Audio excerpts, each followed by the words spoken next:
Thank you for watching this video. Your support means a lot and motivates me to keep creating more content. If you enjoyed the video, please leave a like, share your thoughts in the comments, and subscribe so you won't miss upcoming videos. Part 5. After sighing silently in his heart, Jiang Yi turned on the air conditioner inside the forklift. The humming sound of the AC started, and cold air blew out from the vents. Jiang Yi moved the sunflower baby directly under the AC. Jiang Yi had originally wanted to move the little black egg over as well, but the moment his fingers touched the shell, he discovered that the little guy's shell still felt quite icy. Good heavens! Does this eggshell come with its own cooling effect? The AC hadn't cooled the room down that quickly yet, but the icy touch of the eggshell was quite pleasant. Jiang Yi couldn't help but stroke it, and a feeling similar to joy emanated from the black egg. Jiang Yi raised the corner of his mouth and whispered, "All right, looks like you aren't afraid of the heat." He set the little black egg down and added a new bottle of nutrient solution. After settling everything, Jiang Yi drew a cup of orange juice from the water condenser, added ice taken from the freezer, and as the cold juice soothed his throat, he finally felt that sense of irritability subside. He took two steamed buns from his inventory, finished them into bites, and then hit the road. He stepped on the gas, and after driving for a while, Jiang Yi noticed something wrong. Because of the extreme heat, the strange insects on the coconut trees began to emit a grating, noisy chirping. Even someone like Jiang Yi, who was usually patient and good-tempered, felt a sense of irritation rising within him as he drove. This sound, it seems to have the ability to interfere with one's mental state. Jiang Yi pursed his lips and opened the main screen. Sure enough, he saw several players complaining that the insects' chirping was incredibly annoying in their agitation. Some had nearly slammed on the gas and driven straight into the fog. Jiang Yi clicked his tongue. Even with air conditioning, he was feeling this way. It was hard to imagine how infuriating the situation must be for those players without air conditioning, who had to rely on sheer willpower to endure the high heat while simultaneously resisting the noise. After the noisy insect chirping had persisted for a while, and Jiang Yi felt he was gradually adapting to the heat, he suddenly saw a blur before his eyes. A new fork in the road appeared on the side of the highway. Jiang Yi hesitated slightly, but still brought the forklift to a stop. There were no monsters guarding this fork. Jiang Yi looked toward the end of the path from his seat on the forklift, and then, with some astonishment, discovered that the sign at the end of the road seemed to have a turtle shell painted on it. A turtle shell, tortoise-shell nursing home. What a coincidence! A strange expression appeared on Jiang Yi's face. After a moment of hesitation, he decided to park the forklift. Stepping off the forklift, the sweltering climate prompted Jiang Yi to roll up his sleeves, revealing his clean forearms. With his hands on his hips, he tilted his head to look in the direction of the tortoise-shell nursing home. The first thing that caught his eye was a pair of double iron gates. Both sides of the gates were planted with blue hydrangeas. The deep and light blue hues were quite soothing to the eyes in such hot weather. Jiang Yi even felt the inner heat in his chest subside a little. You have been affected by the deep blue hydrangeas. The elegant and refreshing blue has alleviated the heat in your heart, and your mental state is slowly recovering. As the system broadcast sounded, Jiang Yi looked at these hydrangeas in surprise. He hadn't expected this stuff to have such an effect. If not for the fact that he was currently in monster territory, Jiang Yi would have wanted to squat down right then and there and use his iron pickaxe to shovel all these hydrangeas away. These were all good things, however. Such thoughts were fleeting. Jiang Yi shook his head and stored the forklift inside his iron box. After walking for about 3 minutes, Jiang Yi arrived outside the iron gates. Upholding the principle of politeness, he did not directly open the ajar gate. Instead, he observed his surroundings and, upon discovering what looked like a pull-cord doorbell on the far right, he walked over and pulled the rope. Ding dasling, ding dasling. A crisp bell sound rang out. Jiang Yi did not pull the bell repeatedly, thinking that a nursing home, well, it should be a place that requires peace and quiet. So, it was better not to be impatient. After the two dingling sounds, Jiang Yi waited for another 2 minutes before pulling the bell again. Ding dasling. This time, the bell only rang once before it was interrupted by a voice. Above the bell pull, a hoarse and weary voice seemed to emanate from inside via a long-range broadcast system. Coming. Jiang Yi paused slightly, Sorry to disturb you. After Jiang Yi's voice faded, there was a wait for a moment before the voice seemed to mutter to itself. Not bad. At least you have some manners. As the voice fell silent, Jiang Yi secretly rejoiced in his heart. Thank goodness he hadn't been impatient. Be cautious in speech and conduct. Be cautious in speech and conduct. Be cautious in speech and conduct. These 4 words flashed through Jiang Yi's mind. Chapter 326, Caregiver Training. After the voice faded, Jiang Yi waited outside the gate for about 5 minutes before finally seeing a figure appear from behind the iron gate. Here it comes, Jiang Yi thought to himself. He raised his internal guard, focused his gaze, and concentrated. Then, the appearance of a human youth came into Jiang Yi's line of sight. Jiang Yi cursed internally. How could there be a human inside a service area? Could it be that the system's dark hand had finally reached out to the players, starting to enslave them? That didn't seem right, did it? Jiang Yi took a step back. Seeing Jiang Yi's expression, the person didn't seem surprised. He glanced at Jiang Yi with a listless look, and that lifeless voice sounded again. Welcome to the Tortoiseshell Nursing Home. I am the caregiver here, King. After the caregiver, who called himself King, finished speaking on his own, he didn't pay any more attention to Jiang Yi and walked to the side to open the iron gate. While walking, this guy even stepped right onto the aforementioned deep blue hydrangeas. The hydrangea petals were crushed onto the ground, looking quite wilted. This was different from the description, wasn't it? Wasn't it said that the caregivers here were quite patient? But whether judging by his own greeting or the way this guy walked out, there was no way to associate him with patience. Muttering in his heart, Jiang Yi maintained his outward calm and politeness. As usual, he kept his inspector badge hidden underneath. Before walking over, he straightened the hydrangea that had been trampled crooked. After straightening it, the expected notification of increased favorability did not sound. It seems this wasn't the key to increasing favorability. Jiang Yi followed King inside. When he looked up, he finally noticed something wrong. King had turned and was walking in front. So, he was now facing away from Jiang Yi, from behind. King's back of the head was not a human's at all, but a fox mask. This fox mask was overall a pale cyan color. The main body of the mask was fluffy white, while the ear parts were cyan. Below the fox mask was a pursed mouth, looking listless and not very happy. As King walked, Jiang Yi also saw a section of a foxtail protruding from beneath the white caregiver's robe, which was also cyan. Just as Jiang Yi was observing, a mechanical broadcast suddenly sounded. The tortoiseshell nursing home monster, Green Fox, has complained that you disturbed his rest. The tortoiseshell nursing home Green Fox's favorability toward you -3. The tortoiseshell nursing home Green Fox's current favorability toward you is. Lines of text appeared on the main screen, and Jiang Yi was left completely dumbfounded. Good grief. Did the favorability start as high as -12? Is this guy a misanthrope? King, walking in front, paid no mind to Jiang Yi's thoughts. He continued on his way, not bothering to introduce anything within the nursing home to Jiang Yi. Passing through the double iron gates, Jiang Yi looked around. The space inside seemed quite vast. From the gate, there was a stretch of road, and on both sides, one could see some single-story buildings, which appeared to be structures like storage rooms or utility sheds. After walking past these buildings, the main road turned into a narrow path, and several sunken structures resembling swimming pools appeared in Jiang Yi's line of sight. Before Jiang Yi could even discern what they were, King had already turned around. This turn was quite abrupt. If anyone else hadn't been paying attention, they likely would have walked straight into his nose. Fortunately, Jiang Yi had been reminding himself to be cautious in his words and actions. So while observing the surrounding environment, he hadn't forgotten to keep an eye on the movements of the guy in front. Jiang Yi stopped dead in his tracks, and King's expressionless face halted right in front of him.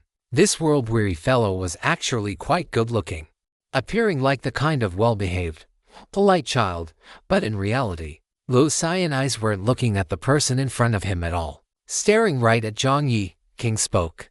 Go to the utility room and collect your nursing uniform. The utility room is in the third building to the left after entering the gate. You only have 3 minutes. As he spoke, King raised his arm. Jiang Yi looked over subconsciously on his arm. There was nothing. Jiang Yi, The system's notification sound rang out abruptly. You have triggered a side quest, Nursing Training Side Quest 1. You must put on the nursing uniform within 3 minutes. Otherwise you will have a 99% chance of being expelled, and a certain amount of supplies will be deducted as a training fee. Jiang Yi. Seeing this instruction, Jiang Yi didn't waste a single word. He took off running. Good grief. Now he understood what "do not come if your comprehensive combat power is not over 40" meant. The third building from the entrance. Judging by his previous observation, Jiang Yi would first have to sprint down the road, then cross a large lawn before reaching the building. If he had to make a round trip, the total distance would probably be 3 or 4 kilometers. To run 3 or 4 kilometers in 3 minutes was something an ordinary person could never accomplish. Moreover, 3 minutes wasn't just the time to arrive, it was the time to have the uniform on. As the thought flashed through his mind, Jiang Yi didn't hesitate. His figure shot out like a bolt of lightning. Jiang Yi's current agility was 45. Already several times that of an ordinary person, this task wouldn't pose a problem for now. But what concerned Jiang Yi was that this, damn it, seemed to be just the beginning.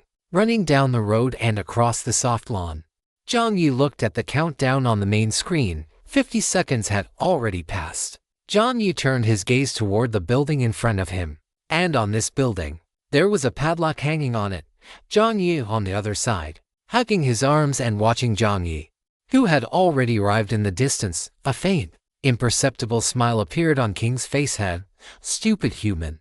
It would be better to drive away the guy who disturbed his sleep as soon as possible. While thinking this, a string of brass keys appeared on the tip of the tail behind King. Well, he hadn't done anything. It was just that these humans hadn't asked him for the key in advance. HMPH. The tip of his tail twitched for a moment, and just as King was about to turn around, the next second, in his line of sight, Jiang Yi's figure had already turned back. His return speed was even faster than his speed going there, and more importantly, Jiang Yi was already wearing a white robe identical to the one he was wearing. Chapter 327. Slippery and very useful. About 40 seconds later, Jiang Yi appeared before King, dressed in the same white robe and trousers as King. Jiang Yi's footsteps paused. He didn't approach immediately. Only after letting his breathing steady did he speak. Done. With a ding, the system broadcast sounded. You have completed side quest 1. Put on the nursing uniform within 3 minutes. Initiating nursing training 1/1. Your time taken 2 minutes and 32 seconds. You have received a reward, Agility Come 1. His agility attribute actually increased. A smile appeared on Jiang Yi's face. Seeing the smile, King felt a bit like asking how the other party had managed to get the key from inside the room. But the words were swallowed back down before they could be spoken. Who knows how this human got it? I'm not particularly interested anyway. After muttering to himself, King turned around and gave a few casual instructions. Not bad. In the nursing home, timely response is the first principle. Hearing this, Jiang Yi repeated timely response is the first principle in his heart and nodded. The two walked for a while longer. In the moment of movement, Jiang Yi quietly returned the piece of wire in his hand back into his inventory. When he saw the lock hanging on the door, Jiang Yi had used a speed he hadn't even imagined possible to pull a piece of wire from his inventory, bent it into the appropriate shape in a few quick motions, and inserted it into the brass padlock. With a click, the door opened. The entire process took less than 3 seconds. Old Man Anvil was left completely dumbfounded. Roadside lockpicking King. Jiang Yi had clicked his tongue at the time, swearing that he had acted entirely on instinct. One had to know that the intermediate skill sleight of hand had been upgraded from the primary stealing skill. For a thief, lockpicking was simply a basic skill, as natural as eating or drinking water. The moment the lock opened, Jiang Yi even had a feeling of, well, being back home. The strange thought flashed and vanished. Jiang Yi tried to convince himself that this wasn't his own problem, it was just the skills debuff, making him more keen on thievery. He definitely hadn't awakened any strange hobbies. Shaking his head, Jiang Yi put the wire back into his inventory. Following King, the two arrived at a vast complex of buildings located in the deepest part of the nursing home. These structures were a pale yellow, with an overall color palette that was quite warm and elegant. Through the walls, Jiang Yi could faintly hear the sound of rhythmic breathing. Are these the residents of the nursing home inside? As the thought settled in his mind, King, who was in front of him, turned around and lowered his voice to say to Jiang Yi, "Inside are the residents of the nursing home. It is 7 o'clock a.m. now, and everyone is gradually waking up. What we need to do is to bring everyone out of their rooms before they fully wake, so they can bask in the sun. Do you understand? Be gentle, be careful." Even if he didn't like these humans who had suddenly visited, King was quite serious about his work. Jiang Yi nodded, signaling that he understood. While nodding, Jiang Yi's gaze quietly swept over the buildings behind King. The architectural style was quite common, the kind of row houses often seen in the real world, but what was unusual was the height of the floors. Jiang Yi estimated that most of these buildings had a floor height of 7 or 8 meters. Compared to standard heights, this was excessively tall. What did excessively tall buildings imply? Jiang Yi glanced at the doors, which were also clearly wider than standard, and a bad premonition arose in his heart. After finishing his instructions, King turned around. The doors on both sides slid open to the left and right, and as the sunlight streamed in, Jiang Yi's gaze slowly locked onto the scene inside the room. On a low-legged wooden bed with exquisite craftsmanship and unique patterns, a claw as thick as a wooden stake hung down. At the same time, because of the incoming sunlight, the breathing sounds inside grew slightly heavier. It seemed there were signs of waking. King made a shh sound. In reality, this gesture was completely unnecessary. Because at this moment, Jiang Yi's voice was completely stuck in his throat, and a greenish hue had faintly appeared on his face, his expression clearly saying, "Are you kidding me?" Jiang Yi slowly looked up, scanning from bottom to top, and only then did he realize what kind of things were lying inside. Lying in there were tortoises with body lengths of over 10 meters and heights of 6 or 7 meters. Each one of them, at first glance, looked like someone had driven a forklift right into the room. Was he really expected to carry these monsters out one by one? Is this something a player at this stage could possibly do? Even if Ultraman came here, his color timer would start flashing red after moving just one. Right. Fortunately, the game didn't seem that sadistic. After looking down for a while, Jiang Yi discovered that there seemed to be wheels under the low-legged bed. Judging by the structure, it should be possible to use these beds to push the tortoises out. But even so, with this weight and this ground friction, a player with less than 40 points in strength shouldn't even think about it. Jiang Yi let out a long breath. Seeing Jiang Yi's frustrated expression, King looked quite pleased. Standing with his hands behind his back, King was ready to enjoy the show this human was about to put on. In the past, players who came here would basically choose to give up. As for him, as long as they hadn't behaved rudely beforehand, he would just let them leave without deducting any supplies. King was very curious. How would Jiang Yi, who didn't look particularly sturdy, handle this? Would he give up directly, under King's gaze? Jiang Yi rubbed his chin, and then he rolled up his sleeves. Is he going to start pushing? This is not an easy task. King's foxtail swayed for a moment, and then King saw Jiang Yi suddenly squat down. King, squatting down. King's mind went blank for a second. The next moment, his expression turned strange. Could this guy be planning to lift the bed up? That's impossible. Besides and himself, could any other human player reach such a level? Does Jiang Yi have a talent related to strength? It doesn't look like it. Just as King the Fox was watching Jiang Yi with confusion and curiosity, Jiang Yi flipped his hand, and a jar containing a transparent liquid appeared in his palm. This is Monster Special Lubricant of the White Fatty Jellyfish. This lubricant had no additional damage properties. Its only functional attribute was slippery. A smile appeared on Jiang Yi's face. If you want to push something very heavy and can't artificially create an incline, the simplest method is naturally to reduce friction. It's a good thing that when he sold this stuff to Anise earlier, he had kept some for himself. It was coming in handy right now. Although Jiang Yi didn't think he couldn't push it with his own strength, with his current strength and constitution, he would be exhausted after pushing at most 3 or 4, and by then, he wouldn't be able to complete the quest anyway. Under King's gaze, Jiang Yi evenly applied the transparent liquid to the wheels of the low wooden bed. It had to be said that the adhesive properties of the white fatty jellyfish were quite good. After the application was finished, Jiang Yi tried applying a forward force, and the low wooden bed slowly began to move. Chapter 328. 434 years old. Successfully pushing one low wooden bed along with the giant tortoise on top out of the door, Jiang Yi couldn't help but sigh while pushing. You really have to hand it to them. The quality of this wooden bed was top-notch. This load-bearing capacity and stability were simply unscientific. Holding this thought, Jiang Yi suddenly overlapped his consciousness onto the wooden bed in front of him. With a thought, the high-level crafting table's analyzer appeared in his hand. Soon, a piece of information appeared on the main screen in front of Jiang Yi. Item: wheeled low-legged wooden bed. Description: this is a batch of high-quality low-legged wooden beds, with a build quality tougher than most people's lives. Crafted by the legendary artisan Aok.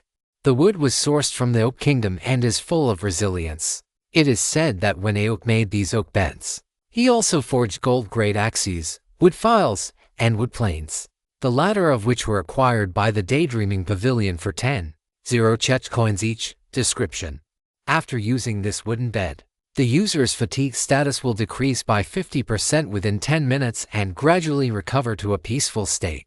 This wooden bed possesses a certain degree of mental healing effect. After falling asleep on this bed, your mental state will slowly recover, and your mental attribute will be influenced by the sleep state, slowly rising. The only problem is that these wooden beds are a little bit heavy. Well, from this perspective, they can serve as a form of exercise or even defense. Exercise or even defense. Jiang Yi muttered to himself while pulling a tiny knife, no bigger than a booger, out of his inventory. With a very sneaky feeling, he swiped it across the oak bed. As a result, there wasn't even a single scratch on the well-polished oak bed. Instead, Jiang Yi's knife snapped directly. What a treasure! Jiang Yi's eyes lit up instantly. As expected of Ake's products, they are always top tier. After the mission is over, I'll see if I can use some reasonable and legal means to get a low-legged oak bed. The thought flashed through Jiang Yi's mind. As he turned around, he saw King, who looked thin and small, carrying an oak bed with a turtle on top of it as he walked out. Note: he was carrying it, not pushing it. King was a head shorter than Jiang Yi. Standing there, he was about the size of the turtle's big toe. Yet, this very existence had actually carried the low bed with one hand and walked out with a calm expression. Seeing Jiang Yi's scrutinizing gaze, the system's broadcast sounded. Favorability from King of the Turtle Shell Nursing Home towards you -1. Current favorability from King Who of the Turtle Shell Nursing Home towards you is. Jiang Yi speechless. The favorability had dropped again. Jiang Yi withdrew his gaze and wiped this visually shocking scene from his mind. After King set the low wooden bed down, he turned back to lift the other low wooden beds. Compared to Jiang Yi using pulleys to push them out, King's speed was even faster.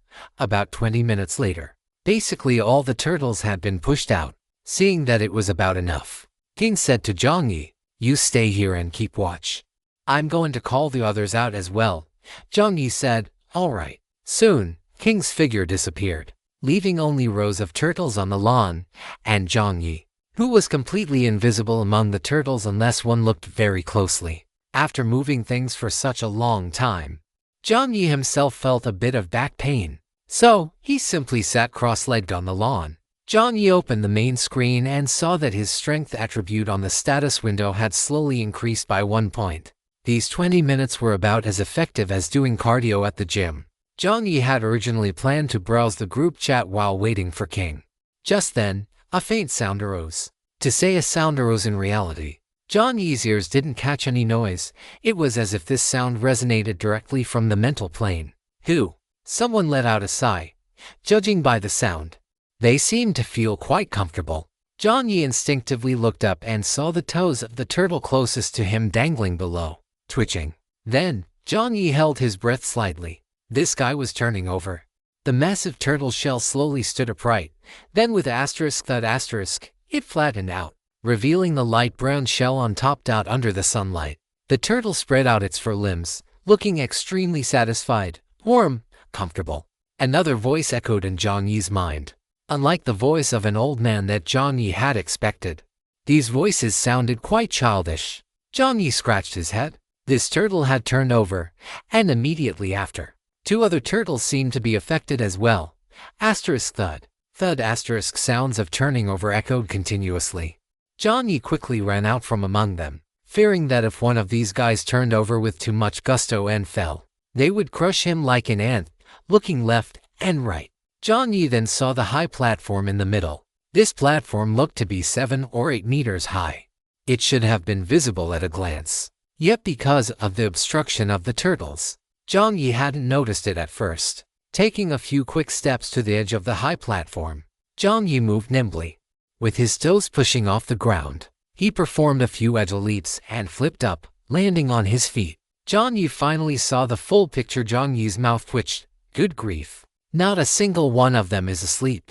In Jiang Yi's line of sight, rows of turtles were either lying down or sprawled out in various postures. But what they all had in common was that their eyes were wide open.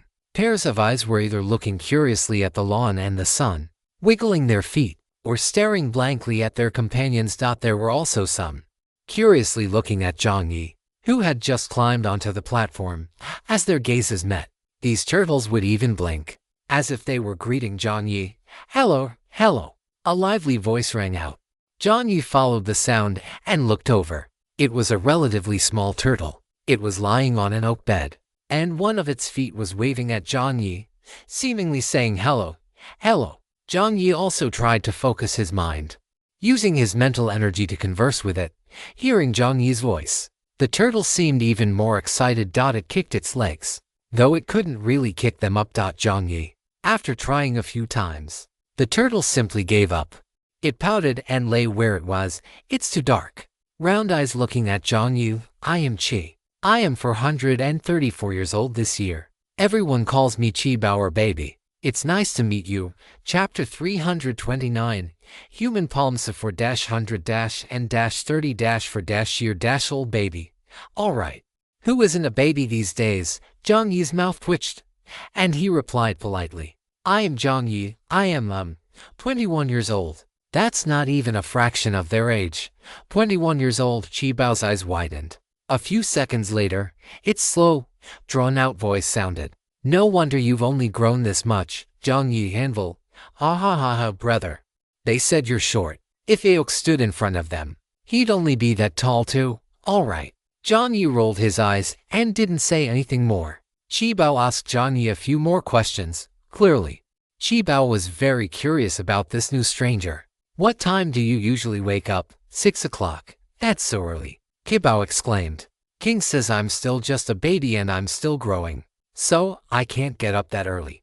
Does that mean I'm an old man who doesn't need much sleep? Jiang Yi muttered silently to himself. If it weren't for this damn highway, he would have been up for his 8 o'clock morning classes long ago. After asking what time he got up, Chi Bao began to ask Jiang Yi what he did every day. Upon learning that the latter could drive, sail, and open treasure chests every day, Chi Bao's eyes widened, filled with envy. The little turtle lowered its feet and adjusted the direction of its low wooden bed so that it faced Jiang Yi more directly. Can you tell me, the stories you mentioned about the tower and the Great Sea? A look of longing appeared in Chi Bao's eyes. Jiang Yi thought for a moment. There was nothing that couldn't be said. So while waiting for King, he organized his thoughts in his mind and began to tell Chi Bao about the world of the watchtower and the 5 seas. When he heard that the entire watchtower was located underground, and that the people inside had no food and couldn't see the sunlight, Chi Bao couldn't help but gasp, covering its eyes with both claws, as if it couldn't believe everything it was hearing. No sky, no sunlight, no food. That was simply hell. When he heard about the intelligent entity on the 4th floor wishing Jiang Yi a safe journey, Chi Bao couldn't help but let out a wail. When he heard about Jiang Yi crawling everywhere through cramped pipes, Chi Bao couldn't help but imagine itself as a mysterious assassin, dodging enemies inside the pipes and fighting for treasure deep within enemy territory. If Jiang Yi knew what Chi Bao was thinking, he would probably just correct it earnestly. Hello, if you can crawl inside it, that's not a pipe.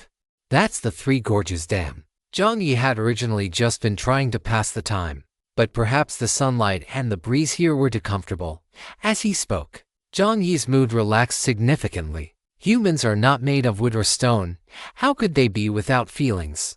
For other players, it might just be a 7-day game, but for Jiang Yi, every event he encountered and every person he met was truly real. Because he had entered that world alone the first time, he had a deeper understanding of it. It felt as if, compared to the players who entered in the second wave, he was more like someone returning home to visit. That feeling was quite hard to describe. As he talked, Jiang Yi moved on to the tower merchant and Aurelius. When he mentioned the elderly tower merchant and the silly dog, how they bickered, supported each other, and relied on one another, Jiang Yi's focus drifted slightly. What he didn't notice was that, besides Kibao, more and more turtles were turning around.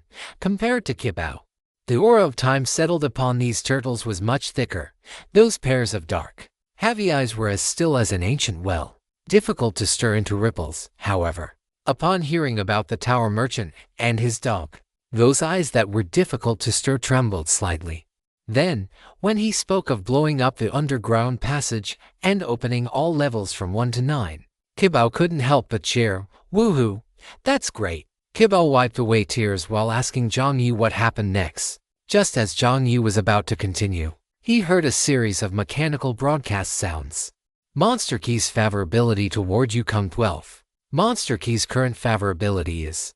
Monster Huang's favorability toward Yukong 5. Monster Huang's current favorability is. Monster Yun's favorability toward Yukong 7. Monster Yun's current favorability is. With the series of favorability increased notifications, Jiang Yi's eyes widened slightly. Good heavens! Do these turtles like listening to stories? To be precise, do they like listening to these personal, somewhat bizarre stories? The thought had just flashed through his mind when, in Jiang Yi's line of sight, a slightly larger turtle's claws shifted, appearing somewhat uneasy. Jiang Yi stood up from the high platform subconsciously. However, the distance was too far.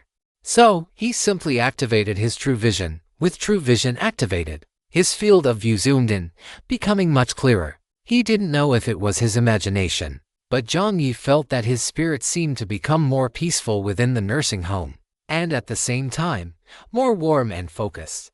This feeling was similar to when he absorbed the energy of plants in Dave's cabin.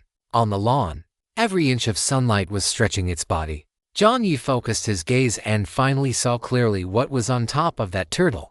It was a clump of grass carried by the wind, containing some sand and what appeared to be some not-so-small beetles. The grass clump and the beetles were shifting on the surface of the turtle shell. As the sand fell and the beetles crawled occasionally, it made the turtle feel uncomfortable. After seeing clearly what it was, Jiang Yi thought for a moment. He said "excuse me" while calculating the distance, and then jumped. Jiang Yi's figure moved like a black cat, landing on top of Kibao's shell.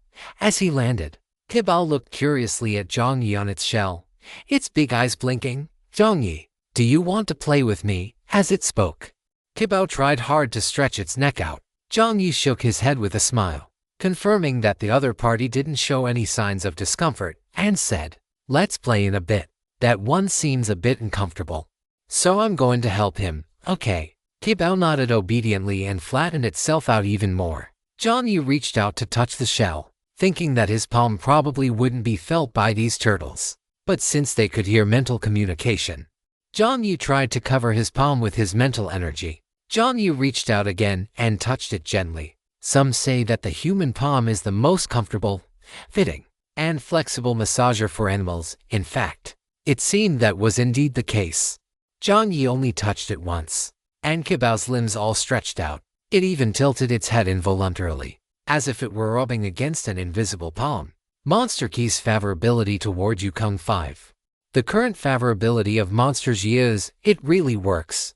A smile appeared on Jiang Yi's face. After offering a little comfort, Jiang Yi didn't waste any more time. He aimed for a landing spot and jumped onto another turtle, repeating the same process. Getting to work on scratching the turtle, another turtle slowly lay flat. Just like that, Jiang Yi kept jumping and soothing, finally arriving at the turtle that carried the grass bundle on its back. Chapter 330. Mysterious Turtle Shell Fragments. As his feet touched down, the turtle beneath him was already looking at Jiang Yi. Jiang Yi reached out his palm and stroked the latter's shell. The turtle's restless movements ceased, and it even gently rubbed its forehead upward against him. Sensing that the creature had relaxed, Jiang Yi let out a soft breath and then looked at the location of the grass bundle. One has to admit, The concept of size is entirely dependent on the reference point. Up on the high platform, compared to the turtle, this thing didn't seem that large, but up close, the grass bundle was almost as big as Jiang Yi's upper body. Not only that, but through the grass and mud, Jiang Yi could see the beetles inside. If someone with trypophobia saw this thing, they would probably just drop dead on the spot. At this moment, Jiang Yi missed his little steel fork immensely.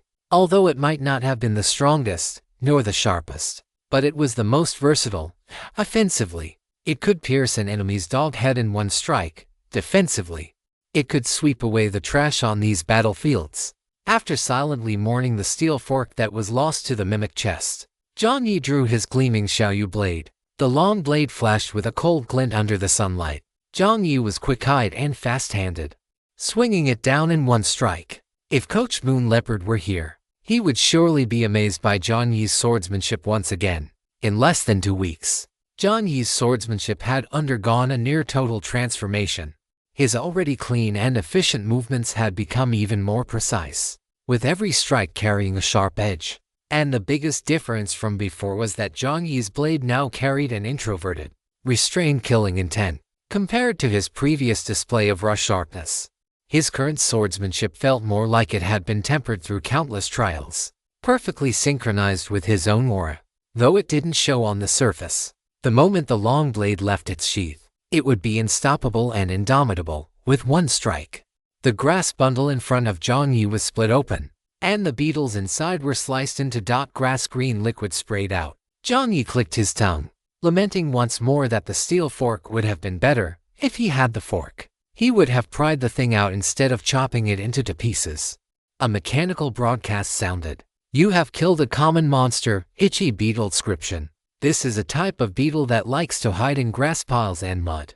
They have an incredibly strong reproductive capacity, besides hiding in grass. They also enjoy burrowing into the skin and digestive tracts of large animals to live symbiotically. Most animals find them quite repulsive, calling them disgusting parasites. You have received gratitude from Monster Xia. Monster Xia's favorability toward you come 3. The current favorability of Monster Xia is: you have received a gift from Monster Xia. Mysterious turtle shell fragment * to mysterious turtle shell fragment. Jiang Yi's heart stirred. The turtle beneath him was no longer ecchi and had completely flattened out. The turtle's short tail hung down to the ground, and Xia squinted its eyes in contentment. Additionally, it raised two short limbs upward, seemingly signaling for Jiang Yi, who was on top of its shell, to look toward the center. Jiang Yi followed the direction of the two short limbs. In the center of the shell, two hexagonal fragments appeared in Jiang Yi's line of sight. The edges of the fragments emitted a milky white glow, looking quite magical. Jiang Yi didn't rush to take the materials, but patiently asked mentally, "Is there anywhere else that feels uncomfortable?" As the voice faded, the notification for increased favorability appeared again. Xia shook its head gently, signaling to Jiang Yi that there was nothing else. Jiang Yi hummed in acknowledgement, a gentle smile on his face, and then walked over to the turtle shell. These two fragments, well called fragments, were actually each larger than Jiang Yi's entire height. Jiang Yi's eyes widened in surprise as he reached out to touch one of them. The texture was quite peculiar, feeling very cool to the touch, like some kind of ceramic piece.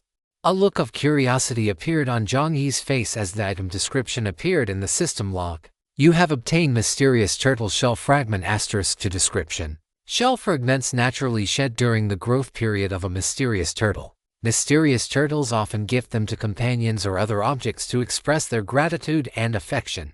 The mysterious turtle is a special creature with high heat and cold resistance, and these shell fragments are one of the sources of this attribute. Therefore, mysterious turtle shell fragments can be used as a special material to insulate against high temperatures and, to a certain extent, resist the cold. Note: may be ineffective in extreme weather. To a certain extent, the shell fragments can provide some mental healing effects. The specific effect depends on the user's own mental strength. After the introduction, the system paused, and a new message popped up. This time, the system didn't ask if Jiang Yi wanted to sell the material, but simply provided a quote: mysterious turtle shell fragment. Each fragment's recycling quote is 30 car coins. Seeing the description and the price, Jiang Yi's eyes lit up. What a treasure! heat and cold resistant, and it even has mental healing properties. The current road scenario is an island climate, judging from the system's description and today's situation. The weather on the island changes rapidly. This material will definitely be in high demand. Jiang Yi looked at the 2 turtle shells. One fragment should be enough to craft clothing or similar items for one person. If there were extra shells, there was no need to hoard them all. He could definitely list them on Yangwang for sale. Just as the thought crossed his mind, Jiang Yi saw a turtle on the other side of Jia seemingly hesitating as it stretched its claw toward him. A bashful, deep voice echoed in Jiang Yi's consciousness. "Can you give me a scratch too?" Hearing this familiar tone, Jiang Yi couldn't help but laugh out. "Good heavens, there's even a turtle from the northeast." "Then," Jiang Yi answered with a smile. Locking onto the direction of the turtle, Jiang Yi hopped and skipped his way over. However, upon landing on the turtle's back, Jiang Yi didn't find any grass balls. Jiang Yi looked left and right, then knocked on the turtle shell as if knocking on a door. "Hello, I don't seem to see any beetles." The big turtle remained silent for a few seconds, then said with a hint of shyness, "No, I was just thinking that the way you scratch feels really good. Is that not okay?" As the turtle spoke, it carefully peeked at the little person on its back. "What could possibly be wrong with that? As long as you give me turtle shells, let alone scratching, I'd give you a full-body massage if you wanted." Jiang Yi's expression didn't even change. He immediately put it into action. He rolled up his sleeves, revealing the eclair on his right arm. "Eclair, it's time for you to shine." Jiang Yi's expression turned serious, and eclair prepared itself as well. The fingers encased in the dark purple glove moved nimbly, and then they pressed heavily onto the turtle shell. Chapter 331. Is massage really that comfortable? When King appeared, carrying for sleepy, unconscious capybaras in his arms. This was the scene he witnessed. The guys in his nursing home, who usually only knew how to lie on low beds waiting for him to flip them over one by one, were now walking down from their low wooden beds in perfect unison, lining up and heading toward the high platform.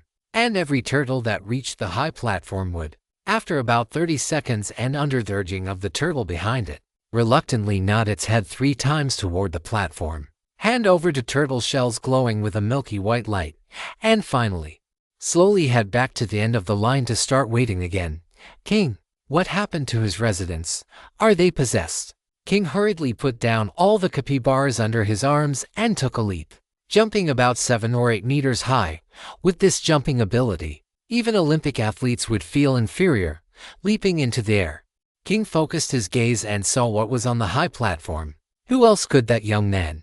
Squinting his eyes and smiling, but Jiang Yi. He saw the latter roll up his sleeves, revealing a purple, armored arm, scratching the turtle shells from time to time, and the turtles, as if they were bewitched, would lie down on the ground after being scratched twice, looking extremely comfortable. Looking from afar, one who didn't know better would think these black tortoises were on a pilgrimage to Jiang Yi. King's face turned livid.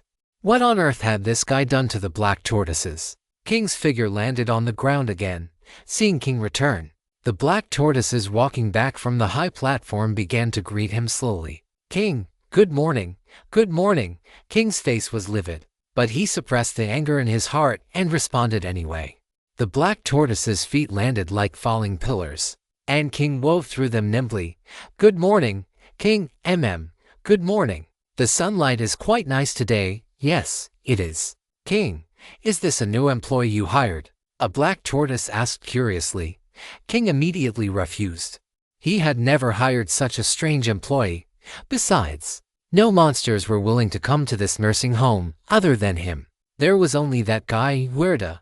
Thinking of Huerta, King's expression turned even sour. That treacherous guy, passing through the crowd of turtles. King finally saw Jiang Yi at close range. Without a second thought, King jumped directly onto the black tortoise that was lying comfortably beneath Jiang Yi. Just as King appeared, before he could even speak, a hand suddenly reached out and touched his ear. "King." Jiang Yi didn't notice anything wrong at all. Jiang Yi was squinting his eyes, feeling quite pleased with himself. By now, he had already harvested over 20 black tortoise shell fragments. With over 20, he could craft more than 20 sets of gear. The turtles came one after another, and Jiang Yi was sweating profusely from the massage. His mind filled with only one thought: finish touching yours, then touch yours. Finish touching yours, then touch yours. He didn't look down at all. As a result, the tactile sensation this time was quite strange. Why is it so fluffy? Could it be a baby black tortoise that was born not long ago, like Gibao? Thinking of this, Jiang Yi even softened his technique slightly and began to knee gently. Not long after, a strange sound rang out. Jiang Yi. The furious roar gave Jiang Yi a jolt. It wasn't just Jiang Yi. Even Gibao below was startled. Gibao's eyes snapped open, and its silly smile froze. Seeing the fox mask behind King disappear and two ears appear on top of his head, Gibao immediately gasped, "It's over. King is angry." Thinking of this, Gibao hurriedly, quietly backed away, and the other black tortoises also lay down on the spot, pretending they had already fallen asleep. As the roar echoed, Jiang Yi's movements froze in place. Jiang Yi swallowed hard and looked up, only to see King, whose face was flushed red with anger against the backlight. The latter's large, fluffy cyan ears were being kneaded in his own hands, and perhaps because of his anger, the tails behind King had emerged completely at some point. King actually had 6 tails, distributed on the left and right sides of his body. One of the tails, the one closest to Jiang Yi, had somehow wrapped around to Jiang Yi's back and was rubbing against his calf. "I'm done for." Jiang Yi's expression went blank. Eclair on his hand sensed that something was wrong and quickly retracted from Jiang Yi's arm. This time, Jiang Yi's fingers landed directly on King's ears. The two remained frozen in this position for 5 seconds. Bang! King punched the high platform. Compared to Jiang Yi's punch, King's punch could truly be said to have the power to destroy the heavens and the earth. Jiang Yi leaped high into the air. Out of the corner of his eye, he saw that the high platform below had cracked open, a massive fissure running through the entire structure. As Jiang Yi's eye twitched, King let out a cold snort and reluctantly retracted his fists. However, a flush of lingering indignation remained on his face. Jiang Yi immediately performed a speed of light kowtow. Sorry, Jiang Yi said, pressing his palms together with a sincere expression. "I misjudged the situation. I thought you were Gibao, nearby." Gibao heard his own name. His claws twitched, and he lifted his head slightly to peek over, hearing Jiang Yi's words. King snorted coldly in his heart, calling him a rare treasure. How long has it been? And he already knows their names. What a cunning human. King touched his ears uncomfortably. Foxes are extremely sensitive about their ears and tails. And this offensive human. After cursing Jiang Yi thoroughly in his mind, King crossed his arms, seemingly waiting for an explanation. After apologizing, Jiang Yi began to tell King what had just happened. Jia had some beetles on him. I saw he seemed uncomfortable, so I stepped in to help. As it turned out, the other black tortoises needed help too, and that's why. As Jiang Yi spoke, he glanced down at the black tortoises below. The black tortoises nodded one after another, confirming that Jiang Yi was not lying. Seeing this, King's expression softened slightly. "So, you just started giving them massages?" Jiang Yi stiffened his neck and gave a grin of affirmation. "And those shell fragments? The black tortoises gave them to me themselves," Jiang Yi stated truthfully. King fell silent, his mind filled with utter disbelief. This, how is this possible? Having lived with the black tortoises day and night, King knew their temperaments best. Ordinary humans or monsters couldn't even pique their interest. How did Jiang Yi manage to do it? Could it be that massages are really that comfortable? Recalling the sensation on his ears just moments ago, King's face flushed red and then turned pale, his thoughts a chaotic mess. King glanced at Jiang Yi out of the corner of his eye. Jiang Yi was currently standing cautiously on the half-shattered platform, wearing a warm and friendly smile. Favorability from the Turtle Shell Nursing Home's Green Fox Con 3. Current favorability of the Turtle Shell Nursing Home's Green Fox, Chapter 332. The Turtle Care Manual ** favorability increased. Jiang Yi maintained his smile and stole a glance at King. The latter's face still held an angry flush, and when he saw Jiang Yi looking over, he even rolled his eyes. Jiang Yi, ** good grief, ** with that attitude. How did the favorability increase? ** is this kid suffering from a split personality? After the explanation, King reluctantly believed Jiang Yi's story. Seeing this, Kibao below asked in a small voice, "He please. Is it my turn now?" King and Jiang Yi looked over at the same time. Under the gaze of the two, especially King's, Kibao shrank his head back, but stubbornly refused to leave. He had been waiting in line for a long time. Kibao looked at King with a pitiful expression. King remained silent for a few seconds. Then, deciding that out of sight was out of mind, he flicked his sleeve and walked away. Seeing King leave, Kibao happily lined up below. Jiang Yi scratched his head. Seeing that the latter had no intention of stopping him, he crouched down as well. Aclia wrapped around Jiang Yi's arm once more. Jiang Yi muttered in his heart, "You sure ran away fast, you guy." Aclia's fingers flexed, seemingly chuckling. The dark purple mecha pressed back onto Kibao's head. Compared to the adult black tortoises, Kibao's self-control was clearly much worse. The moment the fingers touched him, Kibao collapsed completely, looking as if he were about to bubble over with comfort. To the left. Jiang Yi moved his hand and spiritual energy to the left as instructed. Right. To the right. Jiang Yi switched to the right. Harder over here. Jiang Yi smiled helplessly and had no choice but to increase his strength. To be honest, massaging a black tortoise was no simple task. At the very least, Jiang Yi was already drenched in sweat as if he had been soaked through. Not only that, Jiang Yi looked at his status window and saw that his strength attribute had actually increased by another point. Jiang Yi's eyes lit up, and he became even more dedicated to the massage. About half an hour later, all the black tortoises had been massaged.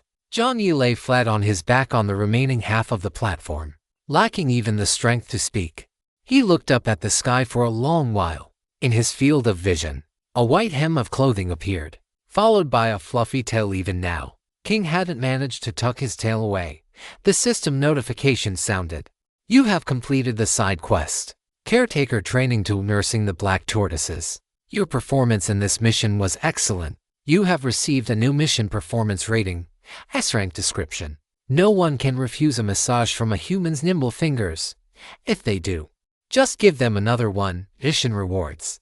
Congratulations on obtaining the beginner skill message description.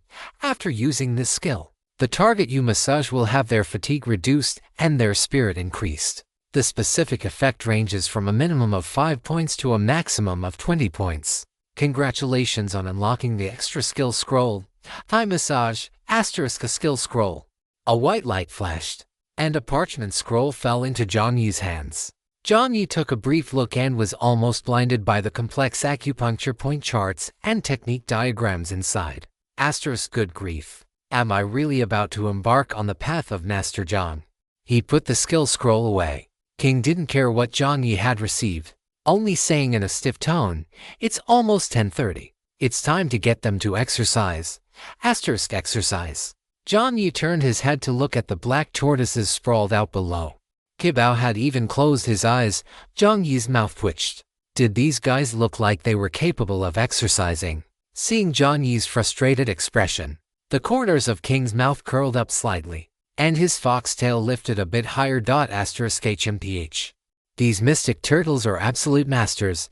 In the past, it would take him several hours of effort just to get them to budge even slightly, and most of the time, he had to rely on brute force. He was very curious to see what Jiang Yi could possibly do now.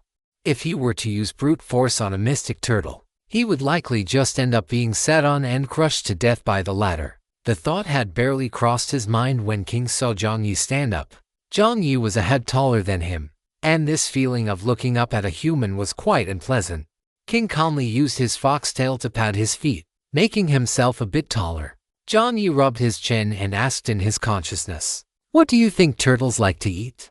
Brother Anvil pondered for a moment, then said with some uncertainty, "Pork, shrimp, small fish." Jiang Yi. Jiang Yi's eyes slowly widened. "Turtles like to eat these, is that for real?" Seeming to read Jiang Yi's disbelief, Brother Anvil snorted and directly pasted a screenshot into Jiang Yi's mind. Yangwang Department Store. Old Altar Pickled Cabbage Beef Noodles *1, Wangwang Snow Rice Crackers *2, Orange Juice to 5 ohm *1. Product link, AA Turtle Raising Professional. Please contact 130 for *7673. Hello, Big Boss. May I ask if I can trade these for 2 vehicle coins and 2 vehicle upgrade fragments? Yangwang Department Store, sorry. A turtle raising professional. Please contact 130 for asterisk 7673. Crying Yangwang Department Store. Special items are also acceptable, you know. A turtle raising professional. Please contact 130 for asterisk 7673. May I ask if the turtle raising manual is okay? It's produced by the system, quality guaranteed, Yangwang Department Store. Okay, a turtle raising professional. Please contact 130 for asterisk 7673. Woo. That's great, thank you, Big Boss. From now on, if anyone says the Big Boss is cold and aloof, I'll be the first to disagree. A turtle raising professional. Please contact 130 for asterisk 7673. Big Boss. You're so kind, Yangwang Department Store. Thanks opening parenthesis wink. Emoji Jiang Yi. Can you use that wavy tilde less often when you talk from now on? Her. Jiang Yi. Jiang Yi rolled his eyes in his heart. There was no need to ask. Brother Anvil must have been interested in that so-called turtle raising manual at the time. Otherwise, he wouldn't have agreed to the trade. This guy had used this method to trade for quite a few strange novels, comics, and even discs. Jiang Yi didn't even have a disc player. Jiang Yi didn't even dare to imagine what kind of image he currently had in the minds of the players. Chapter 333 Soul Sauce. Pour it on, pork, shrimp, small fish, don't you know? He actually had all of them. They were of high-quality stock. Just as King was standing with his hands tucked, intending to watch a good show, he saw Jiang Yi looking thoughtful. Then, with a flip of his palm, a crayfish larger than his own head appeared in Jiang Yi's hand. Jiang Yi glanced at his inventory. It was barely enough, but still. Jiang Yi opened the main screen and found Thunderzi's avatar. Thunderzi's avatar was quite simple, a shining 5-pointed star. Melancholy little French fry. Are you there? Fifth salute, fifth salute, fifth salute. Jiang Yi didn't hold high expectations, thinking that if this guy wasn't online, he would go find window that won't close to collect some. But to his surprise, the latter replied very quickly, Thunderzi I am, Thunderzi. Obedient grass ball crouching pose. Emoji. Seeing this emoji, Jiang Yi's fingers, which were typing, froze. Even Brother Anvil suddenly spoke up, Brother, this isn't right. Has this fist salute brother been swapped out? Jiang Yi looked at that cute, dazed grass ball, and his inner thoughts were exactly the same as Anvil's. This is even more terrifying than seeing that one-eyed monster in the middle of the ocean. This is Thunderzi? When did this guy learn to use emojis? Jiang Yi swallowed a mouthful of saliva, and it took him a long time to tentatively reply, Melancholy little French fry. Are you sick? Thunderzi on the other side. Yan Haojiang was currently sitting upright in his bus with a strange smile on his face. His bus had already been upgraded to level 3. More importantly, new rules had appeared on the bus's placard: civilized and polite driving, smile at passengers, provide polite, kind, and friendly service. After the bus was upgraded, it was no longer a simple vehicle. It could provide transport services to certain monsters and merchants passing by, charging 2 vehicle coins each time. Furthermore, if the service was up to par, the guests would even give tips. Thunderzi originally didn't want to bother, but after seeing the rewards, he hesitated and managed to squeeze out a smile. But even so, after the bus stopped, those monsters would take one look up and run for their lives. Thunderzi couldn't even catch up to them while driving the bus. A small number of monsters, even if they were willing to get on, would immediately hug the window and say they wanted to jump off after he opened his mouth. Having no other choice, he had to adopt a compromise. That was to purchase a display screen from Manhwa and use emojis and Calmoji on the screen to express greetings to the passengers. This set of emojis was, of course, stolen from window that won't close. Not only that, but he would also download all sorts of miscellaneous emojis that might be useful in the group chat. Every time after downloading, he would solemnly say thank you and give a fist salute to the others. Now, Yan Haojiang discovered that in the private chat channel, he seemed to have gotten used to using emojis as well, and the effect seemed quite good, and so, The scene just now occurred. He had tried this emoji on John Shui as well. After sending the message, he waited with great anticipation for the latter's reaction, but unexpectedly, all he received was melancholy little fry or you sick. For some reason, Yan Haojing could almost imagine Jiang Yi's expression at this moment, a hint of confusion, a hint of concern, and a hint of sheer incredulity. Yan Haojing, the system broadcast sounded. Your mental state has slightly declined. The sweltering weather does indeed make one's mental state prone to breaking down. Do be careful to prevent heat stroke. Yan Haojing closed his eyes, and a few seconds later thundersy. The weather is a bit hot. Seeing this sentence, Jiang Yi nodded subconsciously. Indeed. Jiang Yi didn't say anything else and directly sent over a black tortoise shell fragment he had just obtained. The shell fragment, carrying a cool and clear aura, was transmitted away in a flash of white light. Thundersy, what is this? Melancholy little fry. A type of shell fragment that can regulate temperature. Melancholy little fry, by the way. I've run into a bit of trouble and need some pork, shrimp, and fish. See if you have any. I'd like to acquire some. No sooner had the words fallen than Jiang Yi suddenly felt the space above his head go dark. With experience, Jiang Yi immediately turned his head and said to King, "Run." King was completely bewildered. In his own nursing home, why would he need to run? Although he was confused, King still followed suit. Jiang Yi's expression was truly too serious, so serious that it made King feel as if some monstrous flood or beast would descend from the sky in the next second. King tapped his toes on the ground and sprang a great distance away in one step, while Jiang Yi leaped over from Kibao's side. The next second, a large hole tore open in the sky, white light flickered, and a creature 7 or 8 meters long, already gutted and looking like some sort of sea monster, crashed down with a thunderous boom. After the thing fell, it smashed the high platform, which had already been split in two, into fine powder. The black tortoises slowly scattered, and King was left dumbfounded. Jiang Yi clicked his tongue. It seemed this must be Thunderzy's new harvest from the 5 Seas dungeon. Silently lighting a candle for the creatures of the 5 Seas, Jiang Yi saw that within the hole in the sky, some smaller white openings appeared. Following these, some relatively smaller fish and shrimp, along with 2 slabs of already processed black pork, fell down with a series of thuds, landing right on the sea monster's head. Thunderzy, I have an ocean-going vessel in the dungeon and killed some monsters. See if these will work, Thunderzy, if it's for cooking. Sitting on the bus and feeling quite dejected, Thunderzy swallowed hard. Can you give me some cooking? It counts as cooking, right? But the stuff he would make later, Thunderzy probably wouldn't be able to eat it. Jiang Yi muttered silently to himself.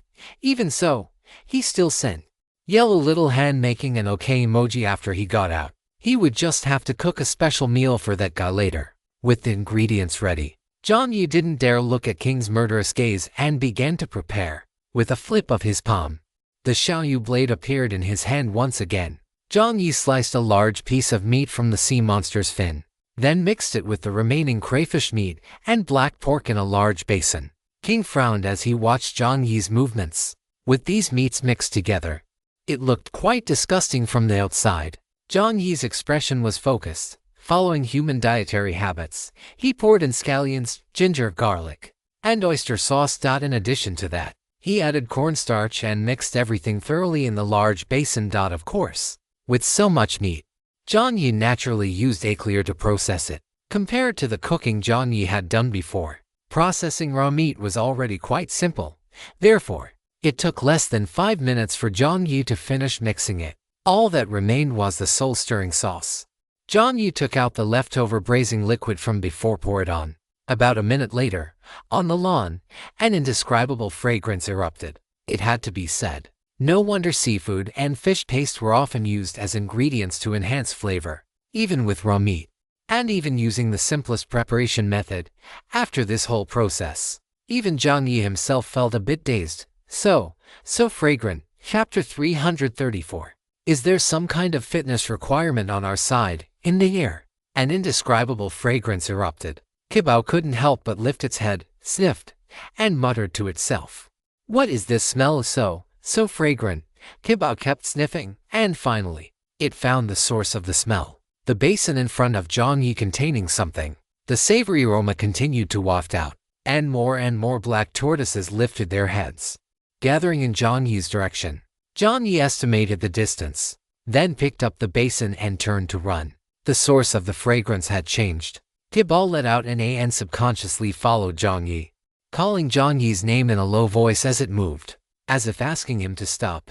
But now acting cute was useless. John the skin flayer, determined to complete the quest, would not let these black tortoises get the meat so easily. Jiang Yi took a deep breath, once again feeling grateful for his previous training. It must be said, everything you have done will play its part when you least expect it. If it were the old Jiang Yi, he probably would have stopped due to lack of stamina before running very far. But now, having been trained by the Moon Leopard in the training hall and tempered by Zoro on the Summit War battlefield, Jiang Yi felt this was barely a warm-up. Jiang Yi made his breathing long and powerful, adjusted his pace, and soon settled into a rhythm that felt comfortable. Just like that, Jiang Yi held the basin in one hand and ran forward at a steady speed. The turtles, having smelled the delicious aroma, all began to move in pursuit. The black tortoises were slow, but their bodies were massive. Jiang Yi was fast, but his stride was too short. A strange balance formed between the two, maintaining a constant distance. With that, the man and the group of turtles took off, sprinting across the lawn and the road. The few capybaras that King had brought out rubbed their eyes, watching the scene before them with curiosity. Behind Jiang Yi, the earth shook and the mountains swayed. King, who was at the very back, was completely dumbfounded. This actually worked. These black tortoises were really moving. As he thought this, King couldn't help but swallow a mouthful of saliva. King's gaze drifted.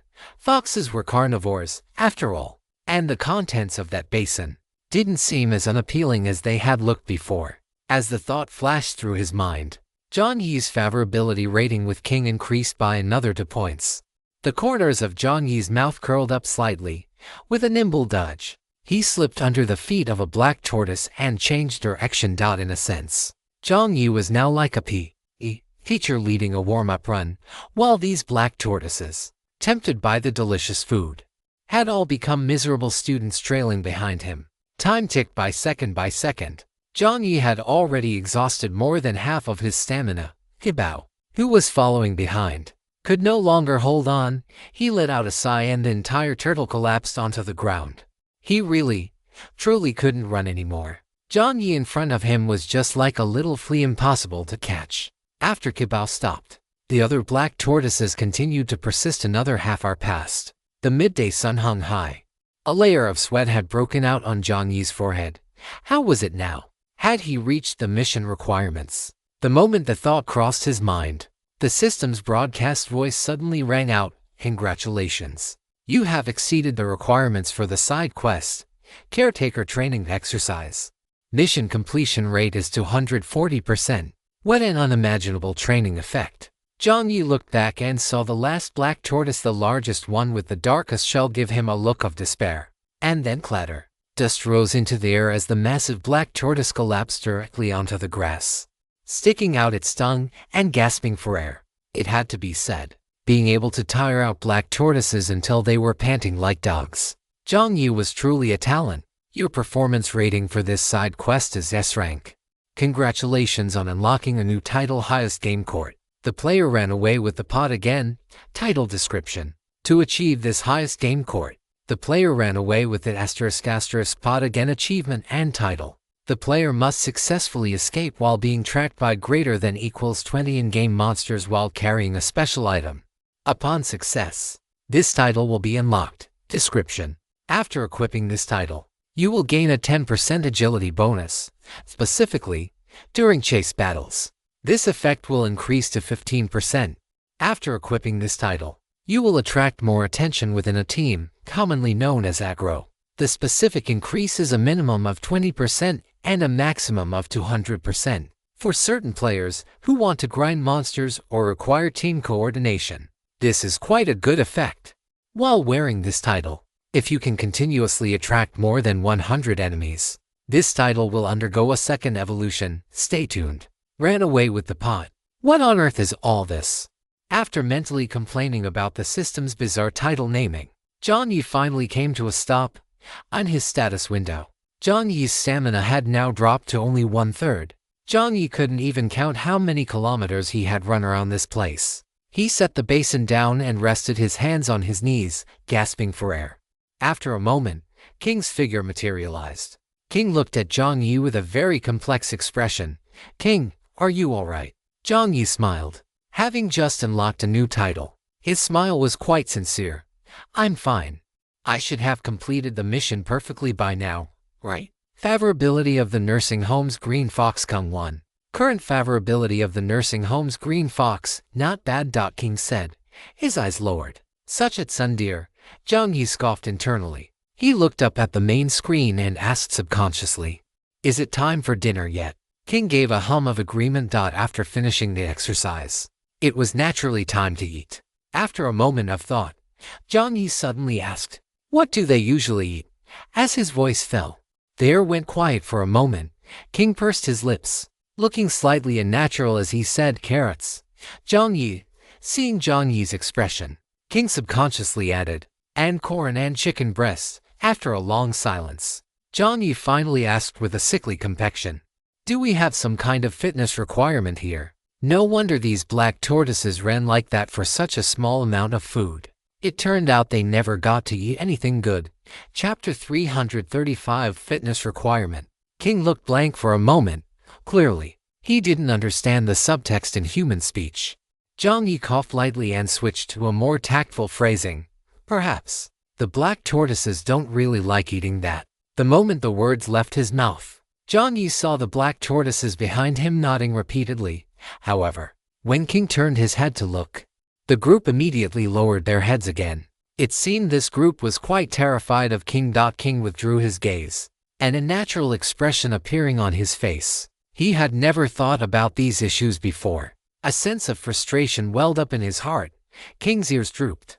Jiang Yi let out an "ah" in his heart. Well, he had made someone feel dejected. Jiang Yi hesitated, then reached out and patted King on the forehead. Of course, he only dared to pat him once. He was afraid that in the next second, his hand would be separated from his arm. The soft sensation came from the top of his head. King was somewhat startled. In that instant, he had wanted to pull away, but he hadn't felt such warmth in too long. Aside from his brother, no one had gently touched his ears like this in a very long time. While he hesitated in his heart, Jiang Yi had already pulled his hand back. When King gritted his teeth and looked over, the latter was already acting as if nothing had happened, muttering to himself, "Well, let's improve the menu today. I wonder if such a huge sea monster is enough to eat." As he spoke, Jiang Yi stole a glance out of the corner of his eye at King. After all, this nursing home was still run by King. If the latter didn't agree, he naturally wouldn't interfere. After a few seconds, a stiff amen sounded. At the same time, a voice as faint as a mosquito's hum reached Jiang Yi's mind. "TRW." Just as the corners of Jiang Yi's mouth curled up, King turned his head away. "All right. It seems that Sundeer trope is finally going out of style." In the time that followed, Jiang Yi and King began to process the ingredients together. I have to say, having great strength really makes a difference. The spine that Jiang Yi would need to use his Xiaoyu blade to split, King could shatter with a single hand blade strike. The fish meat that Jiang Yi sliced off, King could pummel with a few punches until it turned into meat paste, loose in texture but not falling apart, retaining just the right amount of chewiness. It's just that, while pounding, King's face remained completely tense, as if the fish meat in front of him wasn't just food, but some sworn enemy who killed his father. Does King have a misophobia? Perhaps. Recalling how he was required to change into a caregiver's uniform the moment he arrived, Jiang Yi thought to himself, feeling uncertain. The thought had barely flashed through his mind. Splat. An unknown liquid sprayed out from a ruptured gland. Without any preparation, the transparent, sticky fluid covered King's face directly. Jiang Yi gasped. The next second, Jiang Yi held on tightly to King, who was about to deliver a world-destroying blow to the fish meat, and said, "Wash it off and it'll be clean. Just wash it off and it'll be clean." After much persuasion, Jiang Yi finally managed to stop King. The child hung his head, sitting on the grass to the side, looking as if he were questioning his existence. Jiang Yi pursed his lips and started processing the remaining parts himself. "I have to say, this kid is a bit too serious." That punch earlier must have hit the spot where the monster secreted its saliva. Jiang Yi didn't dare tell King what that stuff was. He drew his long blade and began to cut the meat with practiced ease. Thanks to Thunderzy, even if Jiang Yi hadn't reached the level of butchering an ox with the skill of a master chef, he was at least quite proficient in his technique. Using the long blade to excise the glands, with a flick and a nudge, Jiang Yi spotted a large piece of tender meat hidden beneath. He poked it with the tip of his blade, and Jiang Yi was certain this was the most delicious part of the monster. After carving out this piece of meat, Jiang Yi began to break down all the parts that King had already pounded soft. After all, it's hard to maintain one's image when processing food. Jiang Yi was completely immersed in handling the ingredients. The child watched from the side, wanting to help, but it seemed there was nothing left for him to do. His ears twitched, and just as he was about to speak, Jiang Yi had already finished processing the last part. Wiping his hands, Jiang Yi walked over quite naturally and nudged King's elbow. King instinctively extended his claws, and Jiang Yi cleaned the child's hands with water, then wiped the latter's head with a towel. This whole sequence of actions was smooth and fluid. This feeling was also quite familiar. Back when he was doing live streams, those dog sons of his college roommates would play with flour and mess around on the side. Not only could they not help at all, but they also caused a whole lot of trouble. Compared to them, King had already done a great job. At the very least, if it were just him, Jiang Yi could only slice these pieces of meat.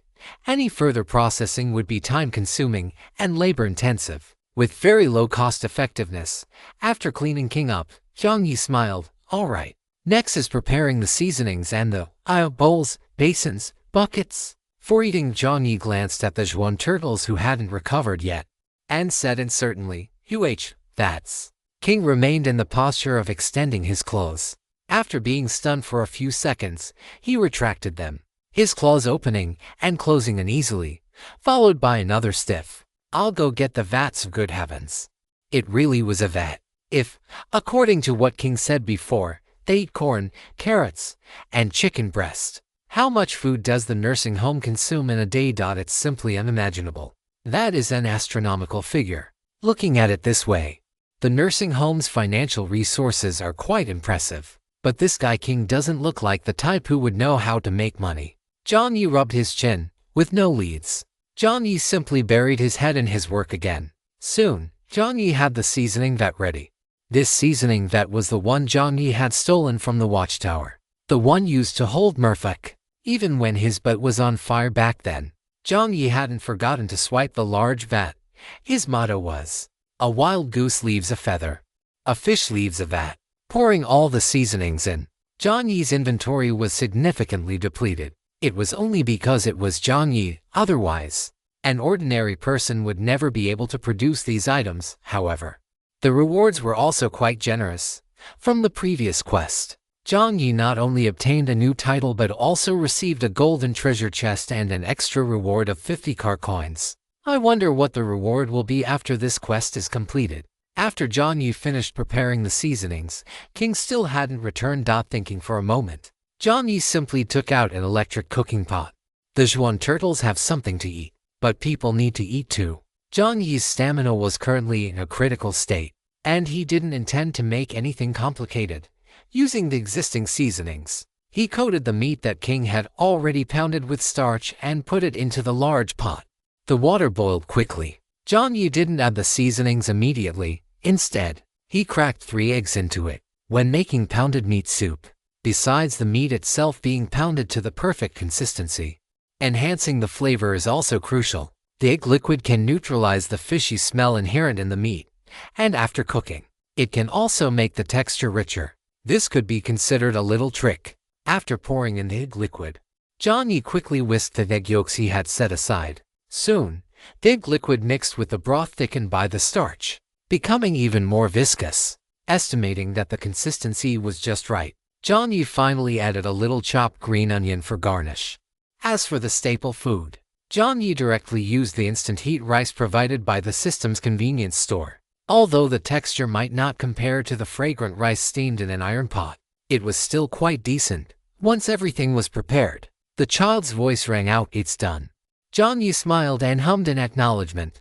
Turning his head, he saw King, who stood just over 1.7 meters tall, appearing in his line of sight while carrying over a dozen stacked vats that were nearly 3 stories high. Chapter 336.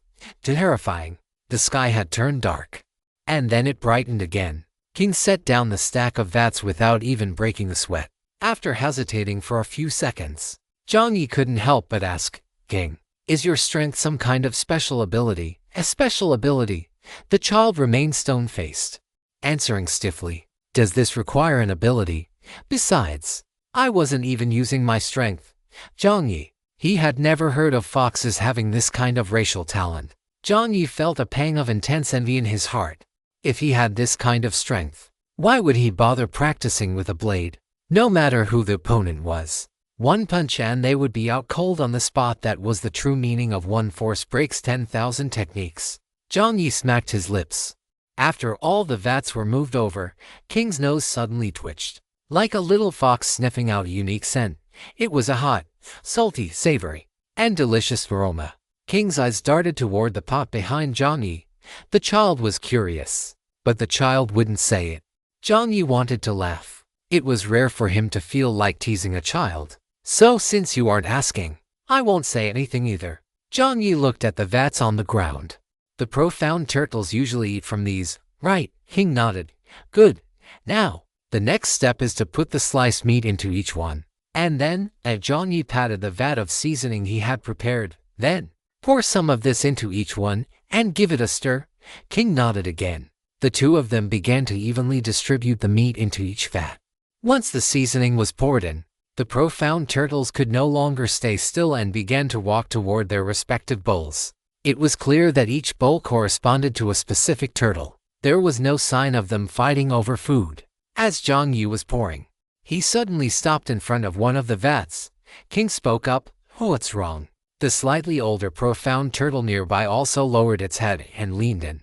Jiang Yi covered his palm with spiritual energy and stroked the profound turtle's large head, preventing the creature from acting spoiled, and said with a straight face, when I was massaging them earlier, I noticed that Huang seems to have stomatitis, so it shouldn't eat anything spicy. As the words fell, King looked at Jiang Yi with surprise. You can tell them apart. Jiang Yi was actually able to call Huang by its name. Jiang Yi looked at King in confusion.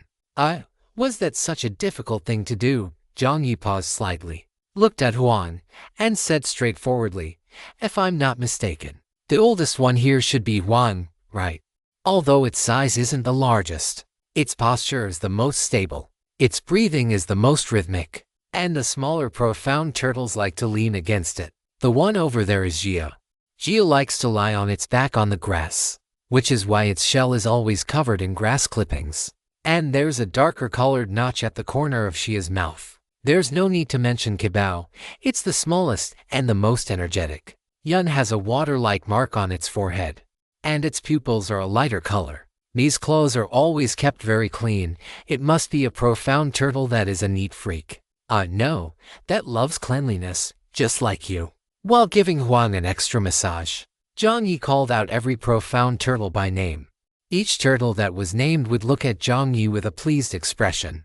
Distinguishing the profound turtles wasn't difficult for Jiang Yi. Perhaps it was because Jiang Yi had once worked part-time as a life model for an art academy. It must be said that although a life model is the one being drawn, a single session usually lasts for several hours or even longer. While they were observing Jiang Yi was also observing them. Even among people who looked similar in age, there were all sorts of subtle differences. Over time, Jiang Yi had become very skilled at capturing details. Occasionally, after a session ended, he would even take the initiative to tell the students which details they hadn't captured accurately. Jiang Yi stroked Huang's head and finally concluded, yeah, besides these details, actually, they are completely different. After spending some time together, it's easy to know who is who. There's no need to specifically try to tell them apart, right? A mechanical notification sound rang out abruptly. The nursing home's Azure Fox's favorability toward Yukong 15. The nursing home's Azure Fox's current favorability is. The tone of the mechanical notification even carried a hint of excitement. This was King. to actually be able to raise the favorability to a positive number. On his end, Jiang Yi heard that the favorability had jumped by 15 points and almost blurted out a curse. Jiang Yi looked at King. Even with the 15-point increase in favorability, King's expression didn't change much.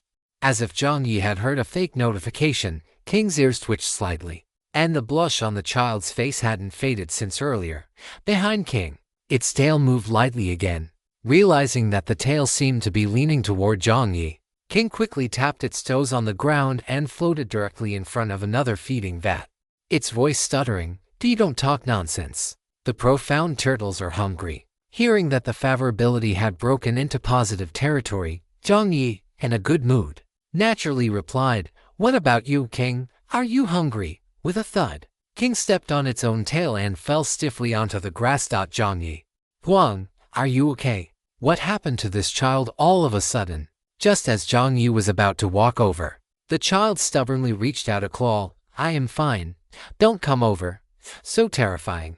This human is so terrifying. Even though this human hasn't done anything bad, King still feels that this human is terrifying. He is simply even more terrifying than his own brother, or Da.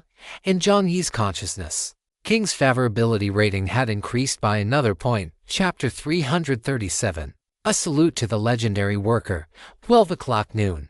After half an hour of hard labor, Master Jiang and Master King finally finished preparing the meal for the black tortoises. It must be said that compared to carrots, corn, and chicken breast, this lunch was the first thing that actually looked like food for turtles. King had never seen the black tortoises eat like this before.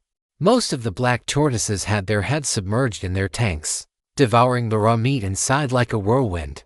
As for that fellow Kibao, if the tank hadn't been too small, he probably would have tried to stuff himself inside it. In the face of true delicacies, no one was distracted unlike before. King remembered that this group of black tortoises would always be chewing on corn cobs while lifting their heads, sometimes gazing at the sky, sometimes exchanging glances with the turtles next to them, standing there in silent contemplation. King had originally thought that this was just the nature of these black tortoises, but he hadn't expected. It was just that the food didn't taste good. The child looked at these black tortoises with a faint gaze. A slight sound came from beside him. When he turned his head, Jiang Yi had already brought over two stools from somewhere unknown and patted the one next to him, signaling for King to sit down. King puffed out his cheeks, although he was very unwilling to succumb to this human's bewitchment, but he sat down. His tail curled up. His sleeves were rolled up by Jiang Yi. "Eat up." King cursed himself a few times in his heart out of frustration, but his body was very honest as he grabbed the spoon. In his cyan eyes, a thick, gooey soup that looked quite strange appeared in his pupils. Although it smelled very fragrant, it looked disgusting. With one spoonful, a slight feeling of resistance came through. This viscous texture reminded King of the things that had splattered earlier. King curled his lip, and in his peripheral vision, Jiang Yi had already started devouring his meal. He looked like he was eating something delicious. After hesitating for a moment, King finally put the slice of meat from the spoon into his mouth. King's two ears slowly stood up. The meat slice, coated in egg wash and starch, was delicious and retained its firm texture. As he bit down, the smooth and tender sensation instantly swept through his mouth. This smoothness was different from the texture of jelly or similar foods. It was a chewiness brought about purely by the starch that had turned into a thick, concentrated state. Beneath the perfectly thick layer of starch was the meat slice that had just been tempered through thousands of blows. This was yet another kind of smoothness, different from the starch. After being tempered, the meat slice was at the perfect midpoint between soft and chewy. One bite down, the texture was smooth and refreshing. Yet it didn't lose its bite by being too soft. What was even more superb was the soup, slightly different from the seasoning for the black tortoises. Jiang Yi had added a little bit of millet vinegar and yellow lantern chili to the seasoning for himself and King. The two of them had just finished a pile of physical labor. Eating too much of a purely salty and savory flavor would become cloying. With the addition of millet vinegar and yellow lantern chili, the soup now leaned towards the style of a golden soup, with a sour and spicy flavor profile that was extremely appetizing. After swallowing the meat slice in his mouth, as expected, The little fox's favorability rating increased by another 2 points. The sound of big mouthfuls of food being eaten rang out. Jiang Yi took out the shredded jellyfish he had prepared earlier to cleanse the palate, but clearly, Jiang Yi had overthought it. The child didn't feel cloying at all. Jiang Yi had only eaten half a bowl when the child had already licked his bowl clean. After finishing, the child was too embarrassed to ask Jiang Yi for more, so he just blinked his eyes and looked at Jiang Yi expectantly. If it hadn't been for Brother Anvil's reminder, Jiang Yi wouldn't have noticed at all. Jiang Yi looked up in confusion and saw King's expectant expression. Realizing what had happened, Jiang Yi handed the pot directly to King. King felt a bit embarrassed, but the next second, he switched to a spoon larger than his own face. Jiang Yi opened and closed his mouth, thought about it, and decided to let it go. Let the child eat however he wants. About 10 minutes later, the expectant gaze from the side looked over again. Although he didn't speak, Jiang Yi had already understood what King meant. Jiang Yi sighed, stood up, set up the pot again, turned on the fire, added meat, and cracked an egg. As he worked, he thought numbly, "It's a good thing Piggy and Thunder aren't here, otherwise, my hands would probably be ruined today." King, standing to the side, felt a bit embarrassed and asked in a small voice, Is there anything else I can help with?" Jiang Yi looked down at the child. "Wipe your mouth, King." As time gradually passed, King's favorability rating increased until it reached 8 points. And this lunch was finally finished. The black tortoises had also eaten their fill, and each turtle's face showed a look of satisfaction. Of course, besides satisfaction, each of them once again gave a piece of their shell to Jiang Yi. Consider it a meal ticket. At King's insistence, Jiang Yi left the work of cleaning up the bowls and chopsticks to the child, while he himself lay flat on the grass. He didn't even have the strength to move a finger now. Just as Jiang Yi lay down, the capybaras nearby glanced at him.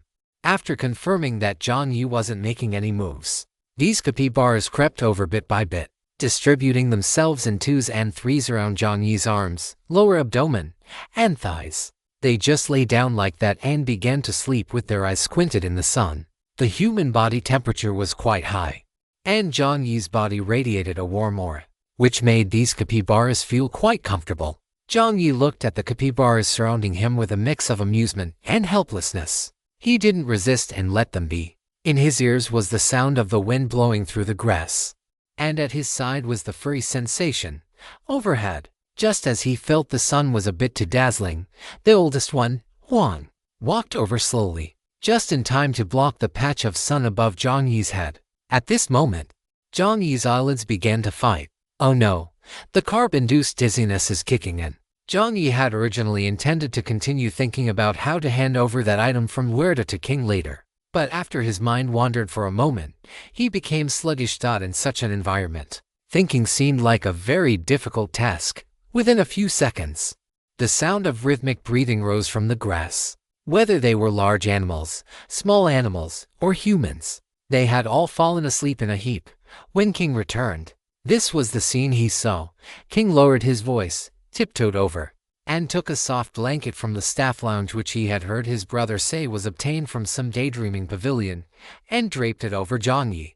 As he covered him, King tried to convince himself. The system had said that human constitutions were pitifully weak compared to his own, and he was only covering Jiang Yi with the blanket so that his nursing home wouldn't end up with a frozen human corpse.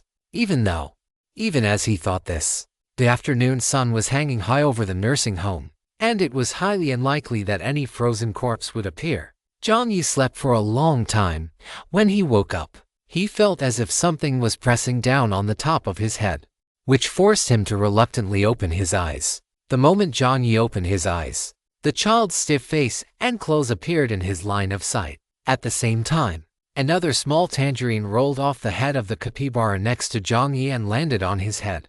Jiang Yi, the child's outstretched claws were still hovering over his head, combined with the tangerine on his chest. Jiang Yi drew a conclusion. Well, it must be that the child had been stacking tangerines on the capybara's head just now. One had fallen off, and the child was reaching out to pick it up just as he was waking up. Jiang Yi sat up, handed the tangerine to King, and pretending he hadn't noticed anything, blinked and said, "I should have passed the nursing assistant training, right?" King gave a hum of affirmation. Instantly, a white light flashed. A work badge labeled Junior Nursing Assistant Certificate appeared in front of Jiang Yi. You have obtained a new profession, Junior Nursing Assistant. You have unlocked a new title. Salute to the legendary worker. Unlock condition. Unlock at least 3 or more professions of different attributes to obtain the title. Salute to the legendary worker. Description. This title has a promotion path. Salute to the legendary worker. The worker immortal is here. And offer a salute to the birth of the worker emperor of the new world. Chapter 338 110 100 1000 Good heavens legendary worker. Worker immortal. Worker emperor. Jiang Yi suspected the system was being sarcastic. But he had no evidence. On the system panel, the title information appeared. Title Salute to the legendary worker. Description Worker. Worker soul. Workers are the masters of all. Chech coins are your obsession. And working is your destiny. Description. After equipping this title, your rewards will increase by 20% when performing work related to the title's content. And you will have a higher probability of obtaining additional rewards in certain scenarios. Possessing the profession and the corresponding title will unlock more development paths for you. Equipping this title will unlock an additional 1 to 10 points of favorability when encountering most service area managers, pavilion masters, etc. After the announcement finished, a nursing assistant work badge appeared in front of Jiang Yi, and at the same time, 20 Chech coins were transferred into Jiang Yi's storage card. It had to be said that the salary for a nursing assistant was significantly higher than that of a quality inspector. After all, the former was both physically and mentally exhausting.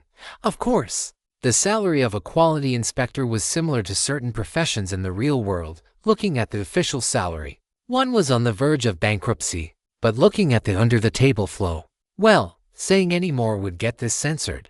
A jumble of thoughts flashed through Jiang Yi's mind. Having successfully passed the nursing assistant training and taken a nap, Jiang Yi now felt refreshed. He flipped over, stood up, tucked the tukapi bars under his arms, and wore a smile on his face. King, what should we do next? The child stuffed all the tangerines into Jiang Yi's pocket and, still expressionless, said, help the capybaras bathe, and clean the beetles off the shells of the giant tortoises. Got it. Jiang Yi flashed a grin of white teeth. Time passed bit by bit, and the coordination between Jiang Yi and King became increasingly tacit. By about 3 o'clock in the afternoon, most of the activities in the nursing home had concluded. After sending the giant tortoises and capybaras back to their rooms, Jiang Yi followed King back to the rooms at the front of the nursing home. It seemed now that these rooms were the staff lounge, the utility room, and the director's office. Thinking of the introduction to the tortoiseshell nursing home director, deputy director, and nursing assistants, Jiang Yi blinked outright up until now. He had only seen King the Fox in the nursing home. So, where were the director and the deputy director? Could it be that they had gone out for something? Walking up to the utility room, King stopped in his tracks. The child's ears twitched. Perhaps because he was a bit more familiar with Jiang Yi now. The child finally felt he could ask, teach that. How did you open the door? I remember. I don't think I gave you a key at the time. As King spoke, he lowered his head to gesture at the lock on the door. There was nothing to hide here, so Jiang Yi walked straight over, a piece of wire appearing in his hand. Relying entirely on muscle memory, Jiang Yi poked at it for a moment, bent the wire into the appropriate shape, and in less than 2 seconds, the lock clicked open once again. King's eyes slowly widened. That fast? Noticing the gaze gathering behind him, Jiang Yi shook his head with a laugh. After opening the door, he took off his nursing assistant uniform and changed back into his own clothes. Immediately after, Jiang Yi spoke up. King, do you know the red fox you wear? The moment the words left his lips, the air went quiet for a split second, and then, favorability of the nursing home's green fox toward you -1. Current favorability of the nursing home's green fox. Favorability dropped by 1 point. This implies that not only do they know each other, but there is a high probability that they do not get along. No wonder that guy Huerta said it wasn't convenient for him to come over to make the trade. It turns out there is bad blood between them. The child glanced at Jiang Yi and said stiffly, I don't know him. Having already gained a deep understanding of the fox's tsundere nature, Jiang Yi decided he wouldn't believe a single punctuation mark of that statement, although he didn't know what had happened between the two. The quest still had to be completed. Jiang Yi flipped his palm, and an envelope appeared in his hand. This was the item that the Red Fox Huerta had entrusted to the player to deliver. Jiang Yi hesitated for a moment before handing the envelope to King, saying, "He entrusted me to deliver this to you, brother. Huerta asked you to bring this." King frowned, then muttered, "It's definitely more Chech coins again. He only ever sends these over anyway." Again, not necessarily. This thing felt heavy in his hand. Heaven knows what was inside. Just as he finished speaking, King turned the envelope upside down. As soon as the opening of the envelope was unsealed, a bright light appeared. Following that, King turned the envelope completely over, and the clattering sound of metal colliding rang out. The envelope seemed to be a special spatial item. Once opened, Chech coins poured out like a waterfall. Jiang Yi's mouth opened wider and wider, and his black pupils were completely filled with the shape of Chech coins. The golden Chech coins poured down like flowing water, and to his surprise, it hadn't even stopped yet. About 30 seconds later, King pursed his lips and emptied the contents of the envelope completely, in front of the two of them. The Chech coins had piled up into a mini pyramid. Looking at this pile of loot, it is no exaggeration to say that Jiang Yi's saliva was about to drip down. 1, 10, 100, 1,000. Oh good heavens! In the past, when Jiang Yi was bored or couldn't sleep, he loved to fiddle with his own Chech coins, taking them out and counting them for fun. Because of this, he was quite familiar with the size and volume of the coins. There were at least 5,000 in this pile. Jiang Yi couldn't help but swallow his saliva. King's voice sounded muffled, as expected. "It's just Chech coins again, Jiang Yi." It took a Herculean effort for Jiang Yi to resist the urge to stuff all the Chech coins into his own storage stone and run for his life. Jiang Yi took a deep breath. King's expression looked very dejected. The relationship between Huerta and King must be deeper than the merchant and service area partner relationship he had imagined, which was why the latter felt so disappointed. Seeing the child's appearance, Jiang Yi originally wanted to offer a few words of comfort. Damn it, he couldn't bring himself to offer any comfort at all. Having emptied the envelope, although he had already guessed that there wouldn't be anything other than Chech coins. Now that this had been verified, King still couldn't help but feel disappointed. Clearly, they had opened the nursing home together, but now, his brother's heart didn't seem to be in the nursing home anymore. Compared to this place, his brother seemed to prefer the vast world outside. With a sullen face, King handed the envelope back to Jiang Yi and said in a low voice, "You can go now." Jiang Yi let out and the moment he took the envelope, his movements paused slightly. It seemed like there was something on the envelope. Chapter 339. Open the door. Jiang Yi took the envelope and hesitated for a few seconds before tearing it open. The envelope itself seemed to be made of a single sheet of paper.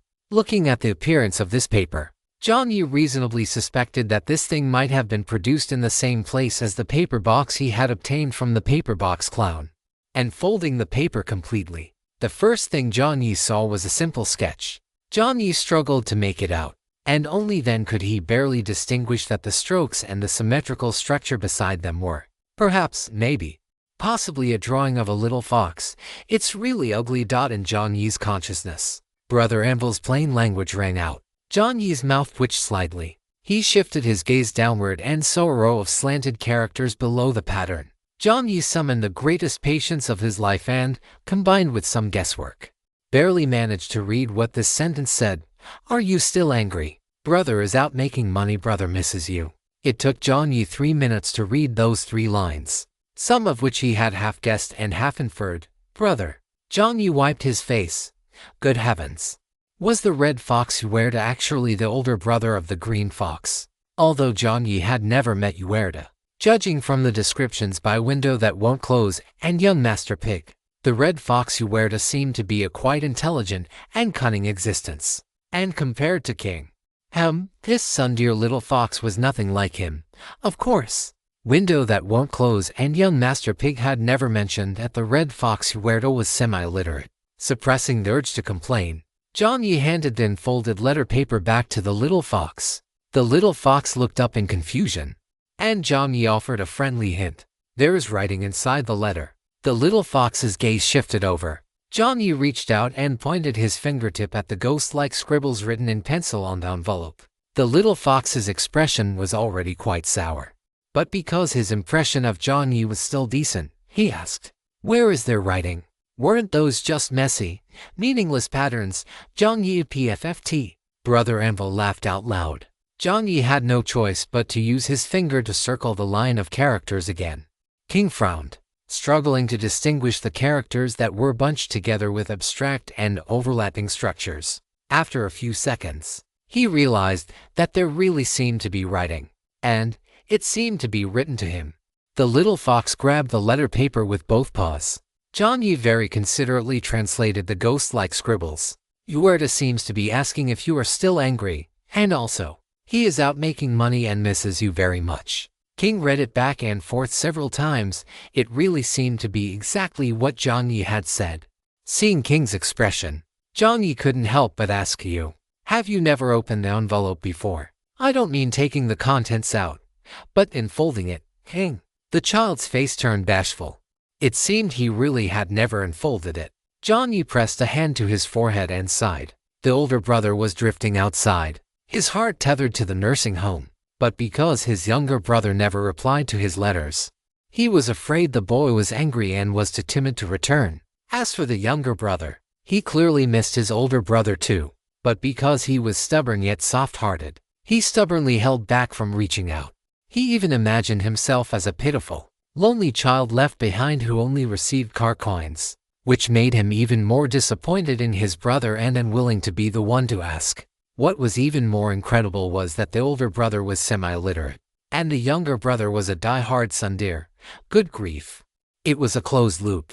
King stared at the letter for a long while. The gloom on his face gradually vanished, and his cyan eyes soon widened into perfect circles, shimmering with moisture. Jiang Yi was not at all good at handling such situations. It was better to let the brothers handle their own affairs. He wouldn't meddle here, however. Before leaving, Jiang Yi couldn't help but mutter to himself, "If your handwriting is ugly, just send a voice message, for heaven's sake." Jiang Yi sighed, not wanting to disturb King's emotions, and walked quietly through the grass, passing the main gate. When he turned his head, Jiang Yi took a quick look. At some point, the windows of the towering building behind him had been opened, and heads were poking out from within. One figure was particularly elusive. Jiang Yi focused his gaze and saw it was Kibao.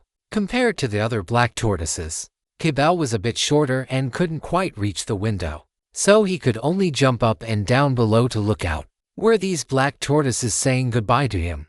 Jiang Yi smiled and raised his arm to wave back, his mental energy wrapping around his voice as he sent it over. "I'm off. I'll come back to visit everyone later." I left the care manual on the table. Remember to let King read it later. After finishing his instructions, Jiang Yi left the nursing home amidst the gradually setting sun. The white mist parted, and Jiang Yi took the forklift out of the cardboard box, driving it all the way out of the fog. With a step on the accelerator and feeling in high spirits, Jiang Yi drove straight for 120 kilometers before finally stopping.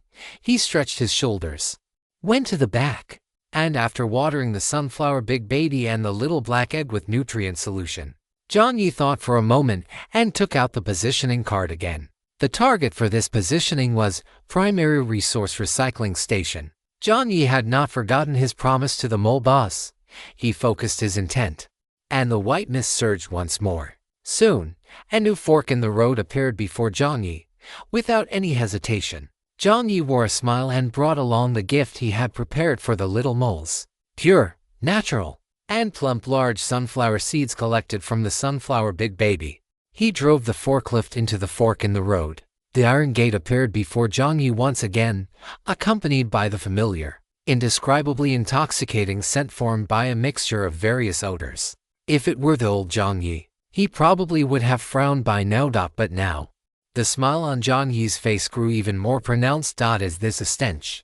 This is clearly the fragrance of supplies and car coins. Ugh, Jiang Yi dry heaved once. Anvil. He couldn't bear to watch. It was simply, truly, unwatchable. Jiang Yi let out a silly chuckle as the forklift approached the gate. Behind the gate, the little mole's eyes darted around.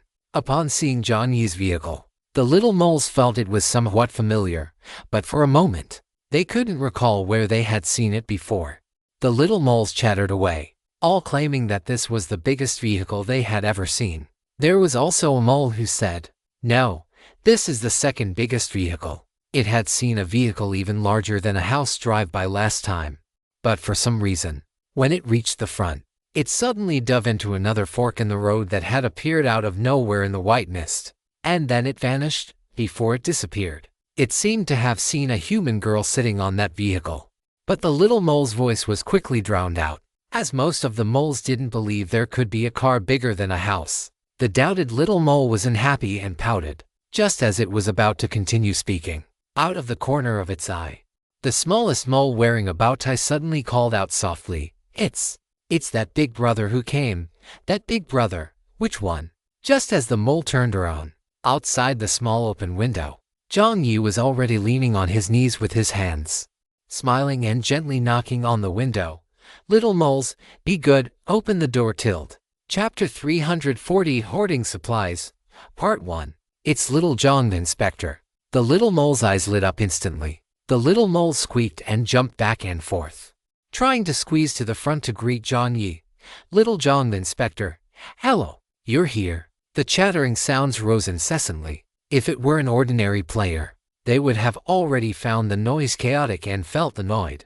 But for the current Jiang Yi, after the baptism of Brother Anvil, Brother Energy Furnace, and even the direct mental level conversation with the black tortoises just now, he felt this was nothing at all. Jiang Yi still wore a smile on his face. The only thing he was worried about was one thing. He was afraid that this group of little boogers would step on each other due to excessive excitement, just as they were jumping around.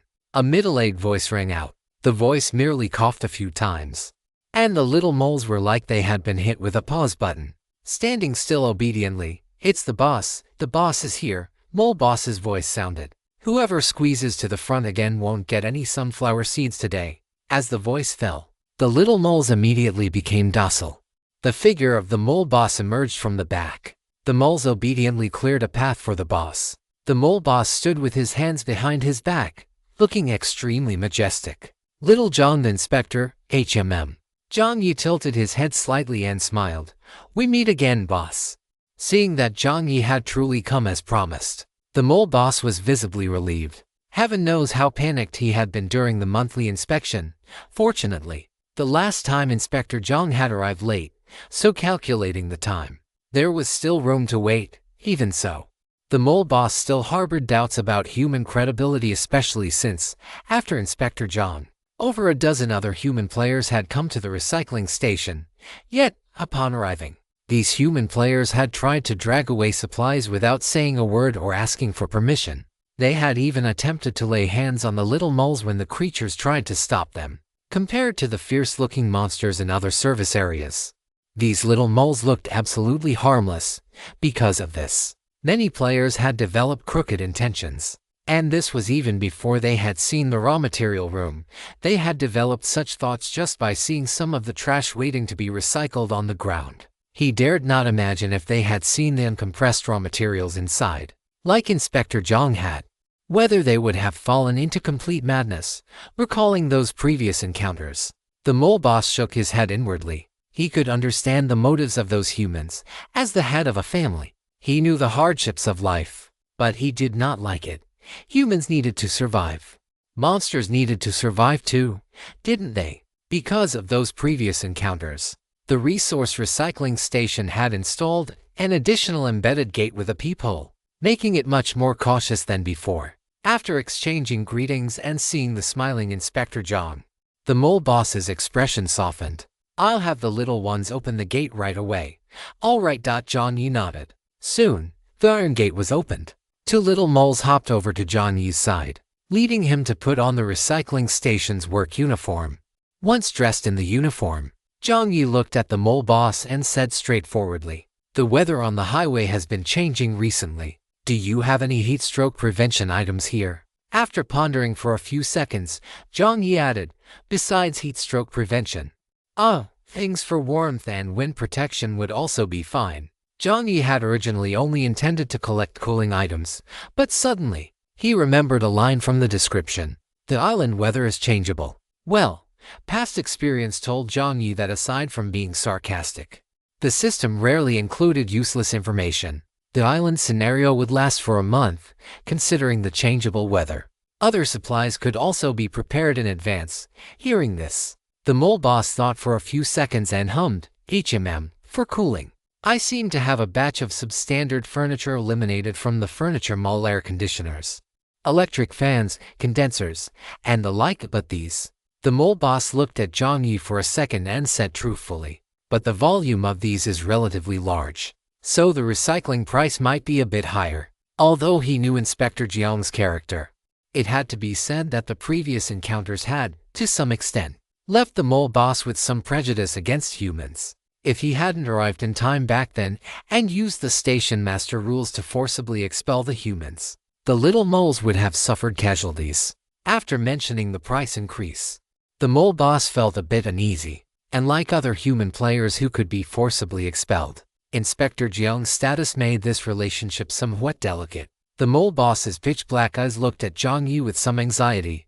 However, upon hearing about the price increase, Jiang Yi had no particular reaction. That's fine, Jiang Yi agreed directly. Nonsense.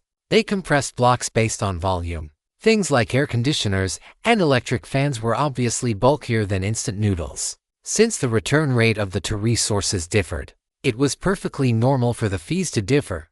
Moreover, for Jiang Yi, this was almost a guaranteed profitable deal. After all, the mole boss and his kin charged by volume. Jiang Yi was not selling by volume.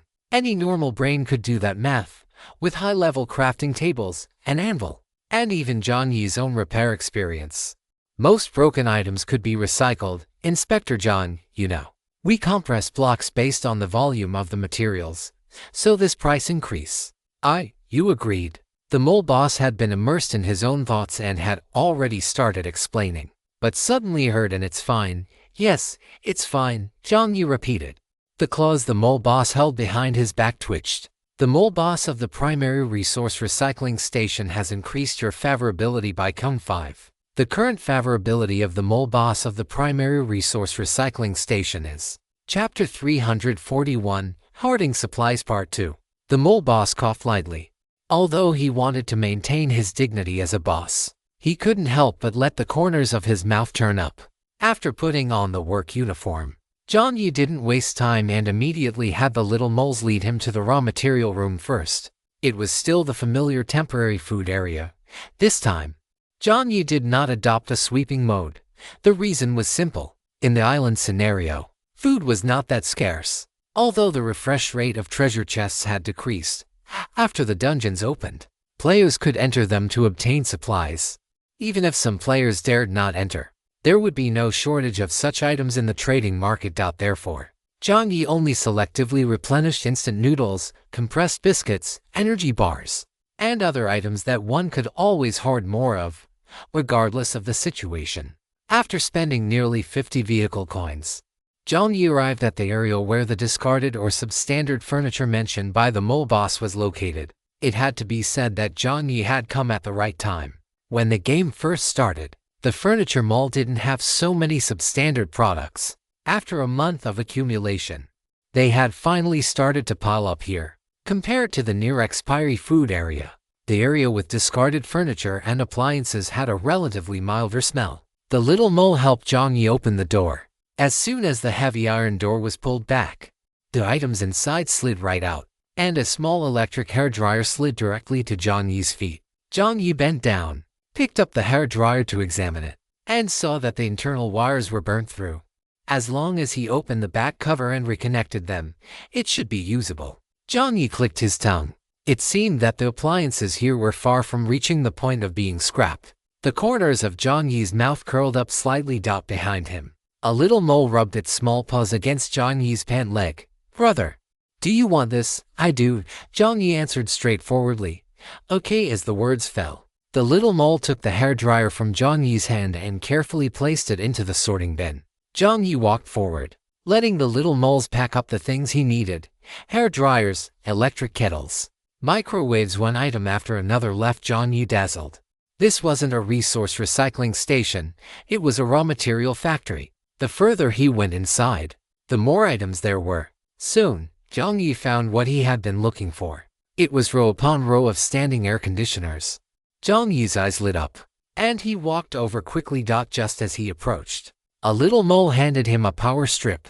Jiang Yi plugged in the air conditioner, and the interior emitted a gurgling sound. While the fan blades vibrated irregularly, the internal mechanism had indeed malfunctioned. But Jiang Yi didn't care at all. With a wave of his hand, take it all. With the advanced crafting table, these were not problems at all. Moreover, even if this thing couldn't be repaired, he could let Brother Anvil dismantle it and exchange it for some basic materials he could use.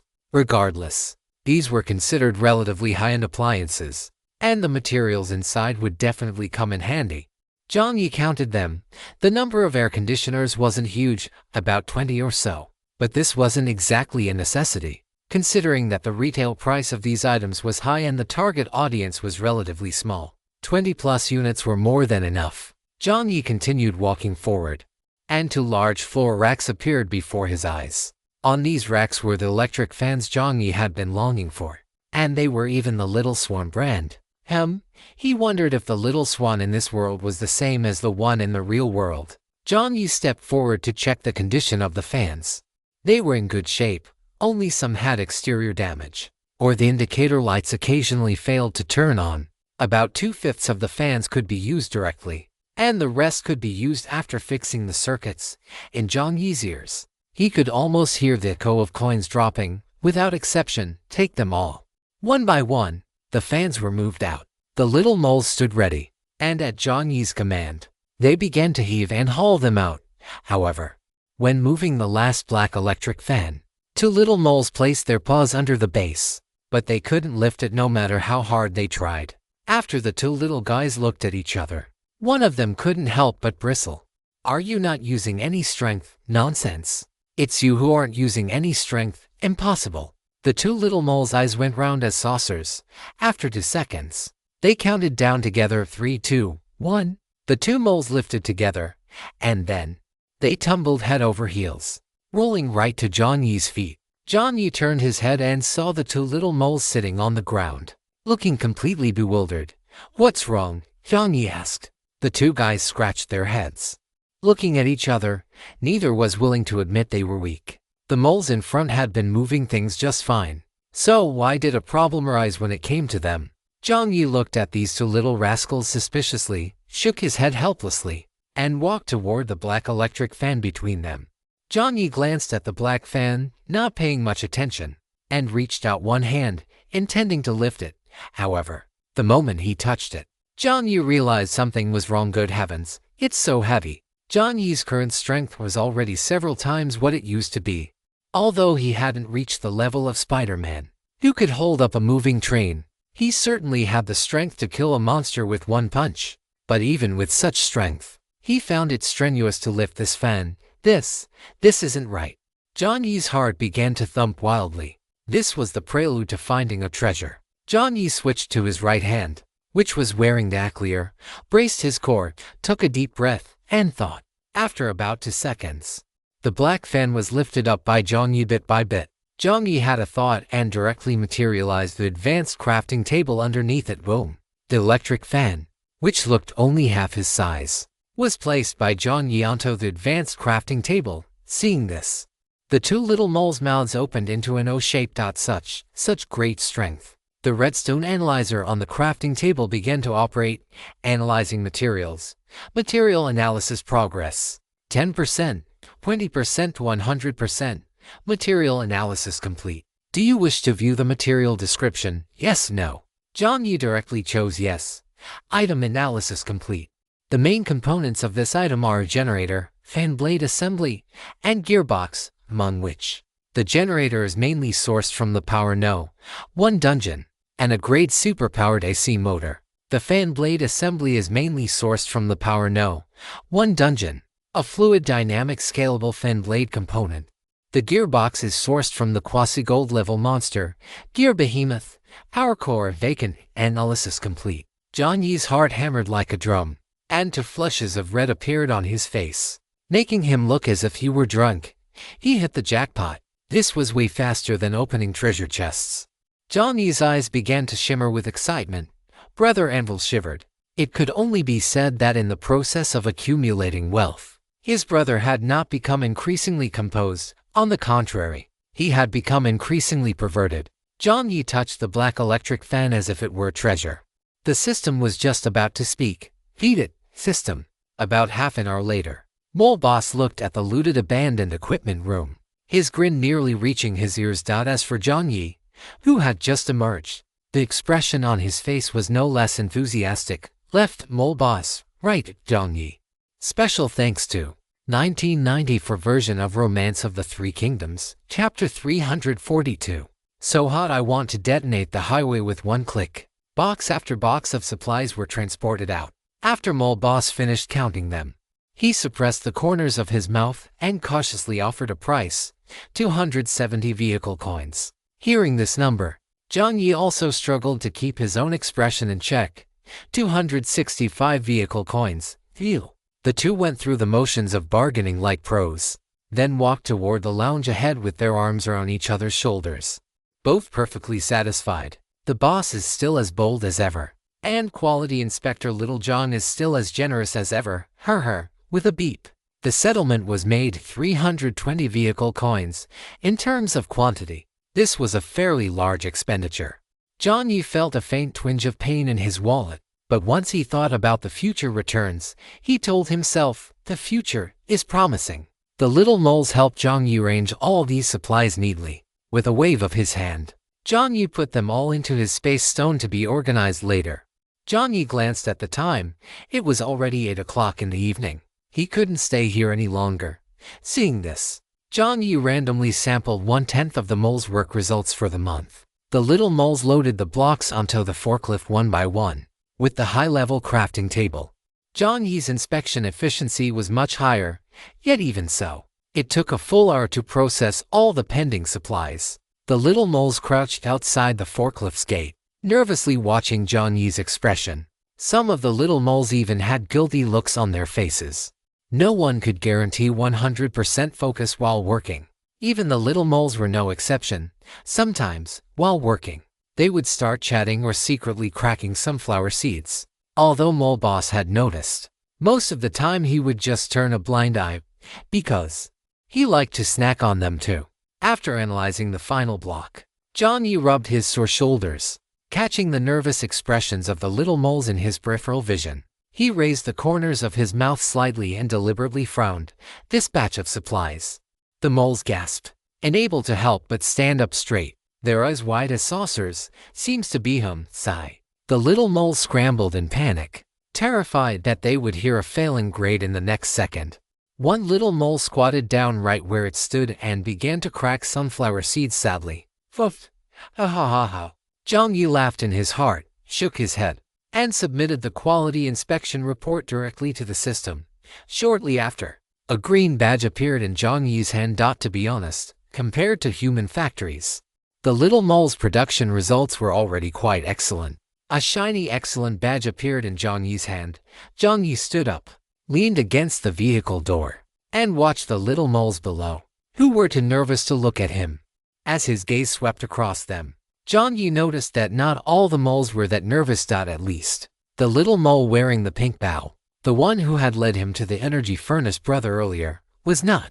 Although the little mole's face was tense, her posture remained calm. The little one, who was half a head shorter than most of the other moles, noticed Jiang Yi's gaze. Despite her nervousness, she still asked timidly, "Brother, is the result out? I checked the machine's processing rate earlier. They shouldn't exceed 5% at most. We will continue to improve." Jiang Yi raised an eyebrow. As expected of Mole Boss's daughter, even though she's nervous, she can still state the result first and then express her attitude. Jiang Yi raised the corners of his mouth slightly and squatted down. The little mole peeked at Jiang Yi secretly. Jiang Yi crouched down and patted the little mole's head. "Brother, you're smiling like that pervert." Jiang Yi, if you don't speak, no one will mistake you for a mute. Jiang Yi coughed lightly, opened his palm, and handed over the badge. Seeing the green badge flashing with excellent, the little mole's mouth opened slightly, and she let out a soft yell. Then, two small blushes appeared on her face. She hugged Jiang Yi's neck directly and gave his left cheek a light kiss.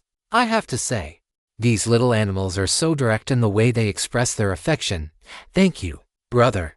A sweet voice rang out. The spot on Jiang Yi's face where he was kissed turned a bit red. He picked up the little mole and walked out of the forklift cabin into steps. When he set the little mole down, the little one was quite mindful of etiquette. As she was put down, she lifted her skirt with her blushing face and performed a proper bow to Jiang Yi to show her gratitude. Damn it!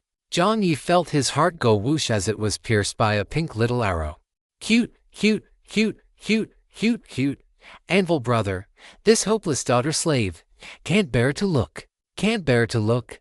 Anvil brother remembered how, before getting off the ship, this guy had insisted on making him go back into the cabin to use the ship's ropes to weave flower patterns for the little girl as an apology. Think of it, the great Anvil, the one who swallowed the ghost ship, driving such a massive vessel, and yet, it had to manipulate thick ship ropes capable of strangling several great pirates to play cat's cradle for a little girl, to tie bows, to braid hair. Anvil brother could now fully understand little black egg's feelings.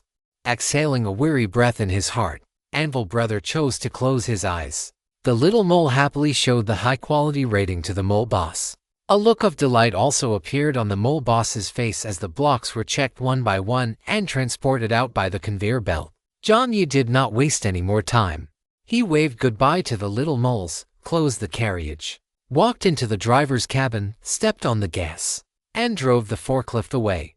After Jiang Yi left, the little moles were preparing to depart with great reluctance when they realized that Jiang Yi seemed to have left something behind. Oh no. Brother didn't take 2 boxes with him, boss. Little John the inspector left something behind. He lost his things. The little moles began to chatter noisily. The mole boss felt a bit of a headache coming on. Just as he was about to speak, he was interrupted again. Some of the faster little ones had already run to the side of the boxes. When they poked their heads over, the little moles discovered that the boxes were open. Inside, it seemed to be something they were very familiar with. The ears of 2 little moles perked up with sunflower seeds. 2 big boxes of sunflower seeds. There's writing on top. What does it say? What? Gift? WOW, a gift. It's a gift from little John the inspector. All sorts of sounds erupted as they spoke. A little mole had already picked up a seed and held it in the center of its paws.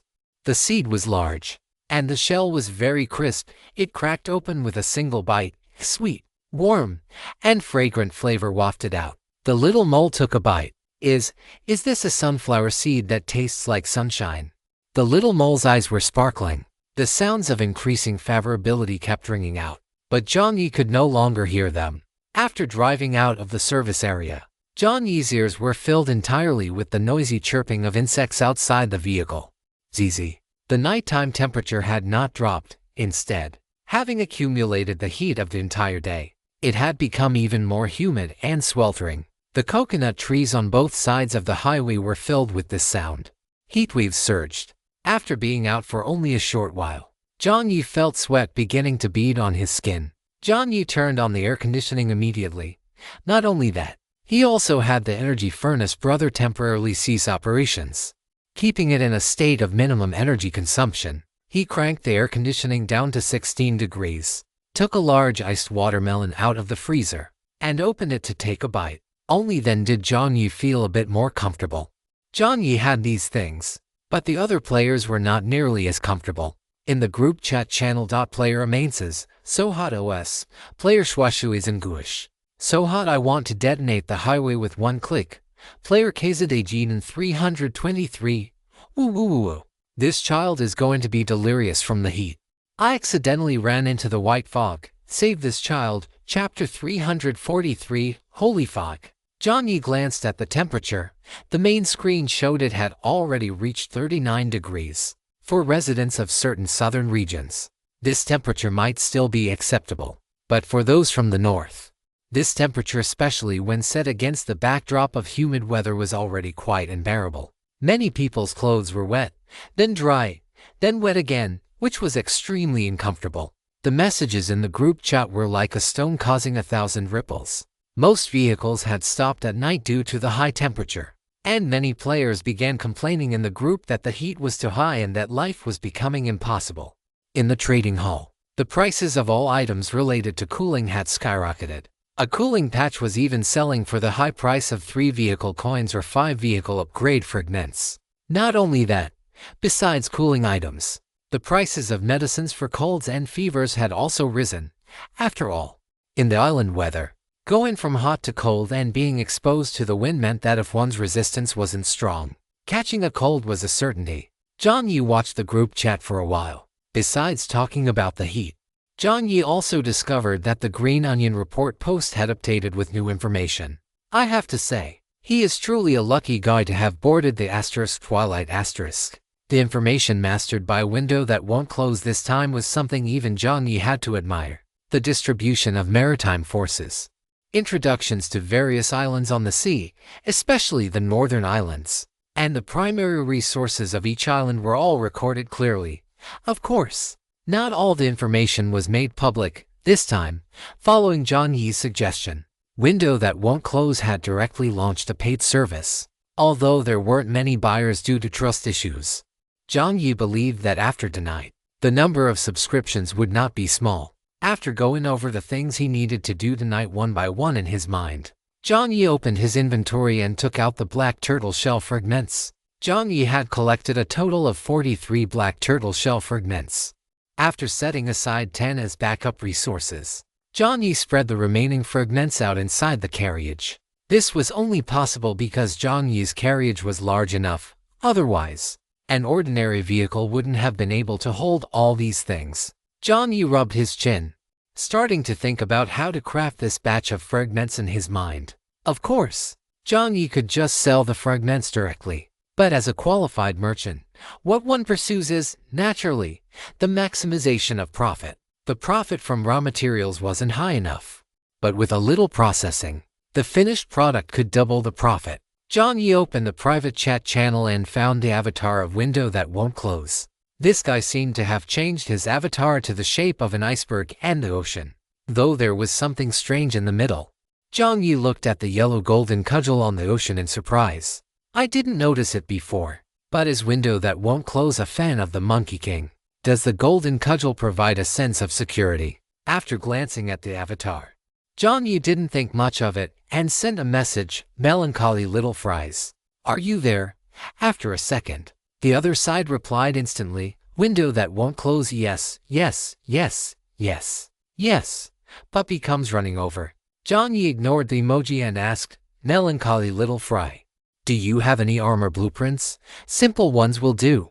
After waiting for a brief moment, a flash of white light appeared, and 2 blueprints were transmitted directly. Jiang Yi clicked on the first one, blueprint, basic armor description. After using this blueprint, you can use relevant materials at a basic crafting bench or higher to create basic armor. Base configuration materials, steel plate *3, iron block *2, iron wire *1, pivot *4. The higher the grade of materials used, the higher the corresponding attributes of the crafted armor will be. Jiang Yi glanced at the basic armor and nodded. This was exactly what he needed.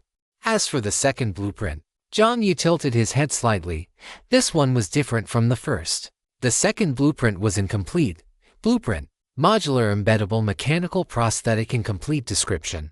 An incomplete mechanical prosthetic blueprint originating from the Mechanical No. 1 dungeon. Current completion level, 70%. Currently unlockable parts, shoulder guard, arm frame.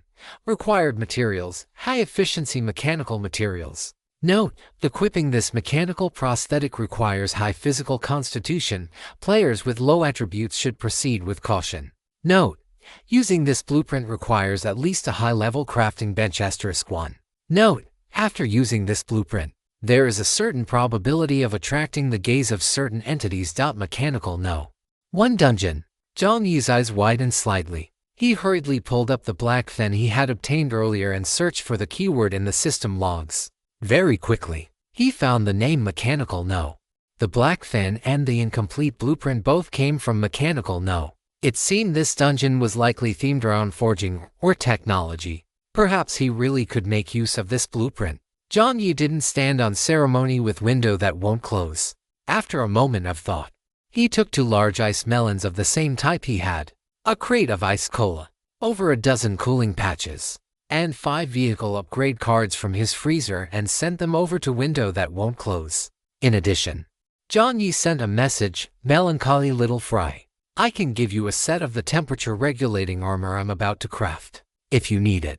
No sooner had he sent the message than the other side replied in a rush, "Window that won't close, yes. Window that won't close, thank you, big boss." After sending the message, Window that won't close sat in his truck cabin, grinning like a fool. That was armor crafted personally by the goddess. Of course he wanted it. Not only did he want it, he would wear it every single day. He'd wear it while showering. He'd wear it while sleeping. Speaking of sleeping, in his mind, Window that won't close couldn't help but picture the goddess's slender, fair hands stroking the cold armor, and then the image of himself wearing the armor in his own bed, feeling the temperature of the metal against his skin. Plop! A drop of blood rolled from the nose of Window that won't close and hit the floor. System, holy crap. There will be another chapter tonight. Chapter 344, Be Brave, My Friend. Jiang Yi had no idea what was happening on the other end. After sending the message, he stopped paying attention to Window that won't close. He placed the basic armor blueprint onto the high-level crafting bench. Soon, the bench's analyzer finished recording, and the system notification sounded. You have mastered the crafting rules for basic armor. You may now use the crafting bench to manufacture it. Seeing this text, Jiang Yi didn't hesitate and began crafting the armor immediately. Since it was his first time crafting armor, Jiang Yi took a little extra time. Fortunately, thanks to the previous experience of having Brother Anvil possess him to forge various items, understanding the procedures and operations wasn't too difficult for him. Coupled with the wilderness witch buff that increased operational precision, the first set of armor was successfully crafted in no time. On the main screen, a new log popped up. You have successfully crafted basic armor *1. According to the high-level crafting bench analyzer, this armor possesses the following properties. Temperature control. The main material of this armor is black turtle shell fragments, which have excellent temperature regulating properties, providing a certain degree of heat insulation or heat retention. Note: the armor's primary attribute is insulation or containment. It does not possess the ability to actively generate temperature. Strong defensive attribute. Can mitigate between 10% and 20% of the damage caused by each individual attack. There is an extremely low probability of triggering an attack nullification effect, due to the influence of the main material. The side effect of this armor is, after wearing the armor for more than 72 hours, you will enter a 6-hour sluggish period. Slowness is a lifestyle, and also an attitude. Looking at the system description, Jiang Yi raised an eyebrow. The armor's utility was even better than he had imagined. Beyond the heat insulation and retention, the defensive attribute was unexpectedly good. Resisting 10% to 20% of damage was equivalent to having a decent piece of defensive gear. As for the final, extremely low probability attack nullification, Jiang Yi simply glossed over it. Just as the thought crossed his mind, the system provided a quote, "Respected player Little Fry. This basic armor possesses quite good properties, based on the materials, attributes, and craftsmanship. The system offers a buyback price of 30 truck coins. 30 truck coins." Jiang Yi almost let out a cold laugh. Wouldn't the black turtle shell fragments alone be worth more than that? Jiang Yi shook his head and mentally doubled the price, then added 20 more. That would be a more reasonable selling price. After all, the only debuff of this basic armor was the sluggish period. But compared to the various bizarre debuffs of other items, this effect was well within a controllable range. Overall, this was an item with relatively minor side effects, simple and direct functions, but extremely useful. 80 truck coins was a relatively fair price. With his thoughts settled, Jiang Yi ignored the system's quote and began crafting more armor. After crafting 11 sets, Jiang Yi stopped. He did not intend to sell them all at once. A qualified merchant needs to maximize profits. The first batch would have a discount, and after everyone saw the results, he would sell the second batch. Jiang Yi selected one set from the 10 pieces of armor and sent it to Window that won't close through the white light. Window that won't close replied in a second with a "Thank you, big boss." After tidying up the armor and resting for 5 minutes, Jiang Yi resigned himself to taking some electric fans and 3 air conditioners out of the space stone and began to repair them. Time ticked away, and eventually, it reached 9:40 p.m. The first batch of supplies was completely finished. His palms were aching. So Jiang Yi didn't push himself any further. He glanced at the time, uploaded a batch of links, set them to pending sale mode, and went straight into the washroom. In the group chat channel, Jiang Yi had just uploaded the supplies and closed the main screen. So he didn't see that after he posted the links, certain foodies in the group chat had already emerged like sharks smelling blood. Dragon Kingdom, District 189, Subdistrict 99. Player Ito Tensei, if I'm not mistaken. Player AA Fine Shandong Zibo 4 degree upgrades, Youngwan. Player The Scent of Myoshi comes before the slap, you items are up. Player Brave my friend. Shark surfacing I'm F** king here. Less than a second later. Player Brave my friend. Where the F** ck are they?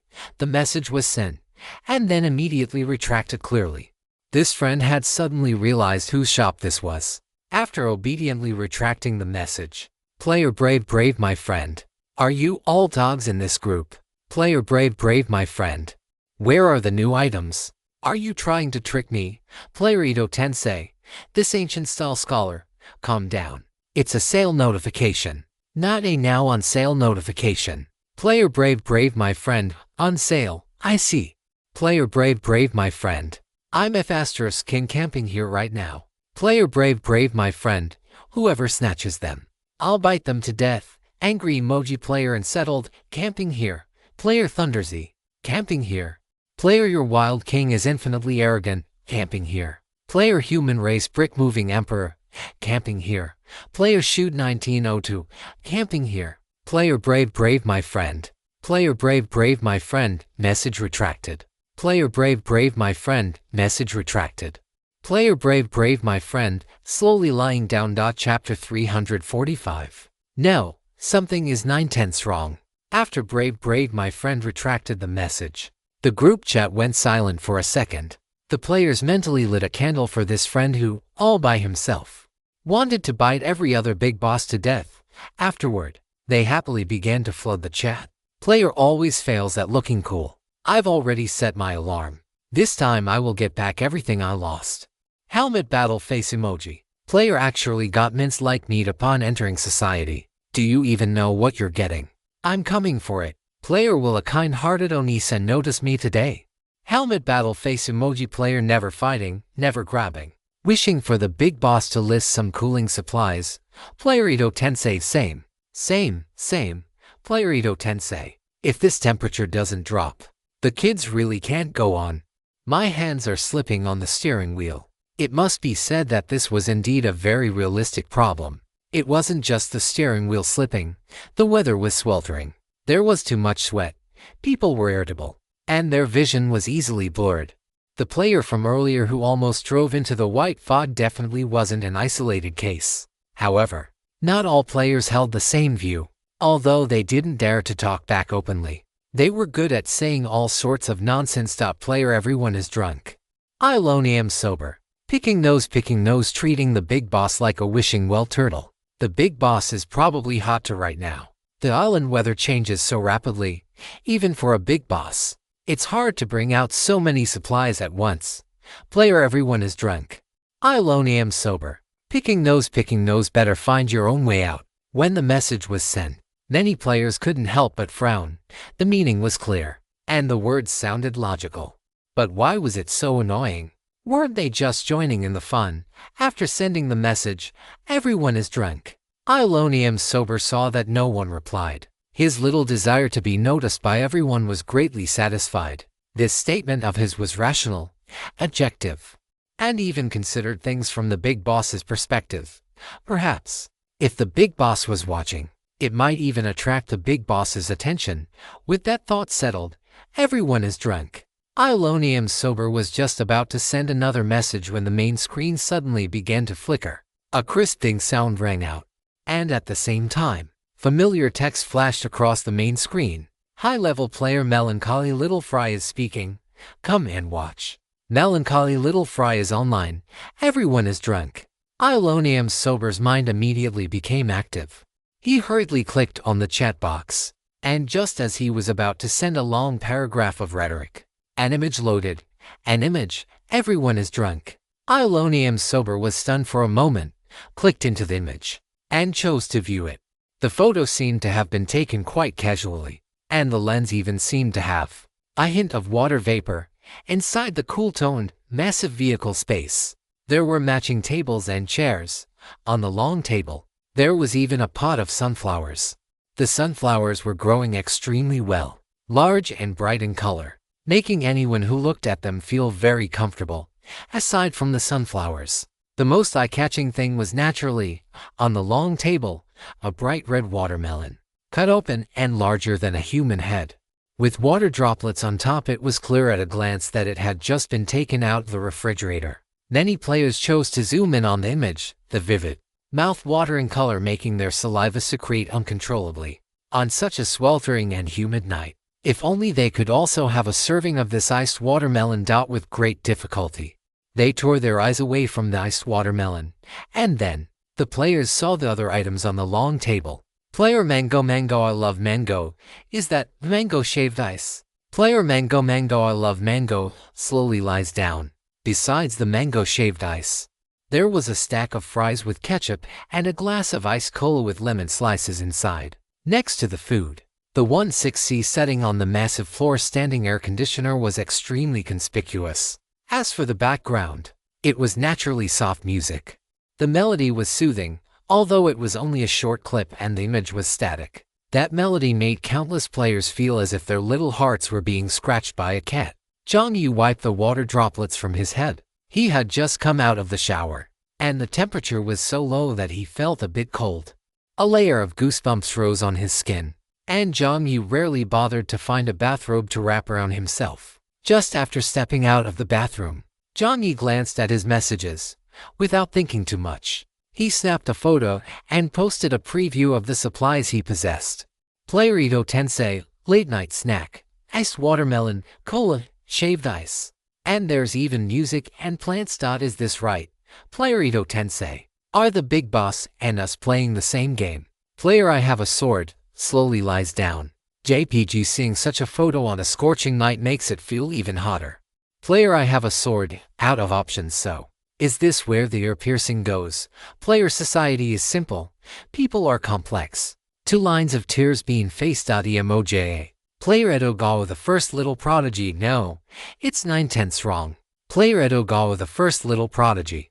The big boss is definitely not the type to post a photo just because he's bored. Player Edogawa the first little prodigy. The big boss definitely has his own intentions. Player Edogawa the first little prodigy. I have gradually understood everything. Meme closing parenthesis Patrick star drooling.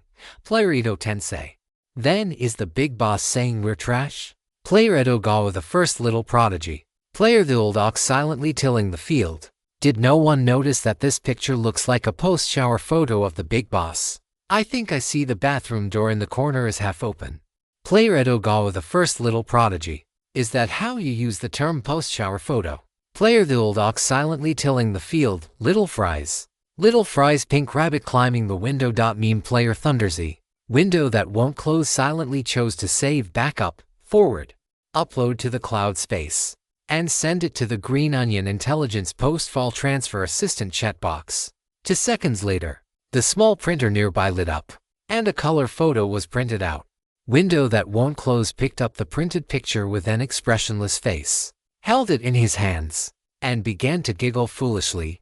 System. The system was genuinely curious about what else this extraordinary person could pull off. Jiang Yi looked at the chat content with a head full of question marks. Post-shower photo? He hissed, directly ignoring all this messy nonsense. All the links were already prepared. Before listing the items, Jiang Yi, in a fairly good mood, located the message sent by the player earlier and replied with a straight face. Quote, Player Edogawa the first little prodigy. The big boss is definitely not the type to post a photo just because he's bored. Melancholy little fries, I am. After sending it, Jiang Yi thought for a moment, took 10 little pudding popsicles from his inventory, and sent a group chat red packet. Less than half a second after the red packet was sent, it showed that it had been fully claimed. Player, your wild king is infinitely arrogant. Holy crap, little pudding. 10 red packets were sent out, and the players seemed to realize what this batch of supplies was. Many players gulped down their saliva, and then they instantly switched to the trading hall. The temperature was getting higher and higher. This was destined to be a scorching night. If the red packet contained popsicles, it meant that the new items Yongwan was listing this time were definitely the cooling supplies they had been longing for. Everyone is drunk, but I am sober. Cursed, there really were some. Chapter 346. Can I get a refund? After the message was sent, the group went quiet, as if a broadcast sound had echoed in their hearts. You have entered a state of level 1 combat readiness. It wasn't just the players who entered a state of level 1 combat readiness. Brother Envil had also entered a state of level 1 combat readiness. Every time Yongwan listed new items, the trading hall would become a scene of carnage. His brother was quite hopeless when it came to replying to messages. He couldn't do it without him. Thinking of this, Brother Envil sighed in his heart. Are we going to strike again? The corner of Jiang Yi's mouth twitched. Where the hell do you even have hands? Jiang Yi really wanted to curse, but thinking that he would have to rely on them to get things done later, he forcibly suppressed the impulse. Forget it. Jiang Yi let out a breath of stale air. At a certain moment, the time reached 21 hours 12 minutes and 0 seconds. Don't ask Jiang Yi why he chose a non-integer time to open the links. If you ask, it's because he just designed it randomly. The links opened, and all players who followed Yongwan received a notification. The shop you follow has listed new items. This message was no less than, the strife has begun. Sharks hungry for food surfaced one after another, charging toward the trading hall. It had to be said that although players were unequal in terms of combat power and resources, when it came to snatching supplies from the trading hall, especially supplies from Yongwan, all beings were equal. To date, they had never heard of any news regarding the big shot Little Fries opening a backdoor for any specific player, even if a player offered to pay a higher price for a certain item. The big shot Little Fries would generally follow the principle of first come, first served when conducting trades. Thinking about it, that made sense. For the big shot Little Fries, who was equivalent to a shop opened by more than half of the system, the extra price they offered was probably equivalent to that. Although it was a bit of a blow to their pride, the trading rules of Yongwang department store were clearly quite friendly to the majority of players. At the very least, being rich and powerful simply didn't work with the big shot Little Fries. The latter was the richest and most powerful existence in this game. Therefore, at Yongwang, all beings were equal.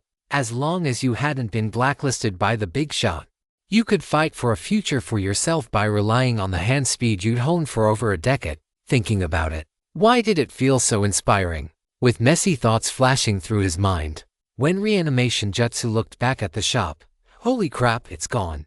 On a handcart equipped with a tarp, Reanimation Jutsu twitched and nearly jumped off the cart. It was gone. No way. These animals. How was everyone's hand speed so fast? On the main screen, Super Big Ice Watermelon *20 sold out. Mango Cotton Shaved Ice *15 sold out. Ice Cola to 5 ml *30 sold out. Primary Energy Saving Fan *20 sold out. Primary Energy Saving Air Conditioner *10 sold out. The string of sold out notices turned Reanimation Jutsu's face green.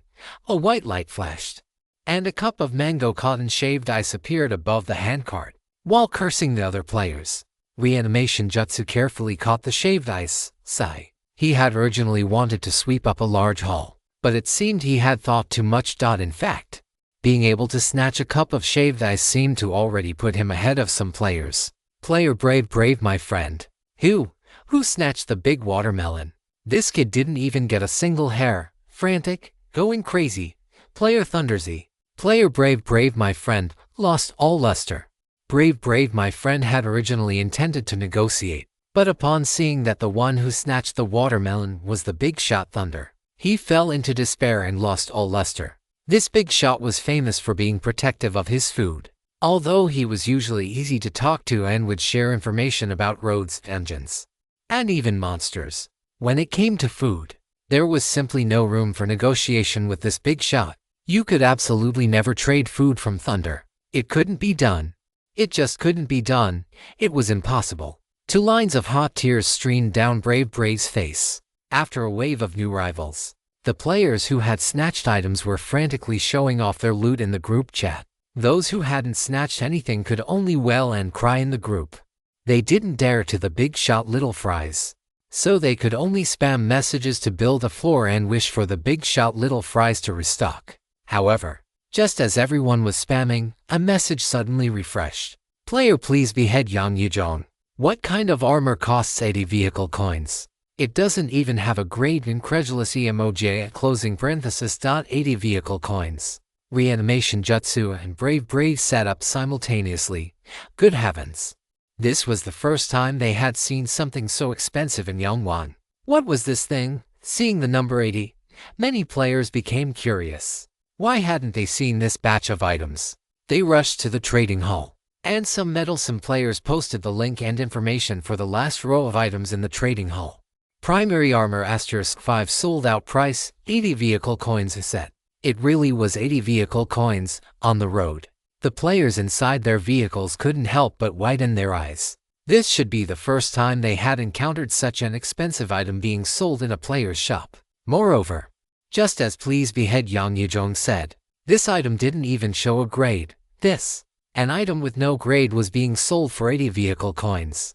Many players began to have some small thoughts in their hearts. Well, even if it was the big shot little fries, this was a bit hard to justify to them. Furthermore, during that last wave of new rivals, everyone had been relying on their hand speed, and when they were snatching, they hadn't really looked closely at what they were grabbing. In other words, these unlucky souls had actually spent 80 vehicle coins to snatch armor with no grade. After Please Behead Jiang Yi jumped out, seeing that someone had taken the lead, other unlucky souls who had snatched the unranked armor also jumped out one after another. Player Grey Perfume. Weekly raising hand. I snatched one too. Is this armor of any use? This kid snatched it by accident. Player Like a Donkey in Water. Melancholy Little Fries. Can I get a refund? 80 vehicle coins. This is my savings for a month. Crying. Player Like a Donkey in Water. Big shot. I was just fast with my hands. I didn't mean to snatch this. Can I get a refund? 80 vehicle coins might not be much to you, but for us, it's something we accumulated with great difficulty. Player Like a Donkey in Water. You shouldn't make money like this. Crying emoji. Operating Jiang Yi's account. Brother Anvil replied directly. Melancholy Little Fries. Chapter 347 Extra long chapter. Lee Bala for the extra update. You'll need to wait a bit. I will do my best. Seeing the message asking for a refund, Brother Anvil refused without even thinking. This was the only principle Jiang Yi had specifically instructed him on. Upon seeing the message where the big shot refused, these players immediately grew anxious. Player Like a Donkey in Water. No, big shot, you aren't exactly hurting for our little bit of pocket change, are you? Player Like a Donkey in Water. Isn't this going a bit too far? I haven't even used it yet, and I asked for a refund immediately after payment. You haven't really lost anything, have you? Player Like a Donkey in Water. Making money like this, doesn't your conscience bother you? Big shot. Seeing the messages from Like a Donkey in Water, many players subconsciously gasped. Ever since that incident where he took on 7 people at once, very few people had dared to speak to the big shot like that. Perhaps because Like a Donkey in Water had adopted such a humble posture, many players were now feeling a bit conflicted. To some extent, compared to the big shot, they felt a natural sense of identification with Like a Donkey in Water. After all, between seller and buyer, it is much easier for everyone to empathize with the buyer's position. Seeing that no one was speaking in the group chat, Like a Donkey in Water tried another tactic. Retreating to advance, player Like a Donkey in Water. Big shot, I was truly wrong. This is all the vehicle coins this child has saved up for a month. If you take them away, I don't know how I'll survive after this. Player Like a Donkey in Water. It's not easy for any of us to stay alive until now. Big shot, please just show some leniency this once. Player Like a Donkey in Water. If you insist on making this money, doesn't your conscience bother you? Big shot. It must be said that Like a Donkey in Water's posture had reached the absolute limit of humility. Furthermore, this guy was quite cunning. He didn't mention a word about his own decision to place the order. quietly shifting the narrative to suggest that Jiang Yi was the one greedy for money. On the highway, the expressions of many people shifted. When someone starts a movement, there are naturally those who follow. Player Grey Perfume, yeah, I haven't used it either. Big shot, just let us return it. Spending 80 vehicle coins on something like this is a massive loss. Player Grey Perfume, don't make money off your own people. We players should be united, shouldn't we? The few people who had snatched up the armor jumped out one after another, their tune completely consistent. Anvil called Jiang Yi over, looking a bit uncertain. Brother, should we refund them? Jiang Yi had been working out, and upon hearing Anvil call him, he opened the chat box and saw the long string of messages. Jiang Yi curled his lip. These people were still so boring. Jiang Yi's expression was somewhat listless. He didn't particularly want to deal with them, having just come from the nursing home and Mole Boss's recycling station. Looking at these people's comments, Jiang Yi found it hard for a moment to distinguish who the real monsters were. Jiang Yi only held the most basic identification with the concept of the human faction, so moral kidnapping had absolutely no hold over him. Furthermore, Jiang Yi glanced at their IDs with complete indifference. Furthermore, these guys looked like they were begging for pity, but in reality, they had no good intentions. If such a request had been made in a private message, Jiang Yi, considering that he hadn't sold that many items, might have let Anvil handle it. If everyone had been reasonable and discussed it properly, it naturally wouldn't have been a problem. But now, posting it in the group chat and saying all this nonsense changed the nature of the situation. Once this precedent was set in the group chat, the transactions would become endless. Yangwang wasn't Taobao. What? Was there no reason returns now? Next time, could others also say, I only traded for 5 minutes, 10 minutes, 30 minutes. I guarantee the item hasn't lost any value. I really haven't used it.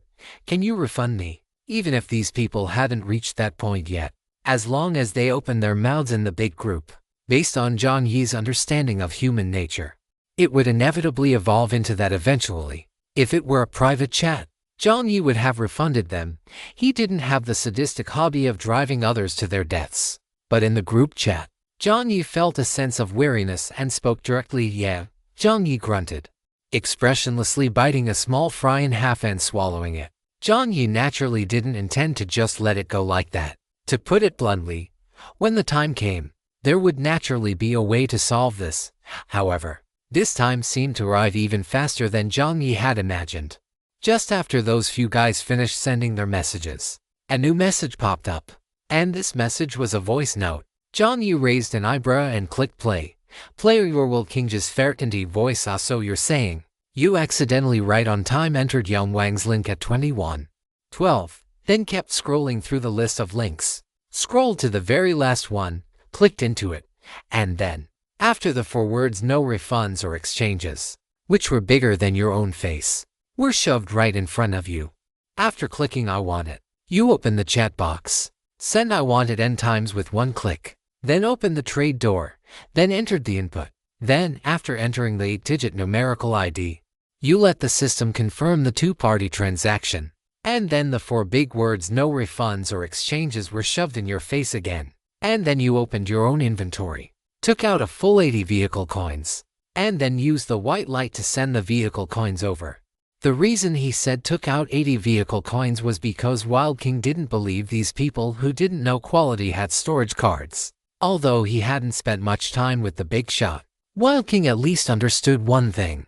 There was nothing simple in the big shot's hands. He only hated that his hand speed wasn't fast enough to snatch the armor later on. Armor produced by the big shot, even if it had no grade, it definitely had its own unique qualities. Finally, in order to get a refund, you say it was a misoperation. Your World King's hoarse voice didn't sound mocking, it sounded like a simple question.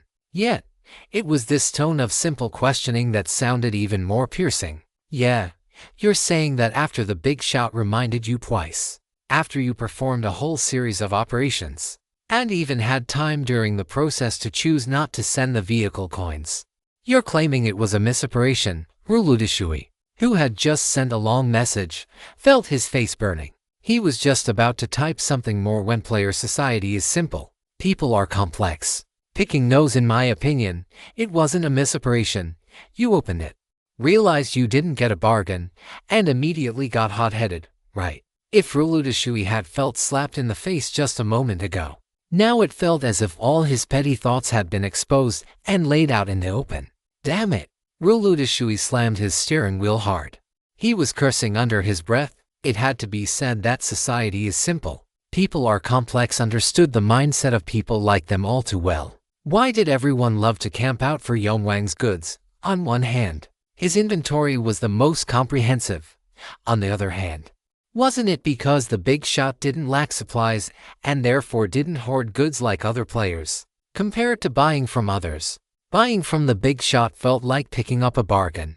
You couldn't just grab 99 bargains and then, on the 100th time, because you couldn't confirm the value of the item, immediately get hot-headed and start clamoring in the group chat, even accusing the big shot of using this method to make money. Could you? Society is simple. People are complex. Let out a scoff and shook his head. Player Ito Tensei. Oh yeah. I almost forgot that the big shot usually gives to prompts before a trade. Player Ito Tensei. Things written in black and white are hard to return even in the real world. Right, Player Ito Tensei, forget it, brothers. Let's just keep them ourselves. The big shot's items are never bad. Why don't we take another look? Seeing Ito Tensei's message, Ruludishui didn't even think. He replied directly, selling an unranked item for 80. I have no use for this good item. I'm truly speechless. We're all in the same faction. Do you really have to put on such an impartial and selfless act? We're all just trying to survive on the road. Can't we show some mutual understanding? I'll say it here. I really don't have the fortune to enjoy this good item. I'll count this as my bad luck. I'm putting it on the trading hall for 75 to break even. After sending the message, Ruludishui felt the irritation of being exposed dissipate slightly. He touched the cold armor, and the cool, unique texture made him involuntarily flex his fingers. It can regulate temperature. If it's just temperature regulation, an air conditioner can do that too. In any case, it shouldn't cost 80 vehicle coins, whatever. The words were already out there. Sell it, on the trading hall. As soon as Ruludishui posted the link, it was snapped up. Congratulations.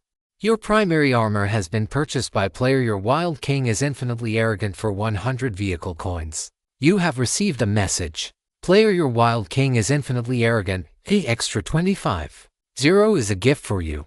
Player, your Wild King is infinitely arrogant. Rest assured, I won't be like you, making a fool of myself in front of everyone just for this bit of money. Clearly, Wild King had also seen through this guy's intentions. Ruludishui cursed again, although he was furious inside.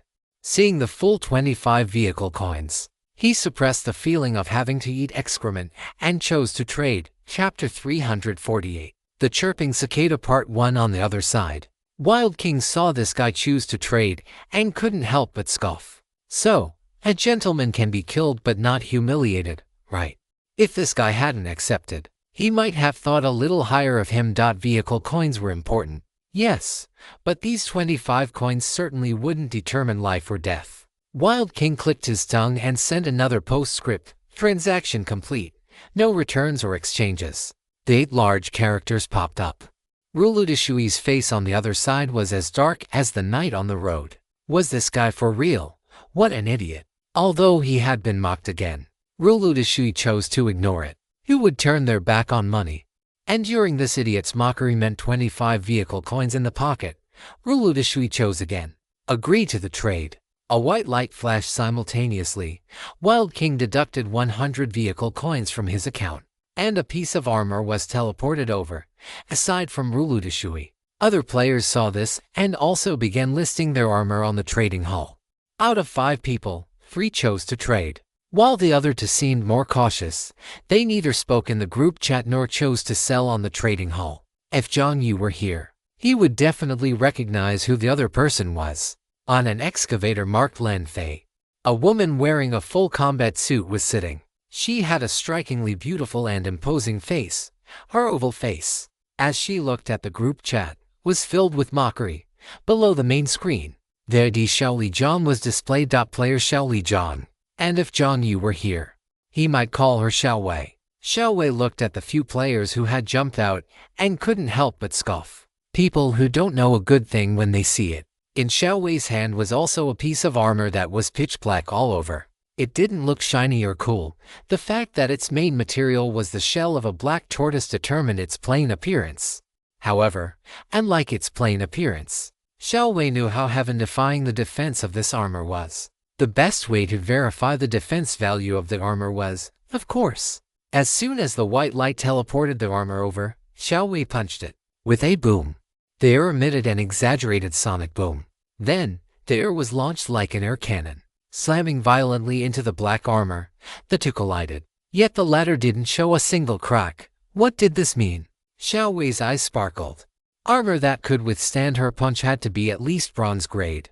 Or in normal circumstances, it should be silver grade. Her overall strength wasn't high, or in some respects, she was a bit unconventional. But she was quite confident in her strength attribute. Player Yu Xiaowide, 98234873. Nickname, Xiaoli Jiang Title. Aura. Equipped muta. Excuse me, sir. What is your profession? Vehicle level 3 excavator fatigue, health, strength, stamina, agility, spirit, comprehensive combat ability skills, intermediate Muay Thai, intermediate excavator operation mastery, intermediate wall demolition mastery, talent, Muay Thai master. Description, excuse me, sir. What is your profession, sir? Hey, this sir. Please don't put me in a headlock. Description. When attacking at close range, you will permanently gain a 20% bonus to strength, stamina, and agility. When actively initiating an attack or counterattacking using Muay Thai, this value increases to 30%. You possess outstanding reaction speed and a talent for skill acquisition. When learning new combat skills, you will have higher comprehension, faster reaction speeds, and more powerful repeatability. Your fists are your most powerful weapons. Weapons will actually limit your performance. Defensive items are a better choice for you. Due to the existence of talent, Muay Thai Master, most items were not only useless to her but would also become a burden. However, as for defensive items, just like in all games, offensive items were always more abundant than defensive ones. Xiao Wei didn't have any particular reaction to the big shot little fries, but upon seeing that the latter seemed to be selling the very defensive items she had been longing for, she had snapped them up immediately. And now, the test proved that her eye for items and the goods provided by the big shot little fries were both excellent. A smile spread across Xiao Wei's face. An item that could withstand one of her punches and also featured automatic temperature control was well worth 160 vehicle coins. The big shot was practically here to provide targeted poverty alleviation. Sighing, Xiao Wei ignored the clowns posting in the group chat and happily put on the armor to test it out. Just after putting it on, without thinking too much, Xiao Wei initiated a temporary chat from the transaction window. Xiaoli John Big Shot. I've received the items, thank you. Yellow hand emoji giving an OK sign. Xiaoli John Big Shot. Could you open up a friend slot? If you have any more defensive items like this in the future, I'll buy them at a high price. Xiaoli John, grinning over on his end. Jiang Yi saw the message and felt the ID Xiaoli John looked somewhat familiar. She must be a player in the top 50. He seemed to recall she had even reached the top 5 once. Seeing that she wanted to buy defensive items, Jiang Yi directly chose accept. You have successfully added Xiaoli John as a friend. You can now start chatting. Seeing this notification, Jiang Yi had no desire to chat and closed the chat channel directly. Just as Jiang Yi was wondering whether to conduct firearm training with Zoro tonight or simply go to sleep to rest up for a full day of road traveling tomorrow before entering the dungeon, suddenly, the massive mechanical arm, eclair, outside the vehicle began to operate automatically. The sound of the rotating shaft was quite abrupt in the night. It wasn't just Jiang Yi. It seemed other players had heard similar sounds as well. In the group chat, players began to post things like, "What the hell? What is that sound outside?" And "Oh my god, are there ghosts?" Jiang Yi frowned slightly, and the Jiu blade popped into his palm. He didn't rush out blindly but looked out from the vehicle window. In the thick night, thanks to the light strips, Jiang Yi could still see the coconut trees on both sides of the vehicle. At this moment, some dark shadows seemed to be wriggling above the trees. In the densest part of the shadows, Two blood-red lights suddenly appeared, and at the same time, a massive insect chirping sound erupted. Is this the thing similar to a cicada that was so noisy during the day because of the heat? Chapter 349. Chirping Cicadas Part 2. Christmas Eve. Just as all the players were panicking because of the massive insect chirping sound, Jiang Yi, who was holding an iced watermelon in the driver's seat of the bus, had a blank expression on his face. His lips moved slightly, and Yan Haojing revealed a hint of confusion. Today, is it earlier than usual? As his voice fell, a scalp-tingling sound of a heavy object landing echoed above the bus. With a boom, the roof, which Jiang Yi had finally managed to repair into something resembling a proper roof, caved in once again. At the same time, the massive insect chirping continued to ring out.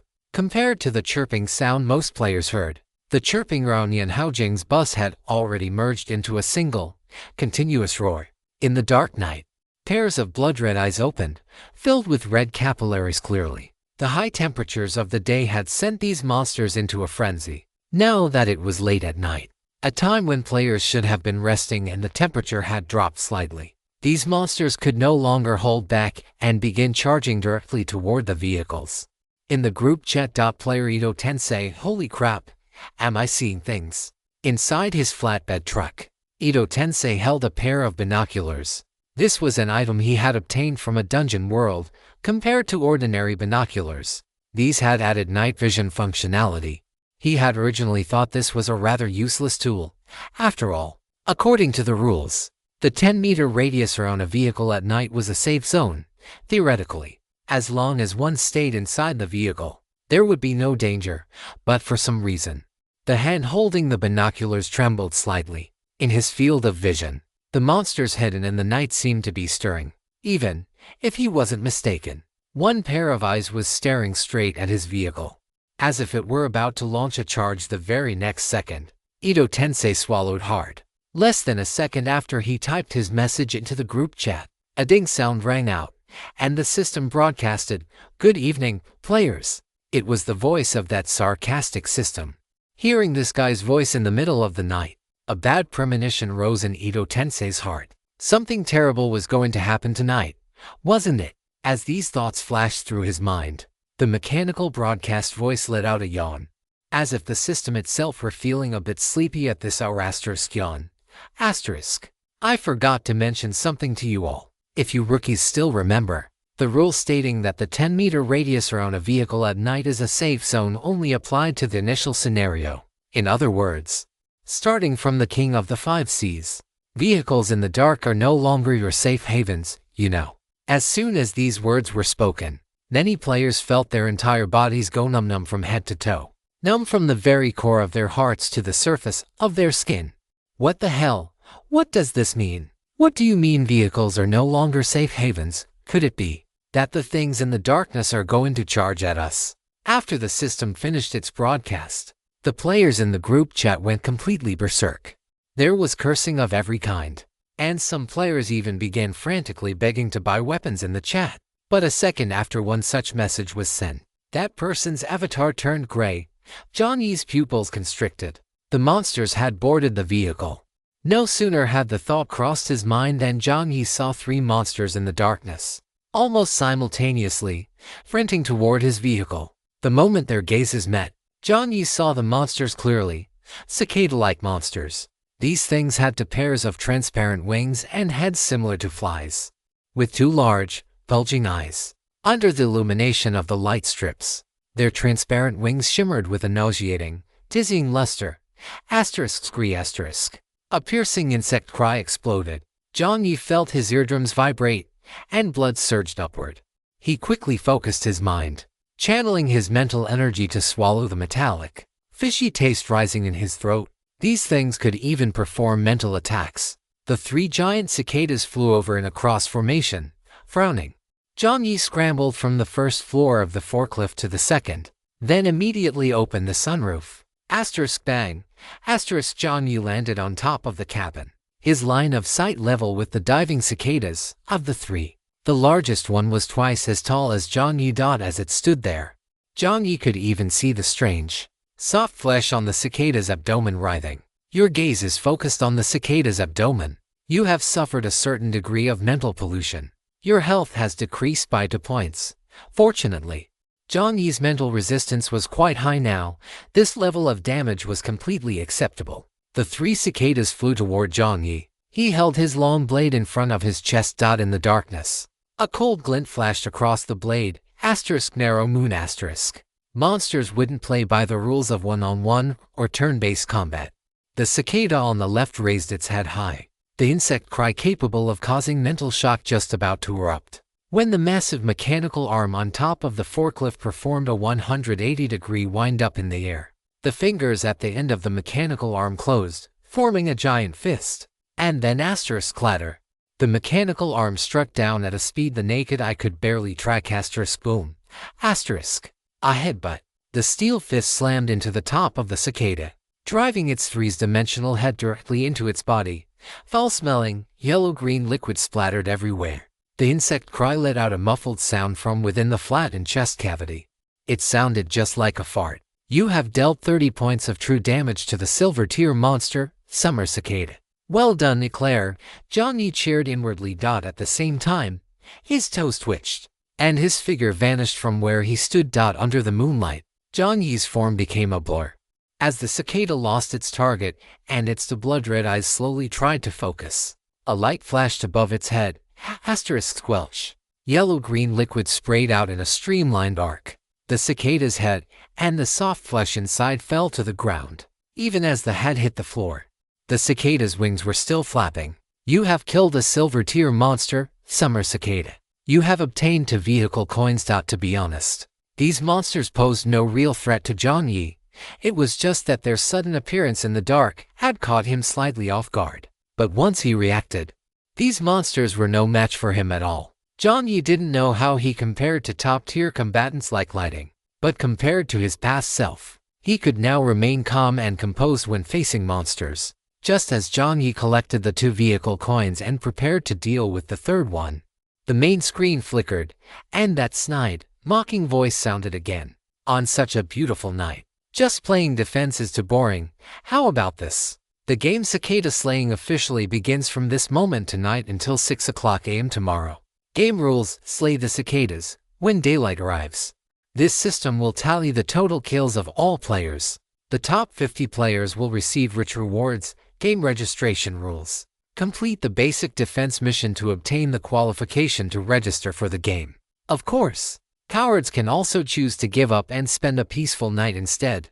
Sigh. Chapter 350. Cicada Slaying Part 3. All hands on deck. Cicada Slaying. Good grief. Nobody is getting any sleep tonight, are they? At least this guy knows not to kill off all the players. Actually adopting an opt-in registration method. Complete the defense mission to earn the right to register. Jiang Yi was definitely going to sign up for this game. Not to mention the rewards for the top 50. The fact that killing cicadas dropped vehicle coins was enough to tempt him, quickly finishing off the third cicada and collecting another 2 vehicle coins. The system's main screen flickered, and the game participation option popped up. You have obtained the qualification to participate in the cicada slaying game. Do you wish to participate? Yes or no? Jiang Yi chose yes. After selecting yes, the screen flickered, and a 10-minute countdown appeared. There was still a 10-minute wait before the game officially started. Having killed 3 cicadas in succession, Jiang Yi's breathing hadn't even changed much. For a powerhouse, slaying cicadas wasn't particularly difficult. But for the other players, on the highway, the players were wailing and howling. Although the game had been going on for a month and the players who had completely given up were likely already eliminated, even the remaining players had never encountered a scene where monsters chased and rammed their vehicles like this before. They had to be careful not to let the monsters hurt them. Secondly, they could not let the monsters touch their vehicles. These flying cicadas were actually dragging small vehicles and hurling them toward the mist. For a moment, everyone was caught in a panic. But some players had no such concerns at all. On the pitch-black highway, 3 cicadas appeared around Yuan, as 2 of the 3 cicadas surrounded him from the left and right, preparing to ambush his vehicle. Yuan let out a scoff. With a thought, the blocks retracted, and the room-sized vehicle quickly transformed back into a skateboard. Yuan strapped the skateboard to his back. One cicada couldn't break in time, just as they were about to collide. Yuan shifted his intent, and the greedy skin directly covered the skateboard. The skateboard, now harder than refined steel, performed a 360-degree spin in midair, slapping the lunging cicada right across the face. The connection between the cicada's head and body was snapped instantly, and yellow-green fluid splattered all over Yuan's face. "Damn it," Yuan cursed. As the fluid dripped down his face, his composure completely shattered. He lowered his center of gravity, his legs compressing like springs, and he unleashed a whip kick. The air erupted with an exaggerated sonic boom. The head of the cicada rushing in from the far right was kicked until it caved in, and his foot burst out from the other side of its head, just as the cicada on the right attacked. The one above had already lunged in front of Yuan, on its ugly face. The mouth parts opened to reveal dense, fine teeth, and the membranes on both sides vibrated, sending a sharp sound exploding directly into his mental plane. Just as the buzz sound was about to overwhelm him, another layer of greedy skin covered him. However, this time, the greedy skin didn't cover his weapon, but rather Yuan's face. Yuan opened his mouth. The greedy skin wrapping property transformed into fire. A scorching sensation radiated from his face. Without a moment's hesitation, Yuan spat out a pillar of fire. The thick column of fire blown out by Yuan looked exceptionally brilliant in the night. The fire pillar collided head-on with the sound wave, and to the cicada's terrified eyes, its entire body was engulfed in flames. Screech, a shrill, miserable cry rang out. The cicada was ablaze from head to toe. Yuan landed from midair, dropping to one knee. The scent of charcoal-grilled cicada filled the air. Yuan's mouth was also a bit charred, but he didn't care at all. He twitched his nose and hissed, "Actually smells pretty good." After dealing with the 3 cicadas, Yuan chose to participate in the game without hesitation. On another stretch of highway, a middle-aged man puffed on a cigarette, with 3 fallen cicadas at his feet. Compared to Yuan's, these 3 cicadas seemed to have died much more decently. At least their bodies weren't charred, and there were no overly exaggerated wounds. Looking closely, the wounds on these 3 cicadas were surprisingly identical. There was a small, deep incision at the junction of their necks. The direction and force of the cuts were even eerily consistent. Renzu Banjuan at his side, put away the sharp scalpel in his hand, held the cigarette in his mouth, and likewise clicked, "Participate in the game." Outside the minecart, 2 cicadas were constantly flapping against the left and right sides of the vehicle. But compared to the minecart, their size, honestly, was no different from flies. Jiang Yi spent a great deal of effort before she finally spotted where the monsters were. This wasn't her fault. The minecart was simply too large, and she barely managed to find any items. The few lighting lamps inside the cart weren't even enough for the interior, let alone illuminating the surroundings of the vehicle. Squinting her eyes to search for a while, Jiang Yi held an iron hammer in both hands, warning herself in her heart to calm down. Just like the big shot said, "Calm down. Observe where the monsters are. Observe their movements." In the darkness, Jiang Yi held her breath to the minimum. Soon, she saw the cicada's rhythmically trembling wings. Yes, destroy the wings. These guys won't be able to move. The thought had barely flashed through Jiang Yi's mind when she had already shifted from inside the minecart. Her legs hooked onto the outer railing of the cart, hanging upside down. In the dark night, Jiang Yi's figure was completely concealed. This was a new achievement she had unlocked after nearly kicking herself into the white mist again. Madly testing on the edge of death. Description: successfully test the limits of life and death while in a near-death or suicidal situation more than 10 times to unlock this achievement. Description: what is called madly testing on the edge of death? Before you die, it's called the art of death. Death is art. Your luck and actions have left an unknown existence in awe. It is curious. How far can you go living under such shadows? You have received a sponsorship reward, skill Dance of Death. Although Dance of Death had dance in its name, it was actually a thorough, lethal killing technique. This skill had extremely high requirements for the user's physical fitness. If one hadn't undergone sufficient training, it would be easy to hurt oneself instead. Even so, Jiang Yi was already quite satisfied. This was the first skill she had ever obtained. On the railing of the minecart, Jiang Yi hung upside down. In the dark night, even the sound of her heartbeat had almost vanished.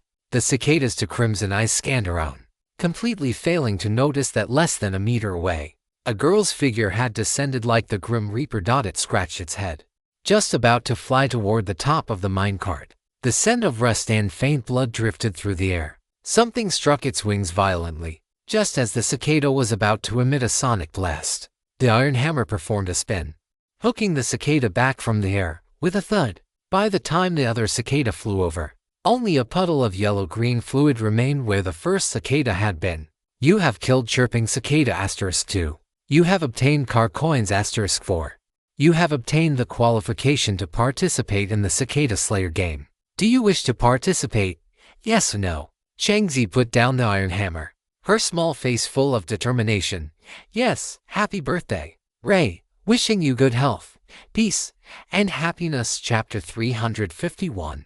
Cicada Slashing Part 4. I'm not stupid. Atop the forklift, Jiang Yi stared expressionlessly at the cicadas wriggling in the dark night. 10 minutes later, the cicada slashing would begin. After a few minutes of silence in the group chat, players soon began to speak up. Player Ito Tensei, damn it. I almost got killed by these cicadas. Player Ito Tensei. They actually have mental attacks. Player Ito Tensei. They're incredibly fast and have mental attacks. How is anyone supposed to play this? Player Ito Tensei. Can't play. Can't play at all. Player Ito Tensei slowly lies down. Player Brave my friend, little old me here. I'm severely nearsighted. When I saw those two cicadas, I thought the underworld had sent someone to pick me up. Powerless. Emoji. Player Ito Tensei. To cicadas. Ito Tensei had spotted a blind spot. Ito Tensei glanced outside his flatbed cart at the smashed remains of the cicada and scratched his head. Why did it seem like he only had one here? Other players seemed to have noticed something wrong as well. Player Shaking Piggy Cup. Why do you have to cicadas? Confused bean face. Emoji. Player Brave my friend. What? Player Shaking Piggy Cup. Photo. Player Shaking Piggy Cup. I only have one here. Player Shaking Piggy Cup. Hippie bar Lulu waving hands. Sticker image. Player Brave my friend. After these few sent their messages, other players followed suit. Most players had one cicada. A small number had two. While people like Jiang Yi, Wild King, and Human Race Brick Moving Emperor had three. Seeing this, Jiang Yi rubbed his chin. It seems the number of monsters isn't balanced. It's likely that players with higher overall strength have to complete a more difficult defensive battle, meaning they have to kill a larger number of cicadas. Is this the game's balancing mechanism? Jiang Yi couldn't help but feel curious. As for Lighting, wouldn't he be facing a whole swarm of cicadas, unlike himself? Although Lighting seemed a bit rigid in some ways, he actually seemed to enjoy chatting in the group. Jiang Yi often saw Lighting's messages. Lighting hadn't said a word. Could he still be killing monsters? As a matter of fact, Jiang Yi wasn't wrong. Under the moonlight, Lighting Z completed his 10th kill. Furthermore, judging by their size, the cicadas here were much larger than those encountered by other players. The corpses of 10 cicadas were scattered around the bus like flowers falling from the sky. Lighting Z retracted his fist. He had to admit, the physical durability of these cicadas was quite impressive. Because he had to protect the vehicle, he had actually spent quite a bit of time on them, rinsing the disgusting yellow-green liquid off his body with water. Lighting Z opened the group chat without changing his expression. He had originally intended to post information about the monster's weaknesses, but after seeing the numerous messages from other players mentioning 1, 2, or about half a person's height, Lighting Z fell silent. Lighting Z glanced at the pile of corpses on the ground, each monster as tall as he was, and pursed his lips. His expression was somewhat gloomy. After posting the weaknesses in the chat box as usual, Lighting Z sat back on the bus without a word, holding the chilled watermelon he had just bought, and took a bite. The cold, refreshing watermelon flesh entered his mouth, easing the stuffiness of the night. As he ate, the tightly furrowed brow of Lighting Z finally relaxed a little. Forget it. A satisfied expression appeared on Lighting Z's face. He wondered if he could get some of the wild tree meat from Wild Tree Island after the game ended, and he returned to the instance. People on the island said that the texture of this tree meat was quite unique. It tasted like fruit, yet also like tender seafood, and even smelled like coconut milk. As he thought about it, Lighting Z swallowed a mouthful of saliva. Find a way to get some. and then sent it to Jiang Yi. With his mind made up, a notification appeared on the main screen stating that he had obtained the qualification for the game. Without any hesitation, with his mouth full of fruit, Lightingzy chose participate with satisfaction. 3 minutes until the game starts. All the players began to prepare for the upcoming battle. Just then, the Green Onion report post, which had been marked as a featured post, updated again. Shock. The heaven-defying attributes of the heaven-defying armor. Mom, such armor costs only 80 cart coins. Seeing the title of the post, Jiang Yi, who was silently wiping his Xiaoyu blade on the forklift, paused for a moment. The window that wouldn't close. He clicked on the post. The content of the post was very simple. It was an MP4 video. There were only 2 segments in it. The first segment showed a person curled up inside a turtle shell, hiding in the night. Because the color of the turtle shell was very similar to the black of the night, the concealment ability of this armor was quite good, and it seemed it wasn't just the color. In the footage, everyone could see that a cicada was almost right in the player's face, its wings vibrating in the air, nearly touching the player. However, even at such a close distance, logically speaking, the cicada should have been able to sense the human's aura. Yet, after the bloody eyes and head turned slightly toward the player's direction, it actually just moved away. Does the armor come with an aura masking function? Jiang Yi rubbed his chin. He then recalled a corner of the main material description he hadn't paid attention to. Due to the characteristics of the main material, the mysterious turtle shell fragments, the finished product has a certain probability of triggering a stealth trait against certain monsters. Naturally, creatures like turtles don't have a strong presence in the wild. They're always slow and steady, truly coming with a built-in stealth effect. The reason Jiang Yi hadn't noticed this was very simple: targeting certain monsters with a certain probability. When you add these 2 together, as long as it isn't 100%, it is effectively negligible to Jiang Yi. But he never expected that this thing would actually trigger the stealth effect against the cicada. Jiang Yi clicked his tongue and continued to play the video. This MP4 clip was spliced together from different segments. Jiang Yi didn't know what had happened in between. But when he clicked play again, he saw a window that won't close. Who had just dodged the cicada, attempting to sneak in a heavy hammer blow. However, the player tripped over their own feet, performed a flat ground faceplant, and rolled all the way to the cicada's feet, weapon and all. Jiang Yi, Thunder's other players, Playerito Tensei, holy crap. Is the guy who posted this still alive? Stallion report post, still alive, still alive. The video continued to play. After window that won't close tripped over their own feet and looked up. The bewildered cicada finally reacted. Its mouthparts opened, and it lunged directly at window that won't close. Window that won't close instinctively raised their hands to dodge. However, as the cicada collided with window that won't close, a milky white light erupted from the turtle shell armor. A mechanical broadcast sounded. Goddess armor love. Equipping.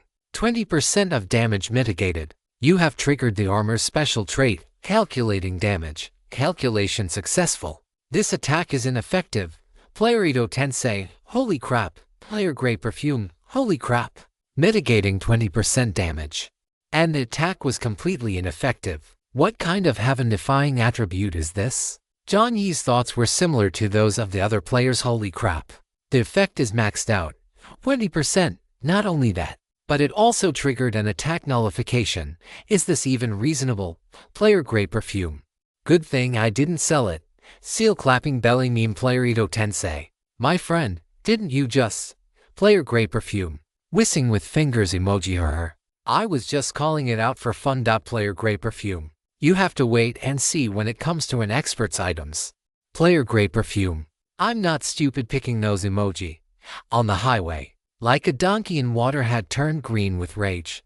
Their chest heaved rapidly. On the main screen, the message "Congratulations, your trade was successful" was still displayed in the log, along with the 25,000 that the Wild King had thrown in as a bonus. Chapter 352. Slashing the Cicada Part 5. So satisfying. Like a donkey in water punched the steering wheel. Damn it, why didn't they say so earlier? If they had just explained it clearly, wouldn't they have avoided reselling it? Damn it. They did it on purpose, right? They just wanted to see them make a fool of themselves, right? Like a donkey in water's face was livid. In fact, Jiang Yi didn't even know who this person was. And there was no intention to make them look bad. The reason it wasn't written clearly was simple. This item was crafted by Jiang Yi himself, so it couldn't be registered in the system. Jiang Yi had tried, but to register it, one seemed to need a weapon authorization qualification. Simply put, that was a qualification only possessed by Oak and certain service areas. Current players had no way to obtain such qualifications. Of course, there was another way, which was to take items directly from dungeons registered in the system, which would also display information, but clearly, the beginner armor Jiang Yi crafted belonged to neither category. In fact, if Like a Donkey in Water had just waited a moment and rummaged through the armor, they could have found a simple note Jiang Yi had written, which detailed the armor's functions and potential debuffs. Jiang Yi had even gone to great lengths to have Brother Anvil possess him to write the note, just so his own handwriting wouldn't be revealed. Even if they hadn't found the note, like window that won't close, they would have naturally discovered the armor's functions after wearing it for a while. However, it didn't matter now. The armor had already been sold by Like a Donkey in Water. Just as society is simple, people are complex, had said. He understood these people too well, driven by the desire to take advantage. Once they realized they hadn't gained an edge, these people would immediately forget all the favors they had received and harbor resentment toward the person who should have provided the benefit. Because they themselves wanted to take advantage, they projected that same mindset onto others, thinking that if they were even a second slower, the other party wouldn't give them a chance to back out. Therefore, they didn't hesitate to apply pressure in the group chat, demanding a refund. However, they forgot one thing: for a true expert, the expert has neither the time nor the need to scam people for a few measly vehicle coins. In a word, short-sightedness is not a flaw, but the standard way of life for some people. Those with different paths cannot make plans together. Once the video from Scallion Report Post was released, the players below were all holy crap. In this new scenario where cicadas could board vehicles, the value of an item that could temporarily mask one's aura from the cicadas was something anyone with a brain could understand. Even without considering the masking effect, the ability to resist true damage was enough to make anyone's heart race. Not to mention the temperature regulating function they had known about from the start. For such a 3-in-1 item, the expert only sold it for 80 vehicle coins. Just as Scallion Report Post said, this was practically charity. Holy crap! The player who bought this beginner armor is just too lucky. If the other players knew that this beginner armor was actually a gift from the expert to window that won't close, they would probably be even more envious and jealous. This was blatant favoritism. The players in the group chat were going crazy. After the defensive battle, many players had fully experienced how troublesome the cicadas were. They could fly. Their heads and wings were incredibly hard, and they could even launch mental attacks. If only they could have a piece of armor like that. At least there would be a chance to catch a breath. It wouldn't have to be like this every single night. The players' eyes turned green with envy, and those who had just resold their primary battle armor or worse, sold it at a low price, were now regretting it so much their guts were turning blue. Aside from Yahello Di Shui, another player on a motorcycle, King Jiang Yi, who was panting heavily with a gruesome scratch on his arm, suddenly slammed his hand against the fuel tank in front of him. Damn it! He had just sold his primary battle armor to Bu and Desu for a price of 125. At the time of the sale, he had been smug, thinking that at least he had sold it for more than that idiot Yahello Di Shui, who had jumped out and offended a big shot. But now, he was filled with regret. Judging by the functional demonstration, even if he didn't use the armor himself, he could have sold it for at least double the price. At least double the price. King Jiang Yi gritted his teeth hard. The thought of regret had barely flashed through his mind before it was dismissed. The person on the other end was Buen. He had sold the item at a markup to a big shot who was firmly in the top 3 of the leaderboard. It was obvious that there was no way to undo the trade. Thinking about how an item that could have been sold for double had just been let go. Even though he hadn't lost as much as that fool Yahello Di Shui, it was still enough to make his heart ache. Moreover, he seemed to have vaguely sensed something wrong. Buen had traded with him right after finishing deals with Yahello Di Shui and Yuan. The number 125.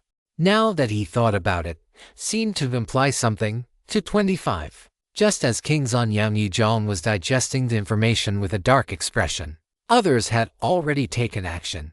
Di Shui's face was a mix of uncertainty and anger. He opened the chat box, hesitating over something. A second later, thinking of his losses, he couldn't help himself and clicked on Yu Wang's avatar. Less than a second after sending the message, *ding, a new message refreshed in the group chat. This message was none other than a screenshot of the trade between Di Shui and Yu Wang. In the screenshot, the large 25, 0 and the words no returns or exchanges were deliberately highlighted with a red circle. The other image was a fresh screenshot of the request Di Shui had sent to the system to intercept and cancel the trade. Yu Wang hadn't said a word, yet it felt like he had said everything. The players in the group chat exploded. Player Huatujuan Shan, good heavens, a repeat offender, are we? Player Huatujuan Shan, returning goods again and again. Player Shi Hu Hen Dan Chun Fuzadi Shi Ren. No, buddy picking nose. Player Shi Hu Hen Dan Chun Fuzadi Shi Ren. You were the one who called it an operational error. You were the one who complained the price was too high. You were the one who gladly accepted the premium. You were the one who broke down after realizing the armor was worth more than the price. And now you're the one asking the system to intercept the seller and shamelessly demand a return. Buddy, are you treating the trading hall and these big shots like merchants on Pinduoduo? Player Huatujuan Shang. Treating them like people from the Lighthouse Nation. Player Shoot 1902. What does the Lighthouse Nation have to do with us? Player Huatujuan Shang, squinting and whistling emoji.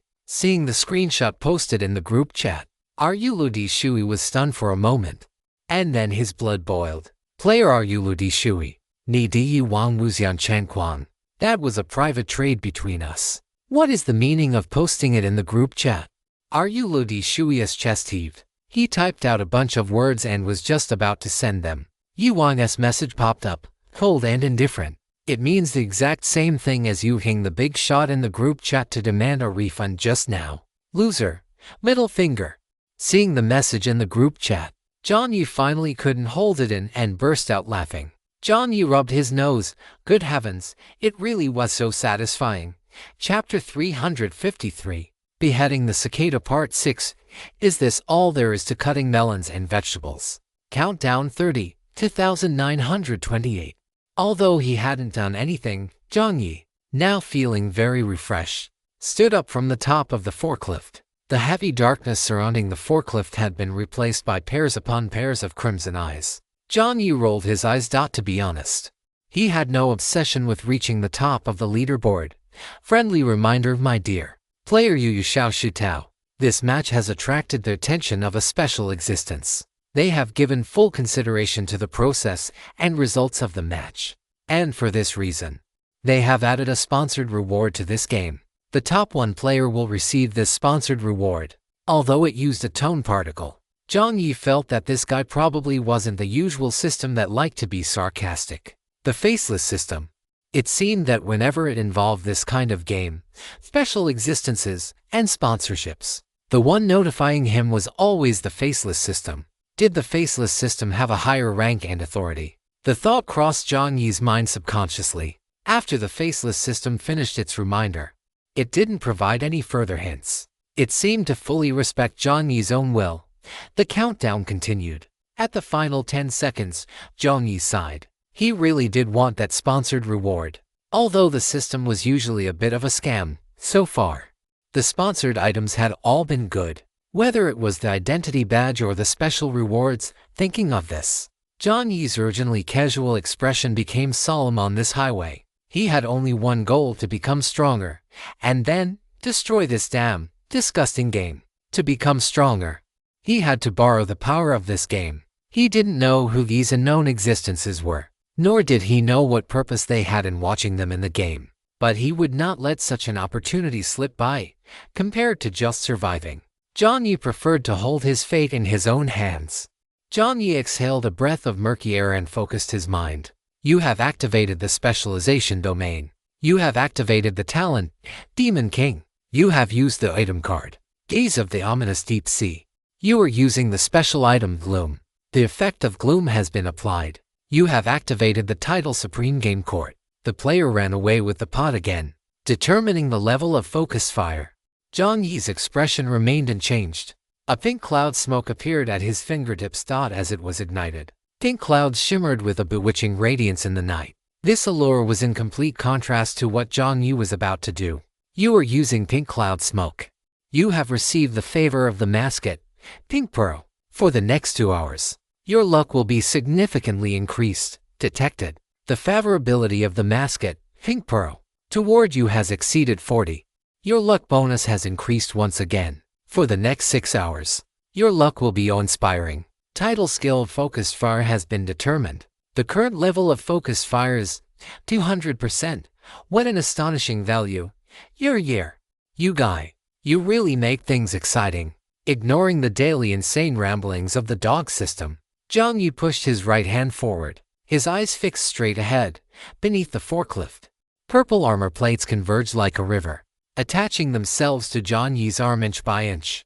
The cold touch of the steel armor made Jiang Yi's heart begin to race, and the speed of the blood flowing through his body seemed to accelerate as well. Jiang Yi tilted his head slightly, looking at Aniclimax, which was glowing with a dark purple light.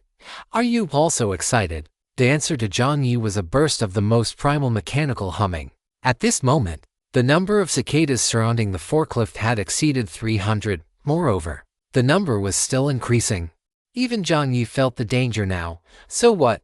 On the main screen, the countdown had reached the final second. On the road, players of all ages and genders looked toward the surroundings of the vehicles. Clatter.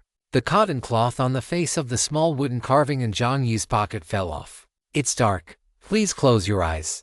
The slender figure above the forklift vanished. In the darkness, a long, narrow blade danced like the scythe of the Grim Reaper, weaving between the flapping wings. Under the shroud of darkness, the cicadas could not see what was happening around them. They only knew that in the trembling air, the number of their companions seemed to be decreasing rapidly. By the time they smelled a hint of blood and rot swish, a white light flashed. Heads were severed. The figure in the darkness vanished once again, and Jiang Yi's consciousness. The voice of Brother Anvil sounded softly.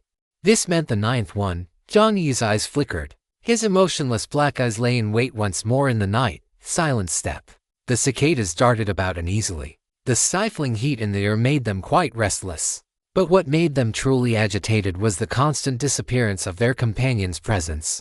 In the dark night, cold glints flashed continuously. Pairs of crimson eyes condensed and dissipated in the darkness. Brother Anvil's counting grew faster and faster, and Jiang Yi's hand gripping the long blade had actually begun to feel sore. About a quarter of an hour passed, and under the moonlight, Jiang Yi's figure reappeared. The ground around the vehicle was already thinly covered with the corpses of cicadas. Seeing Jiang Yi's figure, these cicadas did not pounce. Instead, they subconsciously took a step back. Jiang Yi took a deep breath, his fingers cramping. A quarter of an hour seemed short, but only Jiang Yi knew what he had experienced during this time. Brother Anvil's count had reached 36. In front of Jiang Yi, on the main screen, a massive leaderboard appeared. The content on the leaderboard was quite simple. The players' IDs and the number of cicadas they had killed. All the numbers were jumping wildly, which for some reason reminded one of a certain gambling den. Jiang Yi's gaze scanned the list. The ID Melancholy Little French Fry was still in first place, followed immediately below by Thunder at 35, then Little Pear Sauce, and then Human Race Brick Moving Emperor. The number of kills for these few was very close. Just as Jiang Yi looked at the main screen, the number behind Thunder's E increased by 2, becoming 37. He had surpassed Melancholy Little French Fry. The list kept jumping. At the bottom of the list, an exit portal had appeared. The cicada slaying game could be joined voluntarily, and after killing at least 5, one could choose to abstain. Naturally, the game wouldn't keep the cicadas out all night to kill all the players. That wouldn't benefit them either. But the game had only been going on for a quarter of an hour, and the players, especially those participating in the slaying, certainly wouldn't quit so easily. However, when the players saw the numbers of the top 5 on the leaderboard, they couldn't help but gasp. A quarter of an hour, nearly 40 monsters. They are pure beasts. It's no different from chopping melons and vegetables. Hu Juansheng smacked his lips. Chapter 354. Slaying Cicadas Part 7. White Hot. A quarter of an hour later. The effect of its dark. Please close your eyes had expired. Yellow-green liquid slid down the long blade, and Jiang Yi's fingers were slipping a bit. Jiang Yi glanced around.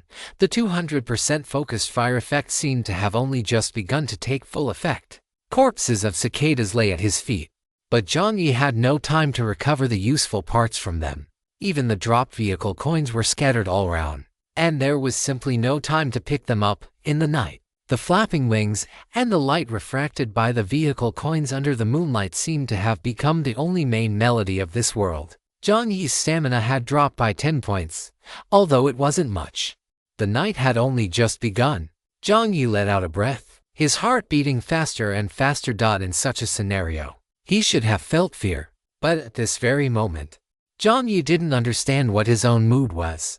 Was it the passive talent of the Demon King? The light from the lead strips flickered in the night, and at one moment, it illuminated Jiang Yi's young face. On that young face, there was a smile.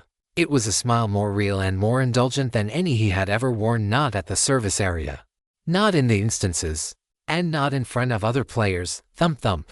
The corners of Jiang Yi's mouth stretched wider and wider, until eventually, his expression began to look truly deranged. The highway instance, especially the existence of the Summit Battlefield trial, had caused Jiang Yi to gradually blur the boundary between life and death. Yet, tonight, right here, that thrill of death shadowing his every step, along with the pleasure it brought, seemed to have descended once again. A sickly light flickered in Jiang Yi's dark, sunken eyes. He rummaged through his inventory, pulled out a strip of bandage, and used it to bind the Xiaoyu blade directly to his trembling left palm. Under the moonlight, above the corpses of the cicadas, streaks of white light began to emerge. As the light cracked open, the sound of buzzing wings filled the air. 1, 2, 3. The sound of the white light fracturing continued to ring out. 10, 20, 50, 100. The main screen suddenly appeared before Jiang Yi. Massive warning, practically shoved into his face. Detection complete. This concentrated aggro has successfully attracted over 100 monsters. Based on an analysis of your overall strength, the danger level of this game is judged as highly dangerous. Players are advised to cherish their lives and pay attention to game procedures. Jiang Yi was already surrounded, covered by a dense swarm of cicadas. It was a scene that would make any player feel nothing but despair. Wrapped in layer upon layer of cicadas, Jiang Yi's figure seemed completely swallowed. In the next second, he would be drowned in the tide. This level of intensity had already exceeded the system's projections. To the current game and the current system, Jiang Yi possessed an importance that no other player could compare to. If he were to die in this game just like that, the system shuddered. No, absolutely not. Those guys would definitely. Just as the system received prompts from certain entities and issued a warning to the player Jiang Yi. At the same time, in the back end of the main system no. *****. You have received an additional sponsorship, 5,000 car coins. System. The system gasped. Certain entities are quite interested in this kind of gameplay. Jiang Yi's actions have won their attention. System popularity is skyrocketing. The main screen flickered. Lunatics. These lunatics. A portion of these entities did not want to see such a promising subject lost so easily. But another portion, it was clear that Jiang Yi's method of crazed aggro pulling was exactly to their taste. It had to be said. Jiang Yi's existence was simply a bug in this game. Originally, this game had very little attention. But ever since Jiang Yi rose among the players, these entities had swarmed over like leeches drawn to fresh blood. A massive sum of 5,000 car coins was enough to keep it far ahead in the next evaluation. The system swallowed hard. Beneath the main screen, Jiang Yi merely glanced at the warning before his figure vanished from the spot once again. Bang, bang, bang, bang. 4 silver-white bullets flew out. It had to be said. There was one benefit to having so many monsters. There was no need to aim. A strange thought flashed through Jiang Yi's mind. The 4 bullets struck the heads, torsos, and wings of 4 different cicadas. Jiang Yi didn't care about precision. For those that didn't die, he simply went over to finish them off himself. With every swing of his blade on the surface, his speed seemed to increase. The blade light was snow white, almost merging into a single sheet. But in Jiang Yi's vision, Jiang Yi hadn't even activated true sight. The reason was simple. In a high-density scenario like this, if Jiang Yi were to activate true sight, his field of view would become like a colorful mosaic. He wouldn't be able to distinguish where the monsters were at all. The Xiaoyu blade moved faster and faster, continuously reaping the lives of the cicadas. In Jiang Yi's field of vision, however, the long blade seemed to move slower and slower, and he was seeing more and more clearly. He saw clearly which spots he could have pierced but didn't, which spots he should have grazed lightly, but instead used too much force, which moves were flashy but impractical, which dodges were unnecessary. He saw it all with increasing clarity along his journey. Jiang Yi had many teachers, including Xiaowei, Moon Leopard, Ecchi, the minifigures in the training hall, Zoro, as well as all the players and monsters that had died by his hand. But Jiang Yi's companion, his soul sparring partner, the one who understood him best and knew him best, was only himself. With another flash, under the moonlight, Jiang Yi's figure was shrouded in a layer of gloom. His expression was remarkably calmed out at this moment. It was as if he were not on a battlefield of slaughter, but in a deserted training ground. Every action was reflected in his mind, dissecting himself, mirroring himself, and then overcoming himself. Faster he needed to be faster. A vertical thin line appeared on the body of a cicada that stood 2 meters tall. With a splash, its internal organs and structures spilled all over the ground. The surrounding cicadas closed in, their massive sonic attacks overlapping. A piercing shriek rang out, and Jiang Yi's eardrums vibrated. Following that, blood began to flow from Jiang Yi's eyes, nose, and ears. The sensation of the congealing blood made Jiang Yi tilt his head slightly. Without changing his expression, he wiped the blood away, and Jiang Yi's figure vanished once more. Clang, sparks flew. The fist of the giant-sized Aclear descended from the sky. You have killed Cicada 1. You have killed Cicada 1. You have killed Cicada 1. The broadcast sounds rang out densely. Jiang Yi landed, and this time, a bite wound had appeared on his forehead, and the vision in his right eye began to blur. Jiang Yi looked at the main screen on the leaderboard. The ID Melancholy Little Fries had jumped back to first place, 89 kills. The second place spot was still held by Thunder, but the third place spot had changed to Shoot 1902. And the number behind Shoot 1902 was jumping at a speed even faster than that of Jiang Yi and Thunder. On the highway, a massive tank rumbled past. The barrel of the M for Sherman glowing red atop the tank.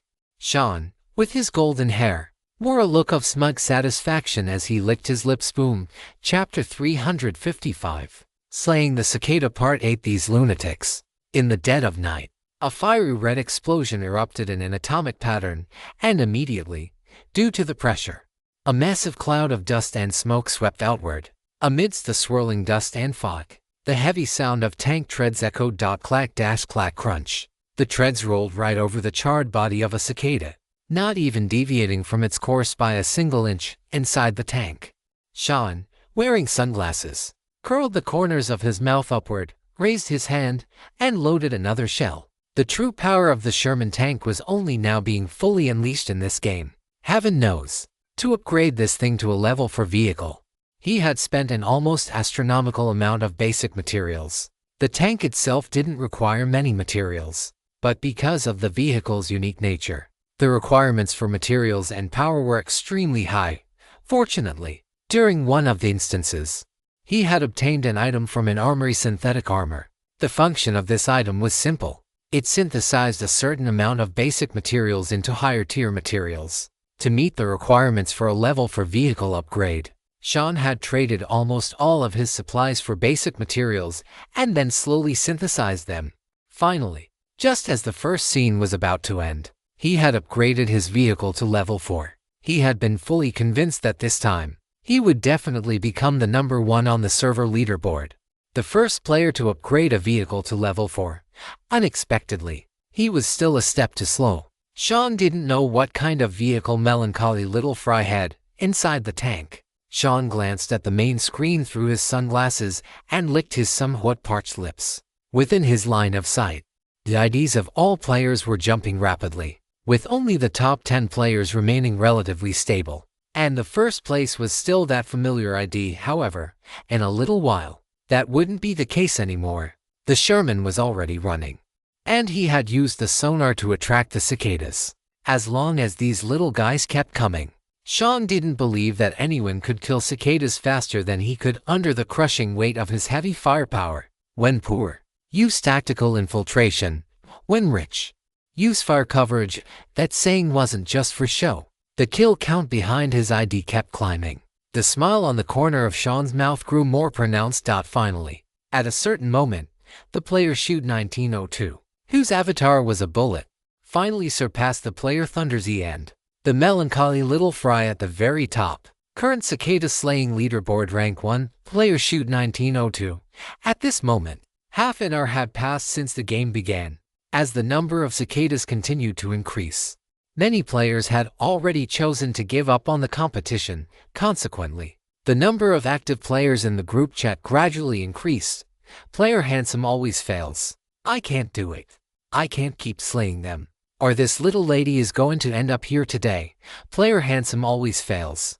I'm retreating, and this retreat is for a lifetime. Meme. Player Rebellion is the main theme. Come one, crying and screeching like a cicada. Player Ito Tensei. Holy crap. What am I seeing? Big Boss Little Fry fell from the top spot. What? On the highway, Guanbushang Dekking, who was currently engaged in guerrilla warfare with 3 cicadas, looked up toward the leaderboard. The top one spot, where the goddess should have been, had truly been replaced by another player's ID. Guanbushang Dekking froze for a second. Who the hell is this? Where did he pop out from? This ID seemed somewhat familiar. Just as Guanbushang Dekking was looking at the leaderboard, the cicadas seemed to have sniffed out his location and dove straight toward him. Guanbushang Dekking, wrapped tightly in turtle shell armor, frowned, just as the cicada's blood-red eyes locked onto him and its sharp teeth opened. A faint, annoyed murmur sounded in the darkness. Who the hell is this? The cicada's massive mouthparts had already opened behind Guanbushang Dekking, looking as if they were about to swallow the guy whole. Just then, seemingly disturbed by the incessant, annoying chirping of the cicadas, Guanbushang Dekking tilted his head slightly and curled his fingers, which were wearing finger guards, in an instant, to rotating. Pale blue light screens rose up round Guanbushang Dekking. They collided head-on with the diving cicadas. A mechanical broadcast sounded. You are using the special item, Boundary Marker. Your current defense attribute will be increased to 150%.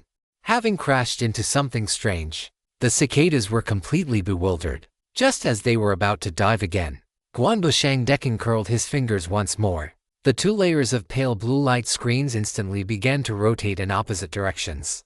At that moment, the counter-rotating screens turned into a terrifying meat grinder. They directly shredded the wings of the diving cicadas. In an instant, flesh and blood flew everywhere. 2 seconds later, the heads of the 2 cicadas fell to the ground one after another. You have slain Cicada 2. You have obtained vehicle coins *4 with 2 companions dead. Green. Corrosive liquid had just begun to condense on the wings of the remaining large cicada. Guanbushang Dekking raised his head slightly, this time moving his 3rd finger. It was a red ring. The red ring turned, the night lit up, and a bolt of lightning about the thickness of a thumb descended from the sky, directly blasting the flying cicada into dust. This was a special item, Divine Punishment. If Jiang Yi or Boone were present and used True Vision to take a look, they would discover that in the darkness, the seemingly timid-looking Guanbushang Dekking was covered in supernatural energy that had reached its peak. His fingers, palms, necklace, clothes, hairband, bracelets, pants, and shoes were all shrouded in various kinds of light. Each beam of light represents a special item, and the recycling price of every single special item is at least no less than 50 car coins. Compared to the Wild King, window that won't close is what you call armed to the teeth, easily resolving 3 cicadas. The player ID window that won't close directly entered the top 200 players.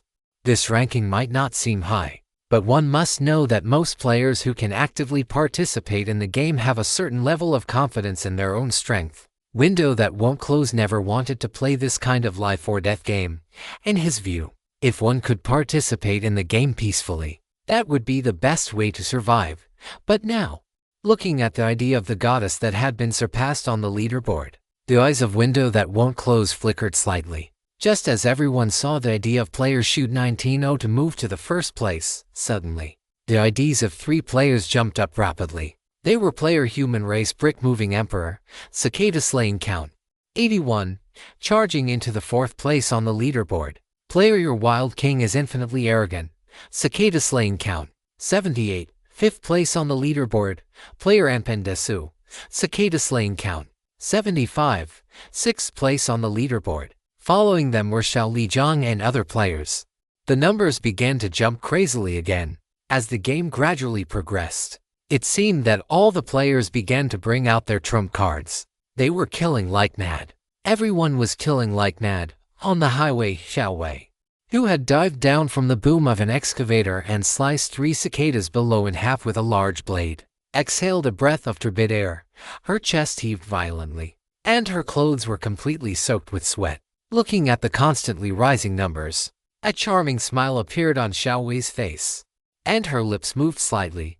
These lunatics, Chapter 356, One Blade, shattering your dream of being number 1 on the main screen. As the number of cicadas killed by each player continued to rise, the group chat was also going crazy.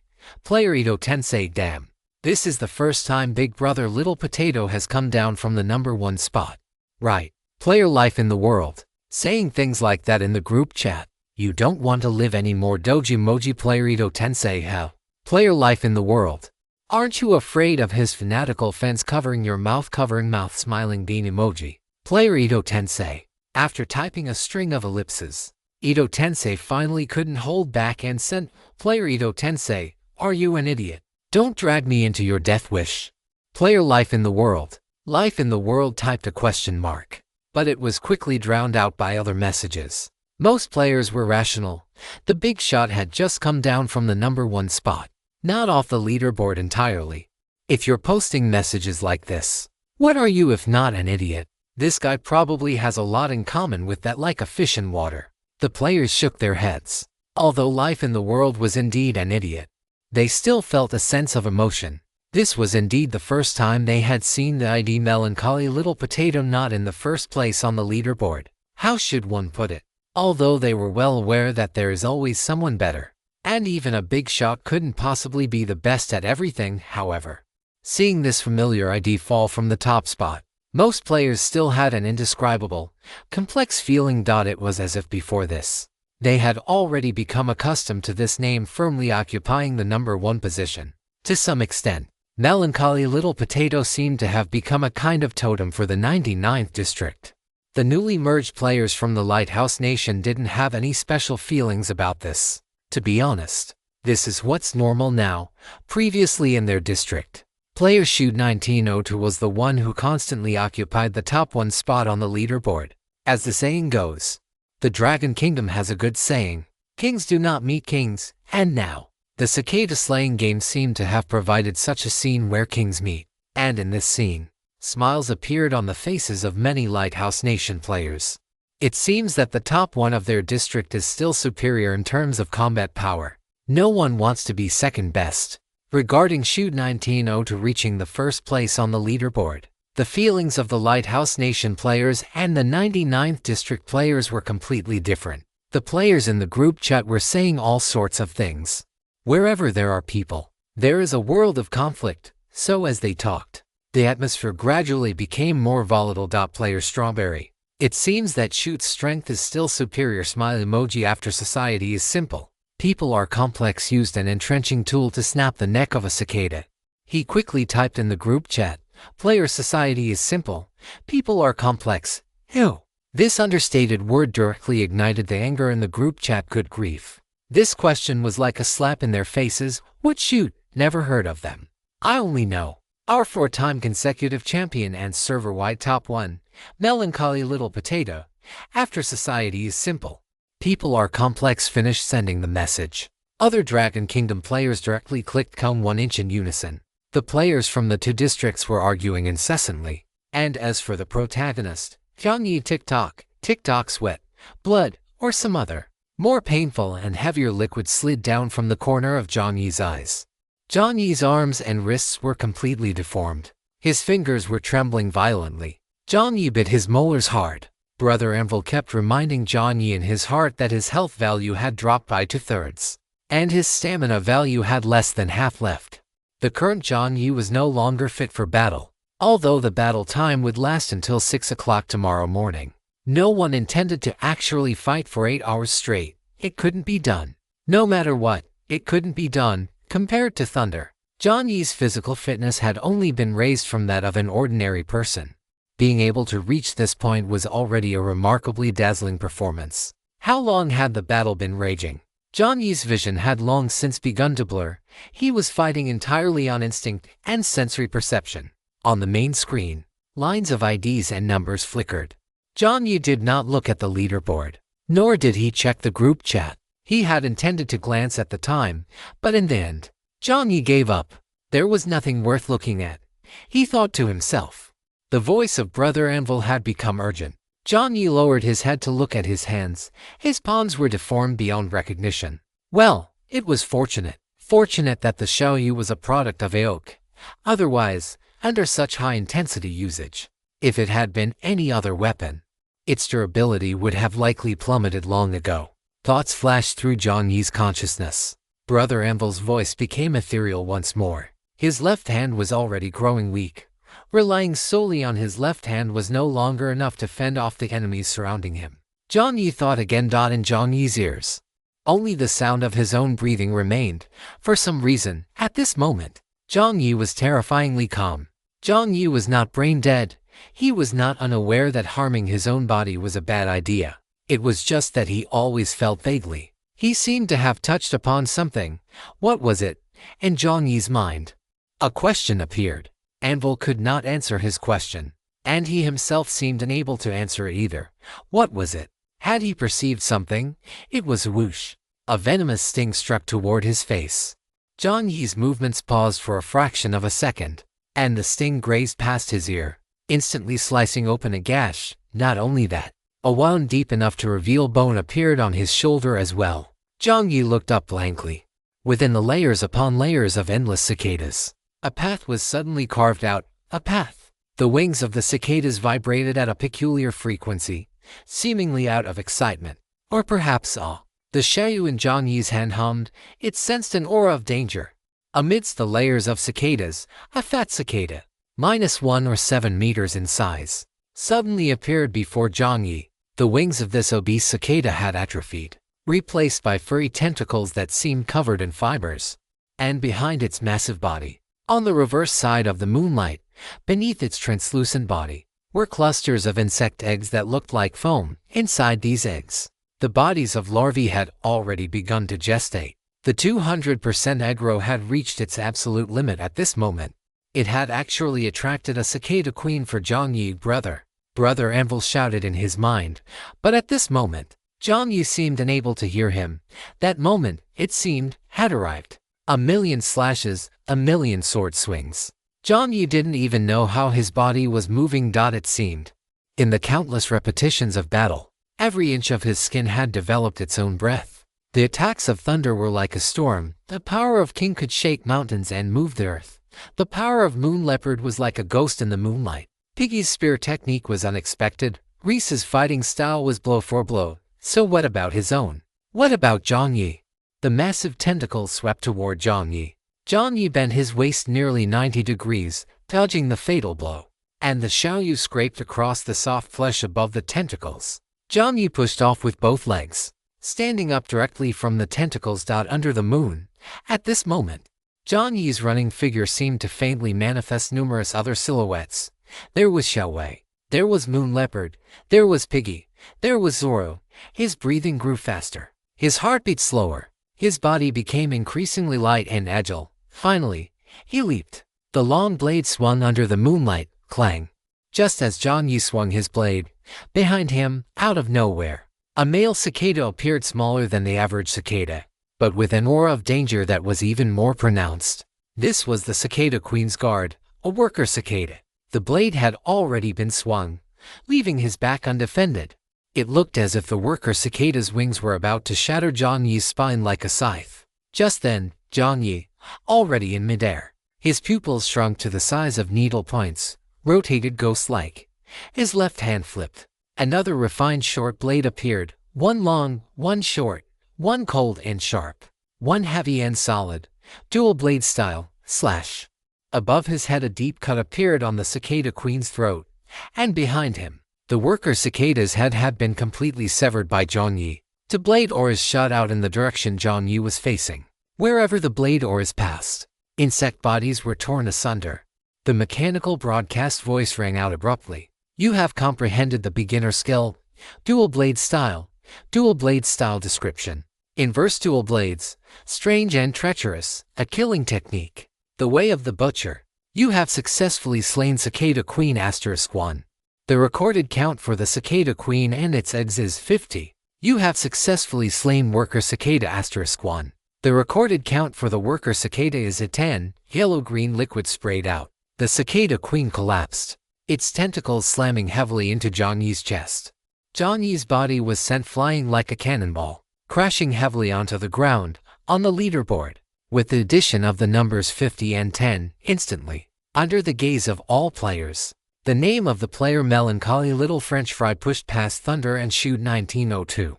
Rising directly to the top, player Ito Tensei, what the hell, what just happened? Player Shaking Piggy Cup, player Strawberry, what fuck? On the main screen, the leaderboard displayed. Cicada slaying top 1. Player Melancholy Little French Fry. At the same time, a white light exploded. All players were startled, and a cold mechanical voice rang out. Congratulations to player Melancholy Little French Fry for unlocking the server-wide custom title One Blade, shattering your dream of being number 1. Chapter 357. Bro, are you kidding me? Looking at the title flashing on the main screen, Sean was almost angered to the point of laughter on the main screen. The ID Shoot 1902 had already slipped to second place. Just as Sean looked up, the count behind Thunder's E increased by another 5. Now, the ID Shoot 1902 had fallen to third place. Sean's blood pressure surged.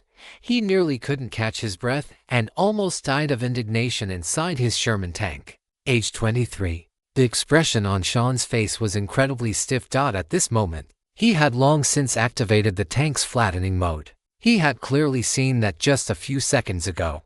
The gap between the three of them was no more than 5, and now, after only a few seconds, the number of singing cicadas slaughtered by Melancholy Little Fry had pulled ahead of them by nearly 50. Did this strike hit the system's power switch or something? Sean's mind was filled with disbelief and utter bewilderment. He couldn't imagine how Jiang Yi had managed to kill dozens of cicadas in such a short span of time. Seemingly thinking of something, Sean's expression turned strange. Does this guy have an atomic bomb? Regardless of what others were thinking, on the highway, Jiang Yi's body plummeted toward the ground like a cannonball, purely out of instinct. As he was about to hit the ground, Jiang Yi adjusted his center of gravity to protect his head. The iron armor of the eclair expanded, shielding his spine and other vital areas. With a loud boom, Jiang Yi's body crashed down. The force was so great that he even collided with two singing cicadas upon landing. The two cicadas died on the spot, while Jiang Yi's body rolled like a gourd, leaving a trail of blood on the ground before finally coming to a stop. On the main screen, warning sounds blared incessantly. Jiang Yi's health value had already plummeted below 20. His entire body was covered in multiple injuries. This was only because Jiang Yi's physique was no longer what it used to be. Otherwise, falling from such a height with only the black tortoise armor wrapped around him, an ordinary person would have died several times over. Even so, at the moment of the heavy impact with the ground, Jiang Yi's consciousness drifted away into a brief void. When his consciousness finally returned, his fingers twitched subconsciously, and his entire body curled up like a shrimp. It hurt like hell. Jiang Yi's vision was filled with white light, and an indescribable delight radiated from his skull. Due to the violent concussion, there was internal bleeding in his brain. His right eye, which was already blurry, was now almost completely blind. His limbs were severely deformed. In a way, Jiang Yi looked a bit like a small wooden carving now. Jiang Yi's pupils stared blankly at the night sky. The voice of Brother Anvil sounded distant and muffled. The singing cicadas seemed to be quite intimidated by Jiang Yi, as they didn't swarm him for the time being. Lying on the ground, a heavy sense of exhaustion washed over him. Jiang Yi's breathing grew increasingly ragged. At one moment, Just as he was about to close his eyes, the black egg in his pocket struck a familiar spot once again. 1 second later. Holy crap! Jiang Yi's body jerked violently, and his expression began to contort. Holy crap! The little black egg almost turned his father into a mother. The sharp pain hit, and Jiang Yi instantly snapped awake. Jiang Yi bared his teeth and grimaced. His fingers briefly regained their strength, and without any hesitation, he took out the item he had prepared from his inventory. It was a vial of a strength life recovery potion. This was something he had obtained from a player treasure chest after killing a player earlier. Jiang Yi had previously obtained a B and C grade life recovery potions from the system's beginner convenience store. So, he was very familiar with how overbearing this stuff could be, and a grade life recovery potion could almost achieve the level of flesh from bone, making the repair of severed limbs and the healing of wounds a breeze. As for this grade life recovery potion, one didn't even need to think to know how tyrannical its effects would be. Moreover, and like other life recovery potions, this grade life recovery potion had a buff. The more damaged the body was before using the potion, the higher the probability of triggering its special trait after use. To put it in the terms of some shounen novels, the higher the possibility of cleansing the marrow and cutting the sutras. Although one certainly couldn't cultivate immortality in this game, the no destruction, no construction buff was still quite attractive, at least. That was the case for Jiang Yi. Furthermore, after so much training, Jiang Yi vaguely felt that his strength was on the threshold of a breakthrough. Slaughtering the cicadas had given him a chance to break through his limits. That was the reason for the near-manic scene just now. Jiang Yi's body could move, but only in tiny, limited motions. Holding this grade life recovery potion in his hand, he didn't care if he might choke on it. He started pouring it directly into his mouth. The cold liquid entered his throat, and like the texture he had imagined, the moment the liquid entered his throat, it felt thick and incredibly uncomfortable, as if a foreign object were invading. Jiang Yi's pupils constricted instantly. In fact, Jiang Yi's feeling was correct. The moment the liquid fell into his throat, it acted like some kind of active material, rolling over Jiang Yi's tongue and squirming deeper into his throat. The veins on Jiang Yi's forehead throbbed wildly, and his fingers subconsciously tried to reach into his mouth to pull it out, but the stuff was already inside.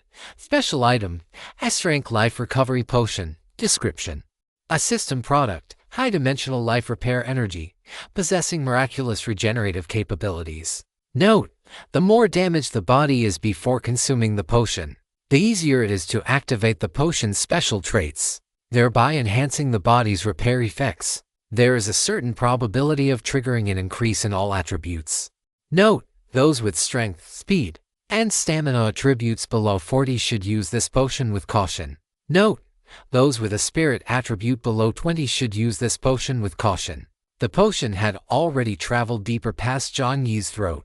A sensation of intense discomfort caused his body to begin convulsing.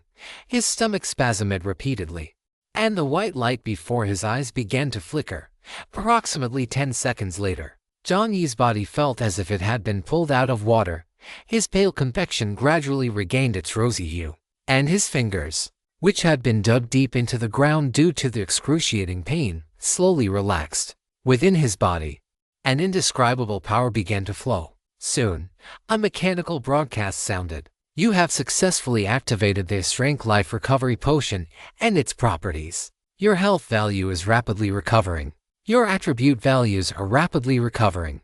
You have gained content strength, content speed, content physique, and com5 spirit attribute points as a reward. Your overall strength has broken through 90. You have gained access to the special service area Daydream Pavilion and others. They will have a certain probability of appearing in the corresponding service areas. A series of broadcast sounds rang out. His hearing had recovered. His line of sight shifted 90 degrees. The moon above disappeared from his field of vision, and the clear night and mystery appeared in Jiang Yi's peripheral vision. Jiang Yi sat up. His severely deformed palms had now returned to their original state, although an indescribable, strange odor emanated from his body. He felt remarkably refreshed and even light. Supporting himself with his elbows, Jiang Yi flipped over, landing as nimbly as a black cat. He sat half-crouched on the pile of dead cicada corpses, his eyes leveled at the surrounding cicadas. The moment Jiang Yi moved, the cicadas took a step back. The cicadas were all stunned. Just a moment ago, Jiang Yi had been on the verge of death, and a few bold ones had even intended to approach and devour this terrifying human. But now Jiang Yi stood up out under the moonlight. His shadow was stretched long, half of his face shrouded in darkness. The aura of the human butcher was fully unleashed. Seriously, are you kidding me? Expressions of terror appeared on the faces of the cicadas. Chapter 358, Vacuum Cleaner Activated. People always say that the darkness before dawn is the longest. This was true for the former orange, and it was also true for the cicadas tonight. The sky had already turned a pale, fish-belly white, at the boundary between dawn and darkness. 4 or 5 cicadas huddled together, shivering. Click. The sound of light footsteps landing. The bodies of the cicadas trembled involuntarily. Their originally blood-red eyes had now returned to normal. As the sunlight began to emerge, its rays gradually spilled onto these cicadas. The person opposite them spoke with what seemed to be keen interest. "Oh, so this is what you look like."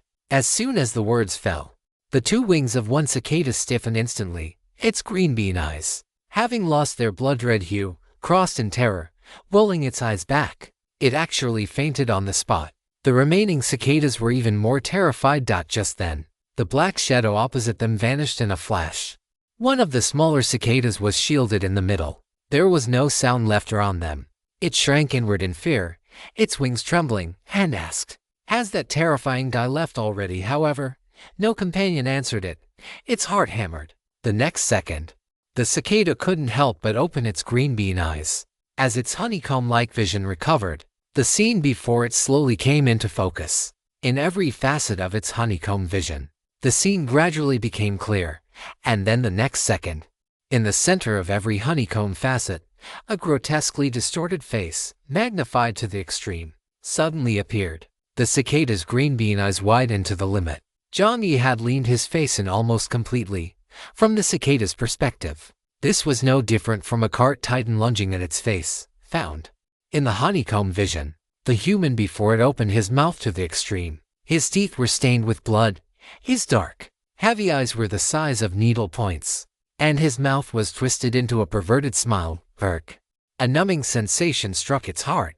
The next second, a flash of a blade, and the head fell to the ground. "You have eliminated the last cicada," the game broadcast sounded. The perverted expression on Jiang Yi's face froze. The system paused strangely before gently reminding him, "There are 30 minutes remaining until the end of the game. There are no more monsters available to respond. We are very sorry. Very sorry." Hearing the system's final words, Jiang Yi looked at the void with a strange expression and scratched his head. He realized that because he had held one expression for so long, his face felt a bit stiff. Manually returning his expression to normal, Jiang Yi exhaled a breath of stale air and, not caring what was on the ground, simply lay back. From 10 o'clock at night until 6 o'clock in the morning, for 8 full hours, Jiang Yi had not stopped at all. The cicadas were in despair, and the other players were in despair too. Damn it, this guy is simply not human. If the initial sudden lead had made the other players feel shocked, then after the next few hours, these people had become completely numb. At 3 o'clock in the morning, when almost all players, including Thunder Z, had stopped, the kill count behind their number 1 on the leaderboard was still steadily increasing. By the end, they had all gradually become numb. Even Sean's face began to show a smile. "Should have said so earlier. If you had told me earlier that you were this persistent, why the hell would I even bother competing for first place?" Watching the constantly jumping numbers, the exhausted Sean simply lay flat inside his tank. What's the point of fighting anymore? Recalling how he had been gloating about pushing melancholy little fries off the leaderboard, Sean wanted to slap himself twice. He had originally thought the other person had used some special means to overtake him again, but now it seemed that even without that moment, as time passed, the other person was destined to be the undisputed number 1. Must say, Sean's assessment was entirely correct. Jiang Yi might not be the strongest in terms of combat power among all the players, but looking at it comprehensively, he had the most methods for luring monsters, the most recovery items, and most importantly, he was addicted to grinding mobs. It wasn't just Sean, Other players like Yuan and Human Race Bricklaying Great Emperor were also utterly impressed as they watched the big boss's kill count continue to climb. Yuan had long since collapsed from exhaustion, his knees were weak, and he was half kneeling on the ground with his backside sticking up in the air. Looking at the name of the big boss French fries on the leaderboard, he clicked his tongue. It still has to be the big boss, although he had experienced some lucky encounters during this period. In terms of overall strength, the big boss and his group were still a cut above. Yuan lay there for a while. Once the feeling of cramping and numbness had dissipated a bit, his posture returned to normal, kneeling on the ground. Yuan rubbed his stomach. After a whole night of fighting, his stomach was so empty that he was starting to experience acid reflux. Right now, he desperately needed energy. He thought for a moment, and delicious private kitchen surfaced in his mind, recalling those two brothers and the delicious food in that bungalow. Yuan let out a chuckle. A teleportation card appeared in his hand. With only the final 30 minutes remaining before the game ended and settlements were made, no new monsters could spawn anymore. After resting in place for about 2 minutes, Jiang Yi didn't feel particularly tired after all. Toward the end, Jiang Yi had been drinking C-grade life recovery potions as if they were water. This was also the reason why the singing cicadas had fallen into despair. They already couldn't win the fight, and the guy on the other side was freaking cheating like crazy. They couldn't win. Not even a little bit. This human was simply more of a freak than the monsters. Jiang Yi's physical condition was still decent. He stared blankly with his dead fish eyes for a few seconds, his gaze scanning around listlessly. Finally, as the daylight gradually brightened, Jiang Yi finally saw those glowing little things on the ground, ecchi coins. The ground was covered in ecchi coins. Jiang Yi's mouth fell open, and his numb heart gradually began to beat violently. Jiang Yi flipped over and sat up from the ground, looking at the ecchi coins scattered around like a sky full of stars. The corners of Jiang Yi's mouth could no longer be held back and curled straight up. Although he didn't know what the reward for being top one was, these ecchi coins alone were enough to make Jiang Yi happy. Jiang Yi chuckled and pulled a broken black industrial vacuum cleaner directly from his inventory. High-end crafting table, analyzer, redstone manufacturing, anvil equipped. It was all done in one smooth motion and a flash. Jiang Yi's finger lightly pushed the starter lever. With a hum, the vacuum cleaner started up.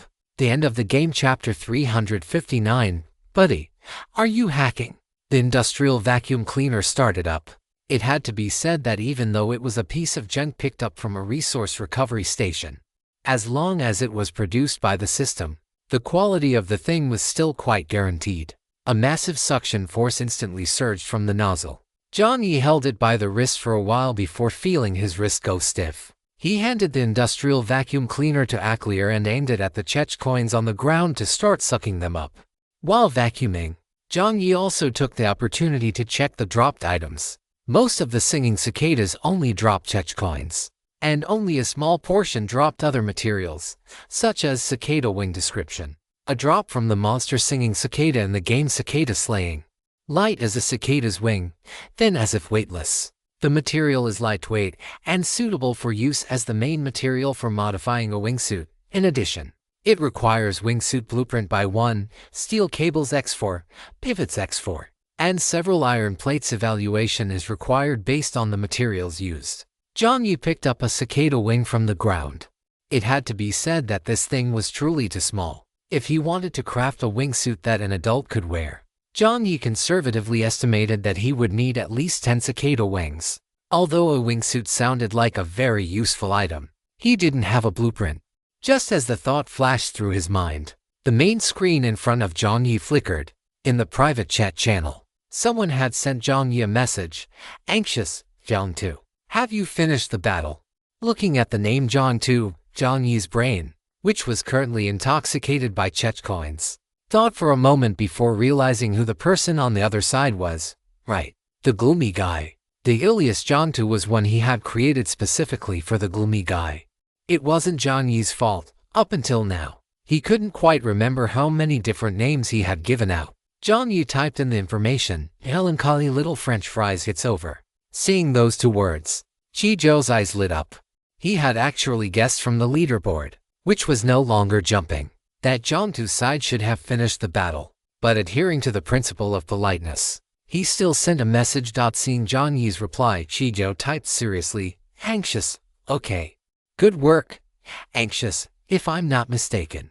You should have dropped quite a few cicada wings over there." Jiang Yi replied with a yeah. There was nothing to hide about this. Anxious nodded to himself, a calculation flashing through his gloomy eyes. According to his statistics, including the number of cicada wings dropped by the singing cicadas on his side and the number currently being sold by players in the trading hall, the drop rate for cicada wings was roughly between 10% and 15%. The probability wasn't high, but he also noticed that Jiang Yi's score on the leaderboard had experienced a massive jump once, judging from his performance in the early and late stages. This kind of jump looked more like a one-time bonus. There were two possibilities for the numerical leap. On one hand, Jiang Yi might have a special method for luring singing cicadas, but in that case, this kind of one-time break wouldn't occur. Chizhou had calculated the growth rate of the singing cicadas killed by Jiang Yi in the early stage of the game, and he was more inclined to believe that the former's rate of luring or focusing fire was relatively constant, perhaps around double the normal rate. On the other hand, Jiang Yi might have employed some kind of large-scale attack method. Just like his guess regarding Shoot 1902, the latter likely had a concentrated burst of fire, which was why there was a brief and rapid leap to first place in the kill count. However, if it were the latter, the number of kills after a major ultimate move should show a step decline following the user's physical state. Even if it didn't form a clear step, the decrease in quantity should at least be low and stable, but clearly, this did not match the trend of the BREAKPOINT. Therefore, Chizhou deduced that it must be a combination of both. After the growth reached its peak, if his guess was correct, a quantitative change had led to a qualitative change. Jiang Yi must have attracted at least one high-point monster that had not appeared on their side. Based on the cicada slaying game and the monster manual he had previously obtained from ThunderZ, he believed that Jiang Yi must have attracted a cicada queen, and the latter, due to its massive size, would naturally result in a large number of overlapping cicada wings, of course. Beyond the speculation about a cicada queen, Chizhou even thought that perhaps tonight, Jiang Yi's strength had undergone a secondary improvement. The reason was simple. According to previous comprehensive combat power analysis, it was unlikely that the latter could have held out until dawn. Even with the existence of life recovery potions, a deficiency in combat power could not be simply compensated for by popping pills. Compared to the trend in the early stages, the rate of increase in Jiang Yi's cicada slaying count in the later stages was even higher.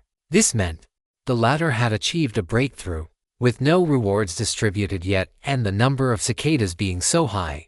Chizhou did not believe that Jiang Yi had obtained some new item that led to an increase in overall strength. After all, there is always an adaptation period when getting a new item or weapon. If it wasn't a new item, a new skill, did he obtain a corresponding achievement or title during the process of slaying cicadas, which provided a buff? The thought had barely flashed through his mind when Chizhou shook his head slightly. No, that wasn't it. Although Jiang Yi's cicada slaying count was indeed the highest, the count of the runner-up, ThunderZ, was equally astonishing. If it were a matter of unlocking a title based on total count, the two totals were close. Yet ThunderZ had not shown the second leap in kill growth rate after the breakpoint. If it were unlocked based on ranking, Shoot 1902 had also once reached the top spot and maintained it for a period of time. Yet no such different trend had appeared. Therefore, it was not a corresponding achievement or title. Combined with that suddenly acquired buff, severing your dream of being number one. Chizhou also did not believe this was a buff brought by the title. According to his understanding of the system, this title was likely the system's twisted sense of humor, a way to draw aggro, or perhaps it even contained some form of flattery. The title itself was not a buff, but the information revealed by the title was important. Aside from the most basic fact that the weapon was a blade, perhaps, to trigger the achievement, this slash itself had to be stunning enough. Beyond just being the number one, was this slash a new skill? And was it a significant skill capable of changing his combat style, thus causing the change in the kill rate before and after the breakpoint? Could this slash have also killed a monster that other players could not? For instance, a cicada queen. which directly caused the existence of the breakpoint and instantly pushed his points to the top of the leaderboard. Even judging by the severing and the minute-and-a-half pause and kill count after the breakpoint, Jiang Yi must have suffered an injury in order to comprehend or obtain this skill. In this way, it could roughly be explained. The above stands, with a conclusion more or less formed in his mind. Shi Jiao still maintained his principle of politeness and sent the message with a tentative tone. Anandasu, if there is a cicada queen, you can try prying open its soft glands, buried inside our partially degenerated cicada wings. Jiang Yi. 3 large question marks appeared on Jiang Yi's forehead. Not a chance, buddy. Jiang Yi looked left and right, confirming he was the only one on the road. How did he know this? He hadn't revealed any information about killing the monster. In fact, he hadn't even had the time to speak in the group chat. How did the latter know he had encountered a cicada queen? Just as Jiang Yi was about to reply, another message came through. Anandasu. If you have comprehended a new skill, you can apply to the system god for a skill scroll, as well as a replay of the skill just used, so that you can be more targeted when using and analyzing skills in the future. After sending this, Shi Jiao seemed to feel he had been a bit intrusive, as if he were overstepping, so he immediately added, "Of course, this is just my suggestion. Not all skills need to be reviewed repeatedly, otherwise, there is a possibility of repeatedly memorizing incorrect details, which is indeed a problem that is hard to ignore. Just as I've learned, there are also some players whose skill upgrades do not rely on error correction, but are purely based on inspiration, accidental, occurring. Of course, I am not saying that error correction is not important, but rather that every player has their own melancholy little fries." Stop. Anandasu understood. On the road, Jiang Yi, holding his vacuum cleaner, was completely bewildered, looking at the new skill dual blade style on the main screen and the corpse of the cicada queen lying in the distance. Only one thought remained in his mind. "Buddy, are you hacking? There will be another update at 12 o'clock. Sorry to keep you all waiting. Good night." Chapter 360. You didn't secretly sell my forklift, did you? Jiang Yi stood in place for a moment, even using his mental sense to scan the area, but he did not detect any presence of prying eyes. How on earth did the other party know he had killed a cicada queen and even comprehended a skill? Jiang Yi scratched his head. He wasn't the type to overthink things, so he asked directly, "Melancholy little fries, brother, how did you know?" Anandasu guessed. Anandasu, did I guess right? Anandasu, brother. Please don't be like this. Jiang Yi shivered.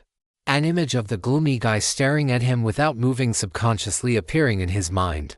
Shaking his head to kick the horrific imagery out of his mind, Jiang Yi walked quickly to the corpse of the cicada queen. He found the location of the gland that Buin had mentioned, and with a quick flick and dig of his short blade, he indeed discovered the vestigial cicada wings hidden beneath.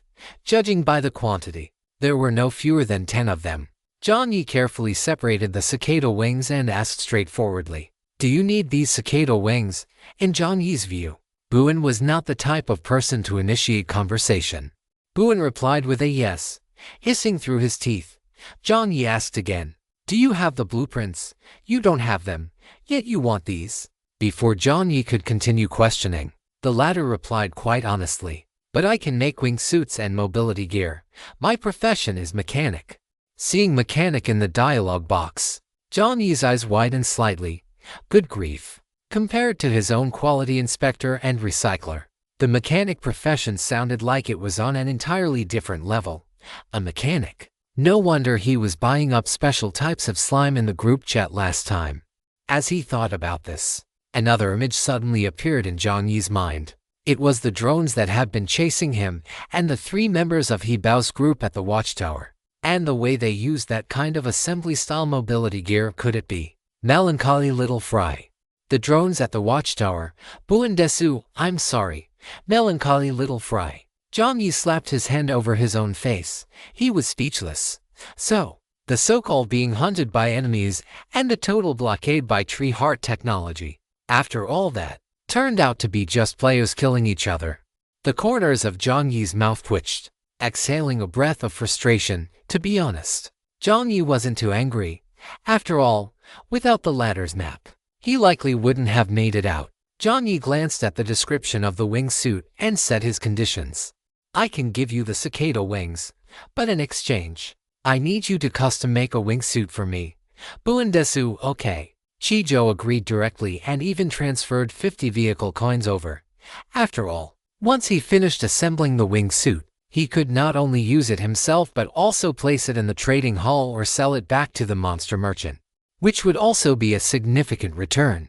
Jiang Yi didn't stand on ceremony with the gloomy guy. He collected all the cicada wings on the ground, kept 10 for himself, and sent the rest to Buen, simultaneously registering the transaction on the system. After sending the message, Chijo did not disturb Jiang Yi again. Once Jiang Yi used the industrial vacuum to collect all the vehicle coins, obtaining a total of 680. The system's settlement notification finally appeared, and surprisingly, the top 1 player was still Melancholy Little Fry, and the top 2 players were Thunder and Shoot 1902, respectively. Seeing the name Shoot 1902 again, Jiang Yi paid a little extra attention to the latter before shifting his gaze to the bottom of the main screen, where the rewards had been refreshed. Congratulations on achieving top 1 in this cicada slaying game. You have received Golden Treasure Chest *2, Vehicle Coins *50. You have received additional sponsorship reward, Fate Gambling Lucky Wheel 2. Jiang Yi reached out to accept the 2 golden treasure chests, then looked at the sponsorship reward on the system. It was actually this crazy Fate Gambling Wheel again. Last time, he had obtained the One Piece identity card from this. According to Jiang Yi's speculation, the items inside the big wheel were of relatively high status. Jiang Yi did not hesitate. He went straight to the window that won't close to trade for 3 more luck cards. He focused his intent on one of the cards, white light flickered, and instantly, Jiang Yi gained a 150% luck bonus. 150%. Jiang Yi looked at the system. You are using the luck card of the lucky player, the window that won't close. You have received a gaze from the god of luck, and you have gained a certain degree of luck bonus. Jiang Yi, no, wait. Is he directly labeled as a lucky player by the system? Jiang Yi's facial expression twisted instantly, gritting his teeth. Jiang Yi pushed the wheel. The blue wheel began to spin wildly again, and soon, it stopped on a medium-sized option. The pointer landed on a black segment. Jiang Yi narrowed his eyes. A mass of black light appeared in front of him with a poof, and a rift was opened. From the outside, this rift looked like a hole had been torn directly into the air. Looking into it, one could only see the deep, dark void inside. There was no telling what was in there. You have obtained Grand Line Ghost Treasure Chest *1 description. The Grand Line above the 5 seas buries the great wills of countless heroic spirits. Their remains, along with their relics, have become treasures and legends for future generations. The Ghost Treasure Chest can randomly connect to the heroic spirit of a certain great existence, allowing the player to obtain items left behind by that great spirit. Please note, you cannot extract more than 3 items from each Ghost Treasure Chest.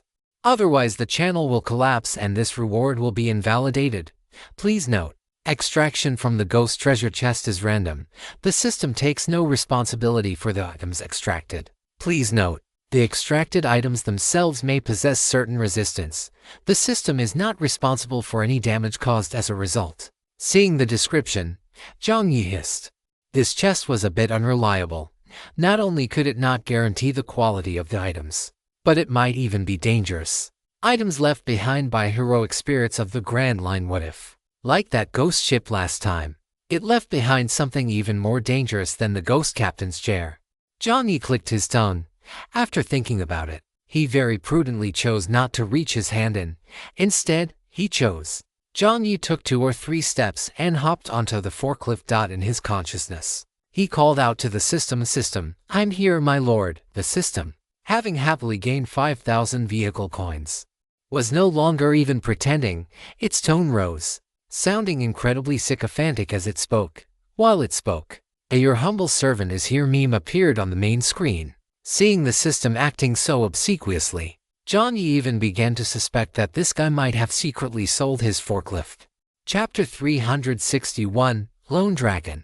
Did you sell my forklift? Jiang Yi narrowed his eyes and asked. You *Q system, how would I dare? Respected player Little French Fry, Please do not wrong your humble servant, Jiang Yi. Jiang Yi looked at the main screen with suspicion.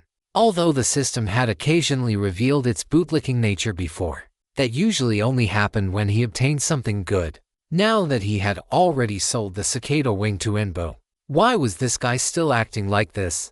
Feeling suspicious, Jiang Yi still checked his status panel. Nothing was missing, was it? Was the system having a glitch? Or could it be that the slaughtering of the cicada had allowed the system to gain something? Jiang Yi was no fool. The turning point in the system's attitude was clearly the slaughtering of the cicada. Jiang Yi reasonably suspected that this dog of a system had obtained some benefits within the game, and able to come up with more clues for the time being. Jiang Yi simply turned his attention to the ghost treasure chest. Although it was called a treasure chest, Jiang Yi felt it was more like a rift leading to another dimension. The black hole in there rotated slowly. Jiang Yi only looked at it for a moment before feeling a sense of dizziness in his mind. Withdrawing his attention, Jiang Yi had no intention of doing it himself. Aclier. He called out the familiar name. Aclier moved, along with Jiang Yi's own fingers. Jiang Yi didn't even intend to use his own arm to manipulate Aclier. Instead, he turned and returned to the forklift's driver's seat, reinserting the purple cube into the steering wheel. A massive mechanical arm extended out. Jiang Yi shook his head to shrink it a little. Aclier hesitated for a moment, then slowly pinched its two fingers together, like this. Jiang Yi nodded in satisfaction, forming his fingers into an OK sign. Under Jiang Yi's gaze, Aclier reached its fingers inside. Jiang Yi controlled Aclier's movements with his mind. The tactile sensations synchronized. As the purple mechanical fingers just reached in, Jiang Yi tilted his head and explored for a while. The sensation was quite realistic. This is clothing. Aclier curled its fingers and touched it. The fabric seemed quite good. Jiang Yi pondered for a few seconds and did not rashly grab the item. It was a relic of a great voyage hero. So this piece of clothing should be someone's legacy, right? Stripping someone's clothes, that wouldn't be very polite, would it? As this thought flashed through Jiang Yi's mind, he subconsciously channeled his spiritual power through Aclier. Jiang Yi himself didn't have any ability to appraise items, but he could use an indirect method, for instance, covering it with spiritual power to perceive if the clothing possessed any supernatural elements. Or, to put it another way, did it have any obvious supernatural functions? The moment his spiritual power touched it, Jiang Yi's lips twitched. At the instant of contact, he felt a chill from the depths of his soul. The original owner of this clothing must have had very powerful spiritual energy. Jiang Yi's heart stirred, and he poked at it with Aclier's finger. Jiang Yi controlled his strength, but at that moment, he still received a massive rebounding force, affected by the gap between both parties' spiritual power and defense values. Your attack is ineffective. The system's announcement sounded abruptly. Take it, Jiang Yi said with an expressionless face. Brother Anvil let out a scoff, looking not at all surprised. What relic of the dead? As long as it's useful, that's called inheriting the glory of one's predecessors. Jiang Yi licked his lips. Being able to directly repel Aclier's attack meant this clothing was something special. I will enjoy it thoroughly. Besides, the ghost ship was also inherited. Inheriting a piece of clothing sounded quite reasonable, didn't it? Receiving the order, Aclier shook its hand to indicate it understood. Then, its two fingers rested on the clothing, preparing to pull it out. However, at that very moment, whoosh inside the rift, Aclier's movements paused slightly, and then the entire mechanical arm was violently pulled in. Aclier was dragged in, and the forklift was also tugged forward a bit. Jiang Yi's expression changed in shock. Through the sensory link, he felt as if the sleeve or pant leg of the clothing had directly used a naked chokehold to trap Aclier. If he had reached in directly, he would probably have been dragged in by that thing by now and choked to death. Sure enough, just like that ghost ship, these leftover items might still harbor some of the wool of their former owners.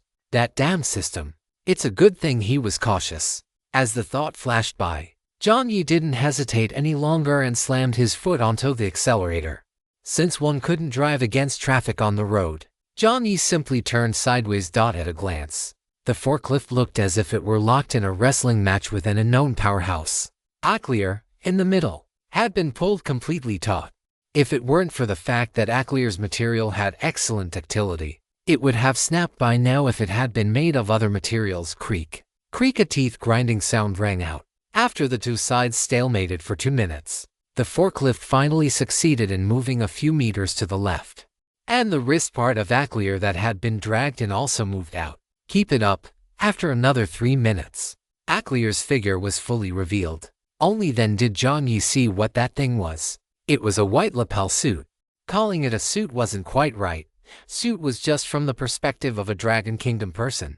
If placed in the Lighthouse Nation, this thing would just be a formal uniform. In Jiang Yi's line of sight, the two sleeves of this white lapel suit set were like human arms, locked tightly around Akirier's head, while the corresponding suit trousers were connected to Akirier's wrist joints. Back at the nursing home, Jiang Yi had obtained the acupuncture point map.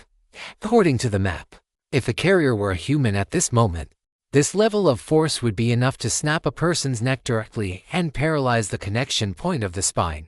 Was the original owner of this clothing a master of physical combat? A thought flickered through Jiang Yi's mind, putting everything else aside, just looking at the resilience of the material. This garment was a treasure in itself. Jiang Yi floored the accelerator. The forklift let out a hum. Jiang Yi had been satisfied with the forklift's speed before, but now, he felt there was still plenty of room for improvement. Time passed bit by bit. Finally, Jiang Yi pulled the clothing out completely. As it fell from the spatial rift and sunlight spilled over it, the heroic spirit within the garment seemed to evaporate entirely in the sun. The sleeves went limp and dragged on the ground. Jiang Yi did not approach rashly, worried that something like what happened with the fake dead ghost captain might occur. He used a carrier to poke it again. After confirming that no attack nullified notification popped up this time, Jiang Yi jumped down from the forklift. He approached. As a carrier returned to Jiang Yi's arm, the steel armor actually showed fibrous scratches from its entanglement with the material. Although a carrier didn't speak, Jiang Yi said quite righteously, "I'll polish you later and use the best machine oil to lubricate you." The machine let out a mechanical hum. Jiang Yi walked closer to the garment that had been dragged out. The moment he got near, he felt a burning sensation in his palm. This feeling was quite familiar. The witch identity card. He flipped out the purple card, but there was no fluctuation on it. Not the witch identity card. Jiang Yi tilted his head slightly and flipped out the blue identity card. It was the Pirate King's identity card. A mechanical broadcast sounded. "You have received a gift from a special existence. You have obtained the special item. Gentleman's character.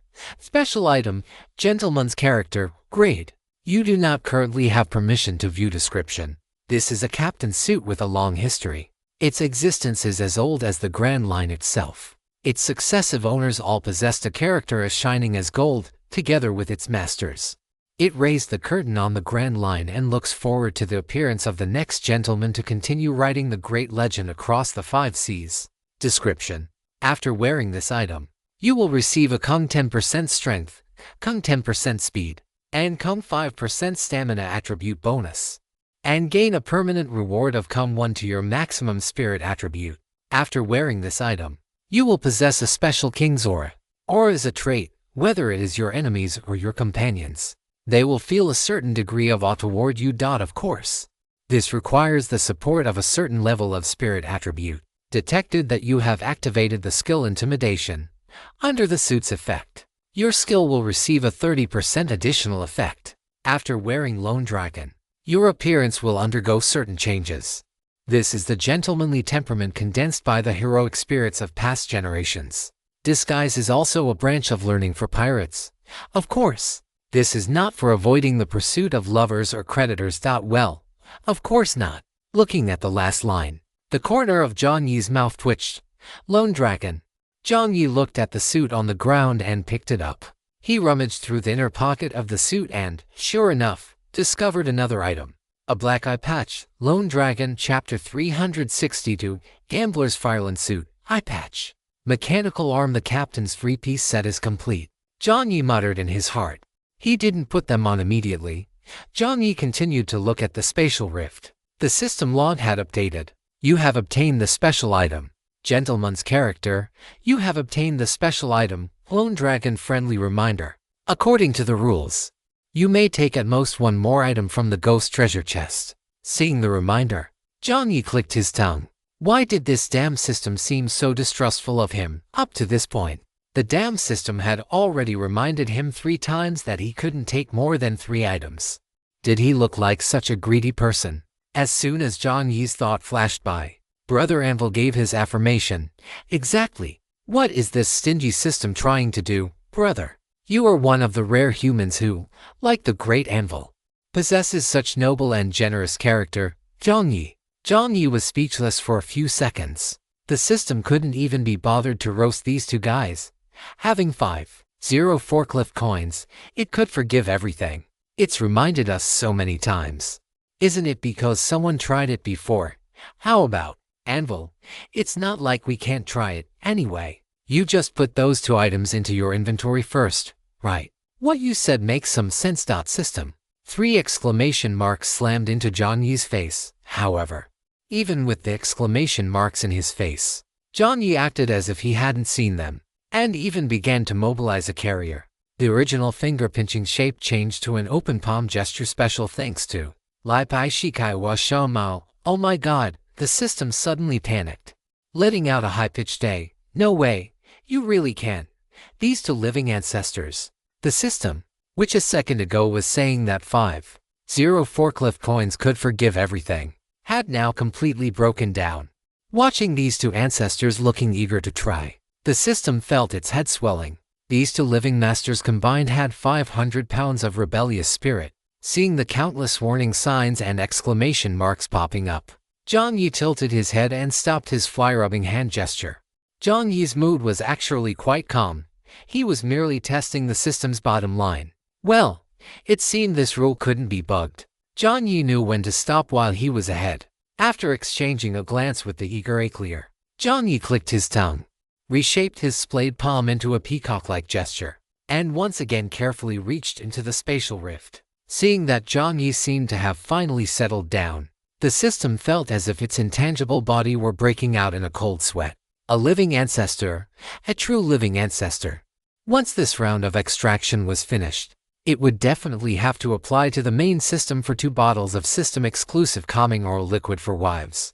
The surroundings grew quiet once more. With only 1 final chance remaining, Jiang Yi became much more cautious. Many times, Aclear had already grabbed an item, but Jiang Yi would only sense it for a moment before putting it back. These things were certainly good, but they didn't seem to be what he needed most. About 2 minutes later, as Aclear once again retrieved an item. According to Jiang Yi's mental probe, it appeared to be a golden Chelsea boot from 82 with a truly soul-stirring scent. When Aclear grabbed this object, its mechanical fingers visibly trembled for a few seconds, and it projected a strong sense of mental resistance. As it lowered the suspected Chelsea boot back down, the sole of the boot seemed to strike something the moment it touched the bottom, emitting a crisp sound of clashing steel. Jiang Yi tilted his head. Aclear, reach a bit deeper. Jiang Yi issued the command. Aclear shook its arm up and down to indicate it understood. After tossing the Chelsea boot 8 yards away, Aclear submerged its hand again. This time, the object its fingertips touched was quite hard and quite cold, judging by the shape and weight. It felt a bit like a flattened, large iron sheet. What is this? Jiang Yi frowned and continued to grope.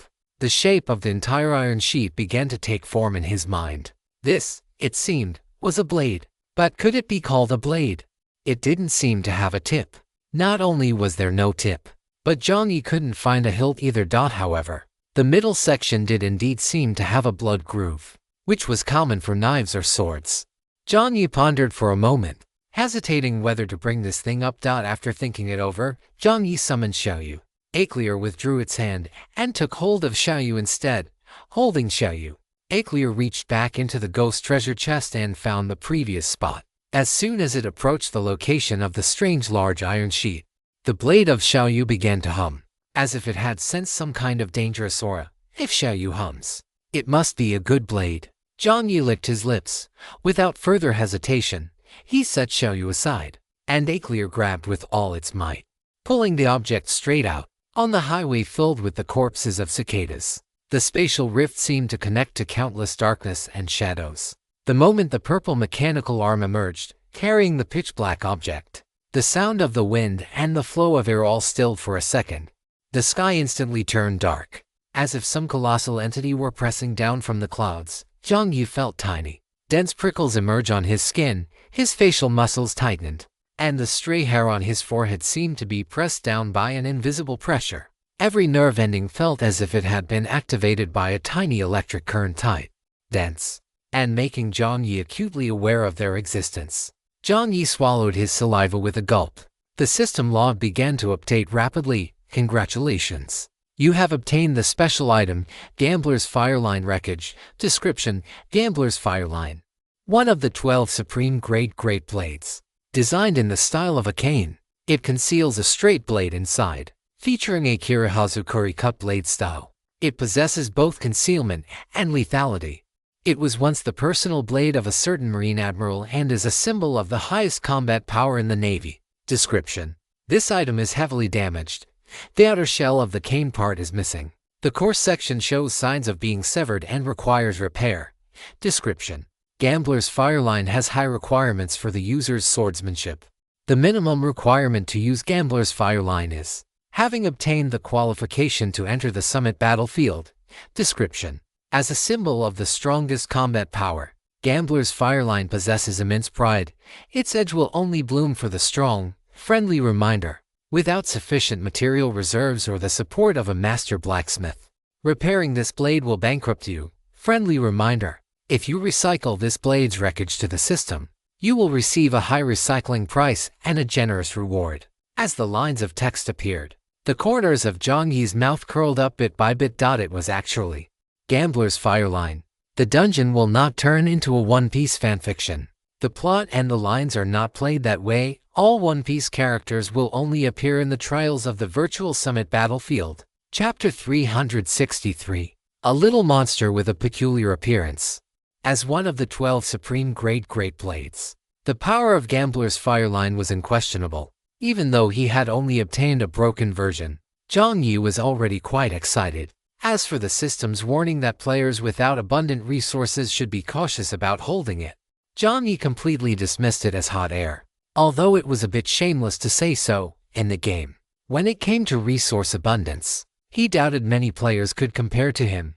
Besides, as for blacksmithing, he had an anvil, and at the very worst, if it involved issues with the rules, he could always ask Aok for help. Jiang Yi never even considered recycling this famous blade to the system. Under the system's pitiful pleas, Jiang Yi happily placed the remaining iron sheet, the famous blade, Gambler's Fireline, into his inventory. He had originally been worried that after mastering the dual blade style, he didn't have a blade that could match Xiaoyu, but now, it seemed, he had one. Having finished extracting the 3 items, Jiang Yi didn't waste any time and opened the other 2 golden treasure chests. The monsters inside these 2 golden treasure chests turned out to be coconut balls. The fuzzy brown coconut balls possessed the ability to grow to a massive size. As they rolled toward Jiang Yi, he found himself unable to find an opening to counterattack for a moment. After all, these things didn't have any obvious weak points, and compared to their massive size, his long blade seemed impossibly small. And so after a 10-minute chase, Jiang Yi, relying on his astonishing stamina, managed to run the 2 coconuts into a dizzy stupor. The 2 massive coconuts came rolling toward Jiang Yi from left and right, disoriented and chaotic, until they finally slammed into each other. Bang, bang, just by the sound, one could tell they were 2 sturdy heads. As the 2 coconuts collided, the terrifying impact force caused cracks to appear on both of their bodies. Seizing the opportunity, Aclear delivered 2 swift, powerful chops directly onto the coconuts. Coconut juice splattered everywhere. You have killed Rolling Blade Coconut *2. You have obtained Vehicle Coins *18. You have obtained Golden Ancient Method Coconut O *2. The 2 coconuts were cracked open, revealing the snow-white coconut meat inside. The moment the juice splashed out, it was enveloped in white light and began to float. This stuff was quite a treasure. You have obtained Coconut Juice *16. Oh Omal, 16. Oh Omal. One must know that the juice content of an ordinary coconut is only between 200–800 ml, and even the most juice-rich perfume coconuts only reach 800 megaliters. This kill was equivalent to taking down nearly 20 coconuts, and the kind with the most juice at that. Seeing the material information flashing on the light screen, the corners of Jiang Yi's mouth finally curled up. Afterward, he collapsed onto the ground like a dead dog, gasping for air. Damn it, I'm exhausted. It was no wonder Jiang Yi was this tired. The ground was currently littered with the corpses of the chirping cicadas. The rolling blade coconuts could ignore the terrain and roll straight forward.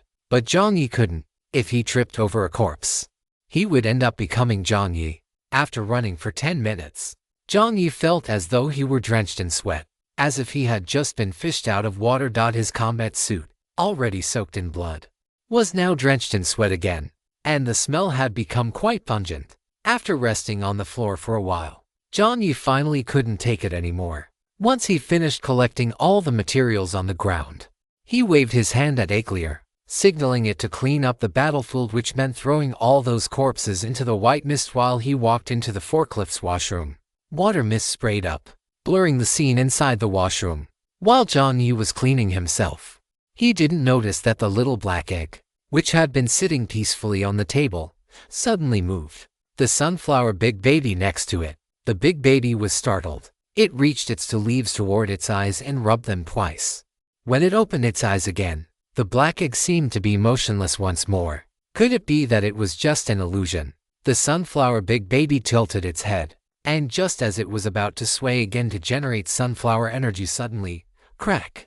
A crisp sound of a shell breaking echoed out. When the sunflower big baby turned its head, it found itself staring directly into a pair of black, bee-like eyes. 3 seconds later, the big baby let out a blood-curdling scream, as if it had encountered some terrifying creature. After the big baby's shriek, the energy furnace brother was also startled awake. The red stone atop the furnace flickered. The brother woke up gloomily. Jiang Yi had been killing outside all night, and since the brother was getting on in years, it couldn't really handle it. It had only been asleep for half an hour before being woken up again. The brother sighed internally, just as it was about to ask the sunflower big baby what was wrong. A strange-looking thing suddenly entered its line of sight. 1 second later, Jiang Yi, the brother's voice suddenly became high-pitched. The washroom door was kicked open with a bang. Jiang Yi, one hand still on the door, covered in foam, looked at the cabin in a daze. The Xiaoyu blade already in his hand. What happened? What happened? What happened? Did a parallel highway appear? Did something get onto the forklift? Jiang Yi's heart couldn't help but skip a beat. He focused his gaze, but the cabin remained clean and tidy. There were no signs of other people or monsters. The only discordant elements were the two that had made the noise just now. The sunflower big baby covered its face with its two leaves. A moment ago, the big baby's face had been pale with fear, but now, it carried a suspicious blush. Well, having come out in such a hurry, Jiang Yi clearly hadn't had time to put on his clothes properly. After he stepped out, the ambient temperature caused the mist to gradually dissipate. It was clear that the big baby had seen something it shouldn't have. Well, it was very likely another big baby. In any case, Jiang Yi scratched his head. After sensing no aura of danger, he reached into his inventory, pulled out a pair of shorts, and put them on. With foam still on his head, Jiang Yi couldn't help but ask, "What happened?" As he said this, Jiang Yi looked at the energy furnace big brother. To be honest, it was normal for the big baby to scream. After all, whenever the sun came out, disappeared, or was only half visible, the big baby would let out wah-woo sounds. But the energy furnace brother was different. This was the first time he had heard the brother sound so agitated. Hearing Jiang Yi's words, the red stone of the energy furnace suddenly turned toward Jiang Yi, and a low voice sounded inside the forklift. "There is a..." The brother paused to choose his words, and finally said, "There is a strange-looking little monster." Chapter 364, Red-Eyed and Black-Winged Mingyuan. A strange-looking little monster, Jiang Yi murmured in his heart, but he didn't feel any aura of danger at all. Jiang Yi's eyes scanned the area for a moment, and then, they slowly locked onto the long table, in the softly lit cabin. On the long table near the sunflower big baby, Jiang Yi hadn't noticed the existence of this thing at first.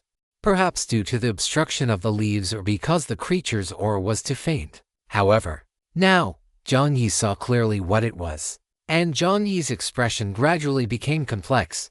If he wasn't mistaken on this forklift, There was only one little creature that could appear so abruptly without carrying any aura of danger. And that was Little Black Egg. Jiang Yi exclaimed in astonishment, hearing Jiang Yi's voice.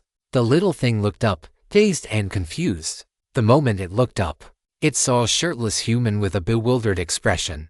Although this was the first time the Black Egg had seen Jiang Yi, a sense of familiarity from the depths of its soul stirred an uncontrollable feeling of intimacy within it. Thus, the little creature stumbled and lunged toward Jiang Yi as it ran. The child chirped, chirp, chirp. If Jiang Yi understood bird language, he would likely realize that the little black egg was calling him Papa or Mama. As for whether it was actually father or mother, the distinction wasn't clearly defined in the little black egg's world. Perhaps the concept of nurture was more fitting. The little black egg pattered toward Jiang Yi, but as it took a step, it tumbled right off the edge of the table. Jiang Yi flashed forward, appearing instantly at the edge of the long table. He caught the little fellow with his hands and took a closer look. Jiang Yi couldn't help but gasp inwardly. It was truly ugly. Unique appearance was a rather polite way for Brother Energy Furnace to put it. In his palm, the little creature, which was nuzzling against his fingers, was completely bald. Judging by its shape, it was likely a bird, a quail, or perhaps a chick. Although the latter was an absurd thought, he had to admit, it really did look like one. Jiang Yi examined the little fellow closely. It had a bird's beak, and its body was generally black. Above the beak were two symmetrical white dots, and the area connecting to its head was a milky yellow, just like most birds. Perhaps because it had just been born. The little fellow had almost no feathers. It was nearly bare. It was like the line of poetry. The grass looks lush from afar, but is sparse up close. Only when one looked from a certain distance could one see a faint, floating layer of fine, grayish-black fuzz. At first glance, it looked just like a roasted chicken wing. No wonder Brother Energy Furnace had reacted that way. Imagine you are staying at home peacefully, and suddenly, a standing roasted chicken appears. This roasted chicken can even walk on its own. This roasted chicken is walking toward you. What would your reaction be? The little fellow had just been born, and its body was still very fragile. Through its bare skin, Jiang Yi could even feel its abdomen rising and falling slightly, as if it were performing abdominal breathing like a human infant. The soft touch against his fingers softened Jiang Yi's gaze slightly. Well, a mother doesn't mind her child's ugliness. No. A father doesn't mind his child's ugliness, because logically speaking, he wasn't a qualified mama. This little thing had been raised almost entirely by Anvil. Oh, right, Anvil. Don't talk to me. Brother Anvil's voice rang out. I will never admit that I hatched a featherless bird. Brother Anvil started his whir-whir noises again. It had expected a puppy or a lamb, in which case it could have gifted the little things it forged to the child, but it never expected it to be a bird.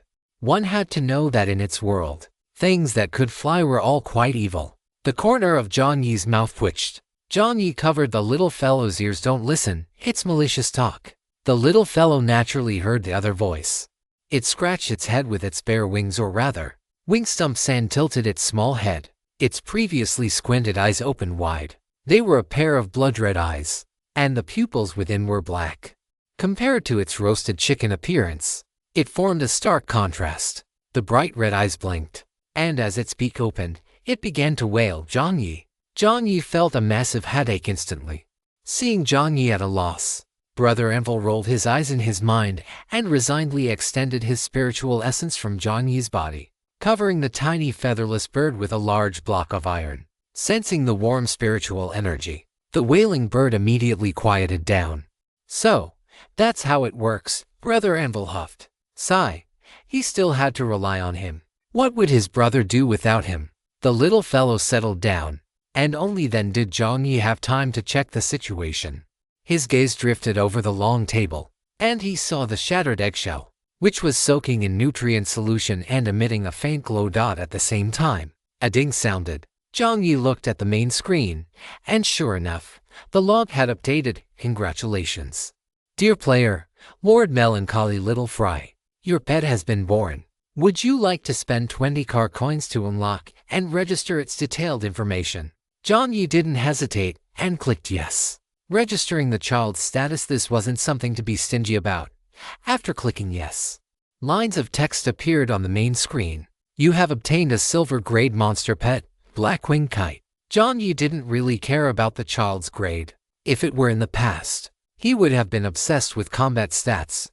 But now, his mindset had changed a bit. As for becoming stronger, he could do that himself. Jiang Yi continued to check silver grade monster pet, Blackwing Kite description. Flapping its wings to hover in the sky. Red eyes and black wings singing in the abyss. Status window name and name downer. Jiang Yi's strength, stamina, agility, spirit, comprehensive compatibility, title, unlocked skills, Boar Rush. Description. Unlocked during the process of saving its master several times. This skill is also known as Charge Strike, or Aura, Muta. After using this skill, the pet's strength attribute will receive a 20% bonus, and it will gain the trait of agility attribute Capcom 1. Once the charge is complete, this attack is guaranteed to be a critical hit. Leaving nothing but a mess is a given, _3_. Leaving nothing but a mess. A complex expression appeared on Jiang Yi's face. Chapter 365, A Gentleman's Character Boar Rush. HMM. It seems to be a powerful offensive skill. Come to think of it, Little Black Egg is much stronger than I imagined. To have a comprehensive combat ability of 15 right after birth is unexpectedly quite good, isn't it? It is worthy of being a silver tier monster. And it is also worthy of the many pet-specific genetic potions I spent to enhance it. Thoughts flashed through Jiang Yi's mind as he continued to look at the light screen. Skills. Detected that you have previously received a blessing from an unknown existence. The effects of this blessing have been fully loaded. A blessing, Jiang Yi hissed. He seemed to remember receiving this item before, but he didn't expect it to take effect on Little Black Egg. Blackwing Kite skill. Spiritual perception has been upgraded to the growth type skill Soul Echo. Description.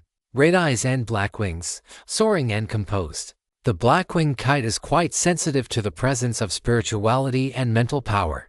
When hunting prey, its red eyes allow it to clear away all fog. They can see things that humans cannot. After using the skill Soul Echo, the Blackwing Kite's mental attribute will receive an additional boost, ranging from a minimum of 10% to a maximum of 50%.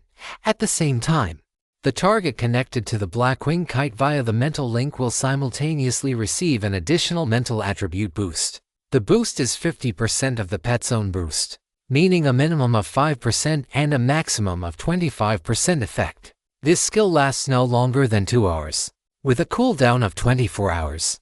It's actually a skill that can provide feedback to the master, before the look of surprise could even fully form on Jiang Yi's face. A new description appeared. Skill has been synchronized and upgraded. Overlook has been upgraded to Deep Blue Farsight. Description. After using this skill, the Blackwing Kite's extreme long-distance vision will be enhanced by 200%. At the same time, its strength, speed, and constitution attributes will all be weakened by 50%. Good heavens, extreme vision. And it wasn't over yet. Under Jiang Yi's astonished gaze, a fourth skill actually appeared. One must know that the quasi-gold tier hammer he had forged by having Brother Anvil possess him in the Daydream Pavilion only had 3 skills. Yet, Little Black Egg was merely a silver tier monster, and it possessed 3 Now it was a 4th skill. Skill, Free Song. Current level has not reached the standard, temporarily locked, although it was locked. The fact that it had already appeared in the system log meant that it was a skill it actually possessed. It just hadn't met the corresponding conditions yet. A total of 4 skills. These skills didn't look as flashy as Fire or Ice, but they were practical. The first skill was a charged heavy attack. The second skill was a support type skill that could provide mental benefits to the master. Jiang Yi's various skills currently relied heavily on the mental attribute, but he didn't have many ways to train it. With Little Black Egg, he could finally get some help. As for the third skill, it was Extreme Vision. Little Black Egg could fly, which was already quite a bug in the map of the 5 seas.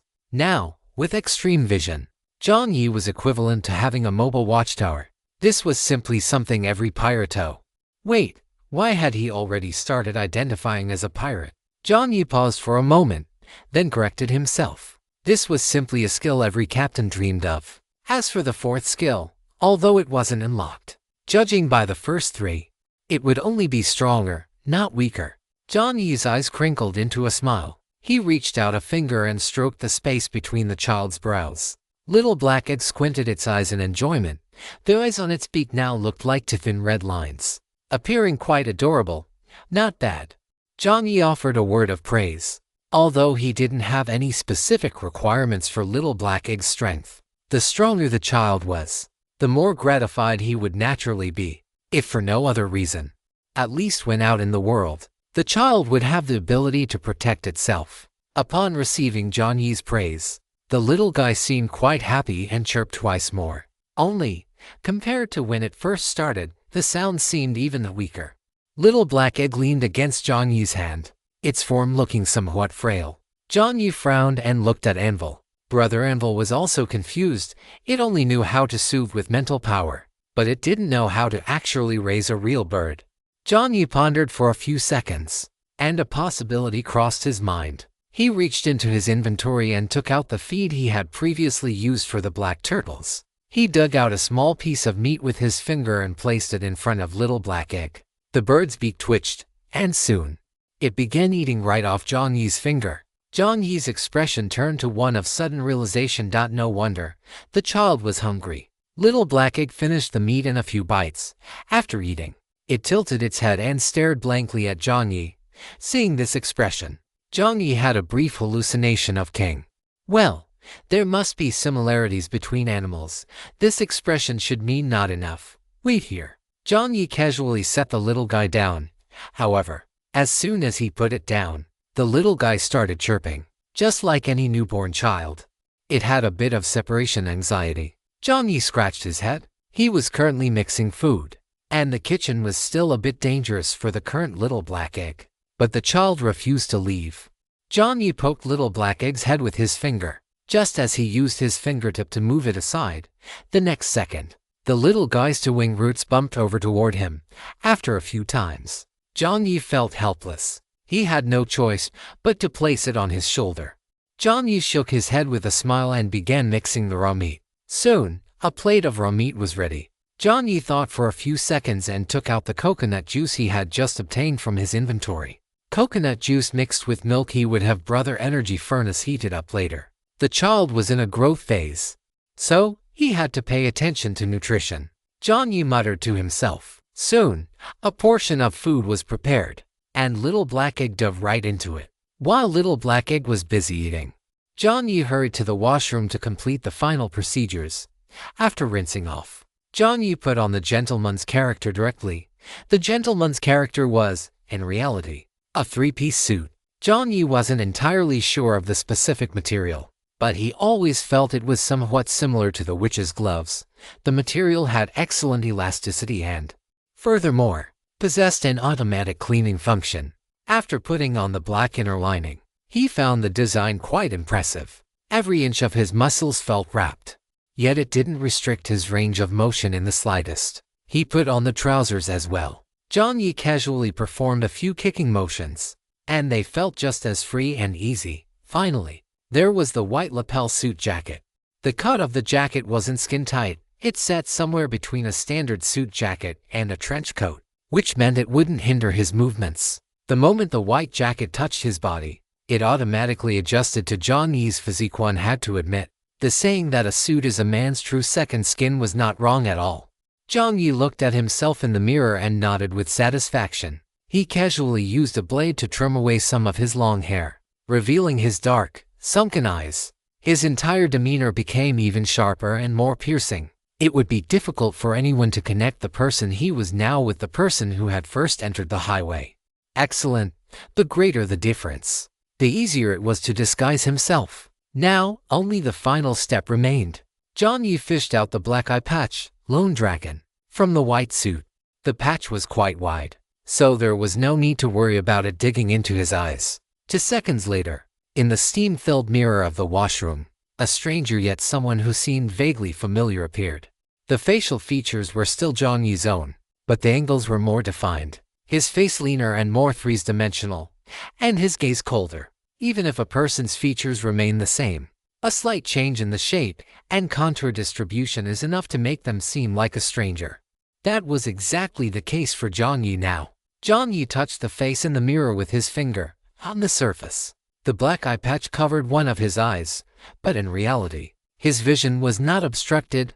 Light passed through the surface seamlessly, and Jiang Yi saw the corners of his own mouth curl up slightly. Good.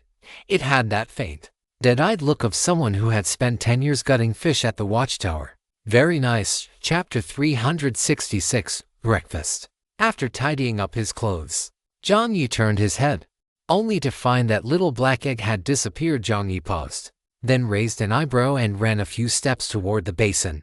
It couldn't have been so engrossed in eating that it fell in, could it? Jiang Yi reached the food basin in a few strides, but he didn't see little black egg inside. He looked left and right, then noticed the red stone of the energy furnace brother flickering, seemingly pointing in a certain direction. Jiang Yi followed the direction of the flickering red stone and saw that the little one had returned to the pet bay. Tired so soon? The thought had barely crossed Jiang Yi's mind when he saw a pair of roasted chicken wings straining to lift the shattered eggshell. The posture, the expression, it even had a bit of that overlord's strength to uproot mountains air about it. Jiang Yi was stunned for a moment. He thought about stepping in to help, but his instinct stopped him. Indulgence is not the way. What's wrong with the child practicing some weightlifting? As this thought crossed Jiang Yi's mind, the little black egg in front of him sensed his gaze and puffed out its chest even further, looking quite proud of itself. The corner of Jiang Yi's mouth twitched for a second. Anvil's voice had already sounded to Jiang Yi. What is this roasted chicken wing doing? Jiang Yi scratched his head. I don't know either. Should he be like Anvil and ask in the chat group or the trading hall if there was a manual for raising birds or something? But since it was a monster pet, was it different from a regular bird? Forget it. He would let unclosable window help ask about it later. It wasn't convenient for him to step in personally. After the roasted chicken wing lifted the black egg, it first glanced at Jiang Yi, then raised the eggshell to its highest point.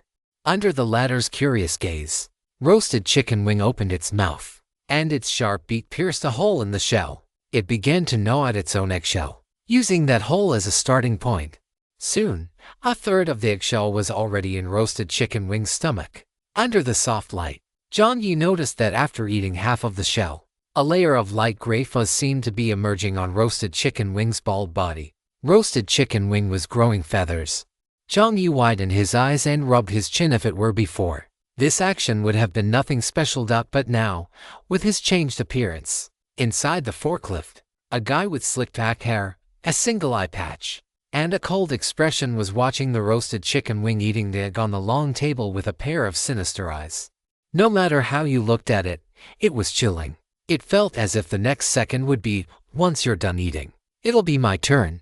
The sunflower big treasure trembled. If it didn't know that this stranger was actually Jiang Yi, it would have probably wanted to jump out of the vehicle by now. By the time roasted chicken wing finished eating all the eggshells, its body was covered in a thick layer of feathers. The fur transitioned from light gray to dark gray, looking oily, smooth, and incredibly beautiful. After finishing the entire eggshell, roasted chicken wing let out a burp and, being very frugal, swallowed all the remaining nutrient solution in the pet bay. A mechanical broadcast sounded. Your pet, the named, has completed its initial evolution. This evolution has gained strength come 2, speed come to spirit come 5. It evolved just like that. Jiang Yi was dumbfounded. Eating eggshells could actually provide such a significant boost. Jiang Yi couldn't help but rub his chin, but thinking about it, it made sense.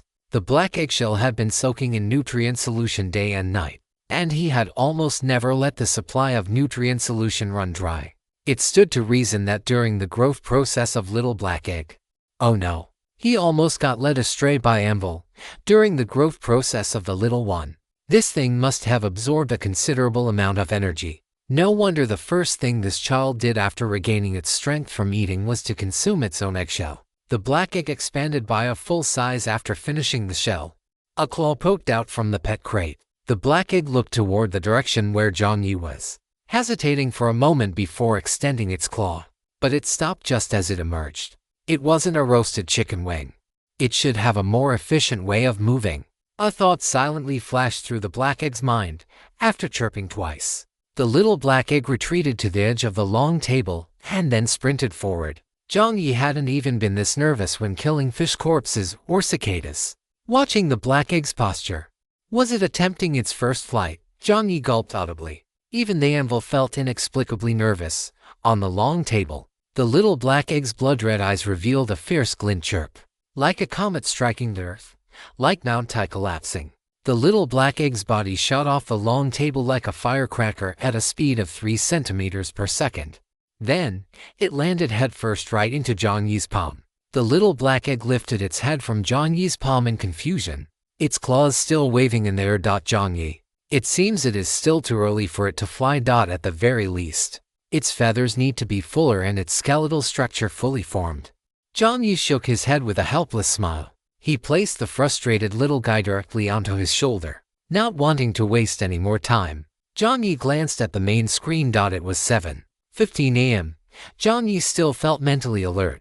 But after the recent battles, he had no desire to cook for himself. After a moment of thought, he took a positioning card from his inventory, set the destination to the restaurant run by the big brother and little brother, and stood up to walk into the driver's seat. Jiang Yi wasn't sure if there were other players in the restaurant right now. If there were, the corners of Jiang Yi's mouth curled up slightly. That would be fine too. It would be the perfect opportunity to test the camouflage effect of Lone Dragon. Thinking of this, Jiang Yi didn't hesitate any longer and slammed his foot on the accelerator. The forklift hummed. The cicadas and other traces on the road had already been cleared away by Aniclimax. After driving for about half an hour and picking up a wooden treasure chest, mist surged at the side of the road, and a familiar fork in the road appeared before Jiang Yi. The familiar balloon frog did not appear in front of the fork. It seemed, just as Jiang Yi had guessed, there were likely other players inside the restaurant now. After a final check of his gear, Jiang Yi jumped off the forklift, stored it back into the paper box, and walked into the fork in the road. Inside delicious private kitchen, boss, food. Gone. A low voice rang out. The little brother, wearing a chef's uniform, looked up at the crooked human male towering over him and couldn't help but gulp. Okay, chapter 367, who is this? After saying okay, the little brother clutched his spatula tightly. Once the shadow above his head disappeared, he let out a soft sigh of relief.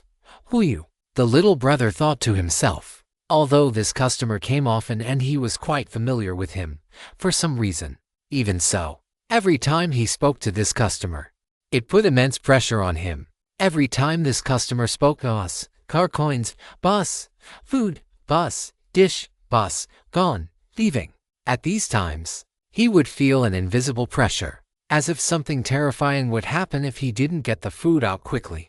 The little brother wiped the sweat from his forehead with his chef's uniform and subconsciously looked up, only to lock eyes with the emotionless gaze of Thunderzy, and see a chin half shrouded in shadow. The little brother gasped. At the same time, Thunderzy seemed to hear the sound of a mechanical broadcast on the main screen. The favorability of the monster little brother -1. Thunderzy raised an eyebrow, hesitated for 2 seconds, and then, under the little brother's increasingly terrified gaze, fixed the corners of his mouth into an arc that perfectly fit the human definition of a smile. To show his sincerity, he even unusually bared his stark white teeth. He didn't care about the favorability of other monsters, but the delicious private kitchen was different. Thinking of this, under the harsh white light, Thunderzy lowered his head quite solemnly, sparing no effort to display his textbook perfect cheerful smile to the little brother. 3 seconds later, the little brother finally couldn't hold it anymore. He bit his lip hard, used all his strength to apologize to the customer, and then scurried in a panic toward where his brother was to scary.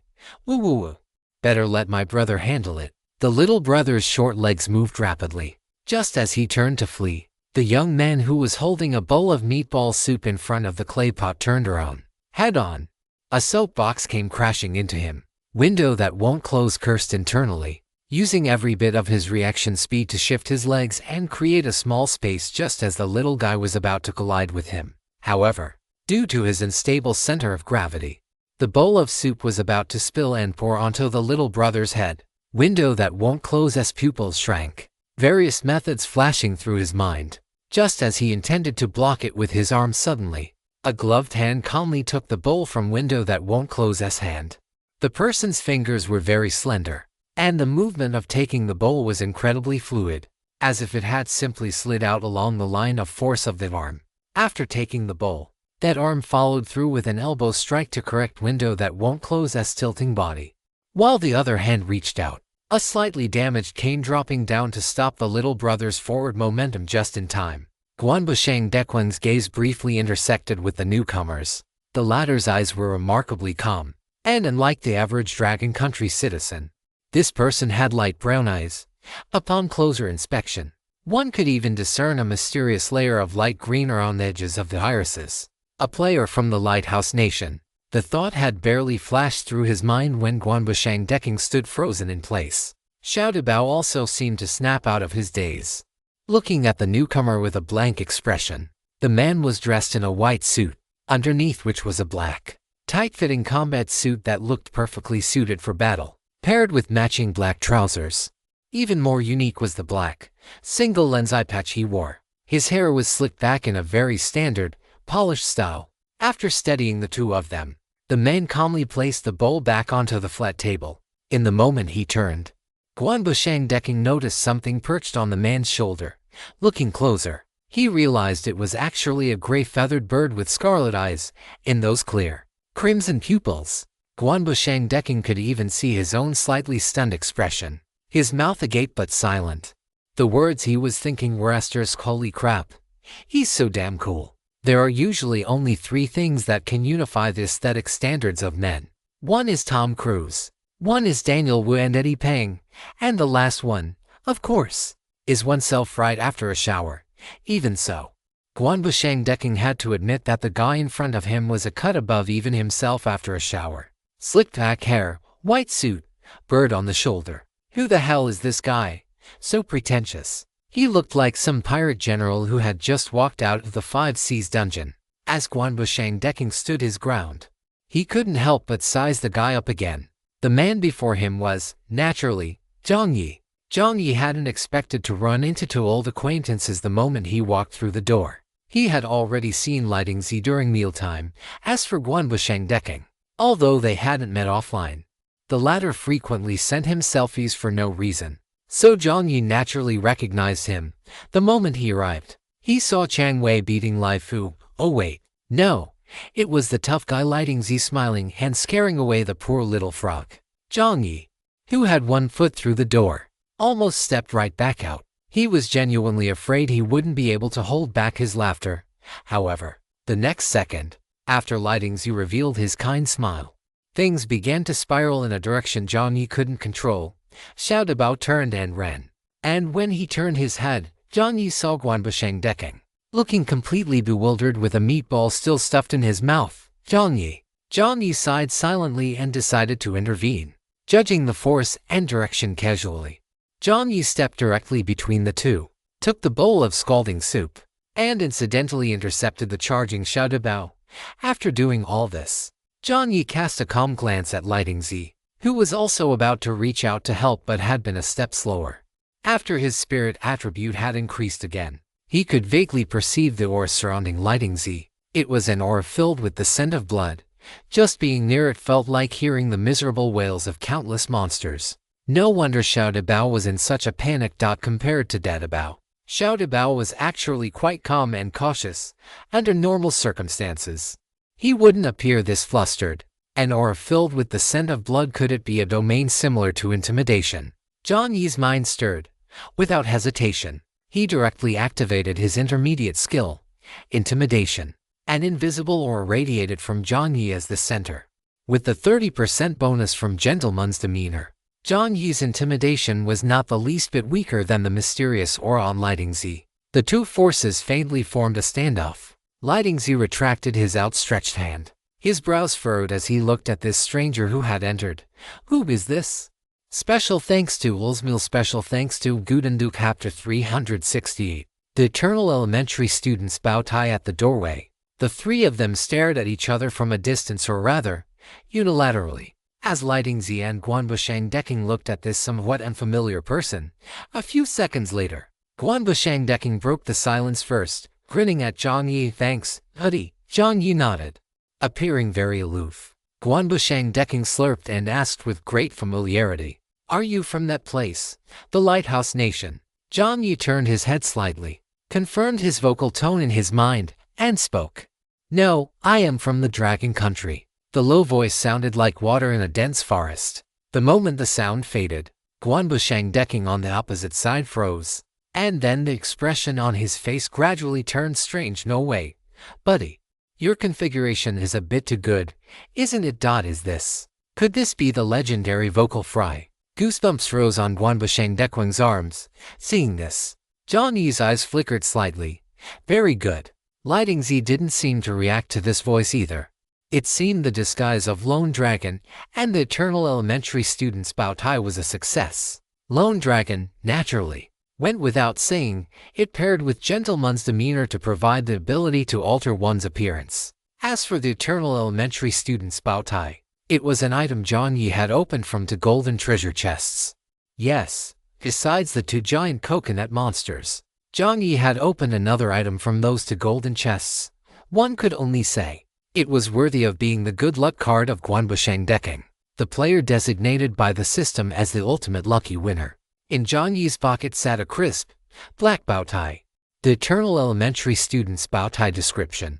A special voice disguise prop produced from a dungeon where casualties appear whenever there is a deduction. Description: as a bow tie, it serves as a proper accessory for a gentleman, as a handmake for a certain elementary student. It can emit the voice of anyone, regardless of gender or age. When he first obtained this bow tie, Jiang Yi's expression had turned quite strange. Good heavens, where had this brought him?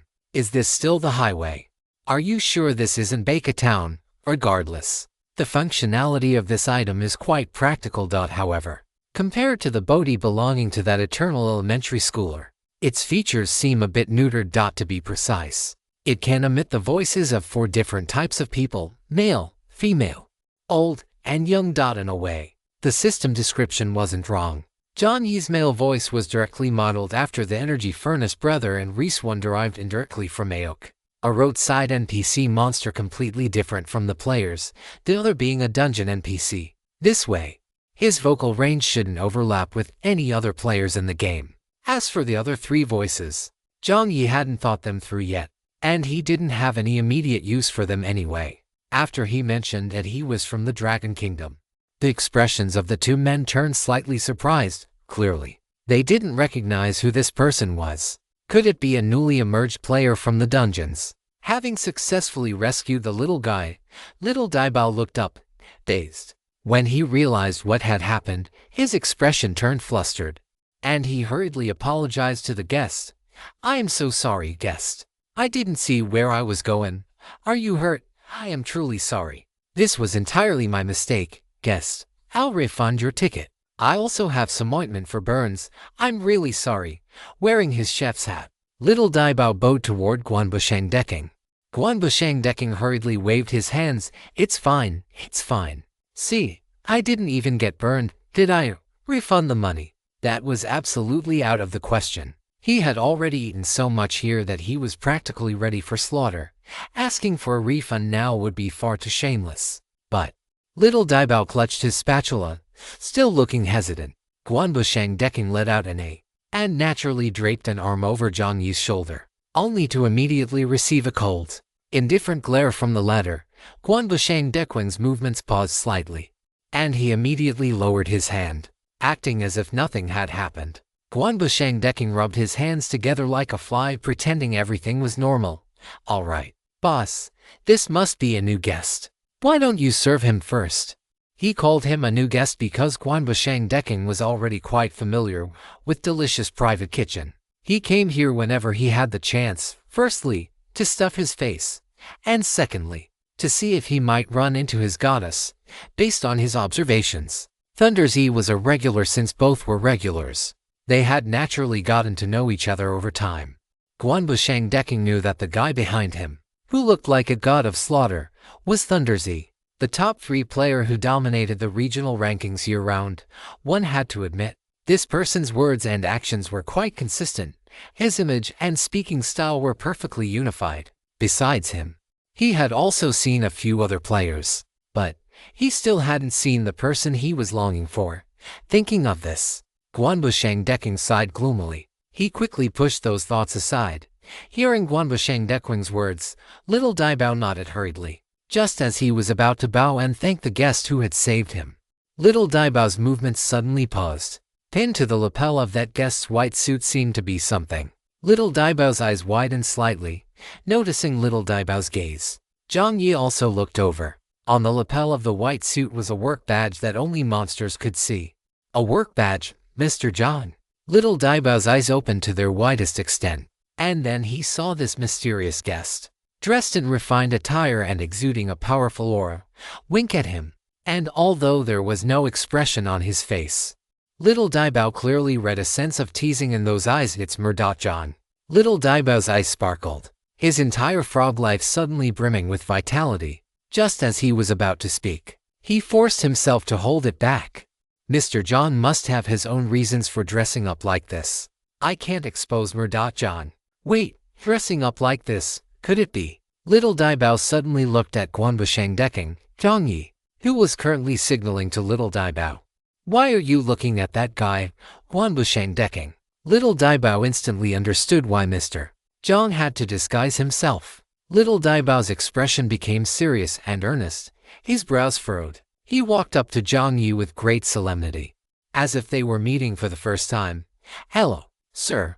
Welcome to Delicious Private Kitchen. Little Daibao trotted over to stand by Jiang Yi's side. The roasted chicken wing on Jiang Yi's shoulder lowered its head to look curiously at Little Daibao.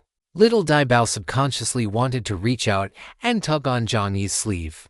But halfway there, he pulled his hand back and said, "There seems to be a seat over there, sir. Please follow me." "There's a seat over there? Didn't he say there were no seats left?" Guanbusheng decking scratched his head. If there were seats, he wouldn't be standing by the table to eat. Chapter 369, Fragrance in Every Bite. Little Daibao led Jiang Yi through the crowd and then randomly turned into a room. This room was originally a storage closet, and it was still filled with the balloons that Big Daibao had used to greet guests at the entrance. The colorful balloons were neatly stacked together. Jiang Yi looked around. As soon as he entered the room, he felt a sense of peace. This room seemed to have been around for quite some time. The wood and the furniture inside were enough to calm one's mind just by looking at them. After pulling Jiang Yi inside, Little Daibao looked out through the crack in the door. Seeing that the guests, especially that one guest, hadn't noticed them, he let out a soft sigh of relief. Huyu, behind him, Jiang Yi had already taken off the lone dragon. Once it was removed, Jiang Yi returned to his original appearance. Still the same black hair and black eyes. Jiang Yi smiled and said, "We meet again. Delicious Private Kitchen's Little Daibao's favorability toward you come to. Delicious Private Kitchen's Little Daibao's favorability toward you is." With his favorability increased by another 2 points, the corners of Little Daibao's mouth lifted involuntarily. He put down the spatula in his hand, tugged at his clothes, and called out with flushed cheeks, "Mr. Jiang." Jiang Yi nodded slightly. Business in the shop seems to be doing very well now. Yes. It's all thanks to Jiang. There are so many human players in the shop now. They all came here after hearing Jiang's single quotes as recommendation. Dabao and Xiao Dabao were not fools. After so many guests accurately quoted the service area's fees, they knew someone must have recommended them, and that day, the only player who had walked out of the service area was Jiang. Mr. Jiang hadn't even told them. He had simply recommended them silently. Mr. Jiang was truly the best quality inspector in the whole world. Xiao Dabao's cheeks were flushed, and he felt a faint sense of pride. Jiang Yi didn't skimp on his praise. After smiling and telling them to keep up the good work, he pointed to his stomach and said very sincerely, "I'm hungry." Xiao Dabao let out an and quickly stood up. "Oh, right. Mr. Jiang hasn't eaten yet, has he? What would you like to eat, Mr. Jiang?" "Steamed chicken and millet porridge." Jiang Yi said immediately. "Got it." Xiao Dabao agreed happily. He walked quickly to the door, adjusted his expression, then gently opened the door. After looking left and right to make sure no one noticed him, he scurried out with quick, small steps, crouched in the corner. Guanbusheng Dichang was holding a bowl of meatball soup, muttering, "Who on earth is this guy? Why don't I have any impression of him at all?" However, Guanbusheng Dichang curled his lip, just about to continue, when a familiar voice sounded from the other side, finishing the sentence for him. This guy is really putting on an act. Right, right. Guanbu Shangdi Chang turned his head and saw Yu Wang's face, currently focused on devouring his food. Guanbu Shangdi Chang. Guanbu Shangdi Chang choked for a second. Why are you here too? Yu Wang stretched his legs, which had gone numb from squatting, and rolled his eyes. What do you mean, why am I here too? Did I see your name written on this ground? After saying that, Yu Wang gave Guanbu Shangdi Chang the middle finger, and Guanbu Shangdi Chang, one step ahead of him, held up his own middle finger in return. After these polite pleasantries, the two shifted their weight while grumbling and went back to squatting in the corner. What are you eating, leek box? Where'd you get it? Can you give me some? If your hands are broken, you can go to the hospital service area. Just as the two finished speaking, Xiao Dibao came scurrying past them again. The reason they noticed was, they clearly saw Xiao Dibao running past with half a roasted suckling pig on his head. What the f***ck? Holy ***. The meatball in Guanbu Shangdi Chuan's mouth dropped into the soup, splashing Yu Wang's elbow. Meanwhile, the oil from the leek box in Yu Wang's mouth dripped onto Guanbu Shangdi Chuan's palm. Both of them instantly felt that the food in their mouths was no longer delicious. How is there a roasted suckling pig in this place? Is this staff food? Xiao Dibao carried the roasted suckling pig and dashed into the utility room. Mr. John, Mr. John. Hearing Xiao Dibao's voice, Jiang Yi turned his head, only to be met with a bright red pig running toward him. Jiang Yi. Xiao Dibao placed the roasted suckling pig on the table. Only then did Jiang Yi notice that Xiao Dibao was also holding a plate piled high with steamed chicken. Just as he set the food down, he said, Mr. Jiang, wait a moment. After saying that, he dashed off again and disappeared. Jiang Yi's hand, which he had reached out, froze in place. He couldn't even stop him. Who eats an entire roasted suckling pig first thing in the morning? Isn't this special treatment a bit too obvious? Jiang Yi was left speechless, caught between laughter and tears. Over there, Guanbu Shangdi Chang and Yu Wang stared at each other, unable to even continue their bickering, although they had already eaten a lot. Now, watching that roasted wild boar which looked thin-skinned and tender go by, they only felt their stomachs, which had just been full, growling with hunger again. No, wait. How do you sign up for this event? They wanted to eat roasted suckling pig. Guanbu Shangdi Chang clicked his tongue and had just picked up his second meatball when suddenly plop. The meatball fell again, and the broth splashed out once more. If you don't need your eyes, you can donate them to someone who does. Okay. Yu Wang reached out and yanked the two hairs on top of Guanbu Shangdi Chuan's head.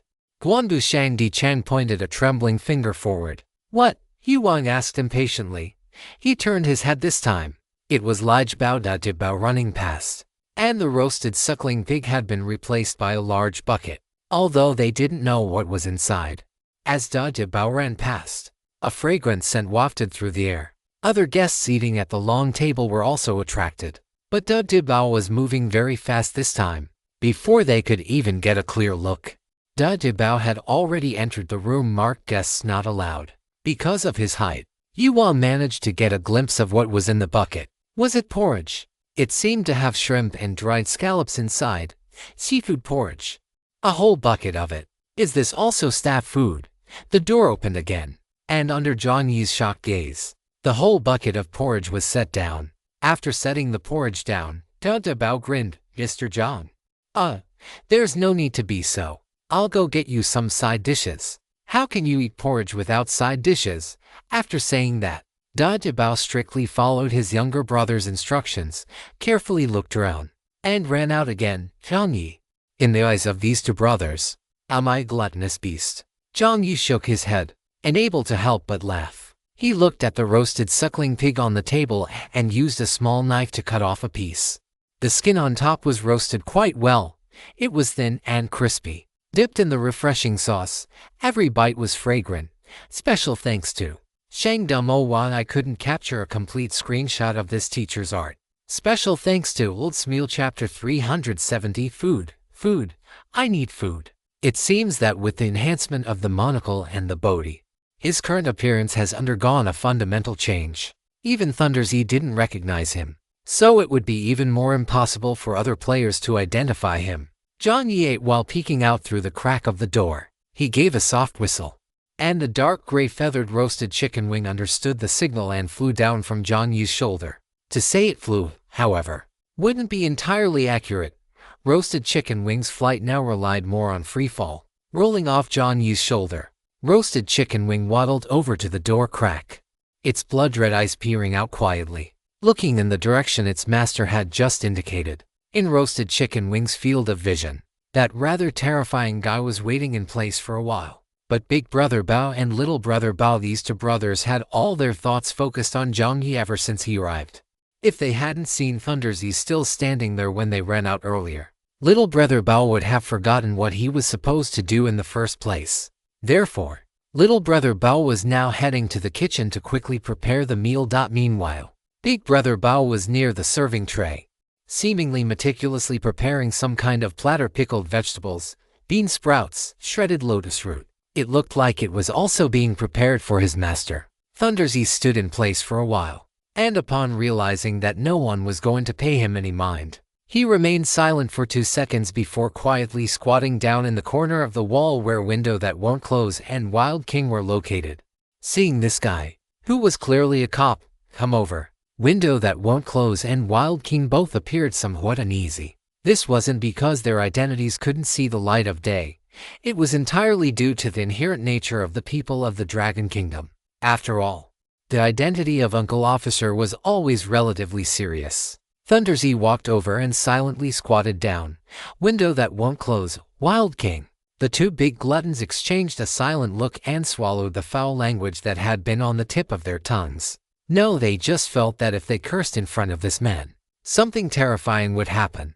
This guy stood there like a Super Saiyan. The two muttered in their hearts, and after finishing their thoughts, they had a flash of inspiration and looked at each other. Having reached a consensus, they went back to stuffing their faces. Roasted chicken wing chirped twice and strode back, tapping its beak against the table led. Seeing this, Jiang Yi, who was sitting in the chair, casually extended his leg, and roasted chicken wing climbed back up his lower leg and thigh. Chirp, no one noticed us here. Chirp, chirp, chirp. They are busy stuffing their faces. Jiang Yi gave an okay sign.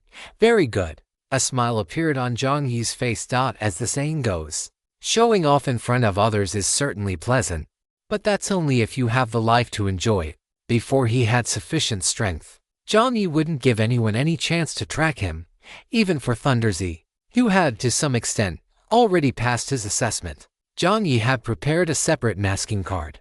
This masking card could be applied individually to a specific player and could block vehicle tracking. Having Thundersy come over was, on one hand, out of Jiang Yi's curiosity about the player with the highest combat power. There were many things that you could only understand by seeing them in person to know the gap between you and the other party.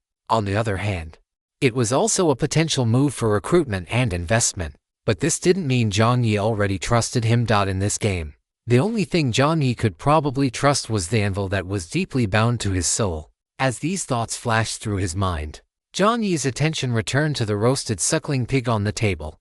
Even if he tried his absolute best, Jiang Yi could only eat at most 1/3 of it.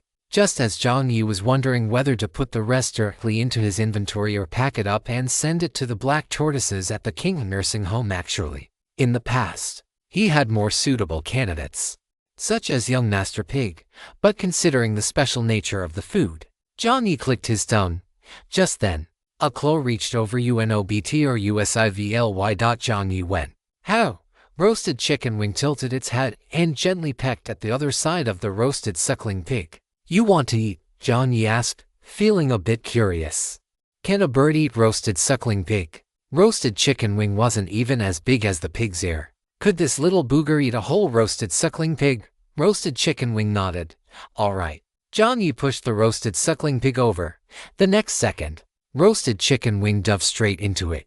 In the time it took Jiang Yi to blink, roasted chicken wing's beak poked out from the other side. It had to be said, Little Brother Bao's roasted suckling pig was truly excellent. Otherwise, it wouldn't have been hidden away like a treasure by Little Brother Bao in the roasting box, kept warm over a low fire, waiting for Jiang Yi's arrival.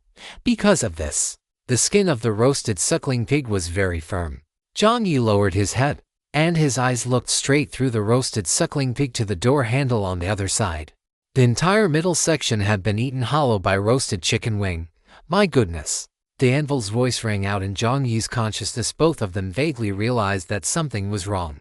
Jiang Yi hissed. Roasted chicken wing emerged from the other side of the pig, its mouth glistening with grease. But its stomach hadn't bulged as Jiang Yi had expected. It remained flat.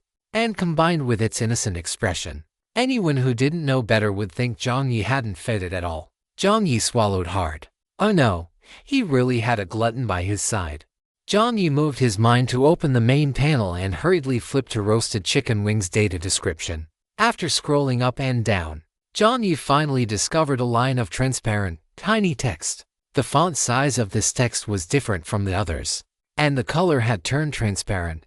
If you didn't look closely, you wouldn't be able to see it at all. Name and name characteristic. Digestion ability is a little bit too strong. Evolution potential S rank. Material consumption SSS rank. The two just happened to reach a balance. Silver rating, just right. Her, my foot. Jiang Yi looked at that final her and felt his scalp begin to tingle. Damn this system. S rank and 3S rank. You call this achieving balance? He had said it before.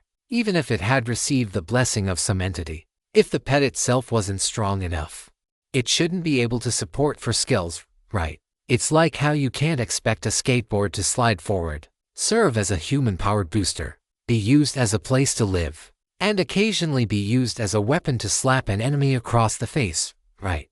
No wonder, back when he first opened this pet egg, the system didn't provide a recycling quote like it did for other items. This thing is a gold-devouring beast. Just as Jiang Yi stood there dumbfounded, a hiccup sounded from beside him. Jiang Yi's mouth fell open, and he turned his head. The entire roasted suckling pig had been gnawed down to nothing but a layer of charred red skin, which was now draped over Kai. Kai let out a hiccup, and a health value finally appeared on its body attribute panel. Health value note. A pet's health value differs from that of a human. The upper and lower limits depend on racial characteristics. Current health value 50 to 100. Moderately hungry. Description: food. I need food. Special thanks to. Blessing Skispiel thanks to. BOU I will strike in the posture of Little Zhong the Quality Inspector. Chapter 371. Legendary item card. Infinite prohibition. Are you saying that after eating an entire basin of raw meat feed, its own entire eggshell, and an entire roasted suckling pig, its health value has only just reached the 1/4 mark, and it is still moderately hungry? Jiang Yi silently glanced at the little guy's current size. He had a feeling that as the little guy leveled up, its size would continue to grow. Wouldn't that mean the amount of food it needed would also double? Eating a sea monster sent by Lei Ting in one sitting? Damn it! What are you talking about, you little guy? For the first time, a look of panic appeared on Jiang Yi's face. At this rate of consumption, even if he were melancholy little fries, he couldn't handle it. Jiang Yi looked at Kai with complex eyes. Sensing Jiang Yi's gaze, Kai paused its motion of rubbing its belly. Immediately, it scrambled up from the table and ran a few steps to beneath the palm Jiang Yi had placed on the table, nudging it with its head. The furry sensation made Jiang Yi's palm feel a bit itchy. Jiang Yi sighed silently, but didn't mind. Wiping Kai's mouth. Forget it. If it eats a lot, then it eats a lot. At worst, he would just have to find a way to earn more. He couldn't stuff this child back in now anyway. It had already eaten the eggshell. Jiang Yi smacked his lips. The door creaked open, and this time, little Dibao walked in. Both brothers wanted to talk to Mr. Zhang more. If there weren't so many customers right now, they wouldn't have had to take turns coming in. And so, as soon as little Dibao entered, he saw the roasted suckling pig that had been eaten down to a thin layer of skin. Little Dibao's eyes lit up instantly. Having the food finished for a chef, there was simply no greater compliment. Little Dibao's favorability increased by 5 points immediately. Little Dibao hurriedly spoke up. Is that enough, Mr. Jiang? If not, I can roast another one, though it will take a little while. Little Dibao had originally thought that preparing one roasted suckling pig might be too much, since Mr. Jiang hadn't been able to finish it last time, and they had to handle the leftovers, which might have been a bit burdensome for Jiang. But under his brother's persuasion, He had prepared it anyway. Now it seemed his brother understood Jiang better after all. Little Dibao thought to himself, no matter what, I must prepare more next time. As Little Dibao asked, he felt a bit annoyed and secretly tapped his own palm. Jiang Yi's mouth twitched, but he still didn't speak. He couldn't eat that much, but after all, from now on, he would have a long-term freeloader by his side. Forget it. There was no need to keep up a facade in front of these two little guys. Jiang Yi finally nodded. In the time that followed, Kaojikai joined Jiang Yi for a hearty breakfast. Although most of the food ended up in Kaojikai's stomach, under the repeated hospitality of Big Dibao and Little Dibao, Jiang Yi was also stuffed to the brim. Fortunately, the gentleman's demeanor outfit came with an automatic size adjustment function, otherwise, he wouldn't even be able to button his clothes. After barely feeding Kaojikai's health value up to 150, Jiang Yi walked out of the storage room. The customers in the delicious private kitchen had mostly left. After all, the new day had just begun. If it weren't for the fact that last night's game had exhausted the players' stamina and they desperately needed to recover and replenish, they wouldn't have appeared at the delicious private kitchen in such numbers. The cost of 2 vehicle coins wasn't high, but if they came for all 3 meals, probably only the top-tier players could afford it. When Jiang Yi came out, he had already put on Lone Dragon again, changing his appearance once more. After receiving exclamations of wonder from both Toad brothers, he walked toward the exit of the service area under the brothers' warm send-off. On the way, Jiang Yi glanced casually at the main screen. He had only intended to check the time, but suddenly the private chat channel flickered. Jiang Yi tapped it open, and then he saw a new friend request pop up. While reaching out to take the food box packed for him by Big Dibao and Little Dibao, Jiang Yi looked at the chat box. You have received a friend request from Player Shoot 1902. Add Player Shoot 1902. Jiang Yi finally had an impression of this name. It seemed to be the Lighthouse Nation player who had briefly surpassed both him and Lei Ting in the Slaying Cicadas event. Jiang Yi thought for a few seconds and chose to accept. This person shouldn't be lacking in items or good equipment. After clicking accept, Jiang Yi had no intention of starting a conversation. Just as he was about to exit the private chat channel, the system's voice suddenly rang out, region-wide announcement. This is Dragon Country District 189, Sub-Channel 99. Testing complete. Region-wide announcement. At this time, it's long past 6:05. What is the system trying to pull now? Jiang Yi muttered to himself in his heart. He opened the group chat. Player Ito Tensei, everyone, look. The main dungeon task seems to be updating. Seeing this message, Jiang Yi immediately looked at the system log. Sure enough, the task he had previously completed had turned gray, and 3 dots appeared below it, a sign that, in the past, meant a new task was loading. Good morning. Players, till the dungeon dormant period has ended. I believe that, like me, you are all impatient to re-enter the dungeon and start new tasks. Over the past 2 days, I believe you have all gained your own understanding of the dungeon's world, characters, and power levels. Let's pick up the pace a little and start our real game. The system's tone sounded quite excited, and whenever this guy got excited, it usually meant the players were about to have a terrible time. Many players felt their hearts skip a beat upon seeing the update notification. What did it mean by starting the real game? The 5 Seas world line is officially merging. This system will issue main quests based on each player's geographical location, faction characteristics, and individual development trends. Note, due to some players being in close proximity, belonging to similar factions, or exhibiting similar statuses, these players' tasks will be identical. The system dragged out its tone, mutually hostile.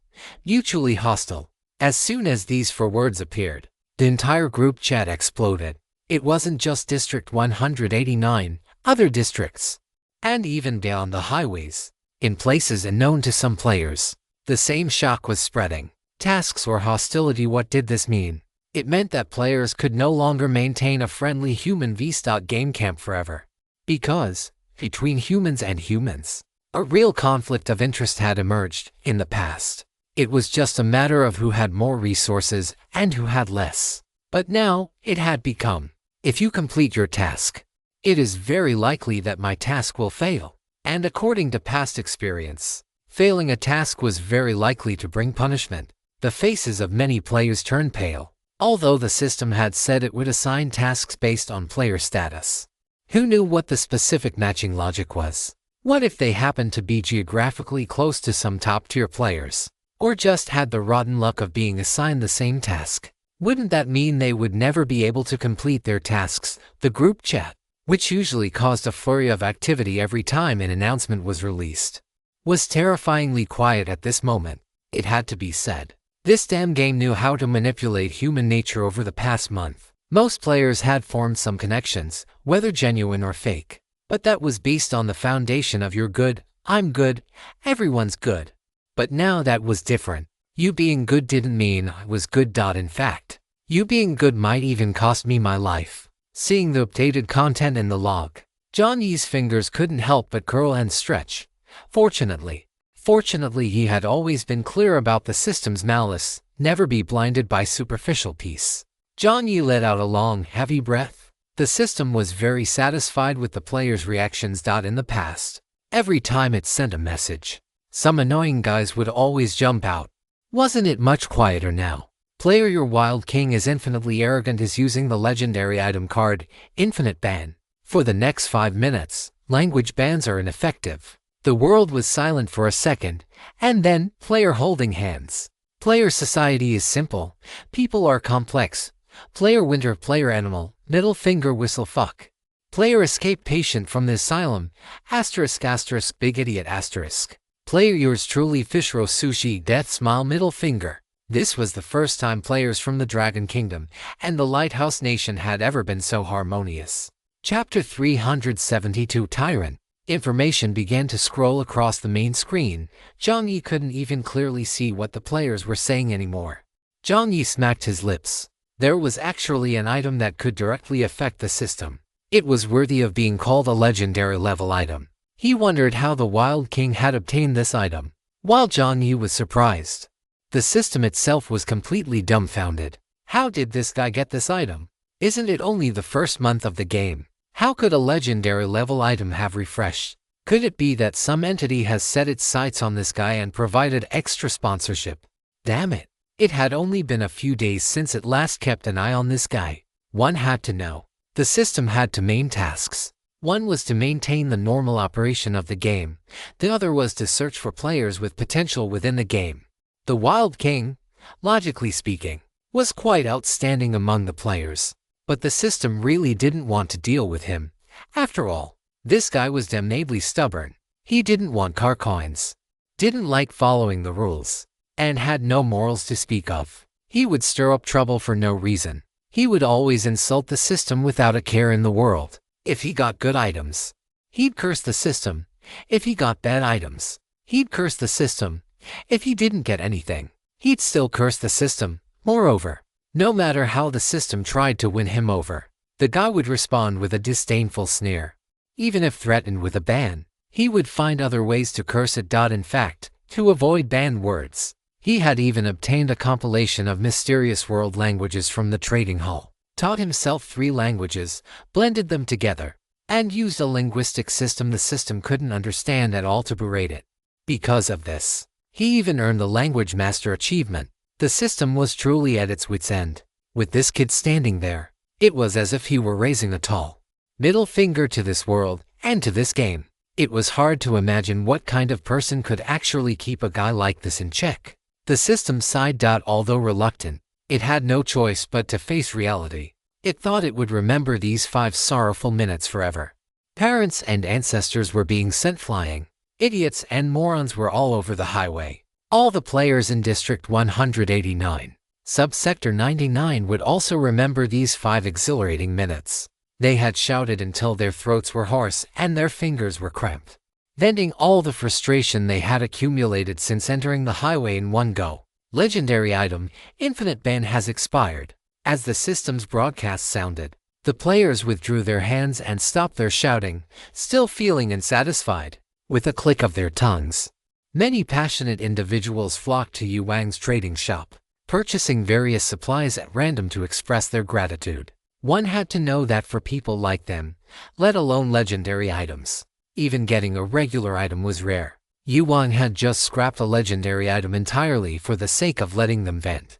Since the big boss was so thoughtful, they would definitely follow him whenever he started a raid. They would absolutely not let the big boss feel cold-hearted. Notifications of successful trades kept ringing out, but Yuan didn't care in the slightest. He spun his skateboard casually and looked at the screen with an expressionless face.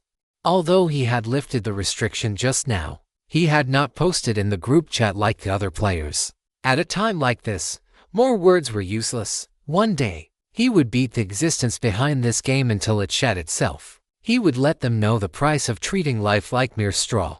Yuan pressed his lips into a thin line. On the main screen, his personal main quest for the dungeon had been updated. Based on your current geographical location, sphere of influence, and personal status. The main quest for this dungeon is the Arsonist. The Arsonist. Yuan frowned slightly. Looking at this rather strange name, lines of text emerged.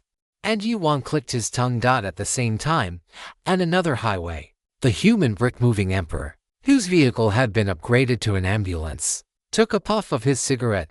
Amidst the swirling smoke, the words Peace Ambassador appeared in his line of sight. The human brick-moving emperor had no particular reaction. Only the crimson glow at the base of his cigarette but became a bit more pronounced. The main quests were gradually updating. Some players shared their tasks in the group chat, but these tasks were clearly trivial. Most were related to infrastructure or island exploration, with little possibility of direct conflict. Jiang Yi looked at his main screen. His quest hadn't refreshed yet. After waiting for a few seconds, a ding sounded. Your main quest for this round has been updated. Jiang Yi looked at it intently. The main quest for this round is assassinate the Lord of Jiamo Island, Duke Jiamo. Jiang Yi's pupils shrank instantly. Was it the Duke he knew? The Duke Jiamo who possessed more than half of the naval branches on Jiamo Island. Although the most powerful pirate on Jiamo Island on the surface was red-haired Shankla, everyone knew that there was only one person with real power on the island, Duke Jiamo. From the fragmented information he had overheard at the Blue Windmill Tavern, this Duke, who was over 40 years old, was a formidable martial artist and possessed a tyrant blade. Although the tyrant blade had not been unsheathed for many years, its fearsome reputation still circulated throughout Jiamo. This was the fundamental reason why Duke Jiamo had remained in a position of real power for so many years. Despite his notorious reputation, beyond that, the existence of the naval branches was also quite significant. Fleets and ship cannons were hard power that could not be ignored, no matter where one was. But now, the system was actually telling him, a freshly minted pirate captain who had just arrived on Jiamo Island, to assassinate the island's lord. I'm killing the island lord. Jiang Yi's mouth twitched, and he asked subconsciously, what is the strength of the island lord? Jiang Yi didn't expect the system to answer him. It was just a habit of his thinking process. But to his surprise, after Jiang Yi finished speaking, information about the island lord actually appeared on the main screen. Jiamo Ganling description. Due to certain underlying reasons, this character has noticed the player, and a corresponding connection has been established. Currently unlockable information is name Jiamo Ganling, age 42, titles Storm Wanderer, Tyrant, Dictator, strength Jiang Yi. How much did you say? Jiang Yi's mouth slowly opened. No, he had thought the upper limit for human attributes was 100 points. Jiang Yi realized that his understanding of the 5 Seas dungeon was still too shallow. He had originally thought that the most powerful beings on the 5 Seas were those few emperors and pirate generals, and that as long as a small fry like him avoided these big shots, traveling the ocean shouldn't be a problem. This wasn't Jiang Yi being arrogant. It was based on the intelligence he had gathered from 3 coconuts and Salolin. These people had said more than once that the strongest pirate on Jiamo Island was that red-haired pirate, Shankla. Although he didn't know if the red-haired of this world was the same nature as the red-haired from the pirate Anim. At least judging by the bounty, it didn't seem that exaggerated. But now, Jiang Yi realized he was wrong. He and the residents of Jiamo Island seemed to have underestimated this. Well, the legendary tyrant of the island. Why was Duke Jiamo's strength so high? Yet he didn't seem that terrifying in the eyes of the islanders. For the sake of ruling stability, had this tyrant slightly restrained his own strength, his current intelligence was still too scarce, to the point where he couldn't make any accurate judgments. Jiang Yi continued to look down. In addition to the 125 points in strength, this tyrant's constitution attribute had also reached an astonishing 119 points. The other attributes were temporarily unavailable for viewing because the current connection was not sufficient. However, Jiang Yi still noticed one detail, that was, this guy's skill page spanned a full page and a half. Jiang Yi's expression was incredibly complex. The system didn't dare to make a peep at this moment, terrified that if it spoke, Jiang Yi would extort hundreds or thousands of vehicle coins out of it. It had to be said that the difficulty of Jiang Yi's tasks was simply not on the same level as other players. Of course, where there is heavy reward, there will be brave men. Jiang Yi continued to look down. Task: assassinate the ruler of Jiamo Island. Duke Jiamo description: task time limit 7 days. Seeing this 7 days, Jiang Yi's brow twitched violently again. 1 week to eliminate a duke who had ruled the island for 10 years. Task penalty: if the main quest is not completed within the specified time, the player will be deducted 500 vehicle coins. If the vehicle coin balance is insufficient, it will be converted from an equivalent amount of supplies. Additionally, 30% of the supply reserves will be deducted. Jiang Yi slid his finger down and quickly saw the task penalty. He was now very curious about what kind of rewards such a bullshit task could offer, and just how low the game's shamelessness could go. Task rewards: basic reward, 1,000 vehicle coins. 1 vehicle upgrade magic cube description. 1 vehicle upgrade magic cube equals 10 vehicle upgrade cards equals 100 vehicle upgrade fragments. Advanced reward: special service area. Daydream Pavilion 2nd floor guest invitation. Other advanced rewards are currently locked. Look forward to your performance. 1,000 vehicle coins and 100 vehicle upgrade fragments. That was not bad. As for the guest invitation to the 2nd floor of the Daydream Pavilion, Jiang Yi frowned slightly. The 2nd floor of the Daydream Pavilion. Jiang Yi knew that the Daydream Pavilion had more than one floor.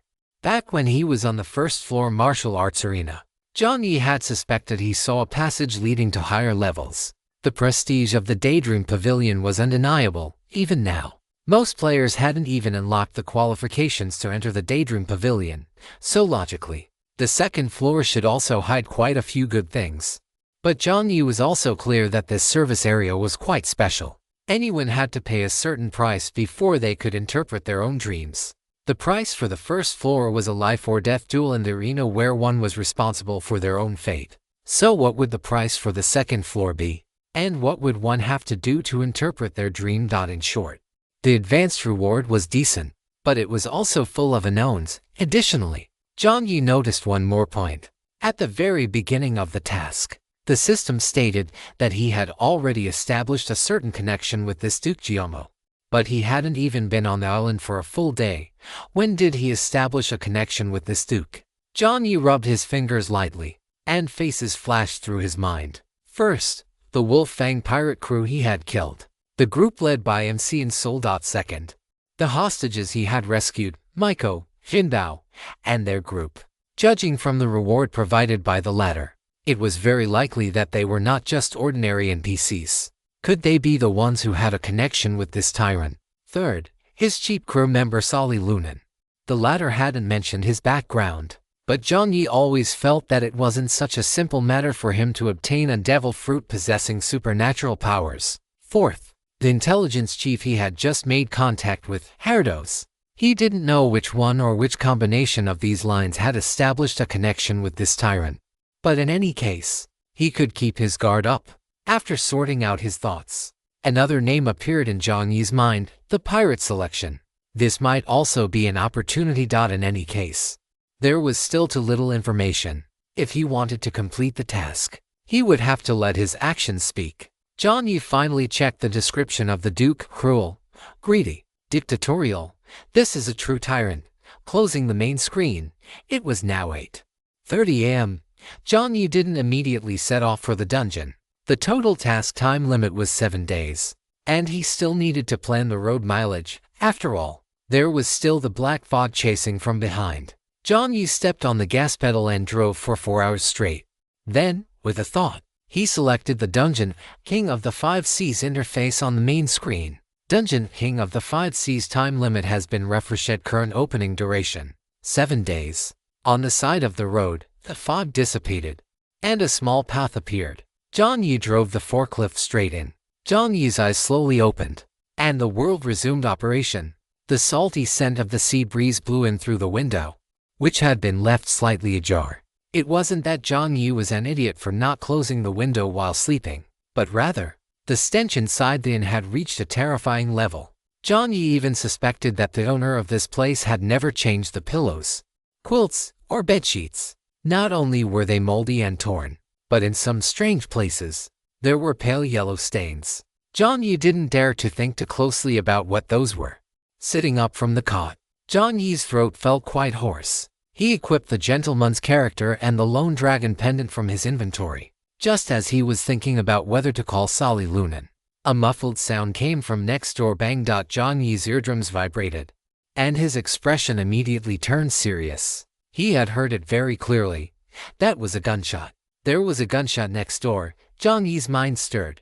The worldview within the 5 Seas was similar to the Middle Ages, but the technological level seemed to be slightly higher. Firearms were not common in this world. Only the navy, pirates, or certain powerful merchants were likely to possess them. Who was firing a gun inside the inn? Just as Jiang Yi's thought landed suddenly, the main screen lit up. Your identity card, Pirate King, has been activated. The pirate crew you have encountered this time is the Sun Art Troupe. Description: this is a pirate crew characterized by muskets and bombs. Conflict, riots, and terrorist attacks are their specialty. A long life is simply too boring, and explosions are the only glimmer of life. Estimated duration of this encounter: accept this quest, yes, no. There is no penalty for failing this quest. Jiang Yi did not hesitate in the slightest and directly chose yes. Chapter 373. Flintlock Pistol Apologies. I really ate too much. I've discovered that closing my eyes while typing feels very comfortable. Players who feel they missed a section can flip back to the previous chapter. Each chapter contains 4,000 words. Jiang Yi didn't hesitate and clicked yes. In any case, there was no loss if this thing failed. If he couldn't beat them, he would just run away. After Jiang Yi clicked to accept the quest rewards appeared in his line of sight. Quest rewards: successfully annihilate the Sun Art Troupe. You will receive reputation points *200. You will receive vehicle coins *100. And you will have a certain chance to obtain an NPC treasure chest. A new treasure chest name appeared: NPC treasure chest. Up until now, the chests Jiang Yi had opened included the gold, bronze, silver, and wooden chests found on the sides of the road. And under rewards, the player chests that had a small chance of dropping when killing players, and the sponsor chests that contained certain rewards. The NPC treasure chest was the first new type of chest Jiang Yi had seen. In short, the rewards were quite decent. Moreover, Jiang Yi glanced at the description of the Sun Art Troupe. What kind of Sun Art Troupe was this? Weren't they just a foreign teenage version of terrorists? However, compared to those teenagers, the combat power of these terrorists was several levels higher. With a flash of his palm, the narrow moon and the gambler's fireline fragments appeared in his hands. Although the gambler's fireline was still in fragment form, its attack power was even stronger than the refined steel dagger he had used before. It was perfectly sufficient. As for why he wasn't using the Silver Wing Assassin, that was a stupid question. The opponent's specialty was muskets and bombs. If he were still there trying to find his aim, the opponent would have already blown him away with a shot. He wouldn't even have time to defend himself. Jiang Yi held his breath and listened carefully for footsteps. Jiang Yi was listening from the wall on the first floor, and at the exact symmetrical position. An ear was pressed against it as well, and the position it was pressed against was exactly where Jiang Yi had his ear. The two people were separated by only a thin layer of wall. The guy on the other side of the wall was clearly drunk. Just as Jiang Yi leaned his ear over, a heaven-shaking belch erupted right against his chest. The pirate crouching in the corner burying the bomb let out a satisfied burp, and the pungent smell of strong rum drifted through the window. Hick, boss. Boss, how many bombs should I bury here? As the man spoke, he drunkenly tried to shove the bomb in his hand into the dirt in the corner of the wall. This man had dark skin and highly swollen lips. At first glance, One would think he had attached 3 coconuts to his mouth. As soon as his voice fell, a crisp sound of a head being slapped rang out smack. Jiang Yi, who was pressed against the wall, felt a phantom pain in his own head. The guy crouched in the corner, clutching his head, looked at his boss in confusion. The leader of the Sun Art Troupe seemed relatively normal, his eyes clear, as he rolled his eyes at his crew member. How many times have I told you? Don't drink when executing a mission. Don't drink. These guys whose brains had been ruined by strong rum. Damn it. Keep your voice down. The person who had been slapped on the head replied aggrievedly, his sausage lips twitching. Finally, he whispered, "It doesn't matter anyway. Didn't we check beforehand? The people staying in this inn are just ordinary folks, and those merchant caravans. Those damn merchant caravans carrying gold pounds. Keep it down, keep it down." The boss roared again in a suppressed voice. Sausage Lips hugged his head and dared not speak again. The leader of the Sun Art Troupe rolled his eyes. He seemed even more nervous than usual. After giving instructions to place 2 bombs and not to pull the bomb pins ahead of time, the leader left directly. This inn was just a starting point. There was still much for them to do tonight. Hearing the boss's instructions, the corners of Jiang Yi's mouth twitched. It seemed that using the Silver Wing Assassin wouldn't be impossible after all. At least, no matter how useless he was, he wasn't useless enough to pull the bomb pins ahead of time. Humming a strange sailor's tune, Sausage Lips buried the 2 bombs. Heave ho, bury the bomb.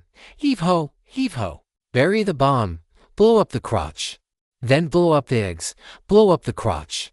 Then blow up the eggs. Jiang Yi. After this guy finished his heave ho, he clapped the mud off his hands. After the bombs were buried, according to the original plan, he should have gone to set up the next bomb point, but for some reason, at this moment, he had a flash of inspiration. He suddenly remembered stories of romantic encounters and inns told by his dog brothers, and suddenly, he plastered himself against the wall like a toad. He seemed to want to hear some salacious sounds. After Sausage Lips pressed his whole body against it, although he didn't hear anything, a lecherous smile had already appeared on his face.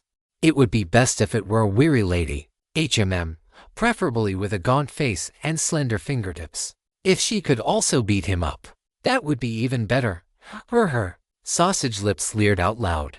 With his ear close to the muddy wall, through the wall, it seemed that some sound really did come through. It was the faint rustling of clothing, the sound of something cold being pulled out from against high-quality fabric, a lady's belt, or perhaps. Sausage Lips became completely excited, with the alcohol rising. Vaguely, Sausage Lips seemed to really smell a cold fragrance. This scent was very alluring, and he felt his nerves going numb. Sausage Lips swallowed a mouthful of saliva. Without further hesitation, before his pig brain lost its sanity, he pulled the single-shot flintlock pistol from his belt. Standing up, Sausage Lips directly opened the window with a bang. Before the beauty could even scream, a dazzling flash of a blade bloomed before her eyes, and in an instant, her head was severed from her body. The sausage-lipped head rolled away with a gurgling sound.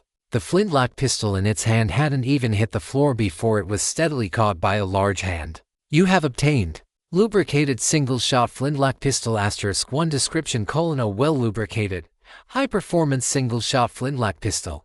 It possesses significant power, but if handled improperly, there is a 10% chance of the barrel exploding. You have obtained medium-quality leather jacket 1. You have obtained 20 pounds sterling. Chapter 374, Sneak Attack. Jiang Yi waited for a moment, but finding that no so-called NPC treasure chest had dropped, he clicked his tongue.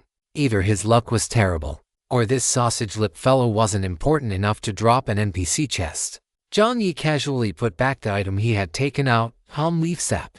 Palm leaf sap description: palm leaf sap contains trace amounts of toxins, high adhesiveness, recommended for consumption. This was an item Jiang Yi had obtained previously. If used normally, this item had virtually no value, but if used as a source of trace toxic gas, it was incredibly useful. Jiang Yi had discovered by accident that if this stuff was mixed with the honey gifted to him by the brown bear shopkeeper, it would emit a unique, cold fragrance that blended the scent of honey and leaves. This cold fragrance had quite an attractive pull for both humans and monsters. Furthermore, If activated by being lightly roasted with high heat beforehand, this stuff would gradually disperse the toxins just like a scented candle. Although the range of influence was quite limited, it excelled in its astonishing effectiveness. After all, if one were to directly ignite toxic gas, it would be very easily discovered by enemies with high mental strength. This volatilized toxic sap, on the other hand, could achieve its effect without anyone being the wiser. Moreover, it was quite convenient to use. As long as one wore the palm leaves on their own body, they could shield themselves from the effects of the sap. It was simply a must-have remedy for murder, arson, and home travel. The corners of Jiang Yi's mouth curled up slightly. He jumped out from the windowsill and placed all the supplies obtained from the kill into his inventory. After processing the loot, Jiang Yi picked up the sausage-lipped corpse and stripped it clean. This was originally the habit of Jiang the Skinner, but to his surprise, the moment he pulled off the pants, a ding sound rang out from the system. You have obtained trigger item, recommendation letter or recommendation letter. Jiang Yi grabbed the sausage-lipped corpse and held it upside down. Sure enough, a very hidden pocket had been sewn into the edge of the black trousers. And in the corner of the pocket, a yellow parchment scroll was indeed peeking out. Jiang Yi deftly took out the parchment and placed it into his storage space. After tossing the sausage-lipped head and body back into his room, Jiang Yi stood in place, a look of contemplation on his face. The night sea breeze blew past, revealing Jiang Yi's thoughtful eyes. Under the moonlight, due to the existence of the dragon blood, the current Jiang Yi looked somewhat like the islanders on Gamo Island. His brow bone was prominent, his face was gaunt, and his eyes were no longer the black pupils of a Dragon Kingdom citizen, but instead carried a light green hue. Jiang Yi did not immediately chase in the direction he had heard the boss leave in. After all, if this boss intended to supervise the progress of each member, then it was highly likely that if he chased after them, he would run straight into a nest of pirates. The current Jiang Yi was undoubtedly more cautious than before. Who knew if this randomly encountered pirate crew might hide someone like Gamo Gangling? It was better to be careful in all things. If, as he had heard earlier, several pirates were splitting up to plant bombs, Jiang Yi tapped the main screen, and the floor plan of the entire inn appeared before him. Jiang Yi's gaze swept rapidly. Anvil Jiang Yi spoke. Yeah, if it were you, and you wanted to blow up the entire inn, where would you need to plant the bomb sites? Are you talking about blowing up the villagers' houses, Jiang Yi? If it were a flat plane, then you'd first enter that guy's house. Place the foundation blocks, then put the TNT on top, and give that thing a redstone signal. Anvil. In his consciousness, Anvil scratched his butt and let out an A. There were some memories in his head that didn't belong to him. It seemed to be from that ghost ship again. After rummaging through his mind for pirate demolition techniques, Anvil clicked his tongue and circled several possible locations on the map on the main screen. Only then did Jiang Yi nod out looking at the map. Jiang Yi first located the position of his own room. The room Jiang Yi occupied was the second most luxurious in the inn.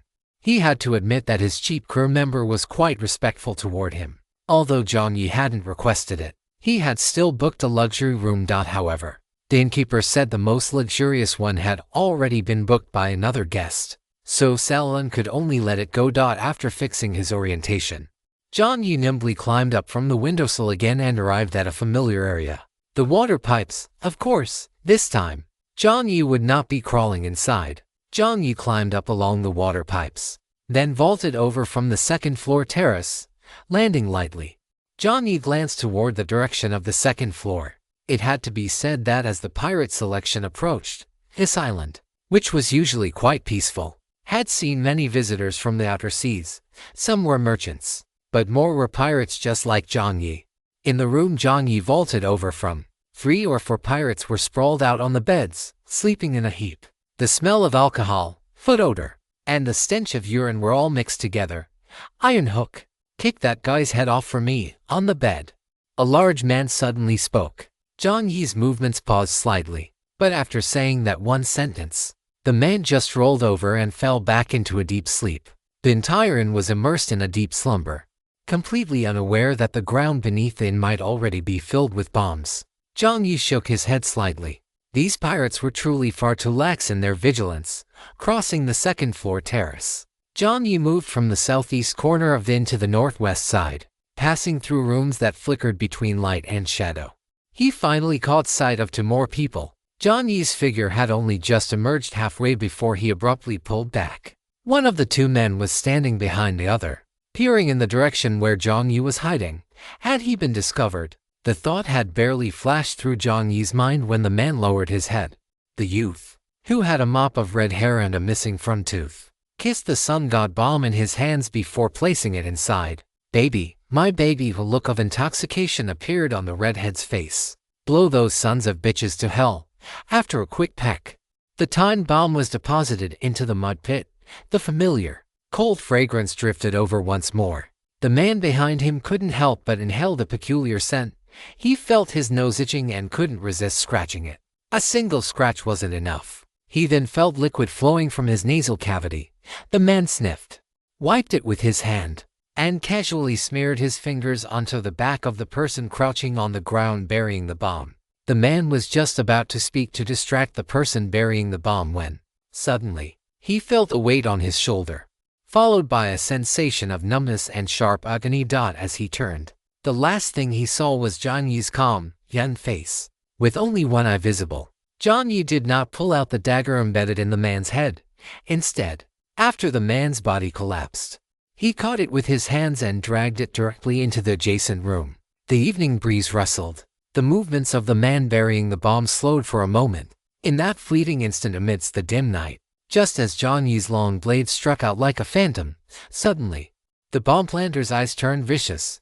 A revolver, painted with a pair of full, fiery red lips on the barrel, appeared beneath Jiang Yi's chest. Jiang Yi lowered his head.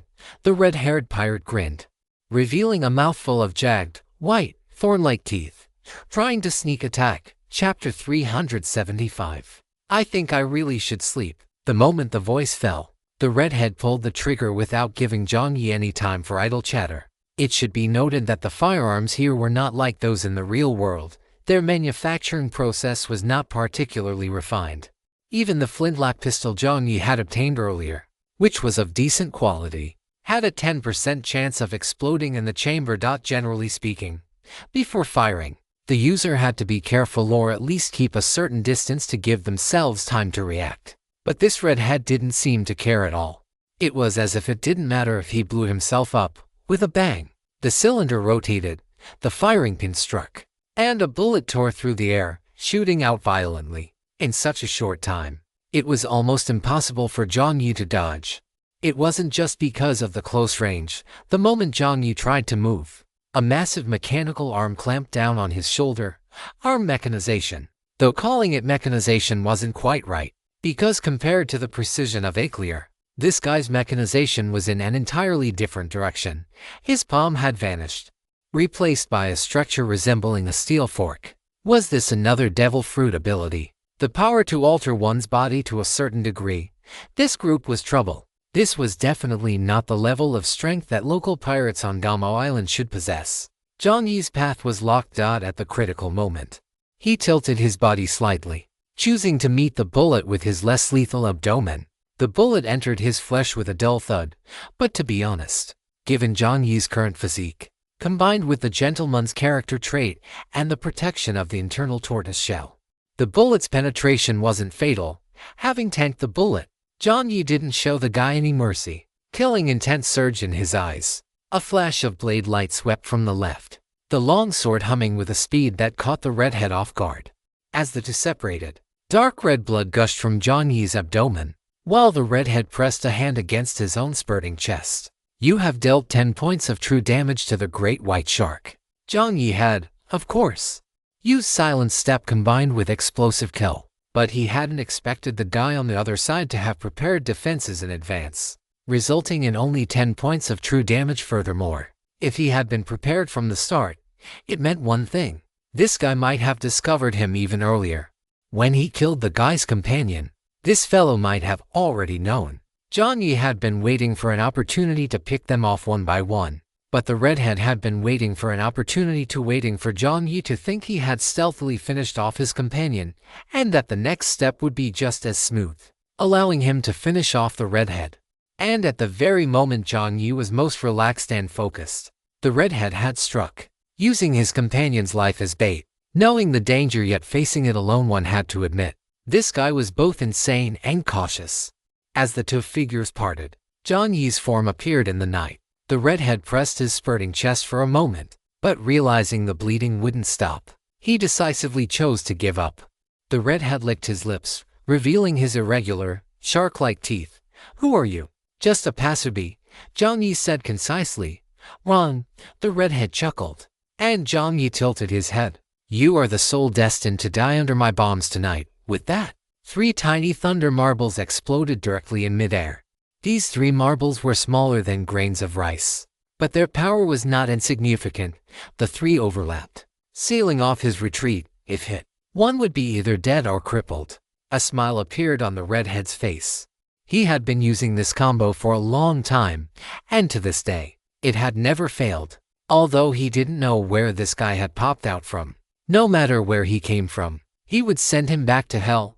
As for Toby, who had just died, haha, finally, the position of first mate was his. He had long found that damn guy an eyesore. He didn't understand the true essence of explosions at all. Various thoughts flashed through his mind, covered in dust and smoke. The commotion this time was a bit too loud.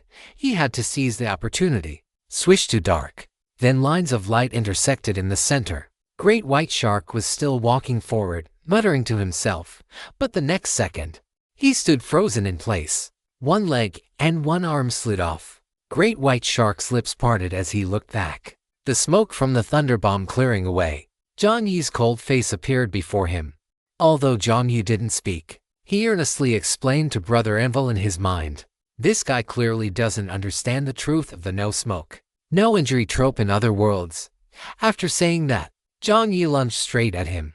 As the red-haired man's expression shifted drastically, Jiang Yi extended his right hand, where the Aclier was already fully charged. An unimaginable power erupted from his palm. The red-haired man felt his scalp begin to tingle, but he had no chance to run, for Jiang Yi's fist had already arrived. Bang! The fist smashed directly into Great White Shark's chin. Several teeth shattered and flew out instantly. Great White Shark was sent flying into the air by Jiang Yi's punch. And the moment he began to fall, Jiang Yi grabbed him by the ankle. Anvil called this move the washing machine, because, in the next moment, you could see the guy's body being whipped around by Jiang Yi in a 360-degree arc, slamming against the ground, thud after thud. The sound of his body colliding with the earth made one's scalp tingle. You have dealt 10 points of true damage to Great White Shark, so you're the only one with a mechanical arm.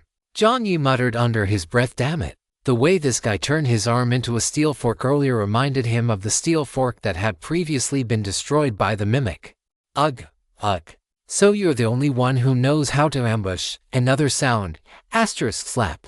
3 minutes later, Great White Shark's body was completely limp, having lost consciousness. The dust on the ground was kicked up, and as it cleared once more, a young man appeared before Jiang Yi from the side, holding a toothbrush cup with a towel draped over his shoulder. Just as the man took a step out, Great White Shark's body, looking like a dead dog, slammed down right in front of him with a asterisk bang asterisk. Sean's hazy eyes snapped open. He looked up and saw Jiang Yi, who had a smear of blood on his face and an eye patch over one eye, calmly staring at him. Sean took a deep breath, acting as if he hadn't seen anything. The weather is really nice today, but I think I'll go back to sleep for a bit. Yeah, the sea breeze is so intoxicating. Sean silently retracted his island specialty flip-flops and was just about to close the door when a foot wedged into the gap. Sean, Chapter 376. The 5 Cs are famous because of you. Many years later, as he faced the firing squad, Colonel Aureliano Sean would remember that night in a dilapidated inn, reeking of foot odor and urine, when he had insisted on being clean and coming out to brush his teeth. Under the moonlight, the man opposite him radiated a pure, undisguised killing intent. Even so, that damn man maintained an unimaginably polite demeanor, seemingly nodding slightly toward him. Sean froze for a second. In a flash of inspiration, Sean reached out and placed his hand on the doorknob, his eyes losing their luster and becoming unfocused. Sean let out an A, his tone becoming one of simple confusion. He waved his hand in the air as if testing for an invisible obstacle, muttering to himself, "Why won't the door close? Is it windy?" As he spoke, he acted as if he didn't see Jiang Yi at all, clutched his flip-flops, and with asterisk bang asterisk, intended to slam the door shut. Jiang Yi very graciously withdrew his foot. The two men's line of sight was once again blocked by the wooden door. A second later, Brother Anvil's confused voice rang out. "What is he doing? Faking blindness?" Jiang Yi said bluntly, "Anvil." Although Brother Anvil couldn't understand it, Jiang Yi almost couldn't hold it in. The corners of his mouth were already curling upward. Anvil couldn't comprehend this fellow's train of thought, but Jiang Yi knew. The guy in front of him clearly hadn't recognized him. In fact, the two had already bumped into each other in the alleyway once. They had even had a brief skirmish. But he had changed his attire, and the guy opposite clearly hadn't recognized him.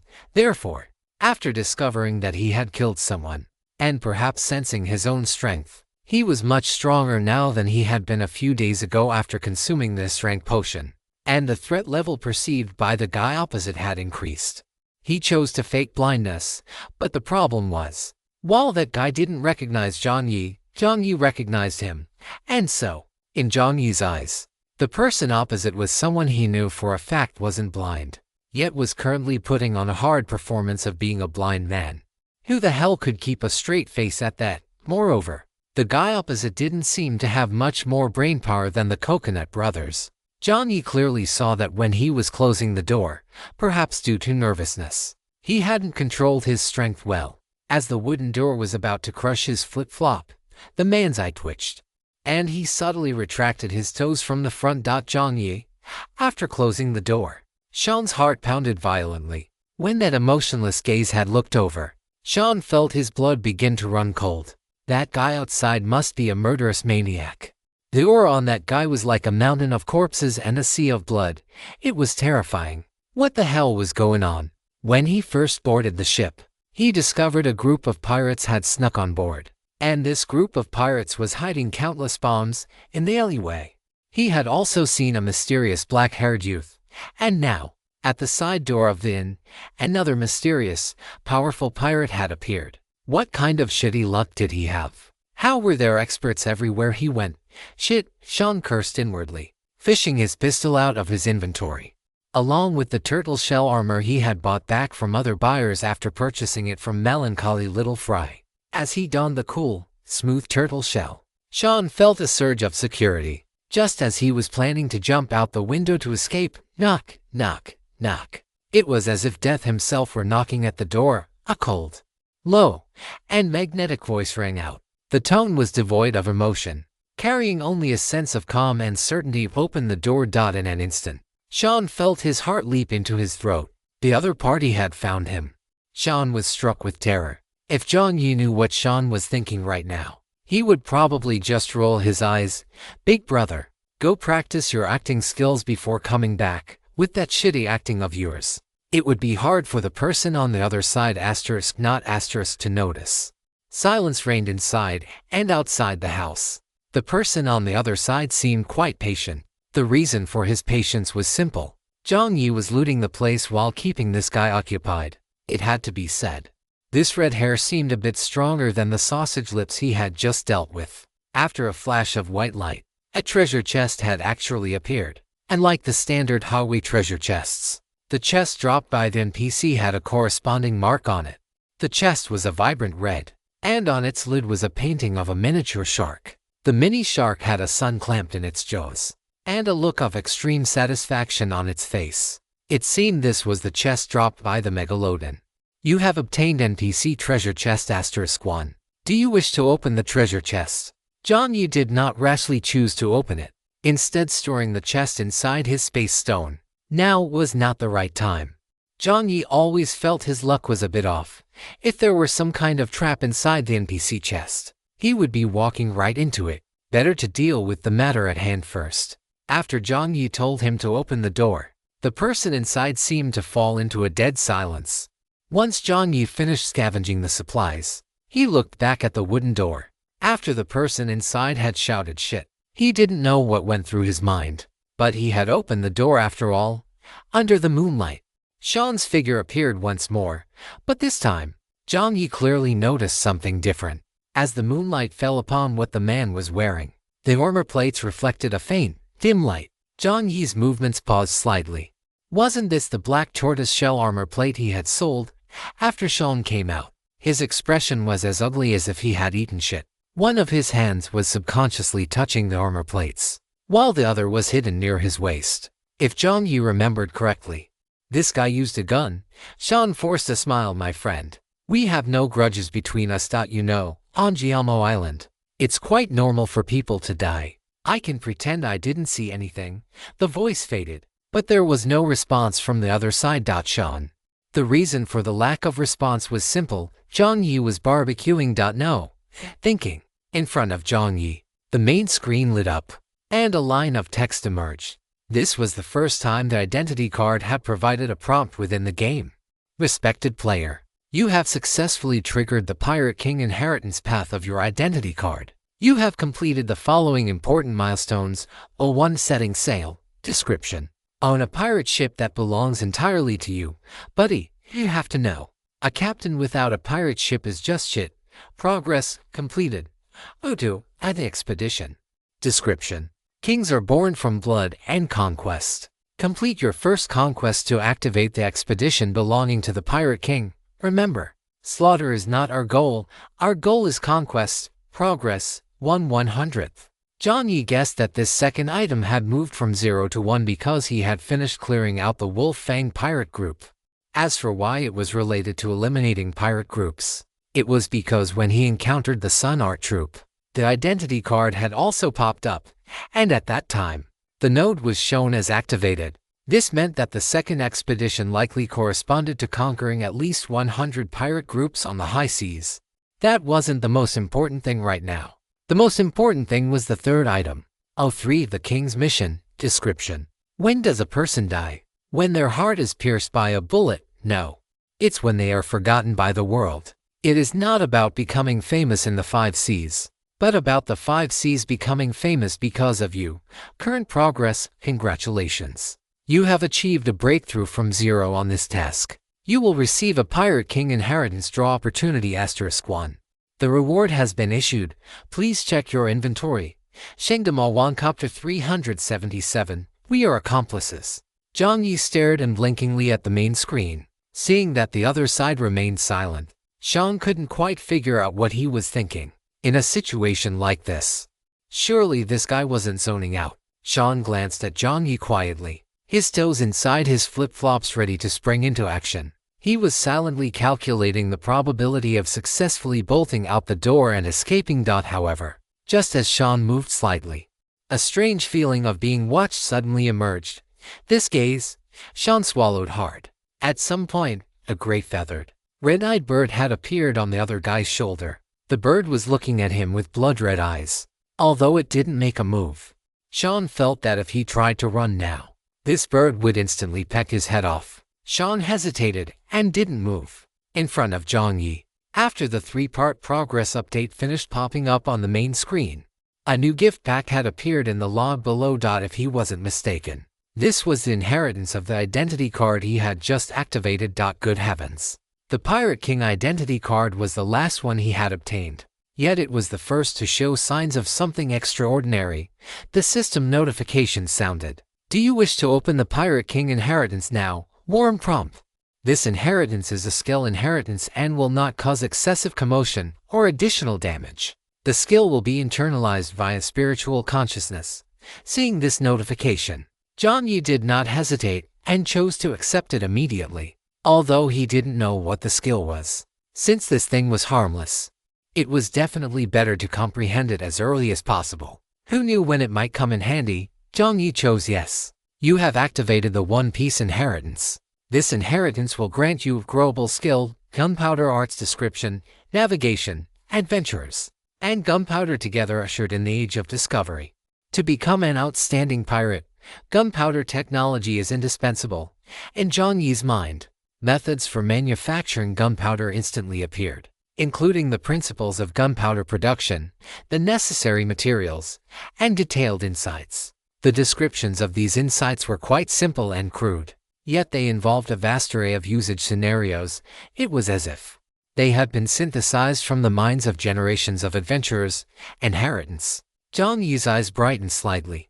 No one would refuse to master an extra craft, especially when the value of this craft was simply immeasurable. One had to know that in the Dragon Kingdom, civilian firearms and gunpowder were strictly regulated. How would an ordinary person have the chance to learn the core aspects? Even if some military enthusiasts were obsessed with this, they lacked real channels for contact and the most core knowledge. So most of the time, they were just blindly imitating. This was also the reason why everyone was so wary when Xiaoko, a high school student, pulled out a handgun during their first time entering a dungeon. And now, he possessed something that seemed even more powerful than a handgun. Jiang Yi exhaled a breath of stale air. Although it wasn't the kind of skill he could use immediately as he had imagined, Jiang Yi was already very satisfied. Jiang Yi's lips curled slightly, revealing a smile. Opposite him, Sean, standing in the cold wind for nearly 3 minutes. Sean felt his toes starting to go numb. There should be a limit to humiliating someone, right? Leaving him at the door like a fool for 3 minutes. And now wearing a satisfied smile on his face. Damn it. To use a Dragon Kingdom saying, if the tiger doesn't show its might, do you really take me for Sean the sheep? Swish. Jiang Yi drew two long blades. A thud sound came. Jiang Yi looked over. Sean was half kneeling on the ground with a rather ugly smile on his face. Sean pointed at his own flip-flops with trembling fingers. It's a bit cold. My feet are numb. Apologies. Ha ha ha ha ha. The Anvil brother laughed loudly in Jiang Yi's mind. Jiang Yi's expression was somewhat subtle, but fortunately, it was masked by the lone dragon persona, so it wasn't obvious. He wasn't intentionally toying with this player who was suspected of having bought his turtle shell. It was just that, right now, he really couldn't let this guy go.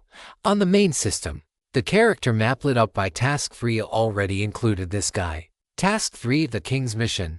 Jiang Yi had no energy to complain about this Chunaview name, but judging from the content of the task, if he wanted to obtain more inheritances, Jiang Yi needed to make this fake identity captain, Sangongshu pirate ship, the Wither. Make these two names sun throughout the 5 seas. Even, not just the 5 seas. It is not that you need to make a name for yourself in the 5 seas, but that the 5 seas will become famous because of you, according to Jiang Yi's understanding of the profound and vast language of the Dragon Kingdom.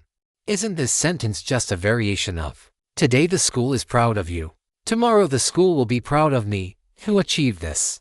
It actually required that your performance in school be quite outstanding, and after leaving school, you must be even more outstanding. If showing off in front of Salana, acting as a qualified captain was to help Sangongshu make a name for himself in the 5 seas, then, right now, showing off in front of this unlucky player whose identity he didn't know was to help Sangongshu make a name for himself outside the 5 seas, among the players, and within the main game. Jiang Yi's thoughts had just settled when he heard the system ding-dong with a crisp sound, as if it were acknowledging Jiang Yi's guess. Jiang Yi clicked his tongue. In that case, he really couldn't let this guy go. Jiang Yi looked at the guy on the ground with sympathy. With the 2 long blades drawn, the blades hummed. Jiang Yi moved slightly closer. As Jiang Yi approached, Sean the sheep immediately became nervous. He had no idea what this murderer in front of him was going to do. Name. Jiang Yi's lips moved, spitting out two cold words. Sean the sheep shivered and subconsciously opened his mouth. Shall. Sangongshui. Jiang Yi interrupted. The name was asking for his own name. Having spoken too quickly and then being interrupted, Sean almost bit off his own tongue. Sean took a deep breath, cursed shit in his heart again, and then held his breath and said, okay. Hearing Sean's voice, Jiang Yi nodded slightly and suddenly reached out, lifting Sean up just like that. Sean's expression changed. His handgun was already loaded, but Jiang Yi seemed not to care about these petty tricks at all, only saying coldly, you know my name. So, the person was killed by both of us. Sean was completely bewildered. What the hell? We are accomplices. Watching Sean's shocked expression, Jiang Yi calmly added, Chapter 378 Bounty Hunter Accomplice Your Grandfather? Sean was stunned. No, do the NPCs in these 5 seas have no concept of the rule of law? What does I know your name? So the person was killed by both of us, even mean. Sean's lips moved, but upon seeing the cold glint on the blade of the Jiu, he decisively chose to shut up. forcing his lips into an arc so that his expression wouldn't look so ferocious. Sean still wanted to struggle a bit.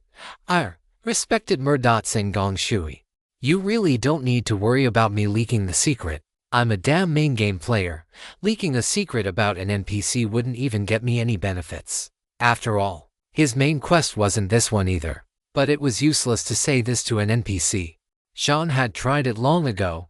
He had attempted to reveal the existence of the highway game to other NPCs within the instance. It wasn't just Sean, other players had tried similar things as well. But just like the existence of the inventory, this damn game used some unknown method to completely mask the perception of other NPCs, harmonizing these discordant elements.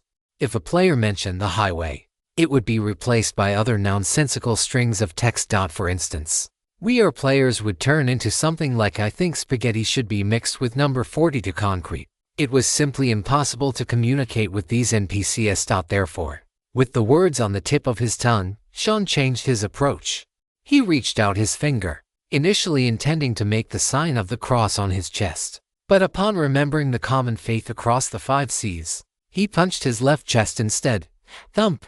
I swear in the name of the storm that I will never leak what happened today to threaten you. Or may it be buried in the depths of the sea. Sean's words were resonant and forceful, and fortunately, Jiang Yi didn't hear a single word. He was just muttering to himself. *HMM, so that's how they salute in this world. It seems this player has integrated into the instance quite successfully. With that thought flashing through his mind, Jiang Yi nodded. Seeing Jiang Yi nod, Sean's eyes lit up. Just as he was about to say he would leave now, his feet left the ground. Hey! Sean let out two cries of surprise, his feet dangling in the air. Jiang Yi, relying on his astonishing strength, pressed his center of gravity downward. It had to be said that after consuming this strength life potion, Jiang Yi felt every part of his body had become more coordinated. If the old Jiang Yi was a fitness coach, then what he had been doing before was trying to make every muscle in his body as strong as possible.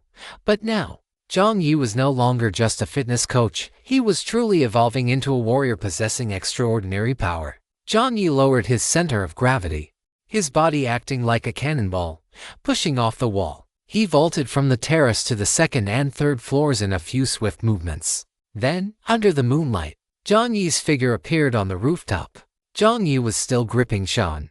Sean looked down to see nothing but empty space beneath him.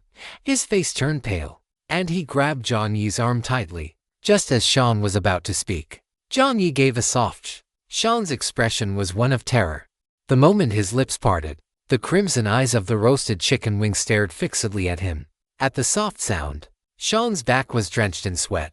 Jiang Yi's gaze lifted slightly, his light green eyes looking downward. Sean followed Jiang Yi's line of sight and then saw something different. Because they were currently at the very top of the inn, and both of their overall strength and dynamic vision were quite good, Sean saw suspicious figures lurking below, burying something.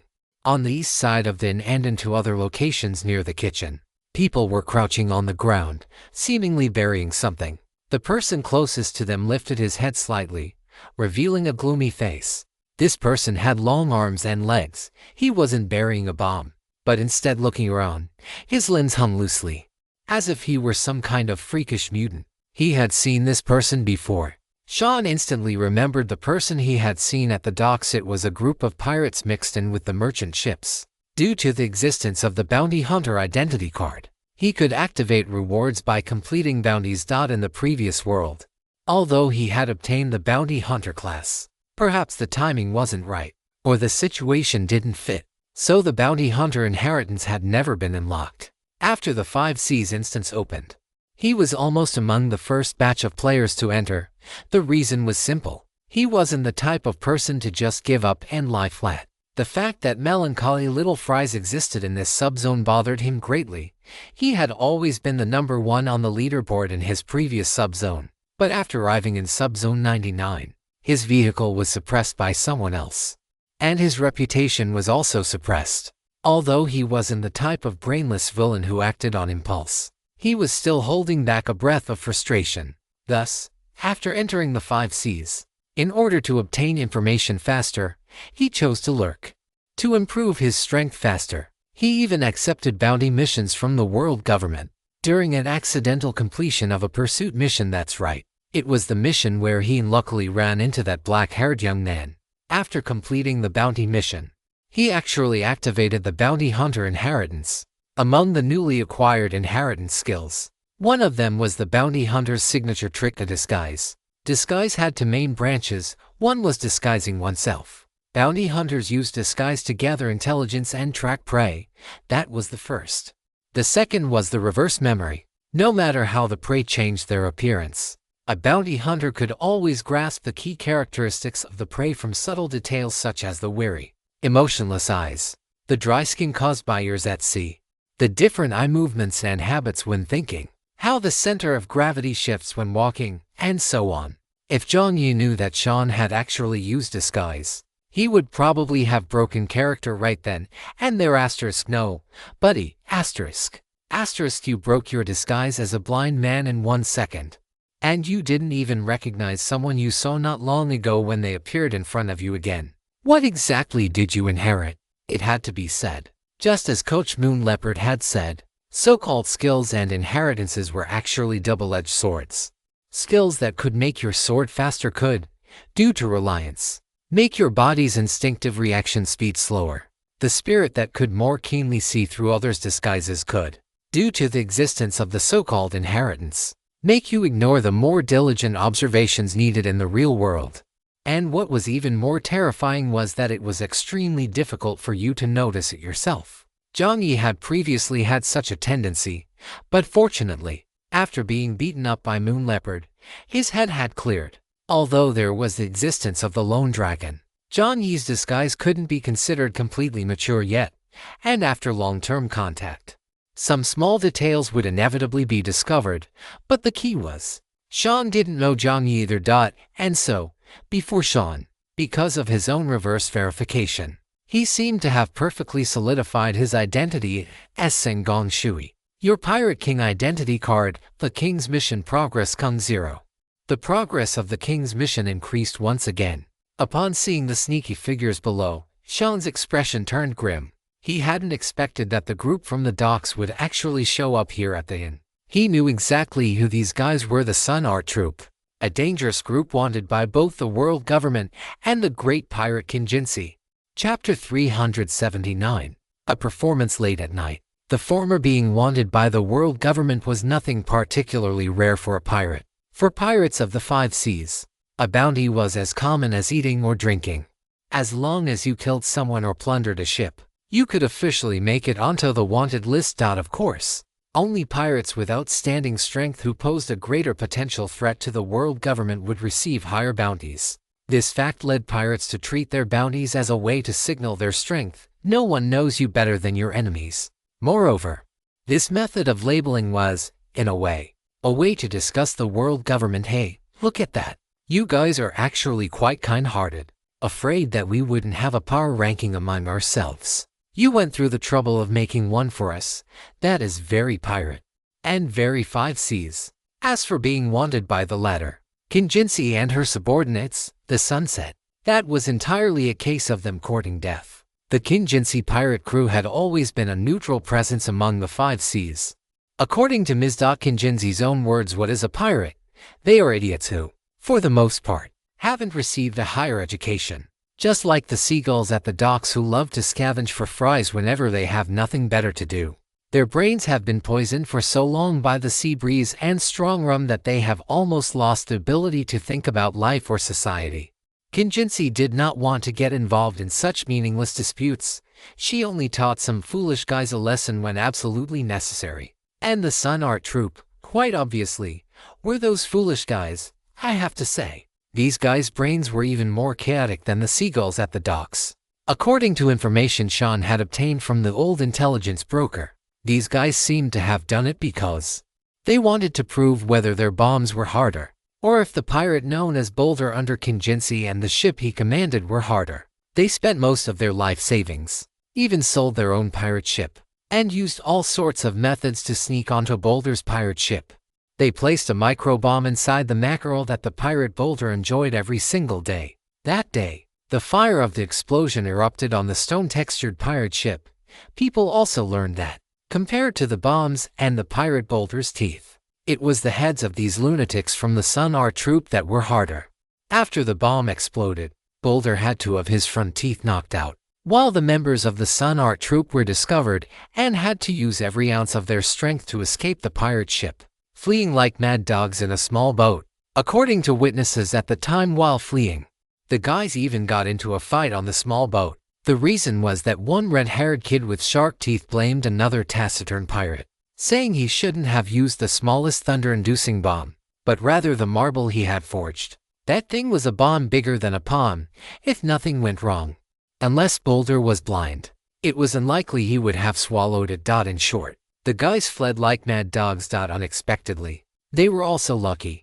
Kinjinsi happened to be in her annual cycle of exploring the Grand Line and didn't have time to deal with these fleas, but she still issued a bounty. My front teeth were blown out, and I can't eat mackerel anymore, Boulder had wailed, almost drowning in his own tears.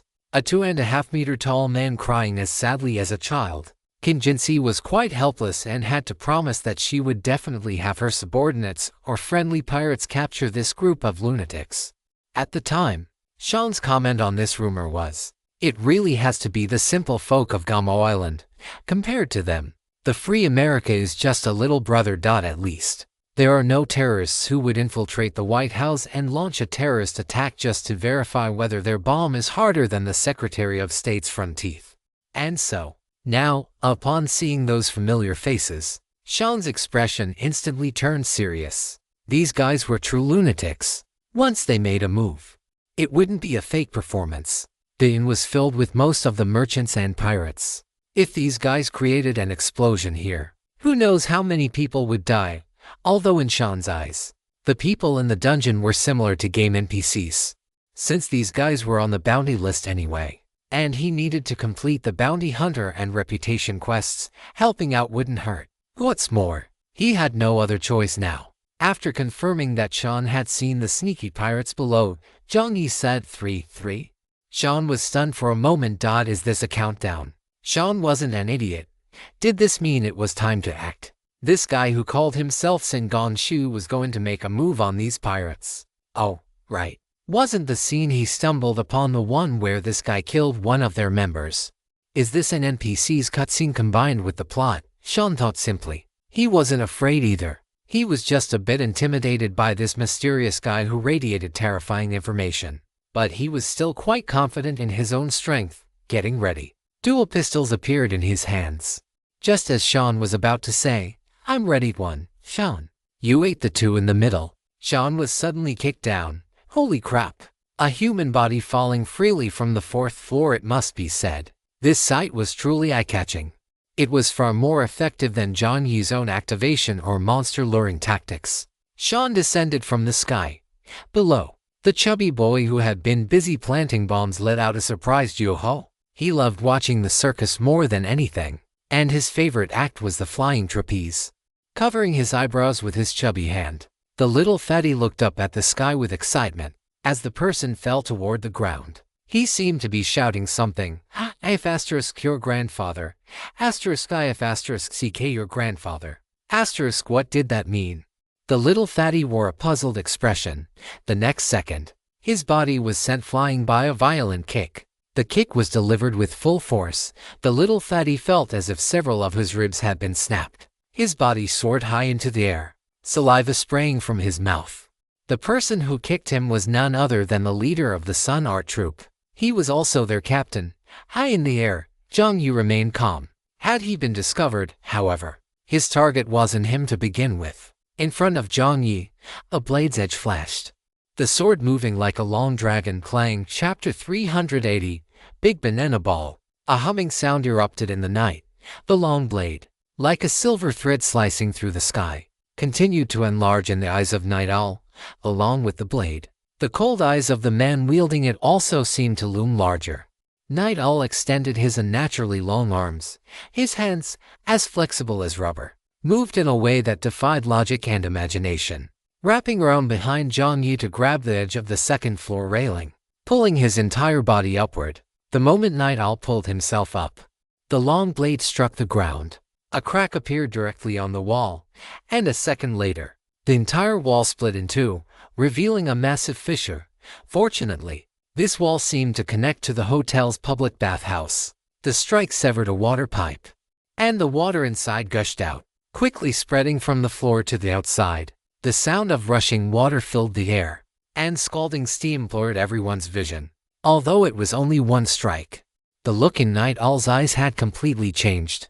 The person before him was a master. If he were hit by the opponent's blade, he would definitely die a miserable death, without any hesitation. Night Owl immediately threw 3 marbles. Each marble was no larger than a fist, but their explosive power was terrifying. Jiang Yi had already suffered a loss at the hands of Red Hair, so he naturally wouldn't be fooled again. Jiang Yi estimated that the explosive power of a single marble was equivalent to a grenade. If all 3 exploded at once, he couldn't take it head-on. Previously, Jiang Yi had survived the blast because of his gentleman's character trait and the turtle shell, combined with the fact that his reaction hadn't been fast enough. But now, with precautions in place, he certainly wouldn't fall for it again. Jiang Yi's eyes were sharp and his hands quick. The moment the marbles were launched, he threw a yellow object from his hand. As soon as the yellow, cube-shaped object hit the air, it turned into a sticky substance, enveloping the nearest marble. It was butter. The closest marble was encased in butter and was eerily paused for a few seconds, while the remaining marbles were thrown toward Jiang Yi. The time difference allowed him to shift his position and drift right out of the blast radius. Asterisk bang, bang, bang, asterisk. The explosions rang out in succession. Jiang Yi's figure emerged from the smoke and dust. By this time, the little fatty, who had been kicked away, had regained his senses on the wall. As soon as he woke up, he realized his boss was already locked in combat with the enemy. Boss! The little fatty shouted. Night Owl ignored him, his voice raspy as he bluffed. After saying that, Night Owl's entire body, his arms and legs began to stretch. Jiang Yi's eyes flickered slightly. Asterisk. Good grief. The rubber fruit. The image of the straw hat boy appeared in Jiang Yi's mind for only a second before he kicked it away. No, this guy's ability seemed far inferior to that kid's. If he wasn't mistaken, this guy could only extend his limbs like rubber, which was completely different from Luffy's insane full-body extension. Even so, this guy's strength was not to be underestimated. Jiang Yi didn't waste any words and unleashed a set of skills. I beat elites, Demon King, Specialization Domain, and more. A mechanical notification sounded. Mental check in progress. Your mental state is slightly stronger than the enemy's. Mental check successful. You have successfully reduced the opponent's agility attribute by 10%. Asterisk. The opponent's strongest attribute is agility. Jiang Yi quickly reached a conclusion in his mind. After Night Owl used his ability to bounce onto the second floor, he spun like a top. His hands and feet locked onto the railing, his body rotating continuously at 360 degrees. Soon, sparks were flying from the friction against the railing. Big banana ball. A violent roar echoed. Immediately, Night Owl's body shot toward Jiang Yi like a cannonball. If it were an ordinary pirate, they would likely have had every bone in their body shattered by this big banana ball. However, Night Owl clearly lacked a correct judgment of Jiang Yi's strength attribute.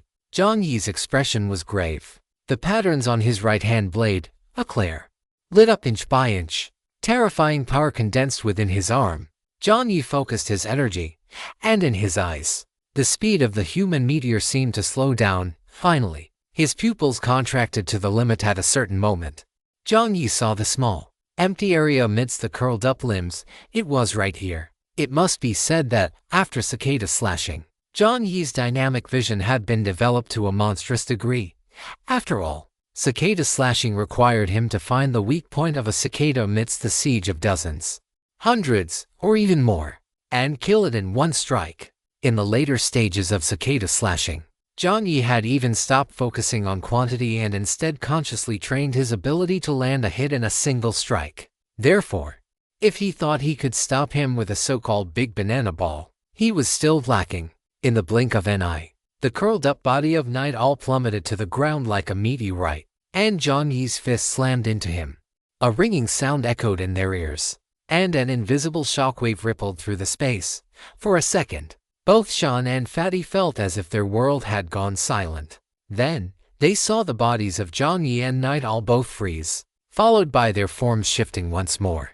Night Owl's figure split apart a big banana kick. What the hell kind of move name is that? Jiang Yi mentally ranted, throwing a punch with his left hand as well, compared to the eclair on his right hand. The punch from his left was even more reckless. The reason was simple. His right hand was protected by eclair, while his left hand only had the Wild Witch, which was practically the same as being barehanded. Although Jiang Yi really wanted to use the Wild Witch's skill, his reason told him that the cooldown time for the Wild Witch was too long. If he used it now, it would be disastrous if he encountered a special situation later. Thus, this punch was almost a desperate, close-quarters brawl, fueled by a sense of madness. His left fist and right leg collided. An even more violent force erupted. A blast of air exploded from the point where they met, sending both Sean and Fatty tumbling. Sean had originally been thrown down from the 4th floor by Jiang Yi, though that was because the latter had noticed a grappling hook on the guy's waist. But because it happened so suddenly, Sean's legs were still weak when he landed. Now, being knocked over again, Sean's face turned a shade of green. Sean's lips puffed out, on the verge of vomiting. A strange taste had already surged from his throat to his mouth, but he forced himself to swallow it back down as Sean landed. The fatty opposite him also touched down. The moment the two of them steadied themselves and looked up, their eyes locked onto each other. The scene froze for a second. Both of them rolled over simultaneously, and Fatty pulled a long-barreled shotgun from his hands. It was bizarre. This guy wasn't even 1.6 meters tall, yet he was using a shotgun. Sean was surprised in his heart, but at the same time, he pulled the triggers of his own dual pistols. 3 bullets streaked through the air simultaneously. 1 bullet was aimed at Sean's face, while the other 2 flew toward Fatty's chest and his crotch. It had to be said that, in a certain sense, they were worthy of being people who had once vied for the #1 spot on the leaderboard. Both Sean and Jiang Yi were quite accomplished when it came to underhanded tactics. Chapter 381, Triggered Quest Complete. It must be said that Jiang Yi's decision not to engage in a direct shootout with this group was the right one. The 3 bullets flew into directions. With just this single exchange, both sides realized how troublesome the other was. After Fatty fired his shot, and like his obese physique, he didn't stay in place. Instead, he performed a roll, tumbling from left to right like a potato. After dodging the 2 bullets, he backhanded 2 hyenas into the air. Every pirate in the Sun Art Troop specialized in different types of bombs. For instance, the red-haired shark boy specialized in marbles with astonishing explosive power. The former was quite useful whether for blowing up ships or breaking through enemy defensive lines. As for Fatty, he specialized in an explosive called the hyena. The most unique thing about this explosive was 2 bombs with soft feathers on top flew toward Sean. Sean was quick-witted and dodged in the opposite direction. Sean and Fatty moved diagonally, one to the left and one to the right. The scene actually looked somewhat harmonious. The hyenas landed. Their unique structure resonated with the air, emitting a sound. Woof! It actually sounded somewhat like a hyena's howl. More importantly, the moment Sean dodged, the hyenas didn't explode. Fatty, who had rolled onto the ground, chuckled twice, licked his lips with a fat tongue, and snapped his chubby fingers in the air. Boom, boom, boom. 3 pillars of air exploded in the sky. On the other side, Jiang Yi and Night Owl, who were trading blows, shifted their gazes slightly. Looking at the pillars of air rising into the sky, Jiang Yi hissed, thinking to himself this. They didn't blow someone up, did they? Although Jiang Yi hadn't expected that this guy wouldn't run away immediately after he kicked him down. Jiang Yi's original intention wasn't to have Sean intervene. Although he knew the latter might have some strength, Jiang Yi didn't intend to drag innocent bystanders into the fray. But for some reason, the kid had charged indirectly. Could it be that he had triggered some side quest just like him, and was therefore forcing his way through? Jiang Yi didn't know what had happened in between, but he certainly had no objections to someone sharing the firepower. It was just that one could only say that they were worthy of being a pirate crew capable of triggering side quests. Honestly speaking, compared to the Wolf Fang pirate crew, the strength of this Sun Art troop was much greater. The bombs thrown out this time were actually time delay bombs. The bombs had perfectly enveloped that guy. He wondered how he would deal with it. Just as Jiang Yi glanced over, Night Owl seized the opportunity, reached his hands backward, and dragged him directly into the public washroom, which was filled with steam. Jiang Yi followed him right in. The steam in the bathroom blurred their vision. Night Owl's thin lips curled upward slightly. He had fallen for the trap in the dim, steam-filled space. Night Owl's eyes lit up. What others might not know was that within the Sun Art Troupe, the one least skilled at explosions was actually their captain, Captain Night Owl, with a bounty of 2,100 pounds, specialized in physical techniques, and had 3 crew members under him. Although the Sun Art Troupe didn't have many members, everyone had their own specialty, aside from the ability to make his hands and feet rubber-like, which Jiang Yi had just witnessed. Night Owl had another ability, night vision, a long time ago. Because of his ugly appearance and silent, withdrawn nature, Yahello was abandoned by his parents and relatives in a valley. Fortunately, just as he was about to starve to death, he encountered a night owl in the valley. The night owl raised him, and living for a long time in the dim valley, Yahello gained the ability of night vision. He even gained the ability to change his body size after accidentally eating a devil fruit that the mother owl had brought back. After the mother owl died, Yahello met Fatty, who had also been driven out of town for causing trouble, and thus, he embarked on the path of a pirate. Splash! The sound of flowing water echoed continuously. As his limbs extended, Yahello's body vanished from Jiang Yi's line of sight. The eyes of the enemy in front of him are formidable. They are even more formidable than the vultures and eagles I have seen. He was able to spot the weakness of the big banana ball in an instant. Therefore, I must make the enemy lose his sight so that I can have a chance to defeat him. Thoughts flashed through Yahello's mind. He slowed his breathing even further, his body sticking to the door beam of the public bathhouse like modeling clay. Below, Jiang Yi also seemed to have truly lost his target for a moment, his movements appearing somewhat sluggish. In a split second, Yahello moved. A creaking sound came from the door beam, but it was not obvious. The reason was simple. There were many rats in the inn, and many places were creaking. Even at this very moment, a rat crawled past under Jiang Yi's feet. Squeak, squeak, squeak. The rat glanced at Jiang Yi. Upon seeing Jiang Yi's icy gaze, the rat's body shuddered, and it stood up and ran away. The corner of Jiang Yi's mouth twitched slightly. It stood up and ran away. Boom! The sound of wind being torn apart arrived. Yahello launched his body like a stone from a slingshot.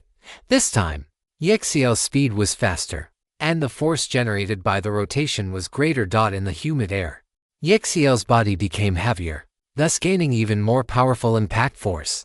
Yahello smashed toward Jiang Yi. If he were hit, he would be either dead or crippled. Faster, a little faster. Yahello's face, stretched long like a ghost mask, was filled with determination. Just as Yahello's body was about to touch Jiang Yi, suddenly, in a split second, "It's dark. Please close your eyes." In the palm of Jiang Yi's hand, the cotton piece on the wooden carving fell off. Jiang Yi activated the skill, "It's dark. Please close your eyes." With Jiang Yi as the origin, darkness descended. Within Yahello's field of vision, everything vanished, leaving only pure darkness. In the darkness, what people lose most easily is not just their sight, but also their anchor to their target and their 5 senses. The descent of darkness instantly disrupted the rhythm of Yahello's attack. It must be said that Yahello was still a bit too confident in his own abilities. He was skilled at killing enemies in the dark, but Jiang Yi was equally skilled. Darkness descended. Jiang Yi activated true sight. Yahello's hands and feet lit up like glow sticks in the night. Jiang Yi did not hesitate. Both blades were drawn. After locking onto the direction, Jiang Yi's 2 long blades, like 2 silver threads, lightly sliced across Yahello's arms. Splurt. The sound of arms hitting the ground rang out, and blood gushed forth. After severing both arms simultaneously, Jiang Yi changed his left-hand blade, Xiaoyu, from a slash to a thrust, stabbing directly into Yahello's left calf. As for why he didn't stab into the heart, it was because Jiang Yi discovered that while attacking, this guy seemed to intentionally or unintentionally expose his heart and chest area to Jiang Yi multiple times. This was not normal. Thinking of the characteristics of the Sun Art Troupe, Jiang Yi chose not to aim there, but instead chose to sever Yahello's most threatening limbs. Blood sprayed out. "You have dealt 70 points of true damage to the Sun Art Troupe leader, Yahello. 70 points of true damage. This was no different from being on the verge of death. The darkness gradually dissipated. Within the 5 Cs, mental energy was a precious commodity, and Jiang Yi would not use its dark. Please close your eyes for too long. After the darkness receded, the figures of the two were revealed once again. The battle outside seemed to have ended as well. Fatty raised his hands and crouched in the corner, trembling. His fat face covered in snot and tears. Above, the dust cleared, revealing Sean, whose hair was blown high into the air, his face ferocious. On Sean's shoulder, he was actually carrying a rocket launcher. Sean used his fingers to push aside his hair, which now had too much elasticity, and said with a ferocious expression, "Goodbye." Without any hesitation, Sean fired the rocket launcher directly. Firelight appeared on the muzzle, and a shell exploded at close range. Fatty curled himself into a ball.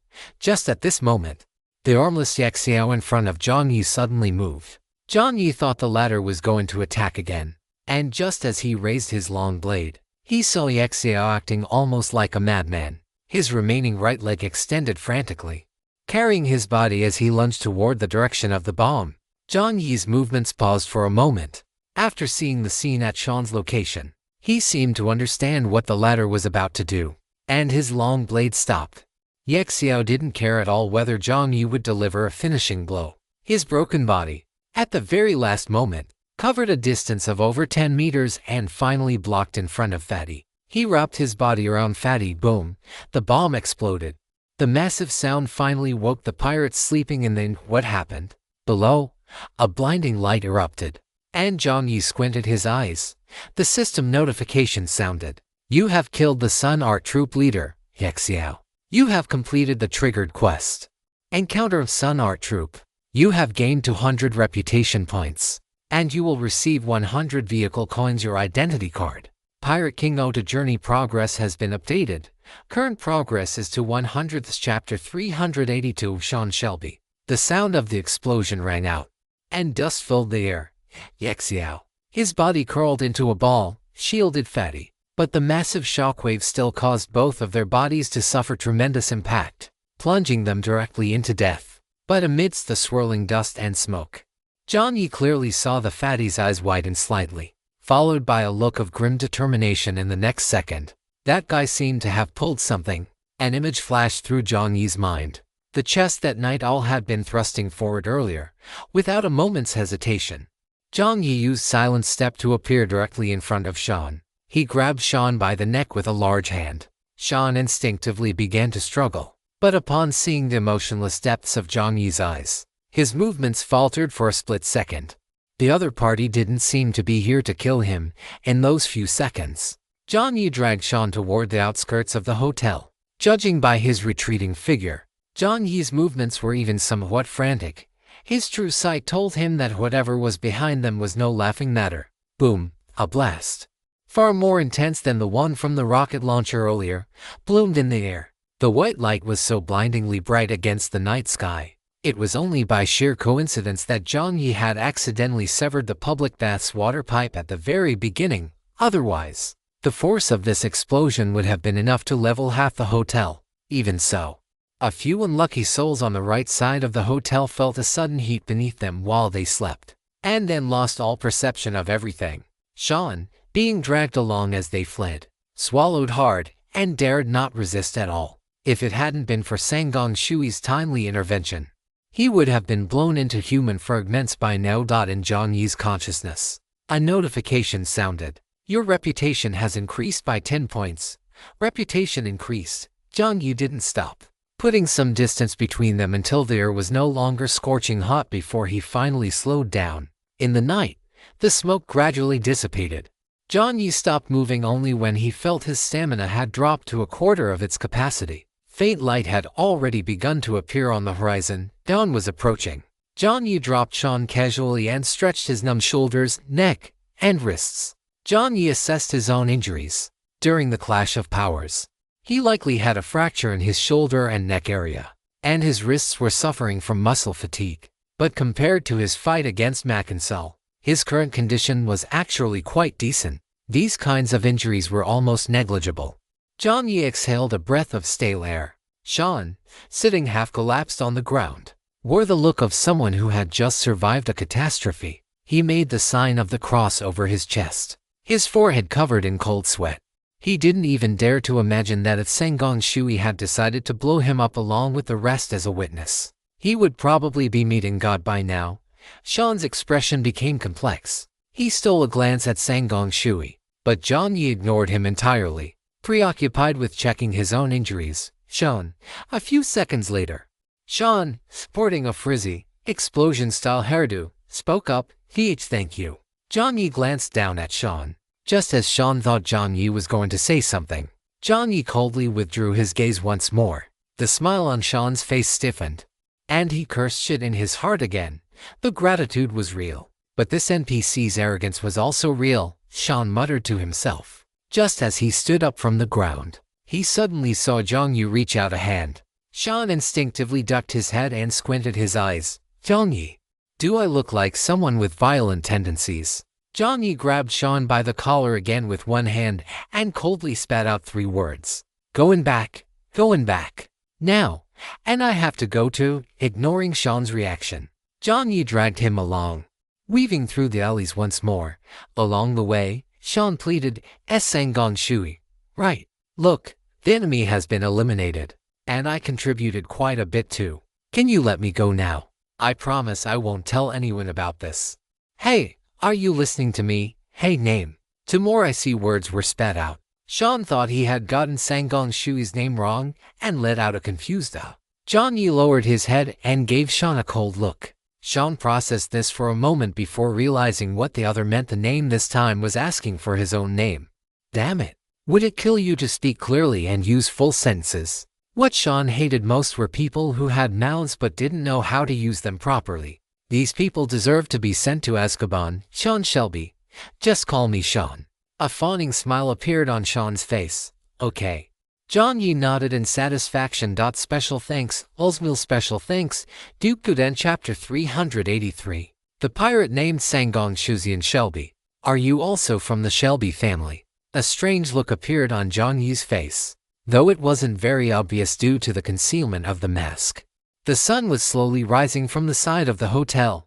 Most importantly, the commotion here was simply too great. Jiang Yi could already see many people gathering toward the area.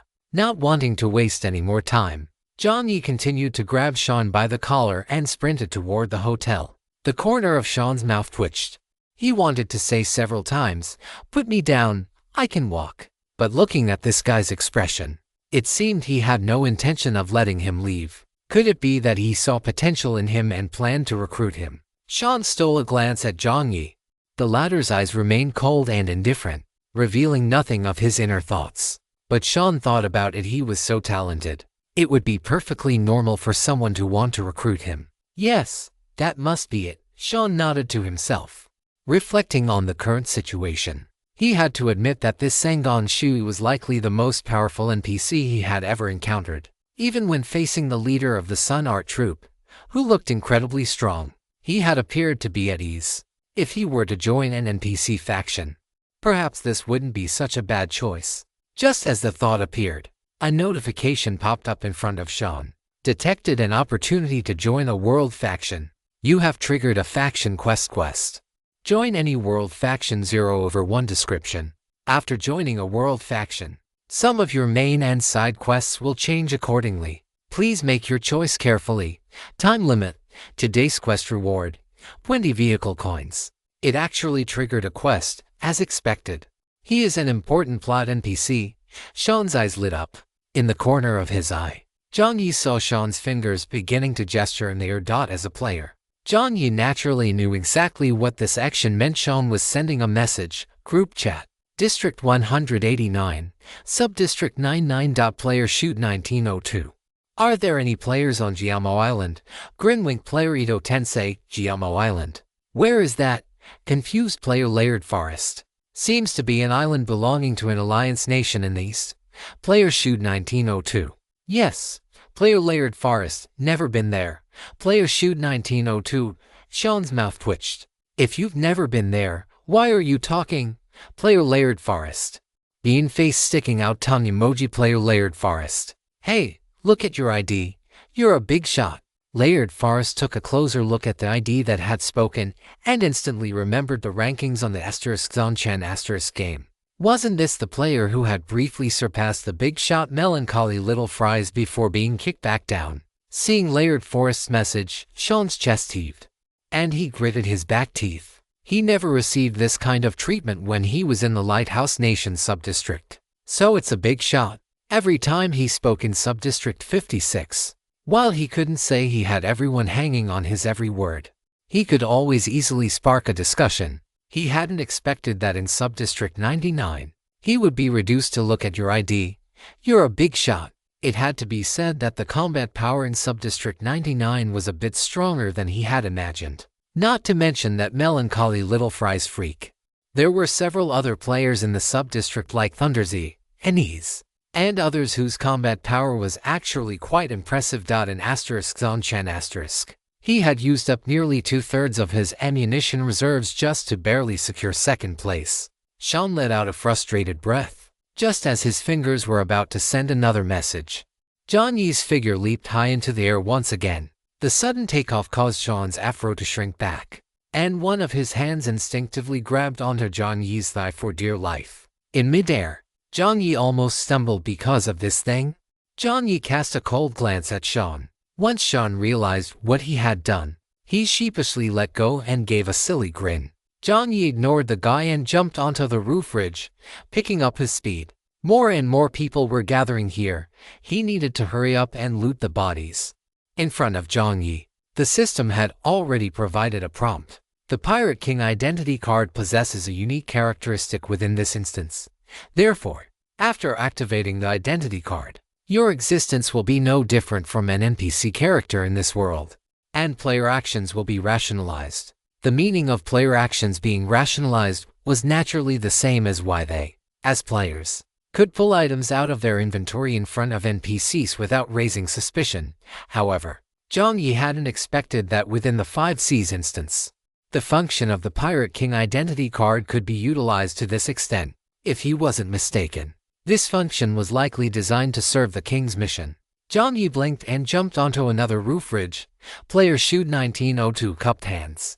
Although he felt a bit depressed inside, Sean still responded politely. Player Layered Forest, grin. Player Layered Forest, I'll green onion and tell post for you. Player Shoot 1902 many thanks.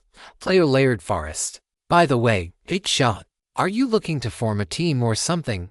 Player Shoot 1902, that's not it. I just wanted to ask if any players know of the existence of a special pirate. Sangong Shui should be a pirate, right? With that killing intent and that aura, it would be a waste if he weren't a pirate. Player Layered Forest, a special pirate, ears perked. Sean snuck another glance at Jiang Yi, who was backlit, and sent the message. Yes, a pirate named Sangong Shui. Respected player Melancholy Little Fries, Quest Progress Update. Pirate King Identity Card Quest 03 King's Mission Current Progresses 1%. Please keep up the good work. As the broadcast sounded, Jiang Yi's mouth twitched. He didn't even need to think to know that it must be that kid Sean gossiping about him in the group chat. Jiang Yi landed and stopped running forward. Sean was still tapping away at the group chat, and when Jiang Yi suddenly stopped, he looked up, confused, and asked, "We're here. Do you think you're riding a taxi?" Jiang Yi silently grumbled to himself, ignoring Sean. He walked forward alone to where the corpses of Night Owl and Fatty were scattered. As for why they were scattered, under the impact of the rocket launcher and their own explosives, it was truly difficult for the two of them to remain in one piece. Sean also looked in the direction Jiang Yi was facing. Upon seeing the mangled flesh and scattered remains, Sean's face turned pale. Sean had naturally killed people before, but he wasn't some pervert with a twisted hobby of returning to the battlefield to admire corpses. Sean watched as Jiang Yi calmly squatted down and pressed his hand onto the exposed intestines. Ugly Sean dry heaved. Jiang Yi, however, acted as if nothing were wrong. Gathering the intestines and some scattered limbs together, Sean squinted his eyes, not daring to look over, and had no idea what Jiang Yi was doing. From his perspective, the system had already rationalized Jiang Yi's player behavior, so naturally, he could not see Jiang Yi looting the bodies. You have obtained NPC treasure chest to Chapter 384, A lackey's gift. To think that two more NPC treasure chests had dropped. Jiang Yi had killed a total of 3 pirates, Sausage Lips, the red-haired shark boy, and Night Owl. The other kill must have been completed by Sean, but the latter didn't seem to be able to see the NPC treasure chests. This must be a unique trait brought about by his own identity badge. Jiang Yi tucked the 2 NPC treasure chests into his inventory. Additionally, he rummaged through the bodies and found an exquisite black dagger. After a moment's thought, Jiang Yi tossed the black dagger directly to Sean. Sean's eyes narrowed. The black dagger traced a dangerous arc through the air. The blade didn't even wobble before it nailed itself directly into the ground at Sean's feet. Sean took a step back, the hair on his toes inside his flip-flops standing on end. Yours. The cold, indifferent voice sounded once again. Shit. Sean once again raised his middle finger at Sanggong Shui in his heart. If he had been standing just a little bit further forward, his toes would have been sliced off. Is it really necessary to act this cool? Damn NPC. Sean's molars were nearly ground to dust. But when he looked up, his face still displayed a clear, pleasantly surprised expression. Although the expression was forced, the surprise was genuine. He hadn't expected this guy to actually share the loot with him.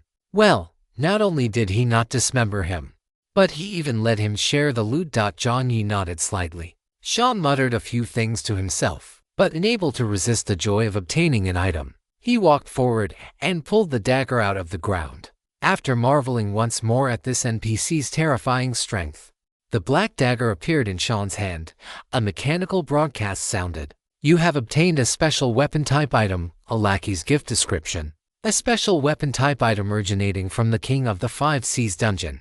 It was a gift from the pirate crew member Mallory Tim to his captain. Night Owl, a lackey's gift.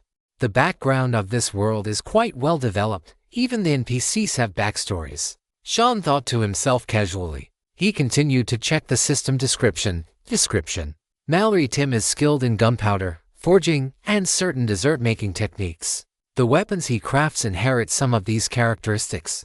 Therefore, when using this dagger, you will receive an additional attribute bonus of Strength Kung 5, Agility Kung 5, and Constitution Kung 5. When using this dagger, you will gain the passive trigger skill A Lackey's Devotion. You may designate one trusted object as the recipient of your loyal dedication.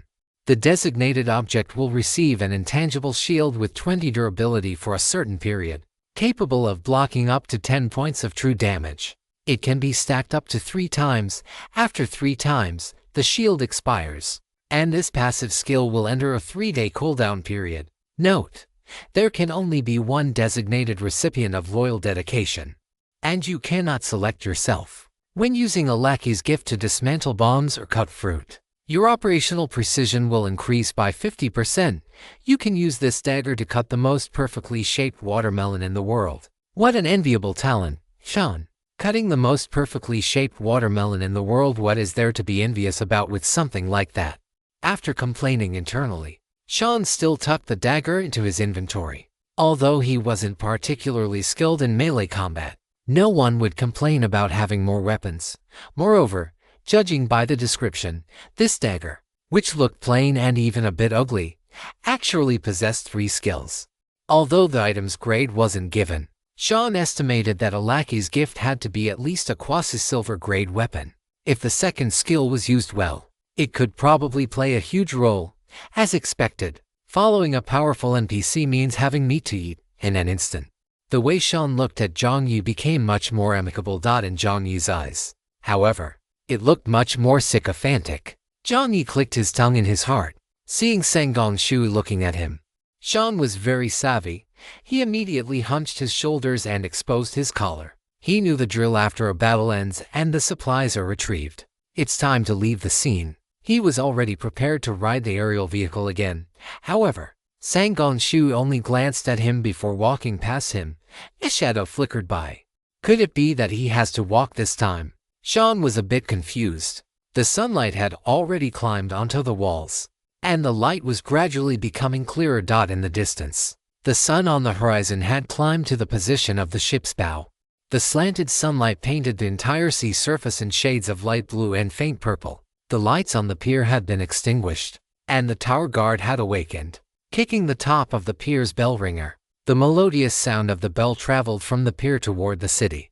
On such a morning, a pirate crew had fallen. People from the direction of the inn's main entrance had already begun rushing toward this side.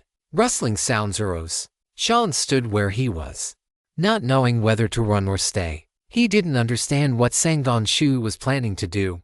Under Sean's gaze, Jiang Yi glanced at the scattered corpses on the ground and the rubbery torso of the little fatty that night all had been protecting. Swish! In Sean's line of sight, a piece of pure black cloth was flung out, then drifted down to land softly upon the flesh and blood below. Sangon Shu placed his right hand over his chest and bowed to the two of them. The look in Sean's eyes as he watched Sangon Shu turned to astonishment. This NPC was mourning his defeated foes. And in the name of the storm, no less. Jiang Yi didn't give Sean much time to think. After finishing all this, Jiang Yi reached out with a large hand, precisely grabbed Sean by the collar, and carried him back up to the roof ridge. By the time the people from the inn arrived with a few sailors or soldiers, Jiang Yi and Sean had already vanished from the scene. Selin had awakened. Upon waking up, he discovered the house was gone and an entire wall had collapsed. In the time it took to turn over, Selin even found himself staring eye to eye with a couple in the building next door. Then, the captain was gone too, scrambling up in a panic and running next door to find Jiang Yi. He discovered the room was already empty. All he found was a headless corpse slumped over the table. The three coconuts followed behind Selin. Looking at the empty room, the three coconuts exchanged glances, and tears immediately burst forth. Where was their captain? Where was their giant of a captain? Could it be that he had returned to that strange world they were in before? The three coconuts still retained the memory of accidentally falling onto the highway back then. They also knew that Jiang Yi was not a person of this world. Therefore, upon seeing Jiang Yi disappear, the three coconuts felt as if their sky were collapsing, although they had been terrified of this lord at the very beginning. After spending time together, this lord had not only sent them home and released the hostages on the ship, but most importantly, he had even cooked for them. How could such a good lord just abandon them and leave like this? The three coconuts immediately threw a tantrum. The big coconut and the little coconuts rolled all over the floor, while the eldest coconut pursed his sausage-like lips, snot and tears streaming down together. Anyone who didn't know better would have thought they were holding a funeral for Jiang Yi. Woo-woo-woo, lord, woo-woo, where are you? Woo-woo, right here. The cold words rang out. The eldest coconut sobbing choked in his throat. He turned his head to see a young man in a white suit with his hair slicked back walking in. This young man looked somewhat unfamiliar. Just as Selin frowned, he felt a wave of heart palpitations, a sensation surging from the depths of his soul. Submission, Chapter 385, The Highlanders. When the few little coconuts saw Jiang Yi had originally thought that after changing his appearance, the little coconuts wouldn't recognize him. Unexpectedly, after he revealed himself, the moment they saw Jiang Yi, the little coconuts exchanged a look and came rolling over, pissing themselves in terror. Note that this pissing themselves was entirely literal. Jiang Yi could already see the coconut juice appearing beneath the three coconuts as they rolled over. Jiang Yi subconsciously took a step back. This was the first time Sean had seen this god of plague reveal an expression that seemed to be one of awkwardness. The eldest coconut was the first to hug Jiang Yi's calf, snot and tears flowing as he said, "Lord, where did you go? I thought you didn't want us anymore." The eldest coconut wiped his tears while accusing him, and the other two coconuts followed suit, hugging Jiang Yi's other leg. Jiang Yi felt the veins on his forehead throbbing. For some reason, he suddenly remembered he Bao Kuhu and Kulong from the WATCHTOWR. Actually, during the 7 days of the advance card, perhaps because Jiang Yi was a newcomer and it was his first time in a dungeon with other people after being on the highway, Jiang Yi had spoken a bit more to those three brothers. Once, he had accidentally revealed that he might leave at some point. Jiang Yi remembered that at the time, he Bao had swallowed a large mouthful of fish meat in his mouth, and the grown man had actually hugged him, his big eyes blinking, and 2 lines of tears had just burst out like that. Jiang Yi had been so shocked at the time.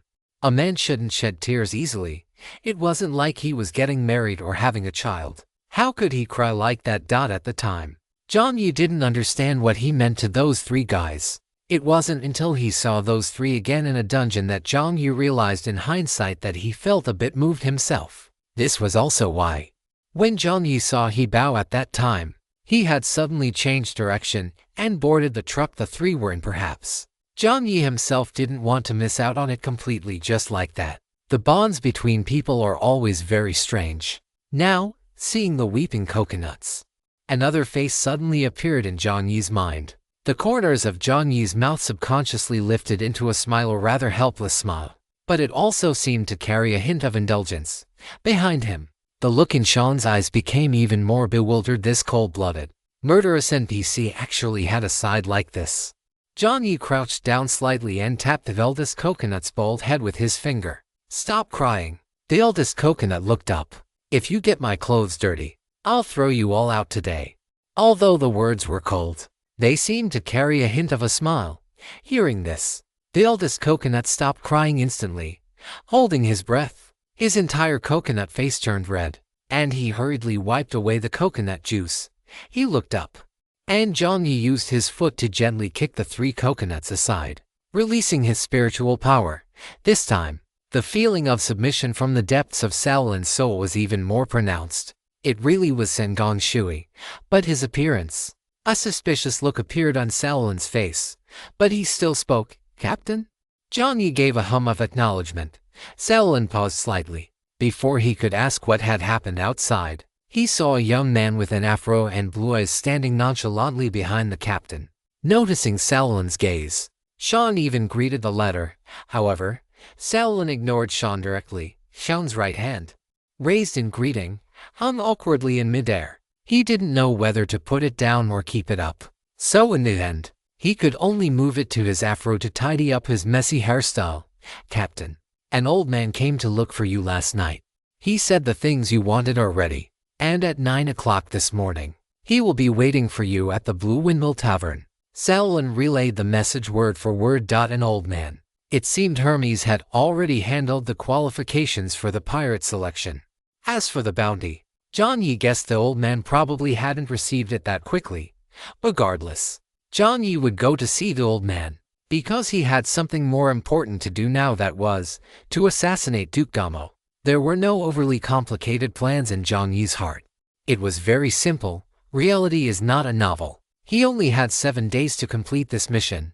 The kind of convoluted, interlocking plan would consume too much time.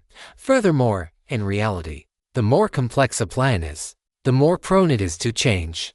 And a single minor change could cause the entire intricate scheme to fall apart, leading to total failure. Therefore, Jiang Yi decided to adopt the how to put an elephant in a fridge approach to complete this assassination. Step 1. Get the Duke to come out, or go to see the Duke. Step 2. Walk up and stab him. Step 3. Old Brother Anvil named this entire operation the Borush-style assault, or the Brute's Guide to Murder. Jiang Yi was non-committal about this, as long as the goal could be achieved. What did he care what the plan was called? Once the steps were determined, it was just a matter of following them systematically. Step 1. Get the Duke to come out, or go to see the Duke. The key to this step was information. Does the Duke have an opportunity to come out on his own, and when? Or, what channels exist that would allow him to enter the space where the Duke is located? To obtain information, the natural choice was to find Hermes. Jiang Yi would not leave an existing channel and use just to struggle and try to sneak in himself. One had to know that if an intelligence boss who had been operating locally for years didn't know the corresponding channels, Jiang Yi didn't believe he, an outsider, could find a way to sneak in within a short time. If the former couldn't do it, he might as well give up the mission early and turn to smuggling some supplies to sell at the trading hall to hoard some car coins. That would be more practical. Jiang Yi's train of thought was quite clear. After thinking all this through, Jiang Yi nodded directly, indicating that he understood. Shaolin hesitated for a moment before looking at Sean. For some reason, Sean felt that the former's gaze toward him carried a hint of subtle hostility. "Captain."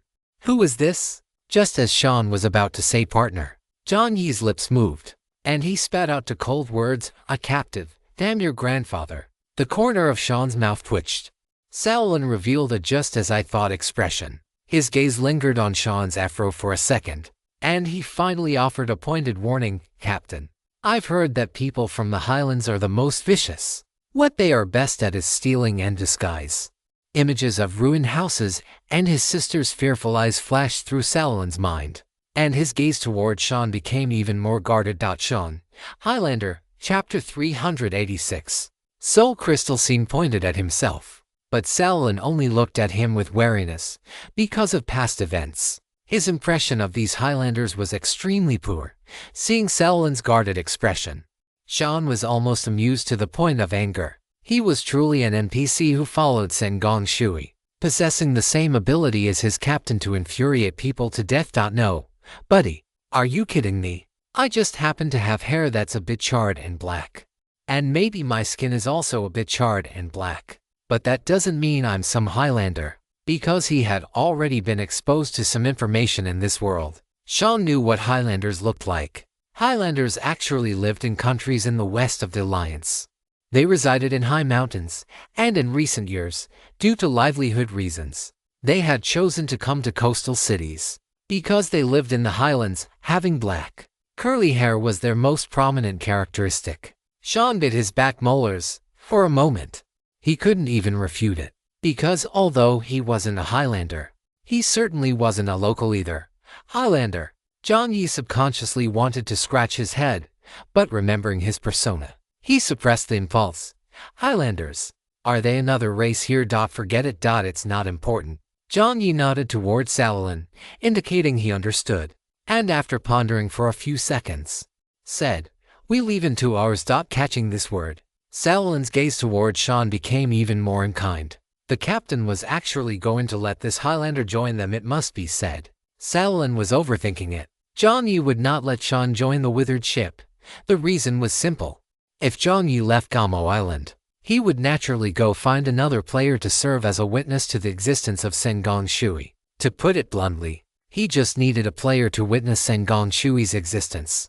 As for whether this player was Sean, it didn't matter at all. In fact, if it weren't for completing the Pirate King mission, Jiang Yi wouldn't even plan to have too much contact with any players. If Jiang Yi wanted to form a team now, perhaps contacting Thunderzy and Easy, or Window That Won't Close would be better choices. The reason Jiang Yi didn't do so was simple. On one hand, he never had 100% trust in other players. The things people can do in the face of profit can sometimes exceed what humans imagine of themselves. The simplest example, suppose a trigger-type mission suddenly appeared, and the reward for completing it was the ability for a player to return directly to the real world. It goes without saying that in the face of this mission, all friendly relationships would fall apart. Of course, Thunderzy might make a different choice, but that wasn't 100% certain either. In short, lack of trust was the fundamental reason. Never consider human nature in the unknown. Another reason was that Jiang Yi believed the difficulty of the 5 Seas King dungeon was too high. That's right, it was just too high. Jiang Yi even thought this shouldn't be a scenario that appeared in the second month of the game. One had to know that based on his current strength and resource reserves, Jiang Yi was definitely stronger than most players. Even so, in the world of pirates, he had to be careful, and more careful. Always be prepared to run away. Compared to the NPCs in the watchtower who were hungry and cold, the residents of this world had gone to the complete opposite extreme. In the age of discovery, if an individual wanted to make a living at sea, physical strength, intelligence, and methods were all indispensable. Of course, judging by the pirate scene so far, occasionally lacking a bit of intelligence can be compensated for by other attributes. In short, their overall quality is much stronger than that of the average NPC. To put it bluntly, if Jiang Yi had arrived in the world of King of the 5 Seas when he first started the game, he likely would have been robbed and killed the moment he landed. Although the players are certainly much stronger now than when they first entered, there are many pirates in this world who have mastered martial arts and supernatural powers. Not to mention that monsters like the Big Eyeball are lurking in the ocean. For an ordinary person, the difficulty of surviving upon landing is already at the hard level. Jiang Yi being nearly killed by the captain on his ghost ship at the start was just bad luck. But were those players who dropped onto deserted islands, gorilla islands, or even directly onto other pirate ships at the start any less unlucky? Jiang Yi had seen a player in the group chat frantically sending messages, claiming they had teleported onto a pirate ship that had been stranded at sea for a long time. Less than 3 minutes after sending the message, that person's avatar turned gray. One could easily guess what happened, and this is still under the current circumstances where, apart from that guy window that won't close, other players seemingly haven't encountered those legendary great pirates yet. To be frank, judging by the difficulty Jiang Yi faced in killing the Wolf Fang pirate group and the Sun Art troop, if that Ms. Jenkins were to make a move on him, Jiang Yi would probably be finished into seconds.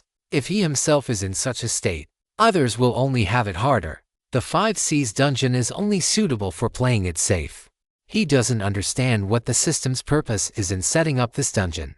Although the system is hostile toward players, considering it rationally, Jiang Yi does not believe that the system wants to kill all the players off at this time. Regardless, when the environment is poor, one should be even more cautious. Dragging along a whole group of people is like the Calabash brothers trying to save their grandfather, sending them off one by one. Running on your own might actually be faster. When danger arrives, you cannot simply wait for others' items and weapons to secure a chance at survival. Personal strength is the foundation of everything.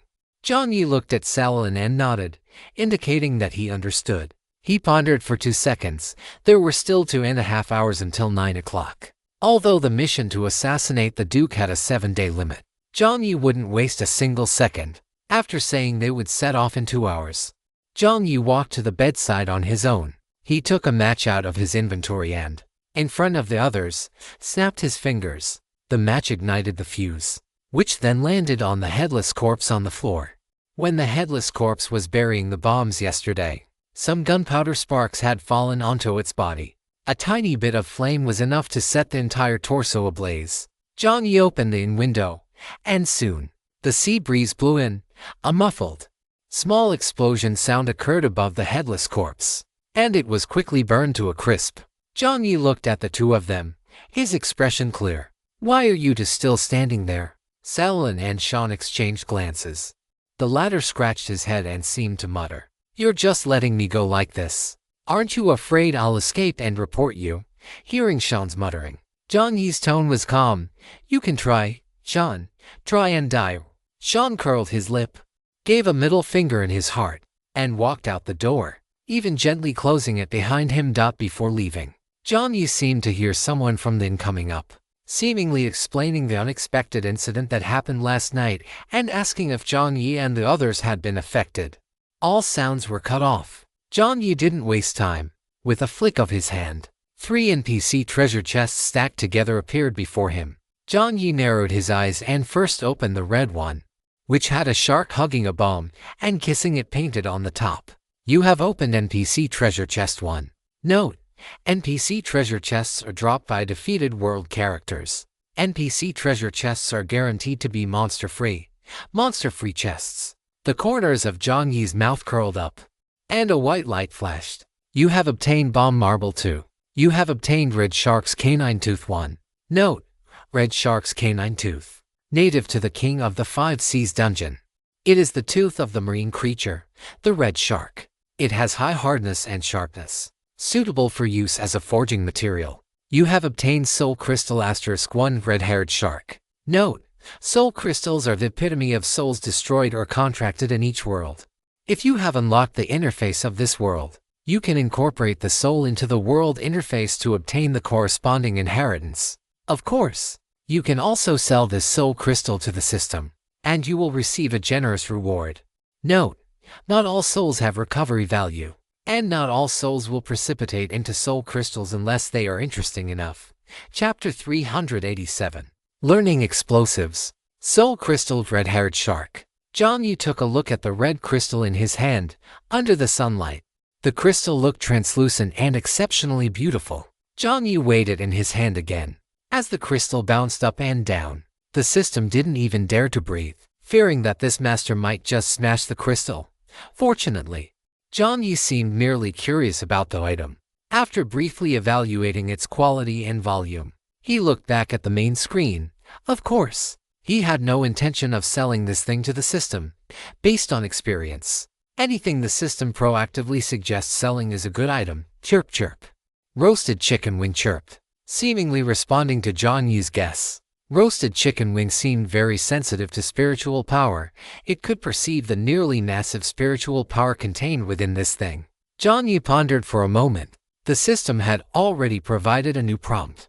Detected that the player has enabled this world's interface, Summit Battlefield. Do you wish to integrate this soul crystal into the Summit Battlefield? Jiang Yi glanced at the other two unopened NPC treasure chests and decisively chose to integrate. With a thought, the red crystal trembled, and a rich white light covered it.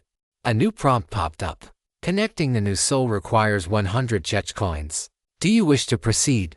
Jiang Yi gritted his teeth. He couldn't believe that connecting a soul actually required ecchi coins. Forget it. He had already come this far. He had to at least give it a try. Right. Jiang Yi continued by selecting yes. 100 ecchi coins have been deducted. Red-haired shark soul connection in progress, 10%, 20%, 80,000, 100%. Connection complete. Do you wish to enter the Summit Battlefield now? Jiang Yi selected yes. The familiar sensation of drowning washed over him. The phantom sound of ocean waves and the thunderous beat of war drums echoed in his ears. A massive, semi-enclosed stone city appeared above the sea, floating in the air.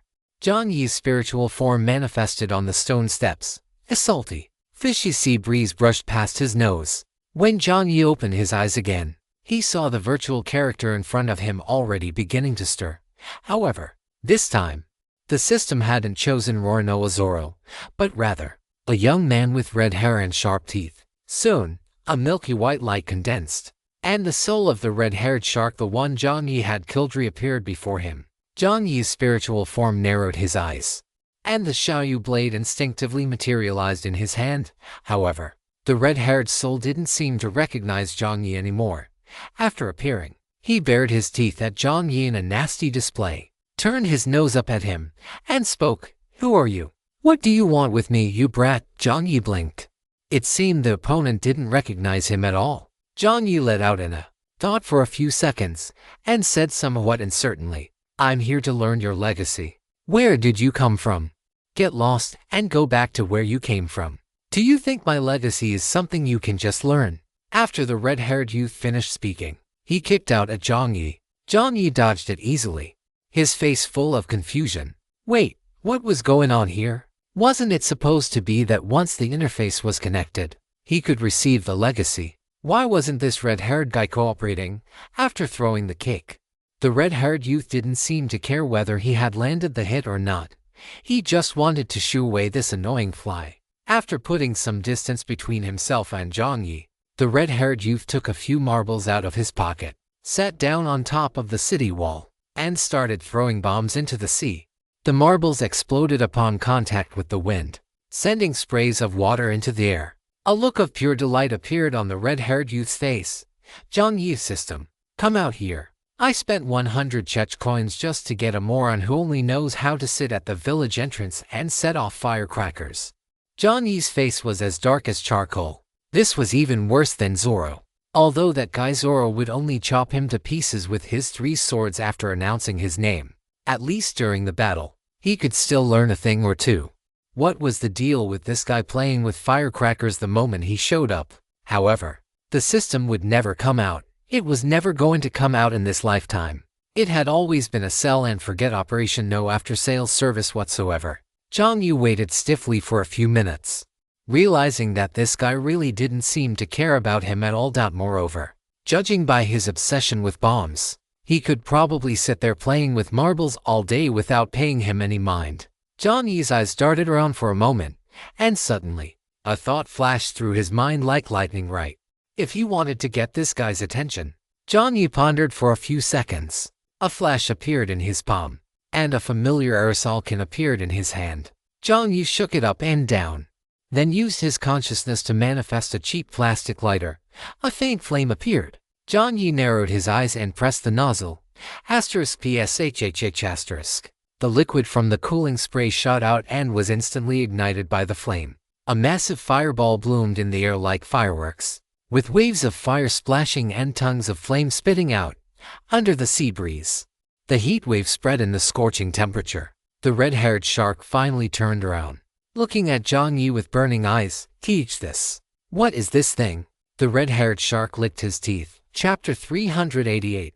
It's smoking at that moment. In the eyes of the red-haired youth, Jiang Yi, or rather, the aluminum can in Jiang Yi's hand seemed to be glowing. The corners of Jiang Yi's mouth curled up slightly. He had taken the bait. The red-haired youth turned his entire body around. He didn't know if it was because the summit battlefield only allowed pure souls to enter, but after using the soul crystal to connect to the battlefield, Jiang Yi felt as if the red-haired youth's intelligence had been downgraded. And like the cunning red-haired youth outside who set traps, the one here seemed to have only his raw instincts left.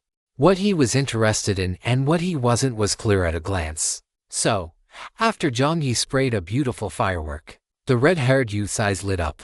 The marbles in his hand were no longer interesting. He dropped the black marbles into the sea one after another. Huge roars echoed as the phantom ocean of the summit battlefield was splashed dozens of meters high, even crossing over the high city walls. Jiang Yi gasped. If this guy had pulled out this many marbles while fighting him, well, of course, that wasn't realistic. With this many marbles, he probably would have blown up half of Jiamo Island. If that really happened, the main force of the Navy would probably scrub the entire island 3 times over. Forget about the Sun Art Troupe. Even the underwear of the clowns from a passing circus would be searched 3 times. In any case, regardless of the situation, the deterrent power of gunpowder was quite formidable. Now, it wasn't just the red-haired youth's eyes that were lighting up. Jiang Yi's eyes were starting to shine as well. What could the red-haired shark's legacy be? Or rather, what could the Sun Art Troupe's legacy be? It couldn't possibly be singing praises to the sun, since it wasn't that. Then naturally, it only left one thing: gunpowder. Although Jiang Yi had initially unlocked knowledge related to gunpowder when he unlocked the One Piece legacy, he was currently like a child who had found a treasure vault he knew how to enter. But he had no idea how to utilize the knowledge within. But if he could once again receive the inheritance from those guys in the Sun Art Troupe, things would be different. By then, Jiang Yi would be able to let the Duke and all his other enemies know what it truly means to say explosion is art. Although it wasn't even a glimmer of a possibility yet, Jiang Yi was even wondering if it would be great if the summit battlefield interface could connect to soul crystals from dungeons other than the King of the Five Seas. If he could get Didar's stuff in here as well. Thump. Jiang Yi didn't hesitate at all. He raised his arm, a playful look on his face, and shook his head with a smile at the redhead lunging toward him. Having failed to snatch it once, the redhead furrowed his brows and switched hands. But Jiang Yi had already lifted his arm high. Clatter. The cooling spray was held high above Jiang Yi's head. On the summit battlefield, the air suddenly went quiet. The redhead was only 1.65 meters tall. Ha ha ha ha ha. Brother Anvil laughed heartily without any restraint, and Jiang Yi couldn't help it either, the corners of his mouth curling up slightly. Go to hell. The redhead turned red with rage. A row of black marbles was launched out. These marbles were arranged in a streamlined formation. But to the current Jiang Yi, these movements were far, far too slow. Jiang Yi's figure vanished from his original spot like a ghost. A white flash streaked by, and a black marble was sliced in half. With a bang, a massive shockwave erupted. The redhead performed a somersault and landed, the marble tiles between the two of them shattering. Rows of massive pillars of air appeared atop the city walls. Bricks and stones splashed out behind Jiang Yi. It had to be said that after death, the red-haired shark appearing in the form of a soul on the summit battlefield was even more threatening than in the real world.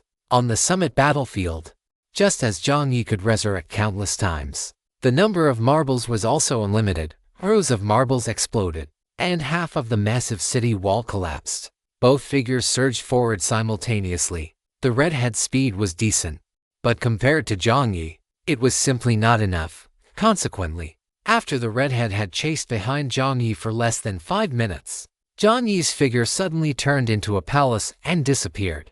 The palace buildings on the summit battlefield were exaggeratedly tall. After all, the pirates fighting on the summit battlefield possessed world-destroying power. To accommodate these super saiyan, the architecture of the summit battlefield was much taller than ordinary buildings. Stepping into the massive palace, the red-haired shark had only just scanned the area for a moment when his body was suddenly blasted away by an erupting wave of fire. The red-haired shark's body slammed heavily against a stone pillar. He let out a muffled groan and rolled to the ground. As he rolled, he saw a match. The tip of the match had scorch marks. It turned out that when Jiang Yi first entered, he had sprayed a large amount of cooling spray. And the moment the red-haired shark entered, Jiang Yi had tossed a lit match. Dark blood spilled from the corner of the red-haired shark's mouth. But a smile appeared on his face. A new bomb. A different kind of bomb. The system broadcast sounded abruptly. You have passed the trial of the Sun Art Troop's red-haired shark from the King of the Five Seas dungeon. You have obtained the qualification for the red-haired shark's inheritance. So, souls connected to the summit battlefield via soul crystals after the fact needed to pass their trials to obtain the corresponding qualifications. Thoughts flashed through Jiang Yi's mind. After noting this down, his constant jumping pace stopped, and his figure emerged from the darkness. However, compared to Jiang Yi's skill in concealing himself, the red-haired shark seemed more interested in the explosion that had just occurred. How did you do it? How did you do it? How did you do it? A high-pitched, hoarse voice rang out. The redhead had even broken a few ribs from the blast. But he didn't care at all. As soon as Jiang Yi's figure reappeared, he lunged straight at him. Although Jiang Yi had already started laughing on the inside, he put on a cold and aloof expression on the outside. Jiang Yi clicked his tongue and, imitating the red-haired shark's earlier behavior, ignored him and instead took out a soft cotton cloth to wipe his blade. Narrow moon. Red-haired shark. The red-haired shark was quiet for only a second before stubbornly continuing to stare at Jiang Yi. This was acting entirely on instinct. In the past, whenever he wanted to do something but his big brother didn't agree, he would just do this. And his big brother would usually agree in the end. However, Jiang Yi was not Night Owl. Jiang Yi just chuckled, then elegantly reached out a hand and unceremoniously pushed the redhead's face away. Move aside. The redhead pushed against Jiang Yi's palm. When Jiang Yi turned to the left, he turned to the left. When Jiang Yi turned to the right, he turned to the right. Seeing that the teasing was enough, Jiang Yi decided to quit while he was ahead. With a look of disdain on his face, he carefully chose his words before saying, I was originally just going to spar with you on gunpowder techniques, but it seems there's no need for that now. After saying this, Jiang Yi even gave the redhead a sidelong glance in a convincing manner. The redhead didn't understand what spar meant, but he understood what no meant. The redhead grew anxious and pushed against Jiang Yi's palm again, spinning in a circle. The kid was uneducated, but he had plenty of strength. Jiang Yi clicked his tongue, and after a few seconds, said, Fine, if you insist, it's not impossible. In any case, Jiang Yi paused, pushed the redhead's face away again, and said seriously, Bring out all your skills, and I will naturally bring out all of mine. Good. The redhead agreed immediately. The smile on Jiang Yi's face became even more pronounced. Half an hour passed, just as Selin had knocked on the door, wanting to ask if Jiang Yi needed breakfast. Breakfast on Gaomo Island was very simple, usually consisting of a piece of black bread, 2 slices of lemon, and half a pickled yellow croaker. Just as he brought the breakfast up, with the 3 coconuts obediently following behind, suddenly, bang! Selin felt his ears ring. Stunned for 2 seconds, Selin's figure began to flicker in and out of existence. Another attack has occurred. The room where Jiang Yi was staying shook a few times. Just as Selin was about to rush to open the door, it opened from the inside. The door creaked open, but Jiang Yi himself did not come out. Only an arm was revealed. Although only an arm was visible, the sensation of the contract was familiar. It was definitely Jiang Yi. Captain, are you all right? Selin asked hurriedly. However, a calm voice came from within him. I'm fine. I'm resting. Selin, but Captain, I see black smoke drifting out from your room. Could it be that the captain has cremated another intruder again? Chapter 389 Puberty. Is it? Half an hour had passed since the time flow in the Apex battlefield was 30 minutes in the real world equated to a full 30 minutes in the battlefield. 50 hours. Nearly to days and to nights. It had to be said. Only these 2 freaks could pull this off. One was obsessed with explosives to the point of madness. The other would stop at nothing to become stronger. The 2 hit it off immediately and began the lesson right there in the Apex battlefield. At first, Red Hair was a bit impatient, But after Jiang Yi spent only 30 minutes memorizing the dosages and ratios of various gunpowder types, the look in Red Hair's eyes changed. This guy, damn it, he's a genius. He's a genius, even more talented than yours truly. Although Red Hair was extremely reluctant to admit it. Seeing Jiang Yi categorize and place all the materials on the table, he couldn't help but swallow hard. He felt he was starting to like this human kid, Red Hair, who thought this to himself, was actually not even 20 years old. Red Hair licked his sharp teeth again. His originally nonchalant attitude completely changed. In the spacious hall, as Jiang Yi clearly stated the properties of each material, he repeated every word Red Hair had just said as if talking to himself. What was even more incredible was that Jiang Yi wasn't just memorizing mechanically. He even replicated every one of his small gestures, including the ones he had done wrong. Red Hair, after watching for a while longer, Red Hair couldn't help but speak up. Hey, are you really, truly touching this kind of gunpowder for the first time? According to Jiang Yi, his gunpowder knowledge came from a different system, and he knew nothing about the gunpowder of the 5 Cs. Although he didn't know where this bumpkin came from, at this very moment, Red Hair had to admit that the human before him had shocked him once again. Hearing the question from Red Hair Shark, Jiang Yi did not stop his movements, still replicating Red Hair Shark's technique with absolute precision. Jiang Yi looked straight ahead. What's wrong? Red Hair Shark naturally couldn't bring himself to praise this guy. His lips twitched, and finally, he said nothing. Your movements are too slow. It's annoying to watch. Red Hair Shark had just said it casually, but to his surprise, after hearing his words, the latter actually showed an embarrassed expression. You noticed, Red Hair Shark? Ha! Jiang Yi gave an awkward smile. His movements had indeed slowed down. Perhaps it was a human's innate fear of such gunpowder or similar materials. Whenever Jiang Yi started, he would subconsciously become overly cautious, even though he knew that in the virtual space of the Apex battlefield he could resurrect infinitely. The mere thought that these were things that could explode made Jiang Yi unable to help but be careful, and then even more careful.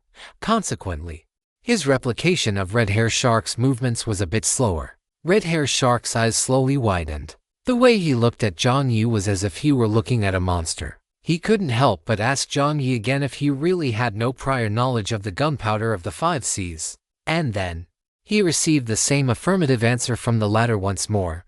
Warm prompt, respected player. Lord Little French Fry, you have caused a certain amount of shock to the soul crystal form of the Sun Art Troops Red Hair Shark. The soul crystal form is unstable. Please pay attention to his mental stability. Pay attention to mental stability. Jiang Yi looked at Red Hair and saw that the expression on the latter's face had completely shattered. His mouth was agape, revealing sharp canine teeth, and his pupils were constricted, as if he had seen something filthy. And wasn't it something filthy? Red Hair Shark's mouth snapped shut, and like a shark, he looked exasperated, as if he wanted to bite off the prey's head. Are you saying you can go even faster? Is that what I meant? Jiang Yi let out but that wasn't entirely wrong. If he let go and stopped holding back, he could indeed go faster. Why does this guy look so shocked? Jiang Yi was puzzled. Brother Anvil was equally puzzled. In Brother Anvil's eyes, Jiang Yi's performance was perfectly normal. It could only be said that both of them seemed to lack a deep understanding of a certain talent Jiang Yi possessed. In the many forgings before, although most of the time Jiang Yi had let Brother Anvil possess him, that didn't mean Jiang Yi had abandoned his ability to think for himself. While Brother Anvil was operating Jiang Yi's body, Jiang Yi hadn't been idle. Whenever he had the chance, he would memorize the steps and techniques Brother Anvil used for forging. Repeat a simple thing 100 times, and it becomes familiar. Repeat it 1,000 times, and it becomes proficient. And what if you repeat it 10,000 times? It becomes specialization. As the largest unofficial resource reserve merchant in Sector 99, the amount of steel materials and such that Jiang Yi had handled and forged was countless. It even involved some more complex items, such as turtle shells, or the air conditioning unit Jiang Yi had obtained by chance. Rather than just throwing these things onto a high-level crafting table and calling it a day, Jiang Yi would always try his best to remember some of the key steps. The reason was simple. Jiang Yi had always believed that one must never lose the ability to think for oneself at any given time. On one hand, Becoming dependent on the system and its items was fatal. On the other, Jiang Yi felt that as scenarios became more diverse in the future, there would be more comprehensive demands on a player's abilities. It was better to lay a solid foundation starting now, throughout the long practice sessions. Although his forging technique certainly couldn't compare to Brother Anvil after all, the latter was already the meat of forging. But compared to the average person, Jiang Yi's ability to learn and pick up new skills had reached an unimaginable level. However, neither Jiang Yi nor Anvil thought there was anything surprising about this speed or performance. After Red Hair asked that question, Jiang Yi's mind raced. And before he could delve into what it meant, Brother Anvil had already spoken. "Brother, you're not doing so well, are you, Jiang Yi? Not everyone is as patient as I am, brother. They're already starting to get annoyed with you, telling you to hurry up." Jiang Yi let out a long, heavy breath. Although Anvil's tone was infuriating, it was indeed the truth. He had truly been a bit too timid. It couldn't be helped. This was a fear etched into his genes. He had never seen any person from the Dragon Kingdom treat assembling a bomb like playing with building blocks. Jiang Yi exhaled again, steadied his mind, and after giving himself a few more psychological suggestions, he directly increased his speed. This time, Jiang Yi did not hesitate at all. Sorting, loading, reinforcing, compressing very quickly. A black object no larger than a fist appeared in Jiang Yi's hand. That was the marble that Red Hair excelled at, viewing the world. Listening to the sound of a mental breakdown, Red Hair dove toward the virtual long table Jiang Yi had conjured, propped his hands on the table, and stared fixedly at Jiang Yi's hands. These were the very hands that, at a speed he couldn't even begin to fathom, had assembled the marble that he had spent 3 years successfully researching. Bloodshot veins were almost visible in Red Hair's eyes. Jiang Yi rubbed his nose. He wasn't quite sure what this guy's reaction meant. After pondering for a few seconds, Jiang Yi spoke. "Was it still too slow, Red Hair Shark?" Red Hair Shark slammed his head into Jiang Yi's chin. "Jiang Yi." It had to be said. This headbutt was truly sudden. After knocking Jiang Yi's head askew, Red Hair Shark sat down on the table with a thud. Back turned to Jiang Yi, seemingly sulking. "Jiang Yi." Jiang Yi rubbed his sore, bumped nose, completely failing to understand what had just happened. This guy, he's going through puberty or something. Chapter 390, Silver Snake. In the time that followed on the summit battlefield, although he didn't know what Red Hair Shark was thinking, fortunately, the guy's enthusiasm for bombs was beyond doubt. After Jiang Yi's chin suffered multiple abuses, he gradually mastered the technique of forging the marble. It could only be said that while there might only be one primary method for forging this thing, different habits from different people would result in different explosive powers.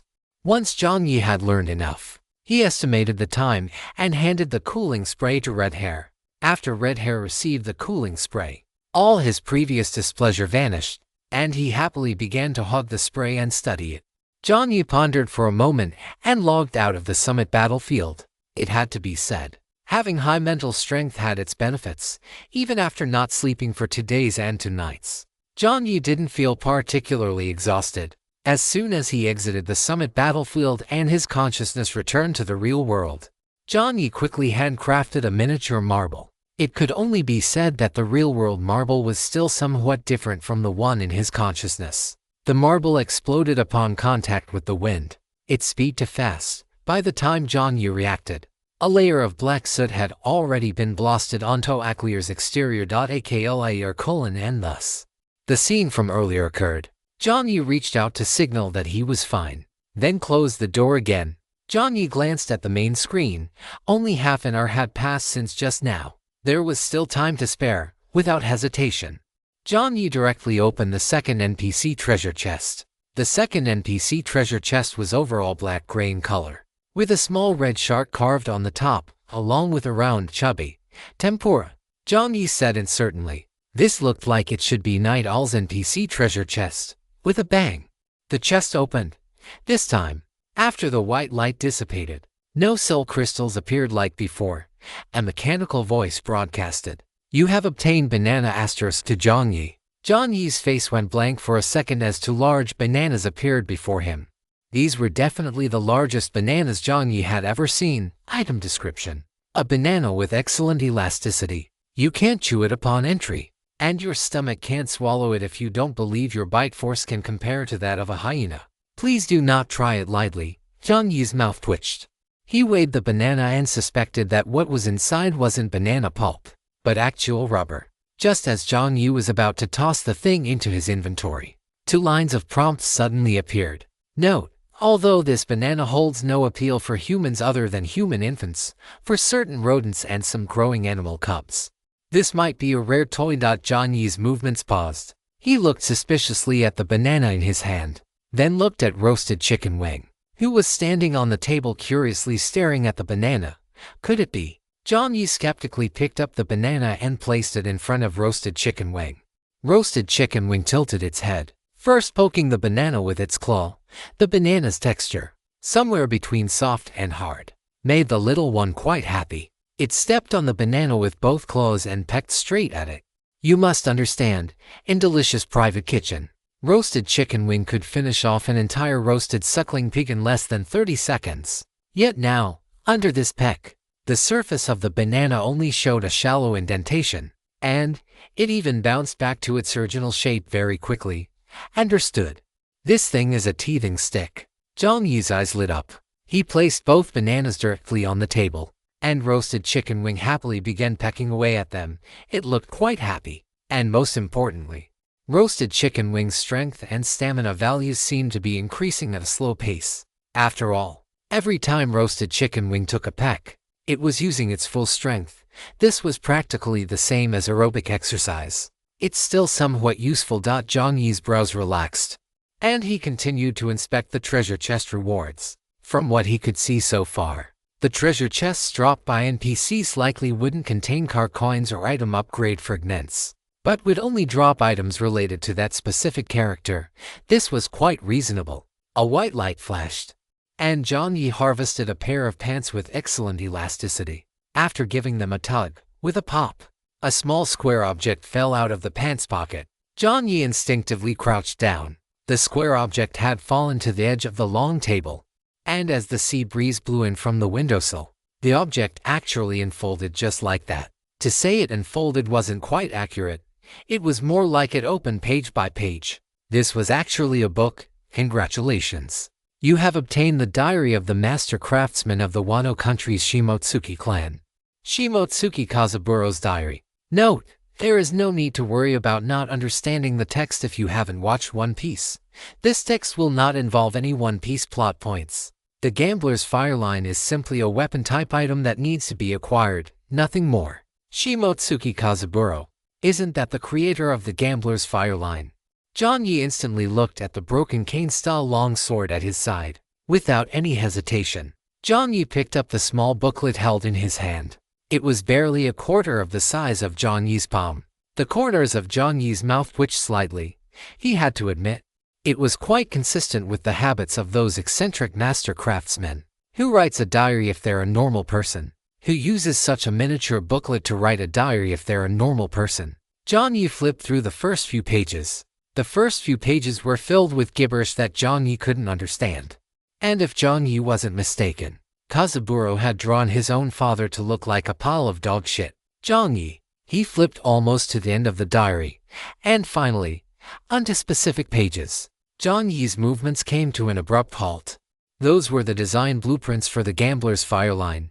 Jiang Yi squinted, and the image of that slender, cane-style long sword magnified in his pupils. Compared to the famous supreme-grade sword, Yuru, the appearance of the Gambler's Fireline could simply be described as plain. The Gambler's Fireline was a straight-bladed sword hidden within a wooden cane. At first glance, it didn't seem particularly impressive, but Jiang Yi knew very well that as the weapon of the Marine Admiral Fujitora, its power was definitely not to be underestimated. Fujitora Black Blade Fireline. Gambler's Fireline, one of the supreme-grade swords revealed in the latest SBS of Volume 109. Crafted by the Wano country master craftsman Shimotsuki Kazuburo. Mehaka Black Blade Yoru. This was likely the strongest weapon Jiang Yi had ever seen. Moreover, the Gambler's Fireline was longer than Jiyu, making it even more suitable for his dual-wielding style. The only problem was that this thing was broken, and Jiang Yi didn't know the method for repairing it.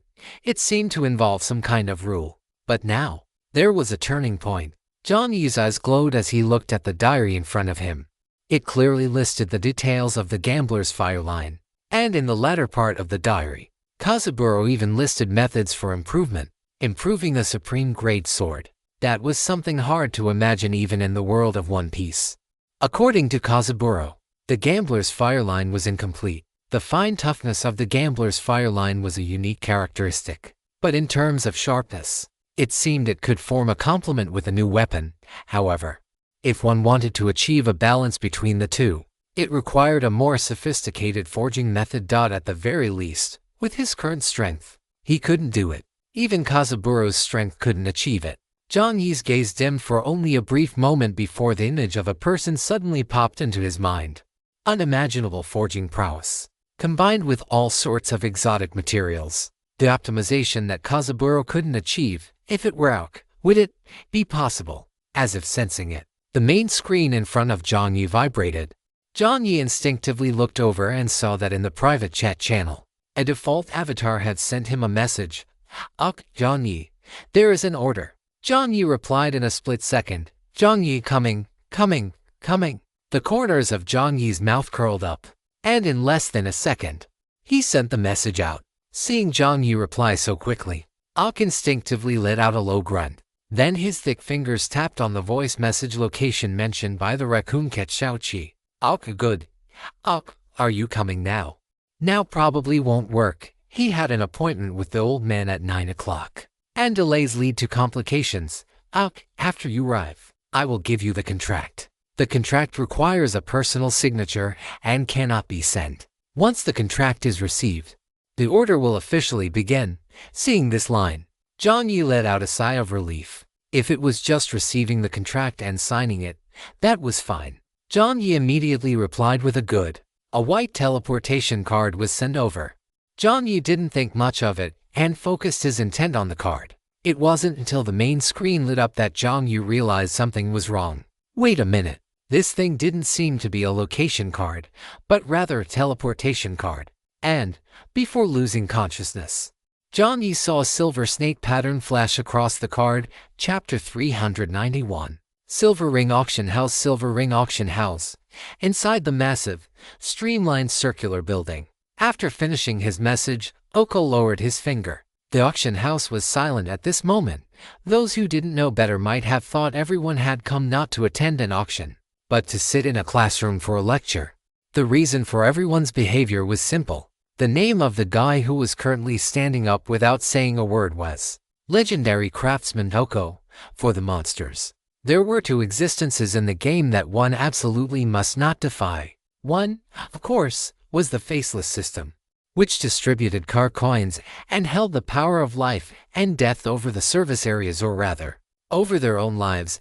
Any monster, any service area, regardless of status or strength, if they violated the rules of this faceless system, they would inevitably be thrown into the white mist, their consciousness dissipated, without exception.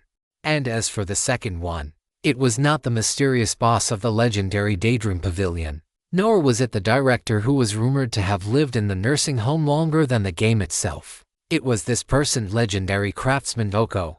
In his own right, Oko was the only master craftsman who had mastered numerous rules and possessed the system's recognition. And it wasn't just craftsmanship.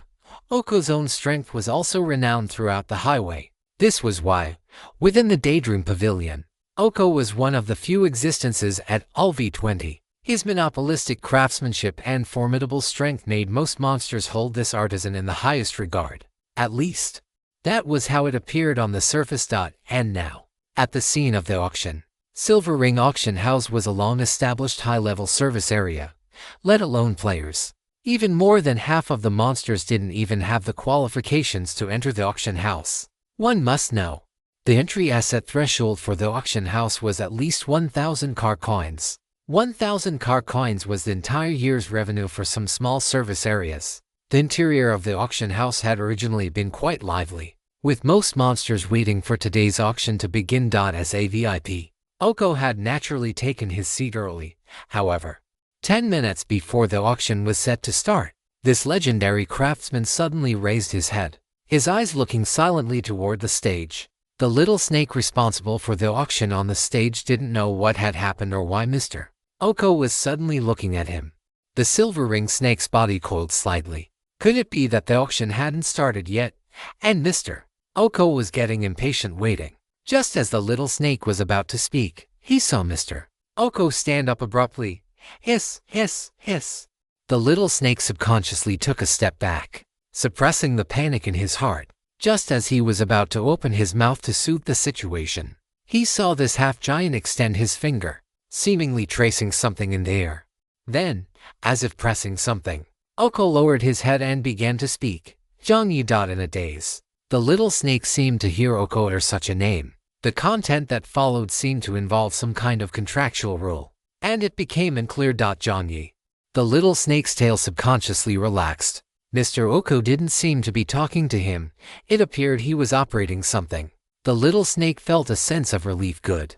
As long as he wasn't dissatisfied with the auction process. The boss had specifically instructed him to pay close attention to a few unique guests. Since it wasn't dissatisfaction with his process, the little snake felt a weight lift from his heart. But he couldn't help but repeat the name he had just heard in his mind. This name didn't sound like a monster's name. It sounded more like a human player's name. The legendary craftsman Mr. Oko was saying a human's name. How could that be possible? It was no wonder the little snake didn't know Jiang Yi's name. Due to various considerations, on one hand, they didn't want to affect Oko's reputation. After all, humans didn't have a very good reputation among monsters. And if word got out that Oko had once been defeated, it would be a bit troublesome. On the other hand, out of selfish considerations, they didn't want other service areas and bosses to notice this special human quality inspector. Therefore, the Daydream Pavilion had erased the existence of that battle. Not many monsters knew about that fight.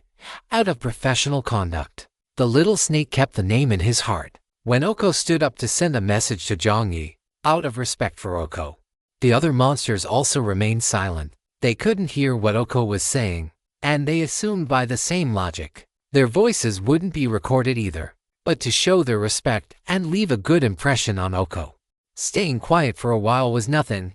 However, like the auction snake, they were filled with curiosity about this mysterious existence who could make Mr. Oko stand up to speak, a major client, or the boss of a large service area.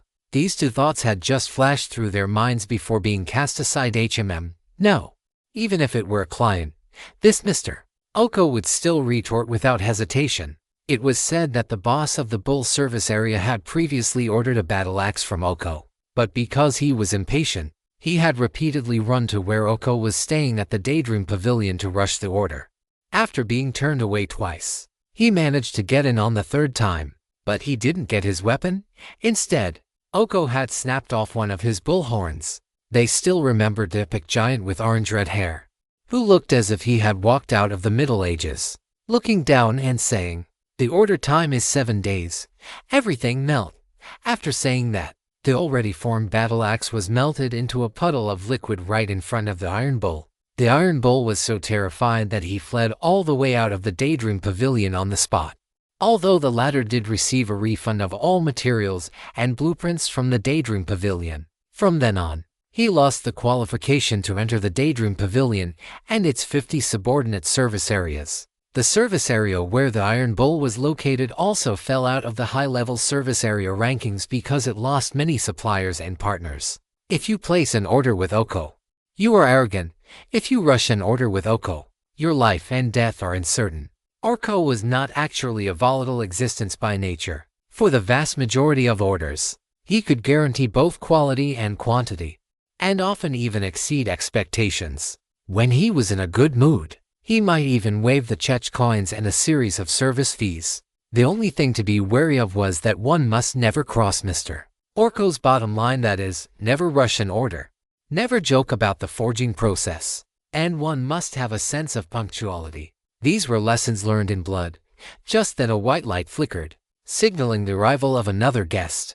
Everyone present turned to look, and just as they were about to see who it was, suddenly, "Wait a second. I need to grab something." After saying this, the person's arm reached back out. At the same time, Oko, who had been standing up, sat back down. "Fine. A deep voice rang out. Without a hint of displeasure, the monsters chapter 392 A person can die, but they cannot. The hyena tumbled off his seat with a thud, knocking over the honey water specially provided by the Silver Ring auction house, which splashed all over the floor. What was going on, Mr. Orko, who hated it most when others were not punctual, actually said fine. Moreover, after the white light finished teleporting the guest, Mr. Orko had actually stood up. How could it be that Orko, just like them, was showing his respect to the person about to arrive? The respect of the legendary craftsman. Is this right? Could the person on the other side be the faceless system? But that didn't seem right either. Mr. Orko didn't seem to have shown this much regard when facing the faceless system. Just who on earth was this sacred person arriving? It wasn't just the hyena. The others couldn't help but feel a bit surprised after seeing Orko sit back down. Only one person on a long seat. A green snake stretched out its body. The snake's body looked quite powerful, and every scale on its waist reflected the light from the giant crystal chandelier above, looking quite dazzling. The tip of the long snake's tail seemed to be idly hooking a fan, which opened and closed intermittently, with tiny ice cones constantly condensing above it. If Jiang Yi still had the impression, he would definitely find this monster's appearance quite familiar. This monster was none other than the snake lady he had seen on the first floor when he first entered the daydreaming pavilion. But now, the snake lady's body was in its beast form, stretched out in a very relaxed manner. With a hiss, the snake lady's pupils constricted. Other monsters might not recognize him, but she could. Just from that one arm, she could smell that same pleasant, delicious scent as last time. It was the scent of that human. When Jiang Yi had just lost consciousness, he thought to himself that he couldn't leave roasted chicken wing, the bird, out by itself. Roasted chicken wing couldn't fly yet, and if someone else saw it, there was no guarantee it wouldn't end up as a side dish for the pirates. Although he didn't know if the pirates in this world needed side dishes when drinking strong rum. In any case, roasted chicken wing was no longer the black egg it once was. He had to carry it wherever he went and be careful to keep it on his person. It seemed he would have to teach roasted chicken wing to fly as soon as possible. Otherwise, having it stand on his shoulder all the time and making him cosplay as a pirate captain wasn't a sustainable situation.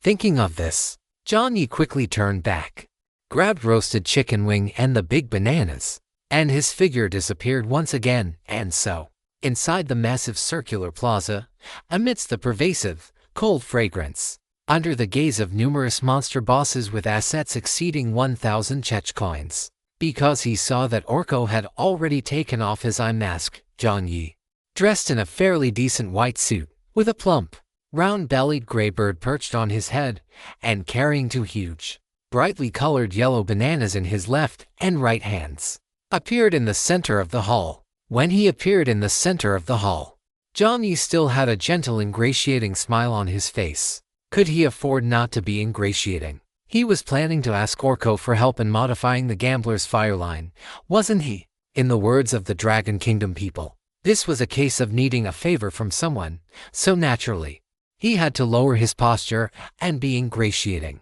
But what Jiang Yi didn't expect was that he didn't seem to have appeared in the reception room of the daydreaming pavilion, but rather, in a strange place. The air grew quiet, bit by bit. The smile on Jiang Yi's face also stiffened, bit by bit. Where the hell is this? Jiang Yi's gaze suddenly locked with a group of animals dressed in very sophisticated clothing. Some animals didn't even seem to be wearing human clothes, having reverted to their original forms. But the expressions in their eyes were clearly different from those of wild beasts. They possessed their own consciousness, and that consciousness was bewilderment, suspicion, and disbelief at what they were seeing. Of course, Jiang Yi's expression was much the same. The moving music also stopped at this moment, and the cockroach band responsible for the performance ceased their actions. Looking at this abruptly visiting human, Jiang Yi's toes curled inside his shoes. Brother Anvil also went silent. Oh my god, brother, this is a bit embarrassing. Jiang Yi took a deep breath, and after 2 seconds, silently placed the two big bananas from his left and right arms down and retracted them into his inventory. The yellow bananas disappeared, and along with them, so did Jiang Yi's dignity. Click. A camera flash went off, Jiang Yi turned around woodenly, only to see a red fox wearing a white shirt and gold-rimmed glasses smiling at him with squinted eyes. Oops. After the crimson fox dropped a word of English, it acted as if nothing had happened and lowered its camera. Its crimson tail flicked in the air a few times, looking very happy. Jiang Yi was 1000% certain that this red fox was definitely weird. Perhaps it was the instinct of a profiteer calling out, or perhaps he was just very familiar with the scent of king. But Jiang Yi recognized this guy immediately. Although he possessed a spiritual aura similar to his younger brother King, their personalities were as different as night and day. Jiang Yi could guarantee that perhaps by the next time there wouldn't even need to be a next time. It seemed that ever since he helped the two brothers resolve their inner conflict last time, they had resumed normal communication. King had already added him as a friend and sent a message saying that his older brother had started sending him videos. This guy's fox paws tapped in the air a few times. Damn it, he must have shared this photo with his precious younger brother. Jiang Yi closed his eyes, feeling as though everything before him had gone black. When he opened his eyes again, his gaze swept around until he finally found Aok in the center of the seating area. Jiang Yi forced the corners of his mouth to twitch, and his youthful voice rang out to Aok, "Big brother, why aren't you at the Daydream Pavilion today?" Jiang Yi was so incredibly embarrassed that he couldn't think of how to address Aok. So, he simply used the same term he used for his own energy furnace. Aok, big brother, in Aok's mind. What did big brother mean? He didn't understand. He would ask the raccoon later. With that thought flashing by, Aok nodded. And to the shock of everyone present, he spoke again. Not there today. Attending an auction. Aok was actually explaining himself to this human. Oh, could this really be Aok's biological younger brother? The minds of all the monsters were in chaos. It didn't look like it at all. This guy looked like he could be crushed to death by a single finger of Aok's. Chapter 393, Lady Snake Auction. This was an auction house. Jiang Yi was stunned for a moment. He looked left and right. This was a building that appeared entirely silver-white.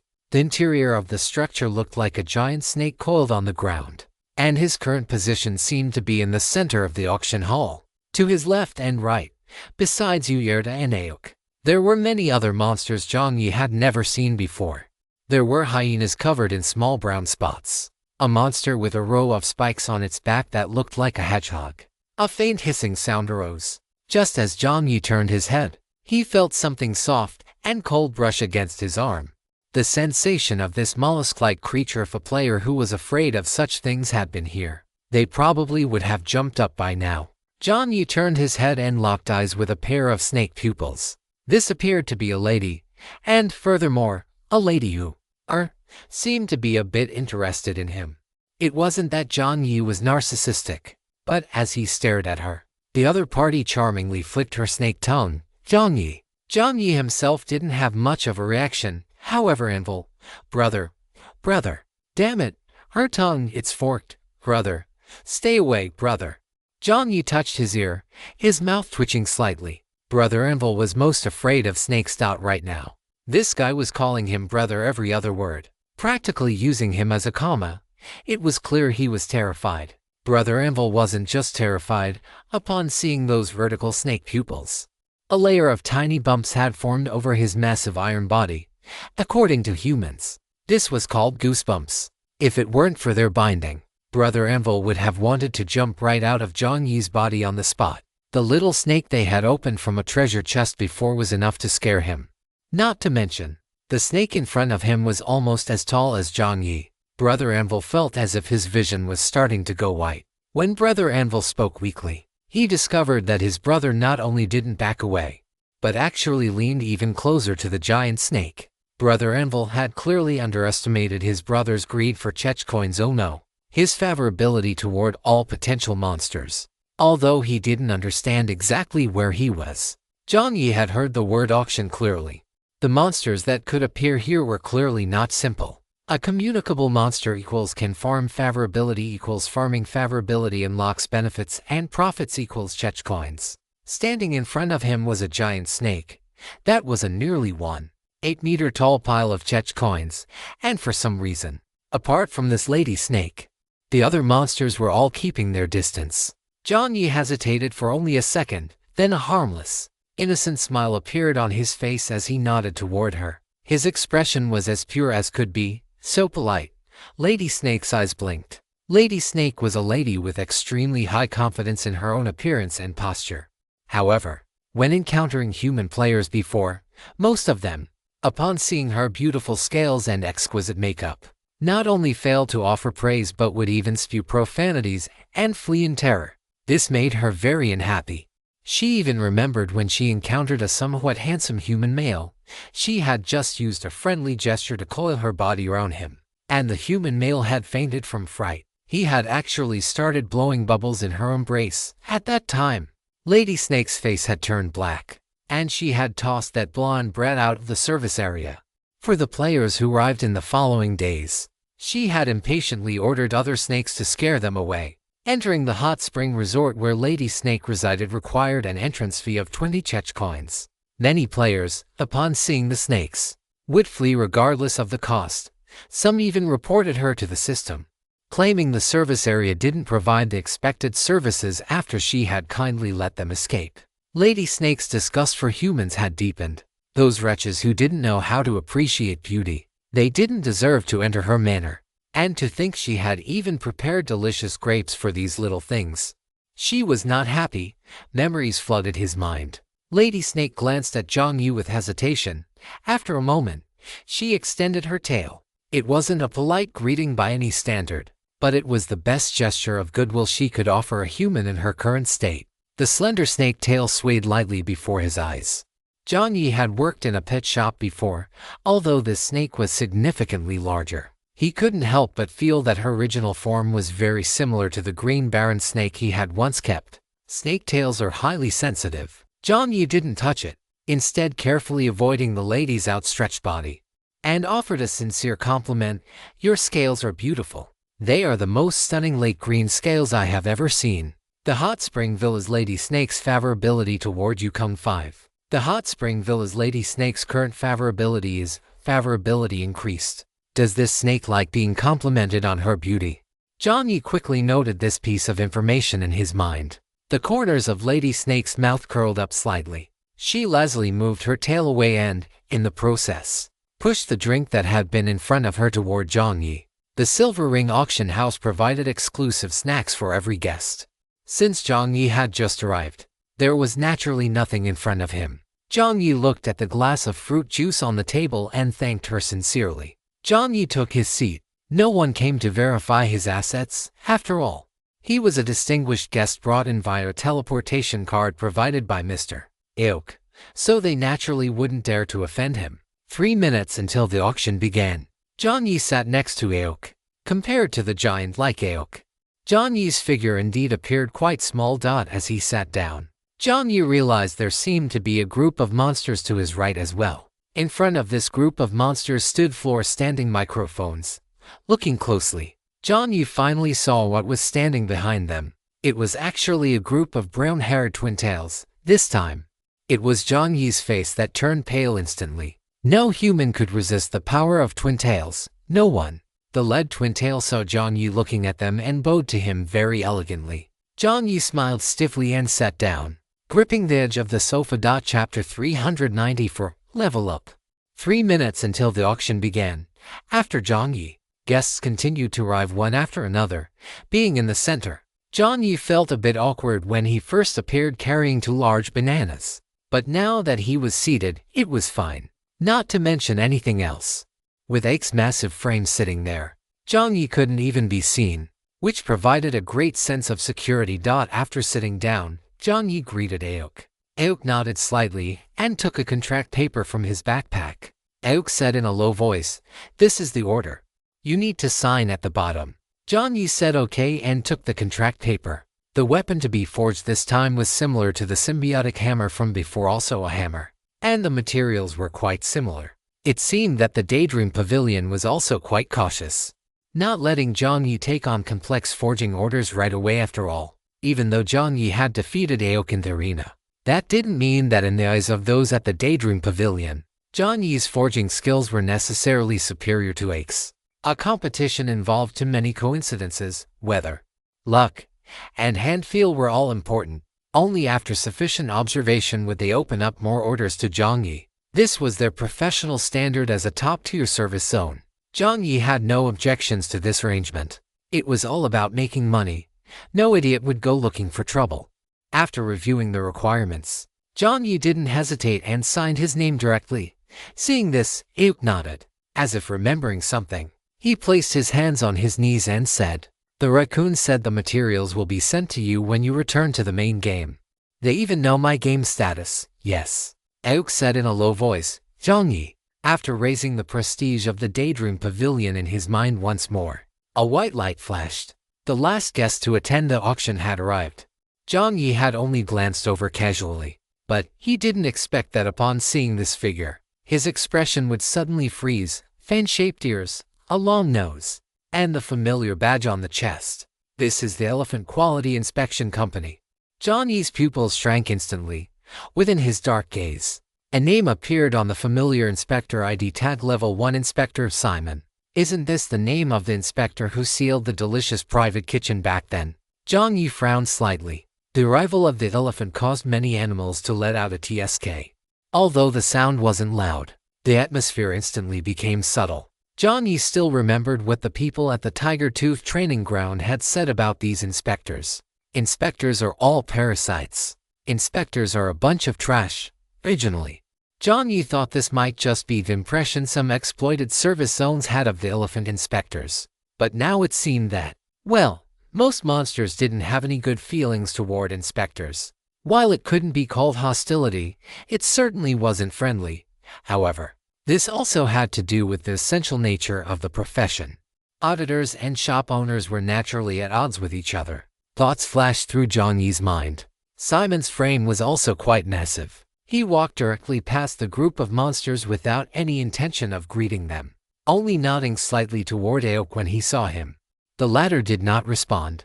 The elephant sat down as well. The atmosphere below was a bit strange, but soon, soothing music began to play again, ignoring the twin tails nodding at him. Jiang Yi found that this music seemed to be able to calm one's spirit. Jiang Yi had been training on the peak battlefield for 2 days and 2 nights.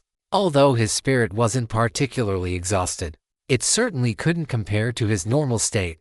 However, 2 minutes after the soothing music began to play, Jiang Yi discovered that his health value had started to recover slowly, just like the sunflower baby. This music also possessed healing properties. It was truly worthy of being a service area that Aok would visit. Jiang Yi sighed inwardly.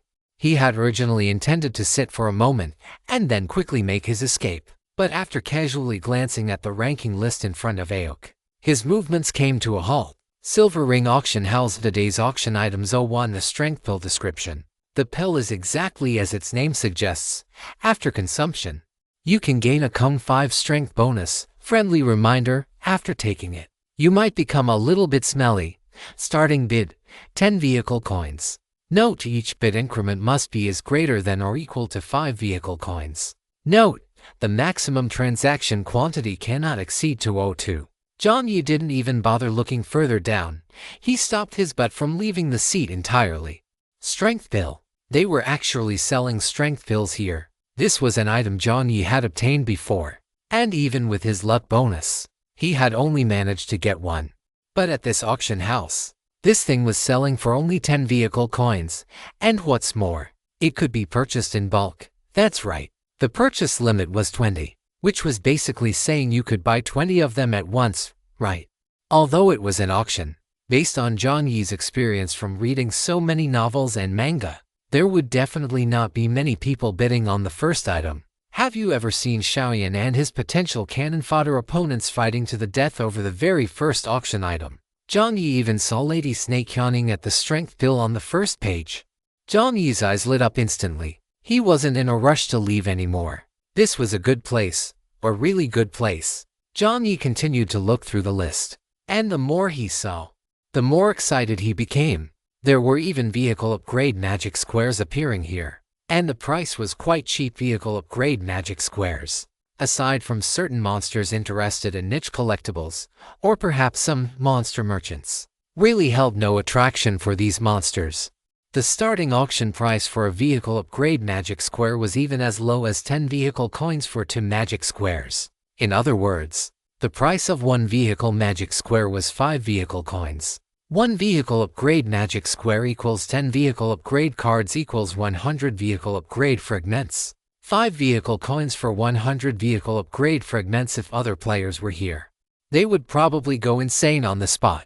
Jiang Yi glanced at his vehicle. Upgrading from a level 4 vehicle to a level 5 vehicle required a full 8.0 vehicle upgrade fragments because his forklift was equipped with 2 inserts, the anvil and aclier.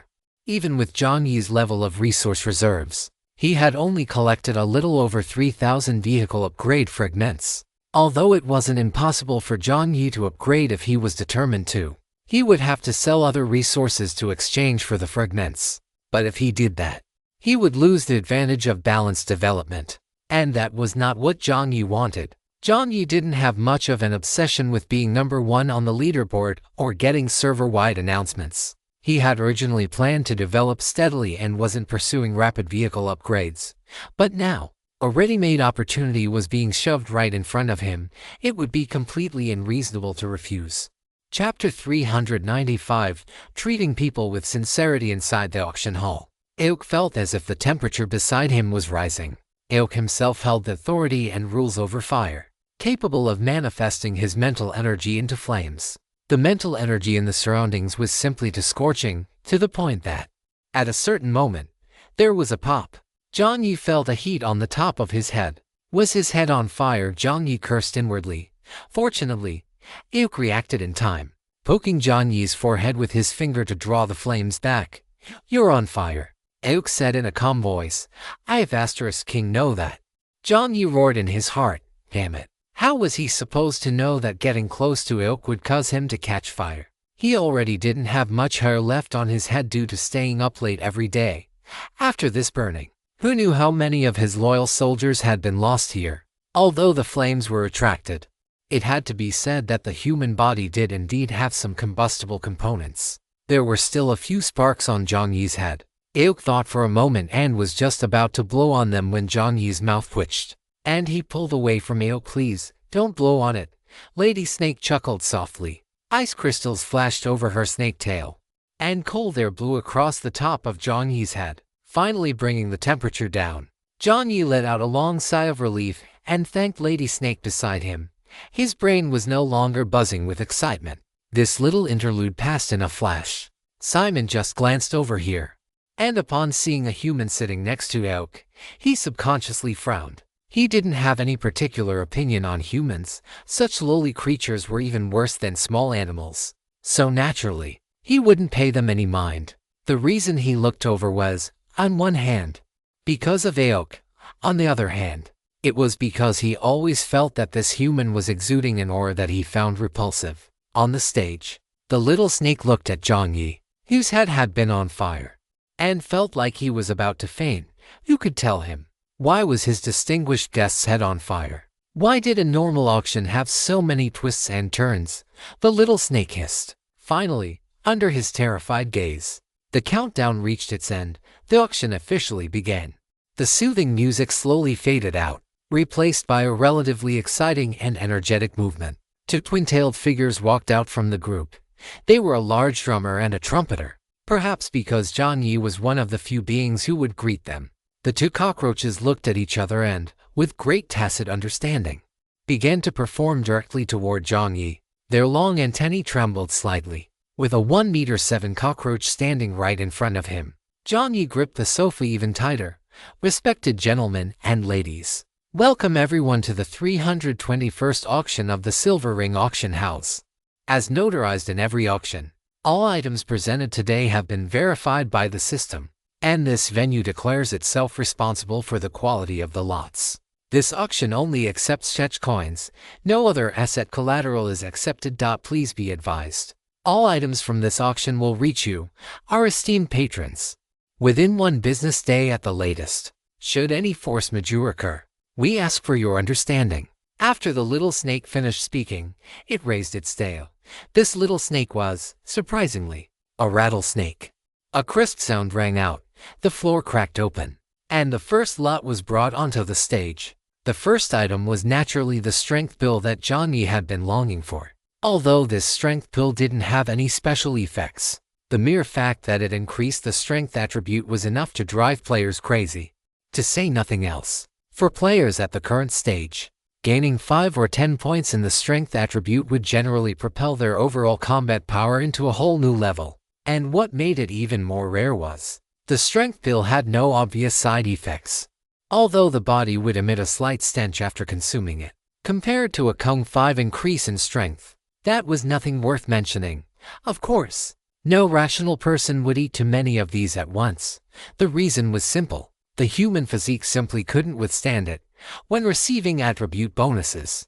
The pain was already quite intense. Adding too many points at once would be enough to destroy a person's constitution. Jiang Yi glanced left and right. While the little snake was introducing the item, the other animals seemed somewhat uninterested. Some animals simply didn't follow a strength-based build, so strength wasn't their focus. And for others, it was clear that a 5-point strength increase no longer satisfied them. Jiang Yi let out a soft sigh of relief in his heart. He didn't know the financial status of the animals here. Jiang Yi took out his storage card and glanced at it. The balance on the card was 3,510 chech coins among players. This was already a quite astonishing amount of savings. Jiang Yi looked around, and upon discovering that no one seemed to care, he was just about to let a smile appear on his face when, suddenly, he locked eyes with a certain existence. Diagonally in front, a red fox narrowed its eyes, pushed up its gold-rimmed glasses with a finger, and winked at Jiang Yi. Jiang Yi, damn it. He had forgotten that there was a monster merchant here. Shit. Given the nature of the monster merchant and how they traded with players, Yahello would definitely become a competitor. Jiang Yi recalled the time he delivered a letter to Yahello at the nursing home, where the latter had casually pulled out 5,000 chech coins. Jiang Yi's heart slowly sank. Competing in financial power against a monster merchant. It wasn't impossible. Jiang Yi's face only stiffened for a second before the screen in front of Yahello flickered. At the same time, the avatar of boxed little fries popped up in the center. You have received a temporary chat request from player Melancholy Little Fries. Do you accept? Yahello let out a soft hiss.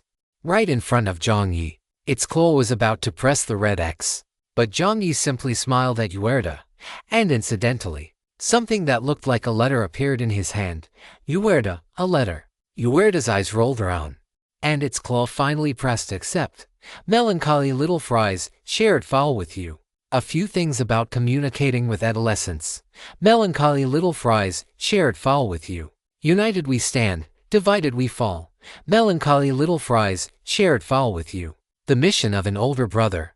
Melancholy Little Fries, shared file with you. If you are still educating your child this way, you are wrong. Single quotes.txt. Yahello's eyes lit up instantly. When its claw subconsciously clicked on them, it discovered that all these files required an encryption password. Where does Adam's apple bob? Jiang Yi wore a smile on his face and nodded at the latter. The expression on Yahello's face instantly became hesitant, its canine teeth baring. This cunning. Melancholy Little Fries. Shared photo album with you. A wonderful day at the nursing home, treating people with sincerity. Yahello lowered the hand it had been preparing to raise. Chapter 396, Healing. The corners of Jiang Yi's mouth curled up slightly. So, you're the profiteer. Yahello was still too young. It didn't know that in the Dragon Kingdom, there was a saying called holding the emperor hostage to command the vassals. Yahello lowered its claw. After the little snake finished introducing the first lot, Jiang Yi waited reservedly for a dozen seconds.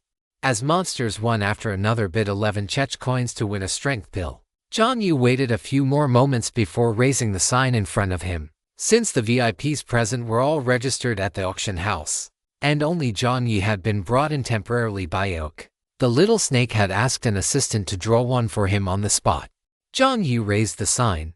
The pattern on the front was none other than the image of the roasted chicken wing currently snuggled up next to Jiang Yi. And honestly, the drawing skills of these snakes were quite good. The roasted chicken wing looked vivid and lifelike. Jiang Yi placed his bid, 12 chech coins. The little snake smiled and nodded toward Jiang Yi, just as it was about to ask if anyone else wanted to bid. Jiang Yi added and hurriedly, 12 chech coins, 20 pills, I'll take them all. The little snake's eyes lit up instantly. Silver Ring Auction House's Yinwu favorability towards Yukong 5. Silver Ring Auction House's Yinwu current favorability. Why was it -1 just a moment ago? Jiang Yi muttered to himself. Yinwu's eyes shone as it looked at Jiang Yi, and its snake tail made a faint sound in the air. This was a sign of being quite happy. To think that a guest would spend a full 240 chech coins on the very first auction item. Is it dreaming? Yinwu rubbed its eyes and looked at Jiang Yi. Right now, Jiang Yi looked completely relaxed. Isn't that obvious? What is the golden rule of bidding for good items at an auction? It is to never reveal your bottom line, and to never let others think that you absolutely must have this item. This rule applies just as much when haggling. Casually raising his paddle to bid for a full 20 strength pills. Jiang Yi's expression looked as if he had just asked a waiter for a glass of orange juice. The other monsters around them also turned to look, their eyes filled with surprise. The animals capable of attending this auction were naturally not like the big and little Dibao, who were so poor they couldn't even afford to repair the intersection of their service area. But even for them, several hundred chech coins was not a small sum. After all, not every service area could be like the Daydream Pavilion. They also had to pay salaries and operating costs for their service areas. And they were also subject to the system's commission. These were all significant expenses.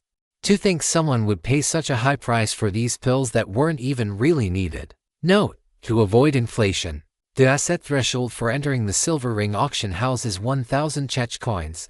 This has been corrected in the preceding text. Miss Snake flicked her tongue, and the look in her eyes as she gazed at Jiang Yi became even softer. Little ones who can appreciate beauty and are generous with their spending are always pleasing to the heart. Jiang Yi vaguely heard two sounds indicating an increase in favorability, but he was in no mood to check them.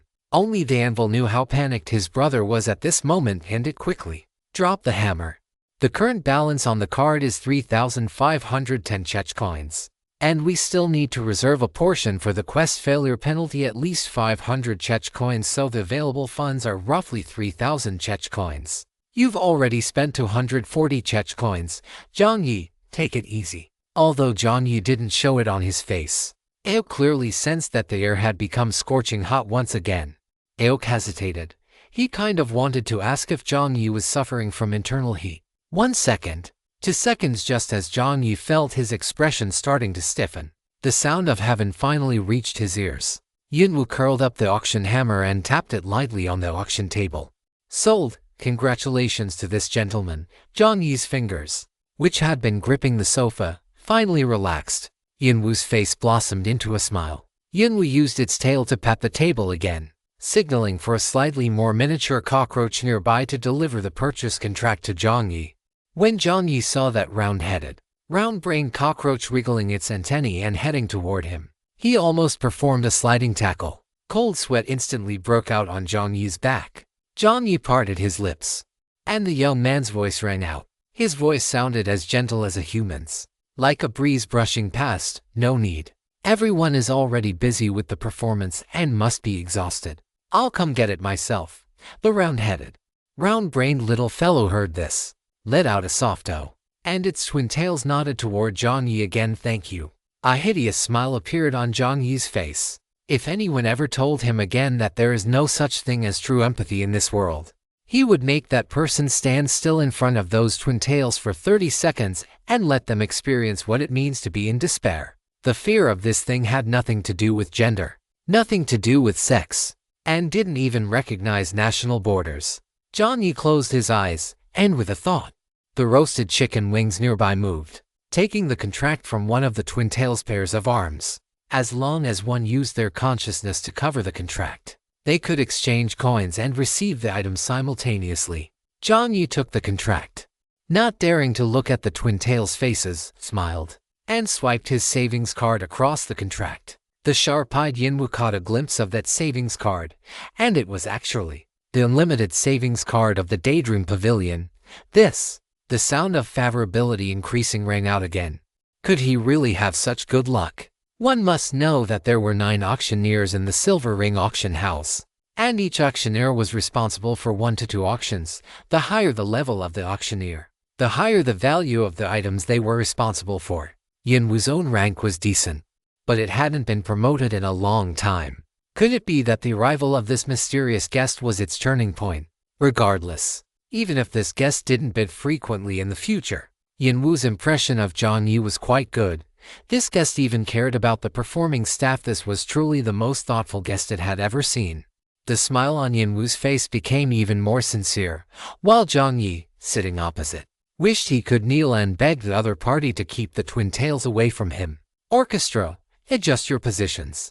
Yinwu's voice rang out. This was a secret signal. Usually, auctioneers would choose positions with better views and more beautiful environments for the guests they favored. Jiang Yi had left a good impression on Yinwu, so it decided to let the orchestra move closer to Jiang Yi, hoping the music would bring more healing to this guest. Chapter 397. I feel heartache for your pain and want to resolve it for you. Jiang Yi had never experienced anything like this before. Clearly, looking at the values on his panel, his mental strength was steadily increasing. There was no denying that the healing effect of the music in the Silver Ring auction house was indeed even stronger than Jiang Yi had imagined. But the more pleasant the music, the paler Jiang Yi's face became. So pale that Aoki even took the initiative to ask, "Are you really suffering from internal heat? You're burning up so much that even the corners of your mouth are turning white." Jiang Yi managed to squeeze out a smile. Yet in the corner of his eye, the sight of the large and small cockroaches staring at him was just too beautiful. Jiang Yi felt his stomach acid rising. A mechanical broadcast sound rang out. You have unlocked a specialized field. To resist this wave of magical attacks, Jiang Yi even directly activated his specialization domain. In an instant, Jiang Yi felt his tense nerves relax slightly. The auction continued. The second item was, for other animals, still not considered anything particularly special. However, Jiang Yi's heart began to race once more. The second item was Vehicle Upgrade Magic Cube. Although Werda felt a bit reluctant, upon seeing the cute faces of his younger brother and the mysterious turtles on the screen, he still did not raise his claw. After Yinwu finished the introduction, he originally just said casually, "Everyone, you may begin bidding." As soon as the words fell, there were no monsters in the venue bidding at all. The corners of Yinwu's mouth twitched in embarrassment. Just then, that heavenly voice rang out once again, 10 vehicle coins. It was that human guest again. Just as a smile began to rise on Yinwu's face, Jiang Yi's voice continued, straight to the cap. Then hurried words fell, and Yinwu gasped, straight to the cap, my heavens. Where on earth did this distinguished guest come from? Are human players all this powerful? Yinwu's voice began to stutter, and his snake tail swayed involuntarily. But when he looked at Jiang Yi, he still subconsciously reminded him, distinguished guest, your generosity is shocking. But I must remind you, the cap for the vehicle magic cube is 50, which means you must pay 250 vehicle coins for it. The utility of the vehicle magic cube is quite limited.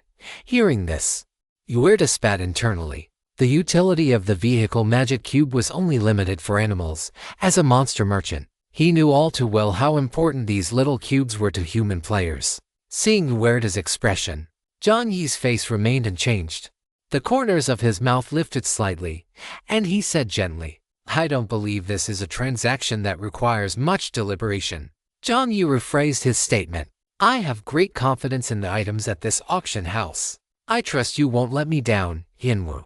Yinhuan Auction House's Yinwu favorability towards Yukong 5. Yinhuan Auction House's Yinwu favorability towards Yukong 1. Yinhuan Auction House's Yinwu current favorability, congratulations. Yinhuan Auction House's Yinwu's favorability towards you has reached a new milestone. You will receive a certain degree of discount on auctions hosted by Yinwu and the items sold by him. The smile on Jiang Yi's face became even more sincere. Yinwu felt his snake face beginning to heat up. In just 5 short minutes, Jiang Yi had thrown away 490 vehicle coins. 490 vehicle coins, for anyone, was a significant expenditure. Is this what it means to be a guest with an unlimited credit line from the Daydream Pavilion? After throwing away nearly 500 vehicle coins, he still looked so casual. This was truly the most generous and bold guest he had ever seen. If the auction hadn't just started, Yinwu would have wanted to take Jiang Yi directly to the VIP room. Minus 500 vehicle coins was not at the top of the list for large expenditures in the auction house. But the point was, What Jiang Yi bought weren't even precious items. It was as if the auction house had put all the main events at the end and was worrying about how to handle the appetizers. When suddenly an angel holding a white card appeared, smiling at them and saying, "I feel your pain and want to solve it for you." Yinwu's tail was rattling almost like a whistle. Jiang Yi wasn't doing much better. After finishing his show-off speech, Jiang Yi couldn't help but rub his nose. This feeling of showing off in public is quite satisfying, and like what the monsters thought, he was definitely going to buy all these seemingly useless little gadgets. Even if someone told Jiang Yi there were more precious things later, Jiang Yi would still buy these. Vehicles and power, these were things players could not abandon to survive in the game. If he didn't hoard them now, he wouldn't get another chance. Jiang Yi's train of thought was very clear. Although he was usually a penny pincher, at times like this, he had to spend when he needed to, 260 vehicle coins. Just as the corners of Jiang Yi's mouth were lifting, suddenly, from the other side, a voice rang out. Yinwu looked sharply toward the source of the voice, feeling a bit dizzy. What is going on today? Why are one or two people starting to buy these little things that no one wants? On the other side, a huge sign with a blue ring painted on it was raised. A blue ring. This is the logo of the Elephant Quality Inspection Company. Jiang Yi kept the smile on his face, but his fist clenched tightly. 260 vehicle coins. Simon gave his bid again. While giving the bid, he didn't look directly at Jiang Yi. Although he was a bit wary of Aok, it was only wariness. As quality inspectors, they had never feared anyone. Moreover, he didn't know if it was his imagination, but Simon always felt that this human in front of him was quite disagreeable. This feeling was very subtle and hard to describe in words. He only knew that he didn't want to see the smile of a filthy human. This group of things, even worse than rats, actually dared to enter the place where monsters resided in such large numbers. Simon's face was icy cold. He could vaguely perceive that this human seemed to really want these things. Then he didn't mind making the process of obtaining them a bit more tortuous. Anyway, for their elephants, everything had always been done on a whim. Since this guy made him unhappy, he would make this guy unhappy too. After Simon bid, many animals were slightly surprised, but overall there was no major fluctuation. It could only be said that for an elephant to do such a thing was, quite simply, normal. The hyena bared its teeth and picked up the honey water next to it. Just about to take a sip. 300 vehicle coins. PFFT. Honey water was violently sprayed out. Hyena looked at Jiang Yi, who was calmly placing his bid in the center of the arena, in utter disbelief. Chapter 398, Power Panel. Brother Hyena, can we discuss something?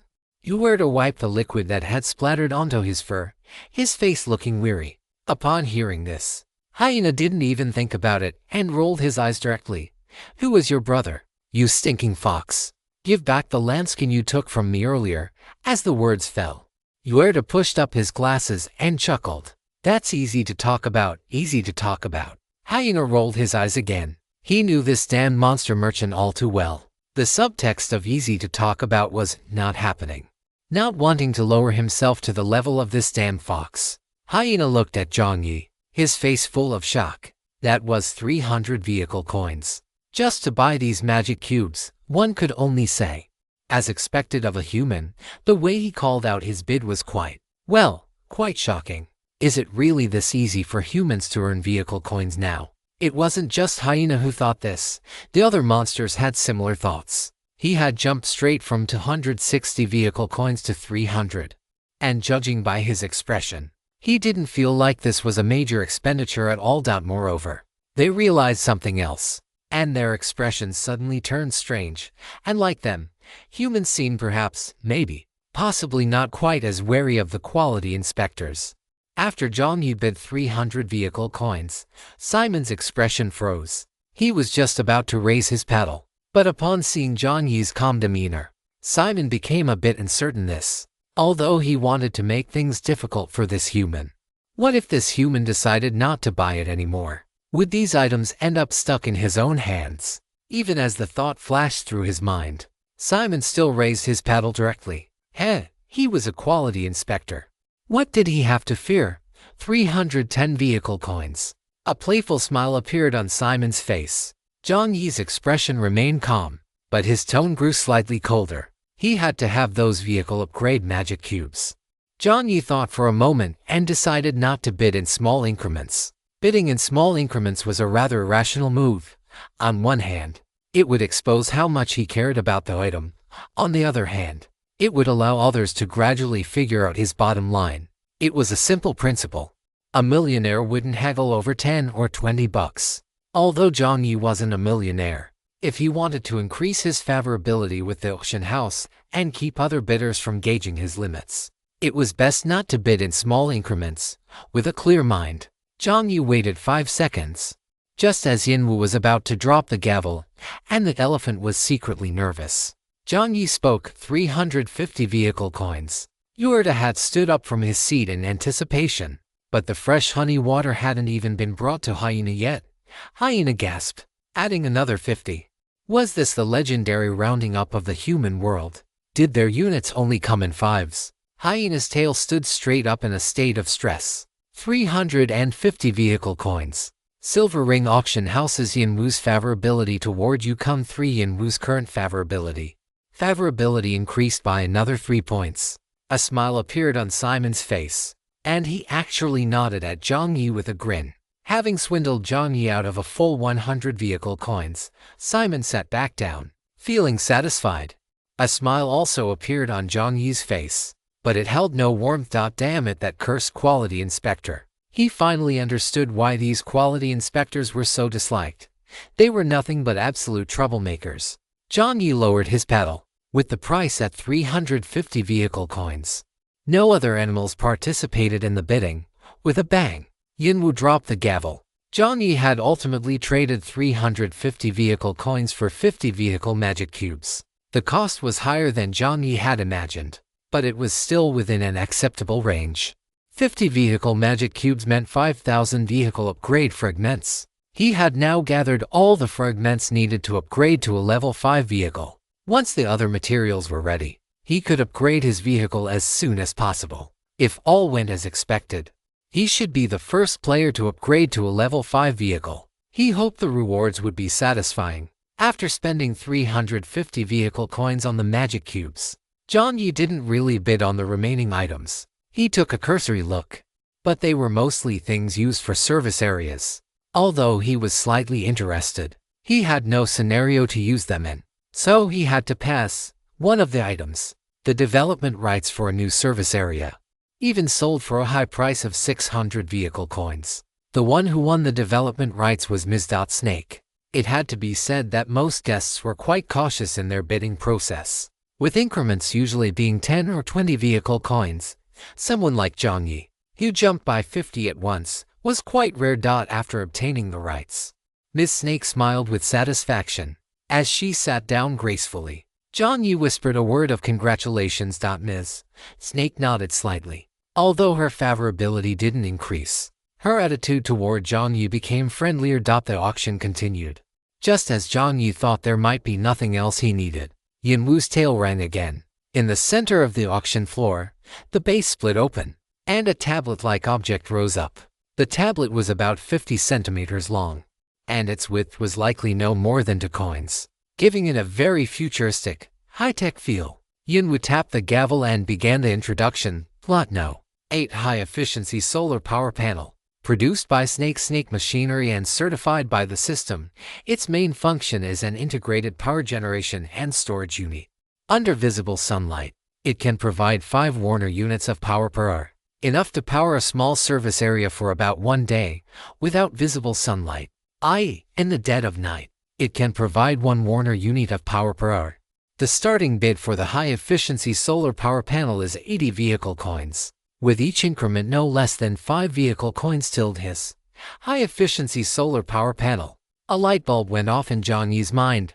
Good heavens! To think such a good item actually existed. 5 Warner of power generation per hour. Warner seemed to be a unit unique to this game. 5 Warner was enough to keep the current forklift running for 1,000 kilometers. And that was just the early output. Whether in direct sunlight or overcast conditions, this thing could generate electricity, making it perfectly suited for the unpredictable weather and environments of the highway. 80 vehicle coins. This was practically charity. Jiang Yi still remembered the prices of the items sold in the Uerta store. He even suspected that this guy would buy items at their original price and then flip them for 10 or even 20 times the cost when selling them back to players. He had to get his hands on this power panel. Chapter 399, Good Materials. There were quite a few guests who wanted the power panel. Once the bidding opened, many animals began raising their placards. Jiang Yi observed for a while. While Jiang Yi was watching, Simon had also been keeping an eye on him.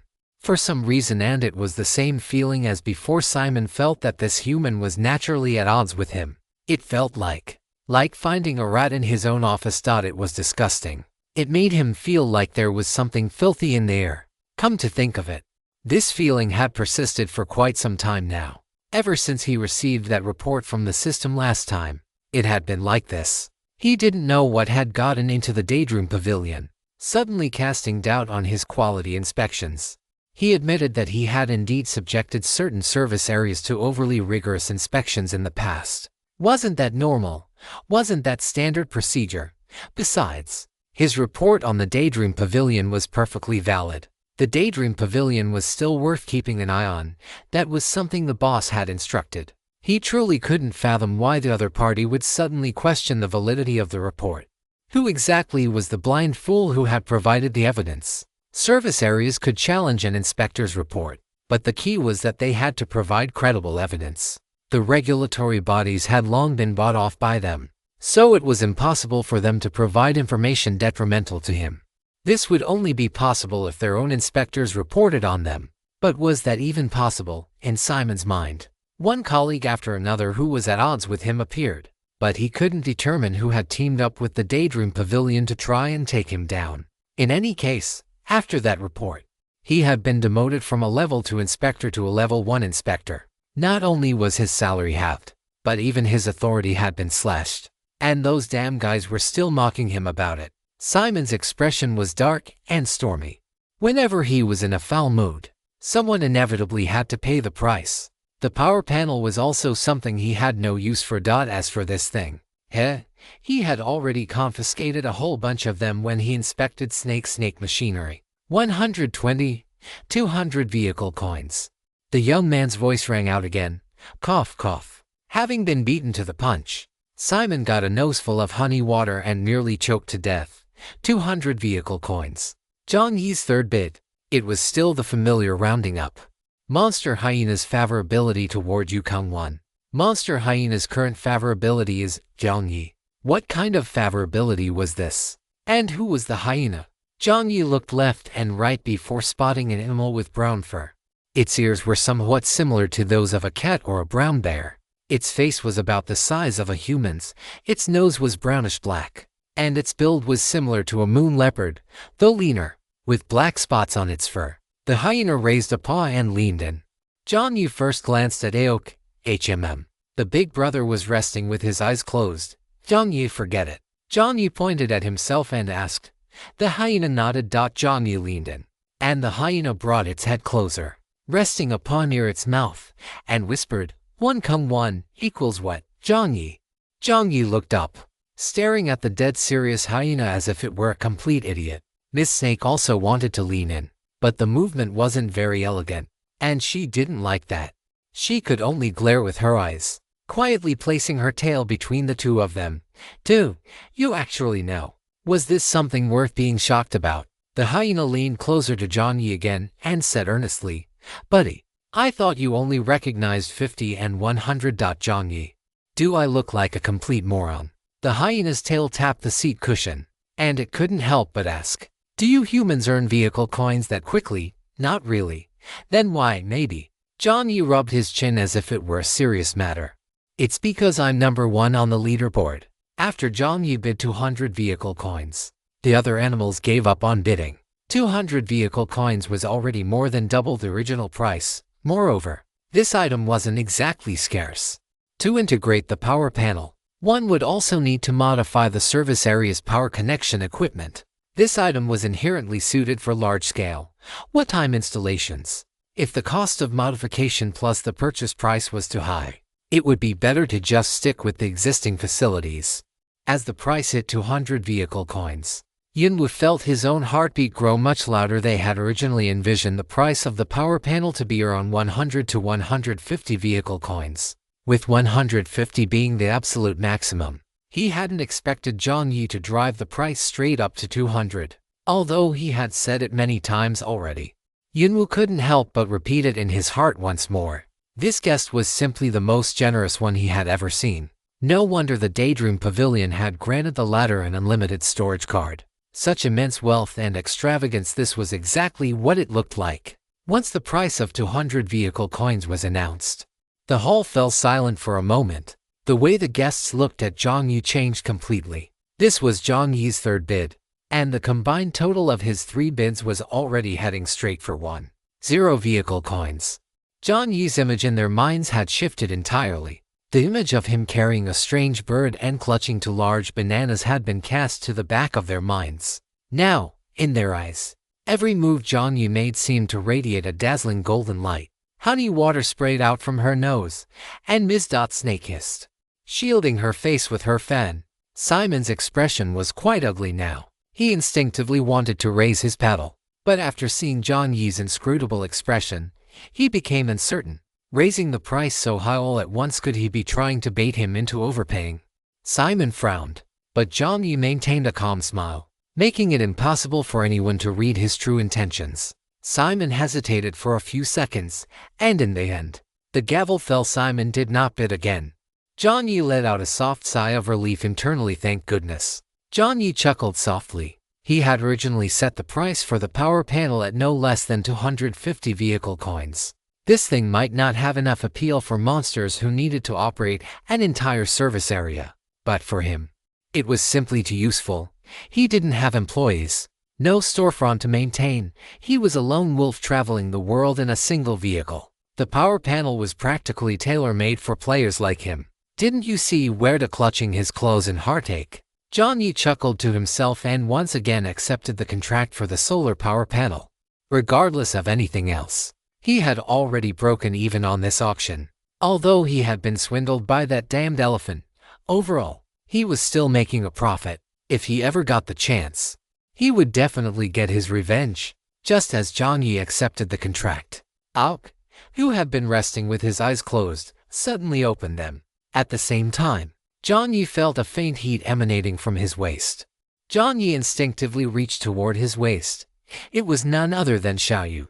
Could it be? Jiang Yi, Auk said, enunciating every word. There is good material. Chapter 400, The Humming Heart. Good material. Jiang Yi turned his head and locked eyes with Yinwu on the stage. Yinwu gave Jiang Yi a respectful smile and flicked his tail. The empty table left after the power panel was auctioned off was retracted, and a new table appeared. The moment the floor split open, it felt as if the sound of crashing ocean waves filled the air, and at the same time, a faint, briny scent of seawater entered his nostrils. This is... Yinwu on the stage had already begun to speak. Gentlemen, ladies, this is the 9th item of this auction. This item is quite special, so please allow me to provide an explanation in advance. This item is not a finished product, but a material for weapon forging. Not a finished product. Miss Snake, sitting below, frowned slightly. It was obvious she was unhappy. She had already sensed the abundant water vapor. This should have been a weapon perfectly suited for her. Yes. Yinwu answered in a low voice. An awkward smile appeared on his face. Thinking about what he had to say next, Yinwu's heart was pounding. The Silver Ring Auction House has collaborated with Mr. Auk and the system to provide a comprehensive valuation of this material, based on its hardness, toughness, and growth potential. Before he could even finish his sentence, Jiang Yi's heart skipped a beat. It's over. That phrasing meant, it is very expensive. No wonder Auk said good material had appeared. It turned out the Silver Ring Auction House had already had Auk appraise it in advance. If Auk said it was good, then it was truly good, and if that guy, the system, had appraised it, then it meant it was truly expensive. Jiang Yi hissed softly in his heart, with a thought. He quickly checked his balance. He originally had 3,510 vehicle coins. According to his original plan, he had to reserve 500 vehicle coins for the failed quest, plus the 240 vehicle coins spent on the strength pill. 350 vehicle coins for the vehicle upgrade magic cube, and 200 vehicle coins for the solar power panel. His currently available assets were 1,220 vehicle coins. He wondered if that would be enough to win this thing. Thoughts flashed through Jiang Yi's mind as he looked back at the stage. Yunwu flicked his tail, and the protective cover on the table opened. Many animals looked toward the stage, quite curious about this material that had been appraised by 3 parties. As gazes converged, a squeaking sound came from behind Jiang Yi. Jiang Yi turned around and saw a chipmunk. The chipmunk was holding a nut in its hands, standing on the sofa, trying to get a better look at the auction stage. Urgently, he could have seen what this thing was through the broadcast feed above the stage, but many guests had stood up, blocking his view. The chipmunk's expression was still calm. Just as it opened its mouth to say something, a human voice suddenly rang out, "If you don't mind." A palm was placed in front of the chipmunk. The chipmunk looked up and saw the friendly smile of the young man before him. Jiang Yi extended his palm, signaling that the chipmunk could stand on it. Building favor with monsters was just something one did while they were at it, right? But like the scene Jiang Yi had imagined where the cute chipmunk would nod repeatedly, this chipmunk just scrutinized Jiang Yi carefully, as if contemplating something. Jiang Yi felt slightly awkward. Could it be that this was a socially anxious chipmunk? Just as he thought this, a voice, similar in tone to Ox but even deeper, sounded in his ear. "Thank you, brother. Was that you talking?" Jiang Yi asked the anvil in his heart. Brother Anvil was also bewildered, wondering when Jiang Yi had brought Brother Energy Furnace over here. Both of them muttered to themselves, until the chipmunk said a word of thanks and hopped elegantly onto Jiang Yi's palm. Before Jiang Yi could even react, the chipmunk said "Pardon me" once more and climbed up Jiang Yi's arm to his shoulder, shoving the bewildered roasted chicken wing aside with its backside. Roasted chicken wing chirp. The chipmunk sat upright on Jiang Yi's shoulder, and this time, he could clearly see what was on the stage. "Very good." A low, weathered voice resonated right against Jiang Yi's ear. Jiang Yi cursed inwardly. "Buddy, the nut in your paws seems to have spoken." Is this a voice a chipmunk can produce? This voice, does it usually maintain itself by chain smoking and drinking hard liquor? An image of a chipmunk with a weathered face, raising a bottle of vodka to chug, flashed through Jiang Yi's mind, and he couldn't help but shudder. Jiang Yi withdrew his hand. This chipmunk seemed quite accustomed to the feeling of being in a high position, sitting on Jiang Yi's shoulder as steady as a rock. Jiang Yi's expression was somewhat strange. "Congratulations. You have gained favorability with Godfather Mouse Jenkins." Godfather Mouse Jenkins' current favorability is Godfather Mouse. Is it the Godfather he's thinking of? Jiang Yi couldn't help but glance at the chipmunk on his shoulder from the corner of his eye. The chipmunk sat with perfect posture, wearing a tailored white suit. At first glance, it looked like a miniature version of a gentleman, only the texture was even better, and the sapphire on its button nearly blinded Jiang Yi. Only then did Jiang Yi notice that this chipmunk was sitting in the same position as Oko, right in the center of the hall. Jiang Yi retracted his gaze, trying hard to ignore the Godfather on his shoulder. On the stage, the protective shield opened, revealing the object inside. It was only the size of a fist, and its glow was not particularly intense, appearing quite profound. It looked like a piece of stone, a piece of steel, or a similar material. Engraved on the surface of the material were wave-like patterns arranged in a row, with a faint green light emanating from the tips of the waves. The most peculiar thing was that this material was expanding and contracting. It was like a beating heart. Ladies and gentlemen, this is a material that still possesses vitality. I believe you can already see its miraculous nature, according to Mr. Oko's testing and evaluation. This material possesses excellent fusion properties, and its abundant water attribute allows it to blend well with most weapons. Additionally, Silver 5 flicked its tail, and another small snake slithered up carrying an instrument. This thing was very similar to the redstone analyzer on Jiang Yi's high-level crafting table. Silver 5 aimed the analyzer at the fist-sized material, and the redstone flickered. Just as Silver 5 had said, the hardness and toughness of this material were quite exaggerated. This was a material that possessed both fusion capability and toughness. This meant that the material could be integrated into most weapons to enhance their sharpness. At Jiang Yi's waist, the scorching heat from the narrow moon grew even more intense. The last time he felt this way was when he encountered the gambler's fire line. This material should be able to combine your two weapons. When he arrived, Jiang Yi had told Oko about his request, asking if it was possible to repair the gambler's fire line or even fuse the two weapons together. He didn't expect to encounter a suitable material so quickly, or rather, it should be said that Oko already knew of this material's existence. No wonder he didn't struggle with the issue of materials after hearing his request. Jiang Yi clenched his fist and let out a soft, heavy breath. It seemed that if he didn't turn this auction house into a bloodbath today, there would be no way to leave. Inside the auction house, the music suddenly became more lively and exciting. Apart from Jiang Yi, many guests expressed interest in this material, and Jiang Yi had already seen them eagerly raising their bidding paddles. Lot now.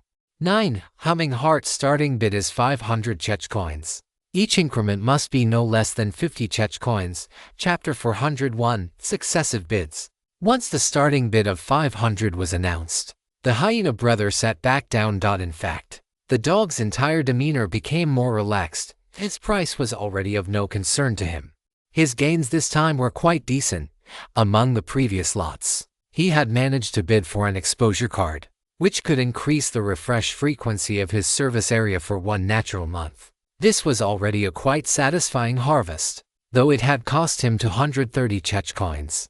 Now, the price had risen directly to 500, and each increment had to start at 50 chech coins. At this price, once a bidding war broke out, it would take mere minutes to bankrupt him.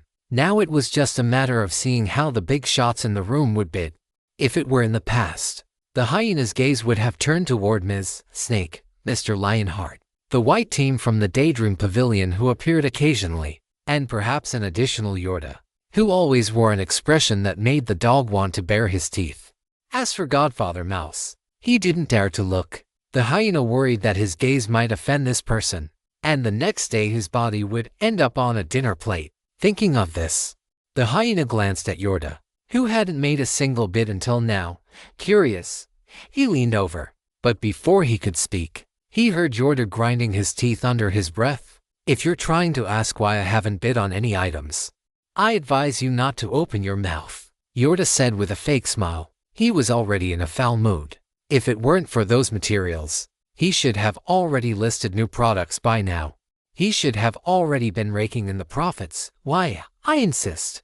Before he could finish saying I insist on speaking, Yorda said slowly, I heard that your manor's harvest has been quite good lately. If I have nothing to do, I might just drop by for a visit. Hyena. Hyena hurriedly shut his mouth. Ha, there is. Aren't we here to attend the auction? Old brother, be serious. Hyena's ears were pressed flat against the back of his head. If he let you wear to circle around their manor, he reckoned the little ones at home would end up losing even their underwear to him. This guy who weared his greatest weapon was his mouth, no matter what kind of trash it was. Once it passed through his lips, he could talk it up and sell it off. What was even more terrifying was that even though he had fallen for it several times already, the next time he saw those sincere eyes and that treating dogs with honesty attitude, he would still fall for it again. Total blockade. That was even more impossible. Although Huerta was a total scammer, his inventory was truly comprehensive. He had even heard before that this guy would take the initiative to trade with human players, letting them go into dungeon worlds on his behalf to help acquire the materials he wanted, reselling them across 3 parties. How could one not call a fox clever? Such an idea was not only something ordinary animals would never come up with, but they also wouldn't dare to put it into action. After all, humans were repeatedly warned to be the most cunning existences of all. What if they just took the chech coins or materials and ran away? In short, they didn't know how Huerta managed it. But after coming out of that mysterious nursing home, this fox started his career as a middleman, and his assets became among the most abundant of all the monsters. This was also the reason why Hyena ranked him alongside Lady Snake, Mr. Lionheart, and the others. As for Ilk, this unique existence rarely participated in auctions, unless there were materials here that interested him. Hyena stopped his chatter. When Huerta turned around, looking depressed, Hyena secretly bared his teeth behind his back. After intimidating him from a distance, Hyena suddenly thought of something and turned his head with a smile. Right, It wasn't just these big shots who had real power now. There were also the humans. When Hyena looked at Jiang Yi, Jiang Yi's expression was still quite normal. Only Jenkins, the Godfather mouse on Jiang Yi's shoulder, slightly lowered his brows and eyes. He could sense on Jiang Yi a subtle killing intent. The current round of the auction had already begun. Although it wasn't a finished product, this item was clearly very much to Lady Snake's taste. After Yinwu's voice fell, Lady Snake directly raised the feather fan in her hand. 600 Chech coins. Lady Snake's voice was quite melodious. The rising and falling tone reminded one of the strange, cool yet fiery allure of suddenly seeing a green snake in a summer cave. But Lady Snake's words made Jiang Yi's heart sink. Good grief. She jumped by 100 Chech coins right from the start. As the price rose to 600, the gap widened rapidly. Some of the sensible animals had already consciously sat back down.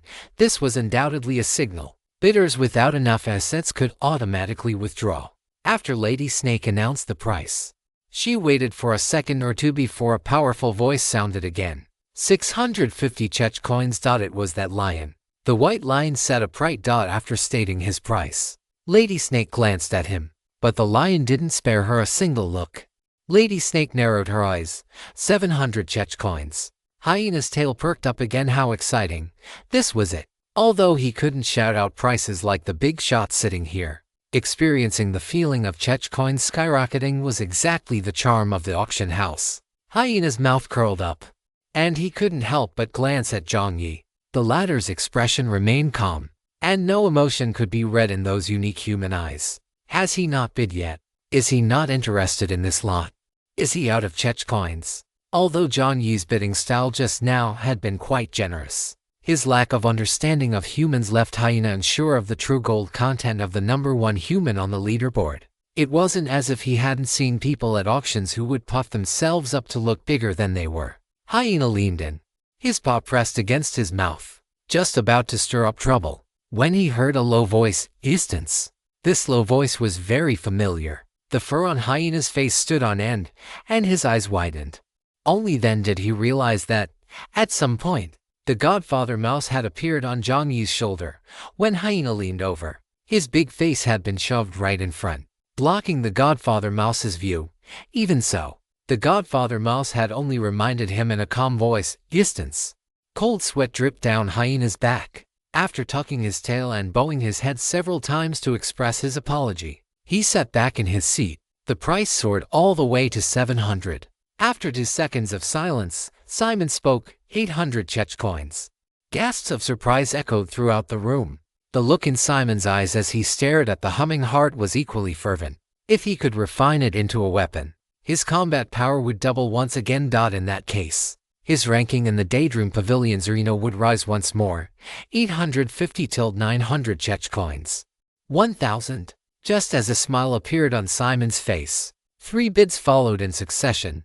Simon's smile froze. After Lady Snake reported 1,000 Chech coins, her expression remained calm. She owned over a dozen service areas under her name. Although they couldn't compare to the wealth of the Daydream Pavilion, it was still a considerable scale. 1,000 Chech coins was already nearly the entire year's income for a small, or even a portion of a medium-sized, service area. And it didn't stop there. The white lion hesitated for just a moment. He tapped his knuckles against the wooden tabletop, pondered for a moment, and then his powerful voice sounded again, carrying a force that could shatter one's resolve. At this moment, the music seemed to reach a small climax. The cheeks of the 1-meter-7 twin-tailed girl flushed, and she raised her trumpet. 2,000 Chech coins.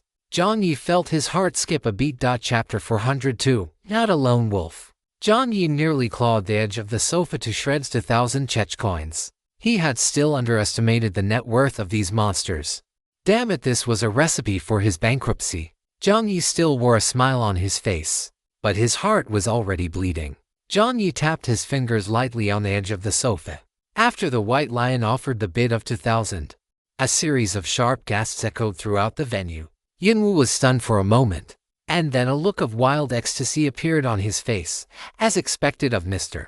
Lionheart. However, knowing this gentleman's personality, this gentleman was a very straightforward existence. In other words, He was someone with very little patience. A price of 2,000 was likely the maximum amount he could put forward. Even so, this had already exceeded the initial valuation of 1,800. Yinwu's tail flicked, and he subconsciously glanced at Jiang Yi. Perhaps the arrival of this person had stimulated the guests present. According to the usual pace, the price wouldn't have doubled to 2,000 so quickly. It seemed that the presence of this guest had done a great job of elevating the atmosphere of the auction. Upon hearing the number 2,000, Miss Snake narrowed her slender eyes slightly. But the lion looked straight ahead, refusing to meet her gaze. He found Ms. Snake and similar beings to be quite a headache. 2,000 was the highest price he could offer. If it went any higher, he would naturally withdraw from the auction. Miss Snake took a deep breath and began to weigh the price in her mind. Just then, the elephant stood up again. A deep voice rang out, 2,100 Czech coins. As the words fell, even the lion looked at the elephant in surprise. What was going on today? Why was the usually stingy quality inspector being so generous? Wasn't stinginess supposed to be the ancestral trait of their quality inspectors? After Simon finished bidding, he did not sit down but instead looked down at everyone from a height. A faint sense of oppression radiating from him. He was determined to get this material. His ranking on the first floor of the Daydream Pavilion had already entered the top 50. If he could go further and enter the top 30, he would be qualified to head to a higher level. For that, paying a certain price was not out of the question anyway. No matter how much he lost here, he would naturally have the opportunity to earn it back elsewhere. These damn animals. If it weren't for them, how could the price have been driven up to this point? 2,200 Czech coins. A calm voice sounded once again. Simon turned his head abruptly, glaring at Jiang Yi with annoyance. But Jiang Yi didn't pay him any mind at all. Jiang Yi was lost in thought, looking at his balance. Right now, the balance on that storage card, which appeared to be glowing with golden light in Yinwu's eyes and held unlimited storage capacity for the Daydream Pavilion, was. Although it hadn't been deducted yet, Jiang Yi knew clearly that if the deal went through, he would be left with only 20 Czech coins to his name. Jiang Yi remained expressionless, though the corners of his mouth dipped slightly downward. However, due to his persona, it wasn't very noticeable. His savings from being on the road for so long were finally about to be nearly wiped out today. At this very auction. Just then, the gloomy voice sounded again, 2,300. As the words fell, an invisible pressure descended.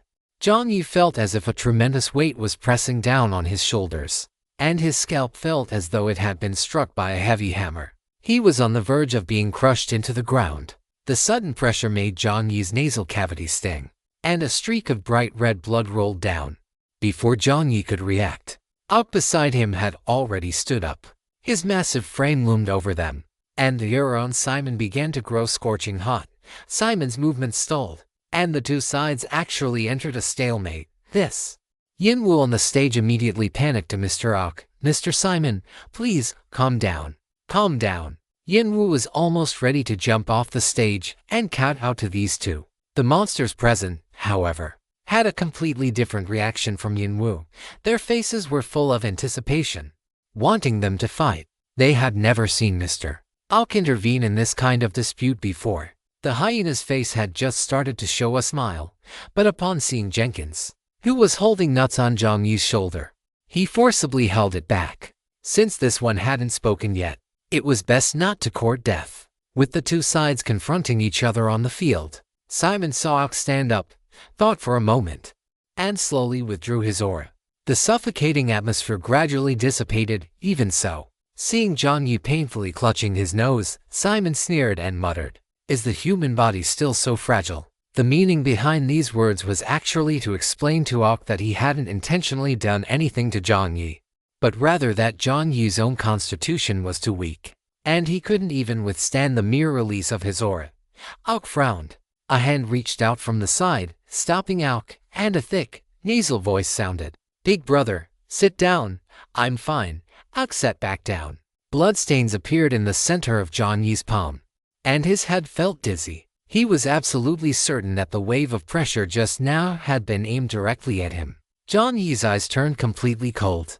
On the screen in front of him, a new message popped up. It was from Godfather Rat Jenkins. You have received a prestigious message from a strange monster. It has been chosen to be received for you. The system didn't even give Jiang Yi the chance to refuse the message from Godfather Rat Jenkins. The pure black avatar flickered. Jenkins, you did me a favor just now, Jenkins. I can make these guys give you some face. Jenkins, consider it my return gift. These guys, who was he referring to? As he sent the message, Jenkins' eyes swept over everyone present. If Jiang Yi entered his consent right now, in less than 5 seconds, the contract for the humming heart would appear in Jiang Yi's hands. This was Jenkins' face. Even within the Daydream Pavilion, he possessed such authority.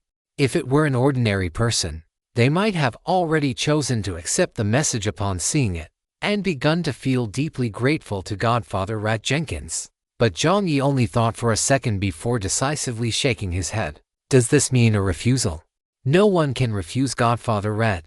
Jenkins felt slightly displeased. Just as the thought flashed through his mind, the main screen in front of Jenkins lit up. Player Melancholy Little Fry has requested to add you as a friend. Message. Melancholy Little Fry, your gratitude is a very precious thing. Please do not waste it on such a trivial matter. After sending the message, Jiang Yi lifted his head. His current appearance was somewhat disheveled. The blood on his face had only been wiped away carelessly, leaving two streaks of deep crimson behind. In a place where no monsters noticed, familiar lights flickered on the highway. At the same time, in a place where certain players gathered, the new stock had already been uploaded. The net worth of these monsters was indeed intimidating. But Jiang Yi was not a lone wolf wandering the world by himself. Jiang Yi casually brushed his hair back, raised his bidding paddle, and said in a calm voice, 2,500 car coins. The moment Jiang Yi's voice fell, Simon followed up immediately, 2,600. Jiang Yi smiled and interrupted him. His lips parted, and a number was calmly spat out, dropping like a bomb into the quiet venue of 3,000. Gasps of shock rose one after another. Inside the ever-prosperous department store, all the black tortoise armors had been listed, each priced at 150 car coins. The price was almost double the original. Even so, 5 seconds after being listed, all the armor was sold out. Jiang Yi's balance rose rapidly, soon exceeding 5. Chapter 403. Once the price of 3,000 was announced, the entire auction house was silent for a second before it completely erupted into an explosion. 3,000? Did I hear that right? This was perhaps the first time the guests here had shown such an uncomposed expression.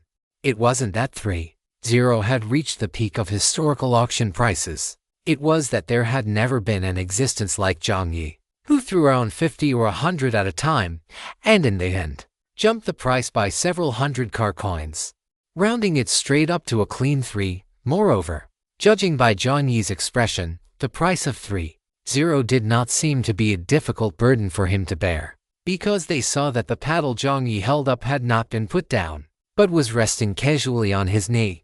His dark, heavy eyes were fixed on Simon, as if he would definitely follow up should the latter raise the bid again. No. The hyena let out a long breath, thrilling. This is what one should see in an auction house. This human was quite to his liking, and so generous. Such a guest, even if he were a human, would naturally be prone to gaining the favor of monsters. Monster Hyena's favorability toward you. Kung 5. Monster Hyena's current favorability is. It wasn't just the hyena. Jiang Yi saw several favorability notifications pop up on his main screen. Jiang Yi was not surprised by this. The reason he chose not to accept Godfather Rat's kindness when he made his bid was certainly not because he was playing hard to get, but because Jiang Yi understood one principle. What is free is the most expensive. This saying holds true from both sides. Judging by the reactions of the guests and the system, Godfather Rat was definitely in existence with a status as transcendent as Aches. Jiang Yi hadn't expected that a simple action of his own could help him latch onto such a powerful backer. But since he had, Jiang Yi certainly could not waste such an opportunity in a place like an auction house. A favor from Godfather Rat should, of course, be used at a more appropriate time. The price of 3,000 was indeed not cheap for Jiang Yi, but compared to a promise from Godfather Rat, it was nothing at all. Furthermore, Jiang Yi had many backup options. In addition to listing new products on Ever Prosperous, Jiang Yi could also choose to find the window that won't close and draw in advance on the subscription revenue from the Scallion report. Jiang Yi even thought that, given the personality and financial resources of the window that won't close, it wouldn't be impossible to borrow a few hundred car coins from him. In short, precious things must be saved for the very end. This was the principle of caution and thrift left behind by the ancestors of the Dragon Kingdom. After Jiang Yi announced the price of 3,000, he did not rush to put down his paddle, but instead looked at Simon the elephant and hurriedly. Although Jiang Yi said nothing, Simon felt a sense of contempt, as if he were saying, "Go ahead and follow. Why aren't you following?" Simon was also somewhat dazed by the price of 3. Wait, he was a quality inspector, not a money printer, damn it. Even at a pace of embezzling 8 hours a day, it would be hard to scrape together 3,000 car coins, right? What is this kid's background? How does he have so many car coins? Could he be some prominent player? That's not right. The so-called top-ranked players from other sectors aren't like this, are they? Simon hesitated for a moment, wanting to raise his paddle. But he saw Jiang Yi's unblinking gaze. Jiang Yi's face was still stained with blood. Simon wasn't afraid, but he was considering whether this human was setting a trap. The price had already been pushed to 3,000. If he were to raise the bid now, would that guy just say he didn't want it anymore when the time came? Besides, this price was indeed too high. After hesitating again and again, 5 seconds passed. With a bang, Yunwu wrapped her tail around the auction hammer again and again. Her face flushed with 2 spots of red, and she brought the hammer down steadily and excitedly. Bang. The crisp sound rang out. Congratulations to this gentleman. Yunwu glanced at the duplicate contract that Jiang Yi had signed earlier. Congratulations to Mr. Jiang Yi for winning our Lotto 9, the Humming Heart, Jiang Yi. The monsters whispered this name. A small portion of the monsters had their expressions shift slightly. It seemed they had heard this name before. Hyena Brothers' teeth bared. This name, he had heard it. That pig seemed to have mentioned it to him. He had sworn brotherhood with a human player named Jiang Yi, acknowledging him as his elder brother, and even claimed that this Jiang Yi cooked food that tasted even better than the dishes from the Qianbao Grand Restaurant. So, he was that Jiang Yi. Young Master Pig had not revealed the existence of Jiang Yi's identity as a quality inspector to the hyena, as young Master Pig knew that the reputation of quality inspectors among these animals was not exactly stellar. The hyena flicked his tail and clicked his tongue. You have received a friend request from the monster hyena. Do you accept? Jiang Yi tapped accept casually. After Yunwu brought the gavel down, Jiang Yi gave a slight nod and sat back down. Don't let Jiang Yi's calm exterior fool you. Only Brother Anvil knew that when the gavel fell, his brother's toes inside his shoes were curled tight. If consciousness could manifest as a special great cursed spirit, Yunwu would likely have seen Jiang Yi's soul wrapped around him, face twisted, screaming, "Drop the gavel, drop the gavel, drop the gavel." The contract was brought over. Jiang Yi ignored the hostile gaze of Simon behind him. The item was in his hands. As for being a quality inspector, who isn't a quality inspector these days? The humming heart flickered in Jiang Yi's palm. Just from the initial contact, Jiang Yi felt his overflowing spiritual energy and this object blending together like milk and water. And Xiao Yu let out a satisfied sigh. This thing was absolutely worth it. Jiang Yi tucked the humming heart into his inventory. He did not participate in the remaining auctions, and against the backdrop of Jiang Yi's 3,000 car coins, it was difficult for other lots to stir up any ripples. When the auction ended and Jiang Yi prepared to stand up and leave, Aok had already spoken. If we are to forge, we can do it now. There was no reason to hold onto good materials and just let them sit there. He was very interested in that fast blade of Jiang Yi's called Gambler's Fireline. Now, Chapter 404, the No-Zero Forging Room now. Jiang Yi looked at the dispersing guests and even noticed a few monsters walking toward him. Aok gave a grunt of affirmation. Jiang Yi scratched his head. Of course, doing it now was fine. There was no reason to decline when someone was kind enough to forge on the spot. When he had taken the order, he had asked a little bit. It was said that Aok's orders were already booked until the month after next.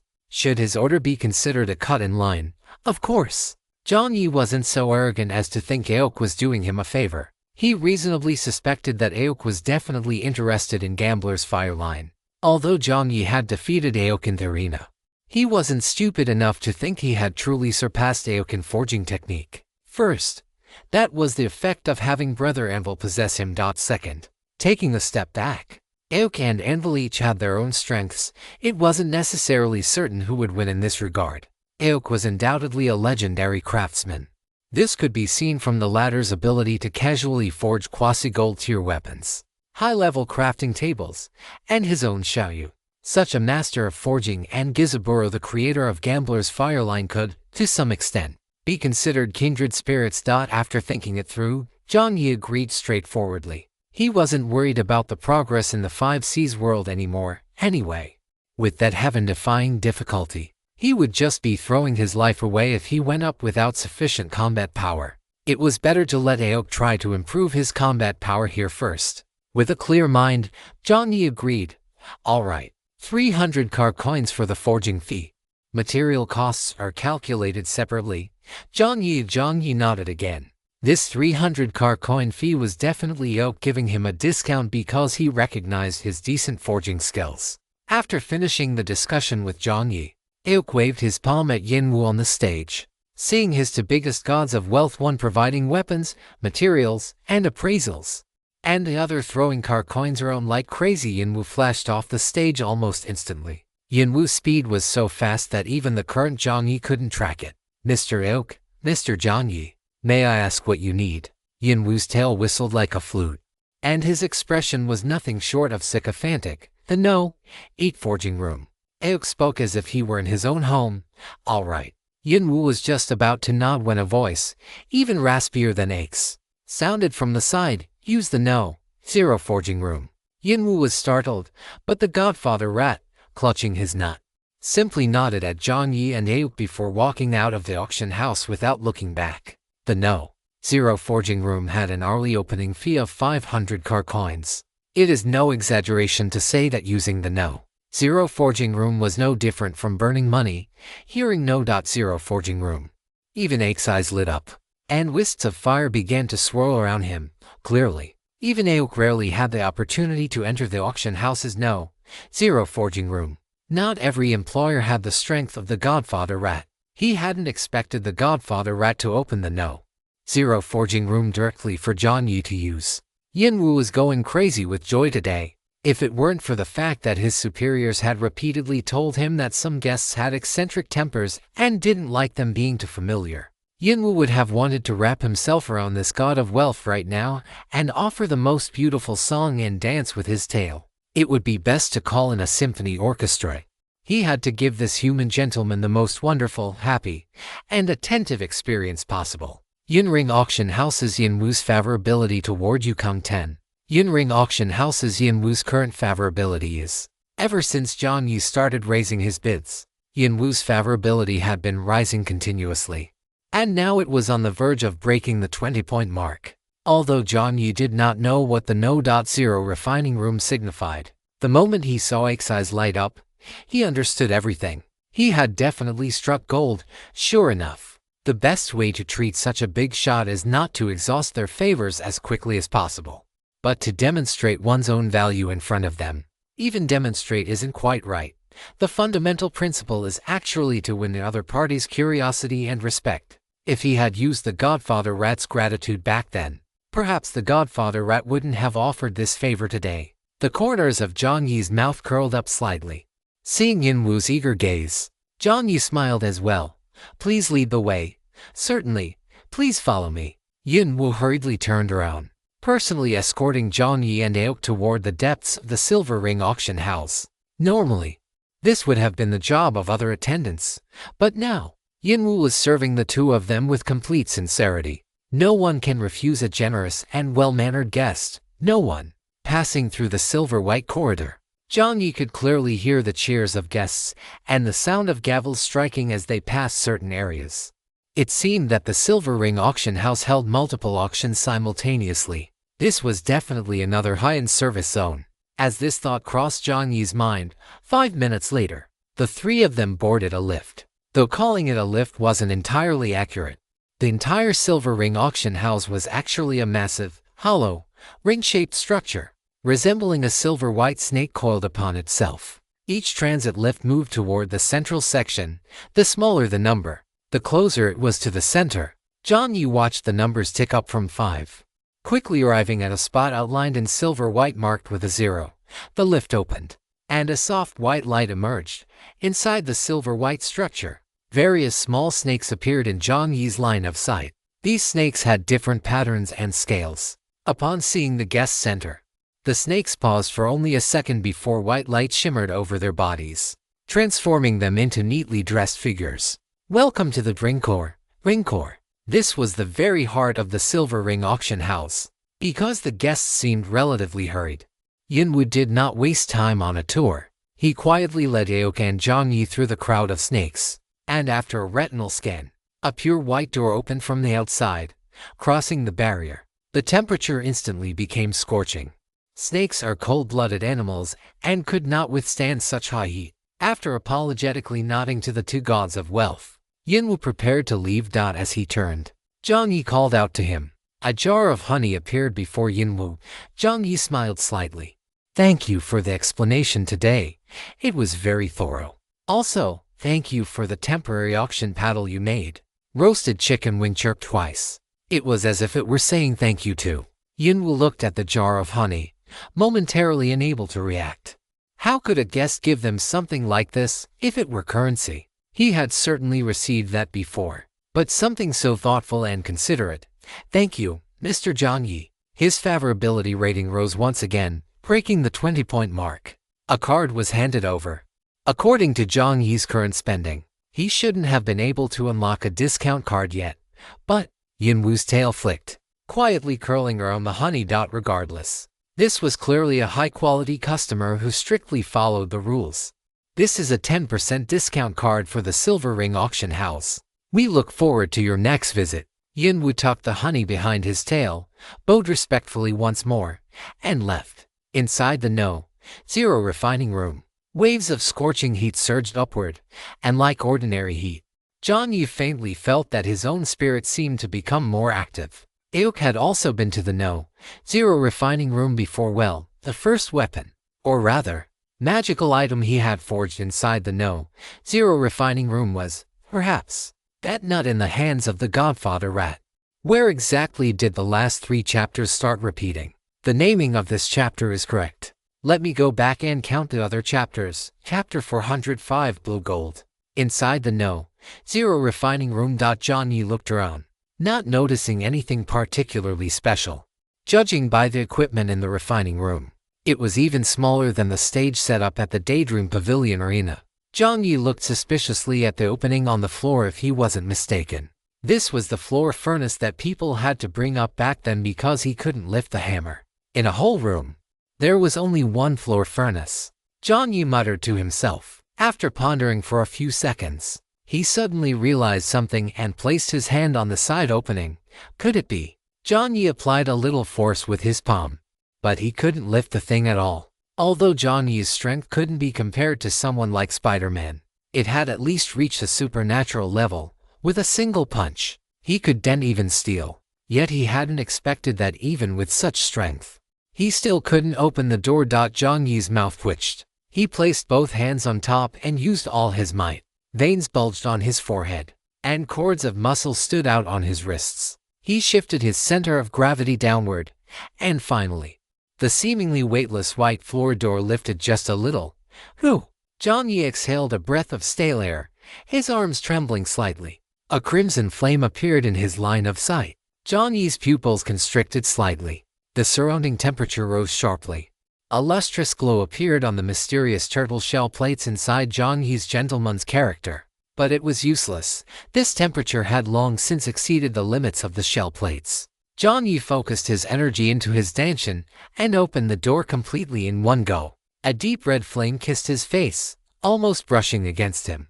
Judging solely by the temperature of the flames, the heat below had reached a terrifying level. The entire area beneath the zero refining room was actually all a floor furnace, with the floor furnace burning continuously. The quality of items forged in such an environment would definitely be astonishing. On the other side, Aoka extended two fingers and pinched the handle of the ground door. With a slight exertion of force, the entire door was pulled open by Auk the blades. Auk maintained his consistently calm style. Jiang Yi handed over both blades. One was the already damaged gambler's fireline, and the other was Xiaoyu. Auk reached out to take them and drew the gambler's fireline from its wooden cane sheath. The gambler's fireline, measuring about 1.6 meters in length, was placed horizontally. A cluster of flames, identical in color to those inside the ground furnace, appeared on Auk's palm. He held the blade in his palm to scorch it for a few seconds. Instead of melting, the damaged iron shards of the gambler's fireline revealed a faint, dark luster. A fine blade, Auk mused. After drawing the gambler's fireline, Auk beckoned, and an instrument similar to Jiang Yi's high-level crafting table appeared. Auk placed the casing of the gambler's fireline on the table, reached out, and clipped a monocle from the crafting table onto his eye. Under the monocle, the details of the gambler's fireline's casing were magnified. Auk pondered for a moment and asked, "What kind of weapon do you want?" "Here it comes, the weapon customization." Jiang Yi's heart stirred. He had long thought about this, although he had grasped the dual blade style. His swordsmanship was still not refined. The dual blade style relied on surprise and trickery. If he were to leverage his old 6 sneaky opportunistic attributes, the second blade should appear from a place the enemy would never expect. Therefore, Jiang Yi's idea was to integrate Xiaoyu into the gambler's fireline. To say integrate wasn't entirely accurate. He wanted to adopt the form of the gambler's fireline's casing to hide both of his blades within it. In normal situations, the single blade of Xiaoyu would be sufficient and handy. When he wanted to ambush someone or when he wanted to catch the enemy off guard, he would then unleash the second blade. This development path was perhaps more suitable for him.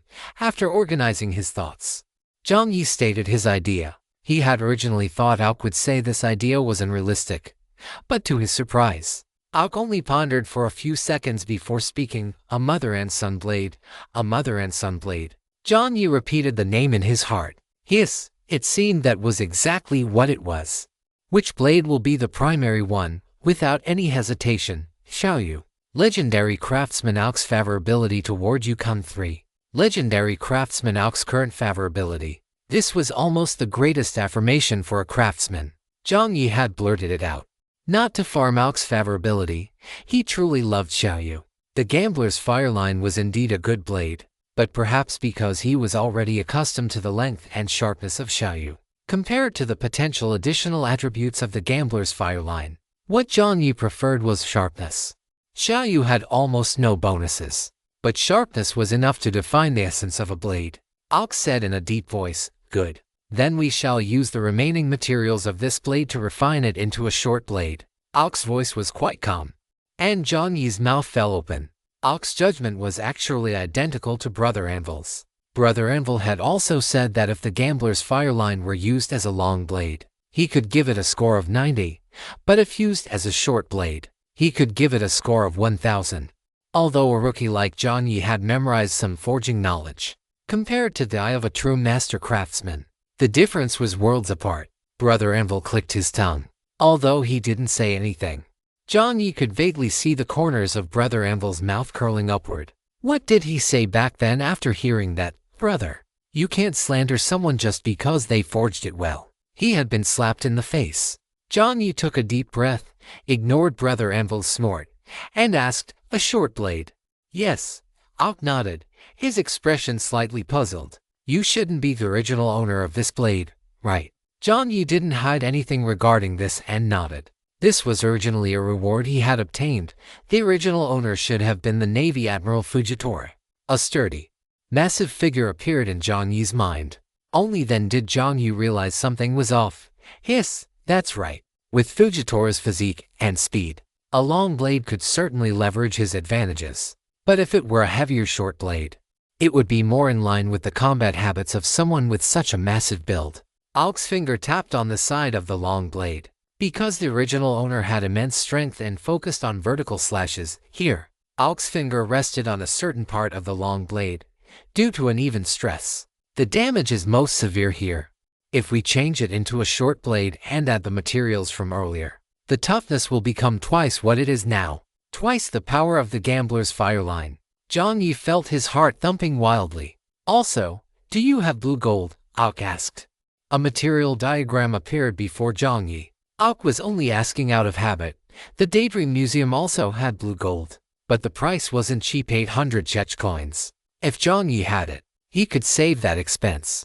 Auk had heard from the Tanuki that when Jiang Yi participated in the competition, he had used honey as his initial capital. Later, he even put his own position as a quality inspector on the line. In Auk's impression, Jiang Yi shouldn't be considered wealthy. Blue gold. Why did this name sound so familiar? It seemed he had opened this item from the silver treasure chest he got when he encountered the 3 coconuts. Jiang Yi's eyes widened slightly. He rummaged through his space stone for a moment, and 10 seconds later, a plain-looking rock larger than Jiang Yi's had appeared in his hand. This one. Chapter 406. I want the sharpness that cuts through everything. A cyan-colored stone appeared in Jiang Yi's hand. This was the item he had opened from the silver treasure chest back then. The system's description of this item was quite simple, but out of caution, Jiang Yi hadn't sold it. Looking at the large piece of blue gold in Jiang Yi's hand, Auk nodded slightly. That's the one. And Auk looked at Jiang Yi with a meaningful expression. And judging by the quality, the piece you have is better than what is kept in stock at the Daydream Pavilion. Is this thing very expensive? 800 Chech coins, Jiang Yi. A deathly smile appeared on Jiang Yi's face. Damn it. This thing sells for 800 Chech coins. And this damn system just glossed over it like that, without saying anything else. Could it be that this guy has gotten smarter? Previously, he would indirectly judge the value of an item based on whether the system offered a price for it. Could it be that this time, the dog system had gotten smarter and intended to swindle him, making him think the item wasn't worth much so that it could buy it back from other players at a low price later? Jiang Yi gave the system the middle finger in his heart and spat in contempt. The system almost anxiously wanted to speak up. This really wasn't its fault. Whether or not to provide a quote was programmed into the code, it couldn't actively manipulate it, as that was part of the rules. The precious attributes of blue gold itself were not particularly prominent. Its forging required the combination of specific techniques, and the scenarios in which it could be used were quite limited. Regardless, the system could not explain the parts involving the rules to the player. After silently enduring Jiang Yi's disdain, the forging process began. The earth furnace opened. Scorching heat radiated from beneath the ground. Auk was fine. He was quite accustomed to this temperature himself. But as for Jiang Yi, beads of sweat began to appear on Jiang Yi's face. Just as Jiang Yi was wondering how he was supposed to forge in such a hot place, a prompt suddenly popped up. The No.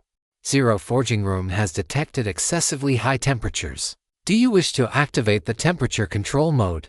There was a feature like this. Jiang Yi decisively chose to activate it. With a thought, Jiang Yi tapped yes. The moment Jiang Yi chose yes, a blue light scanned across the massive forging room, and then, a familiar faceless visage appeared. The faceless system. The faceless system scanned up and down, and upon seeing Jiang Yi, it paused slightly. Well, if it isn't an old acquaintance. Jiang Yi nodded at the faceless one. Although he didn't speak, the meaning was clear. We meet again. The faceless system paused, then mimicked Jiang Yi's gesture, nodding up and down. In the void, a familiar palm reached out and landed on the ground in front of Jiang Yi. This time, Jiang Yi was familiar with the routine and leaped directly onto the palm. His comprehensive combat ability had already surpassed 90 points. So this time he wouldn't be scrambling and crawling like before. Jiang Yi stood steadily in the palm. The moment he stood firm, 3 blue beams of light passed through his chest, abdomen, and thigh areas respectively, scanning 10%, 20%, 80%, 100%, skin complete. Temperature-controlled fire membrane in production. A layer of invisible film appeared on Jiang Yi's body. The sensation was quite strange. Jiang Yi felt like an orange wrapped in plastic wrap. Production complete. As the voice faded, Jiang Yi opened his eyes. He couldn't see anything on his body, but he could feel an insulating barrier around him. The duration of the temperature-controlled fire membrane will not exceed 3 hours. Please be mindful of the time. On the main system interface, the prompt appeared again. Jiang Yi nodded slightly. The palm lowered gently, and Jiang Yi flipped off and landed on the ground. Thanks. Jiang Yi offered his thanks. A cold, mechanical voice replied, You are welcome. After nodding up and down once more, the faceless system vanished. Only Jiang Yi and Aok remained in the forging room. As expected of the No-Zero forging room, it even provides this kind of service. Jiang Yi flexed his arms. The initial feeling was a bit strange, but the thing didn't hinder his movement. The temperature-controlled fire membrane. The temperature control attributes of this thing were not even in the same league as the black tortoise battle armor. Under the fire membrane, the burning sensation vanished, replaced by a pure, mental sense of vitality. "Are you ready?" Aok's voice rang out. Jiang Yi gave a hum of affirmation. Aok nodded and took the blue gold from Jiang Yi's hand. Between the two of them, the temperature became scorching once again. Everything melt.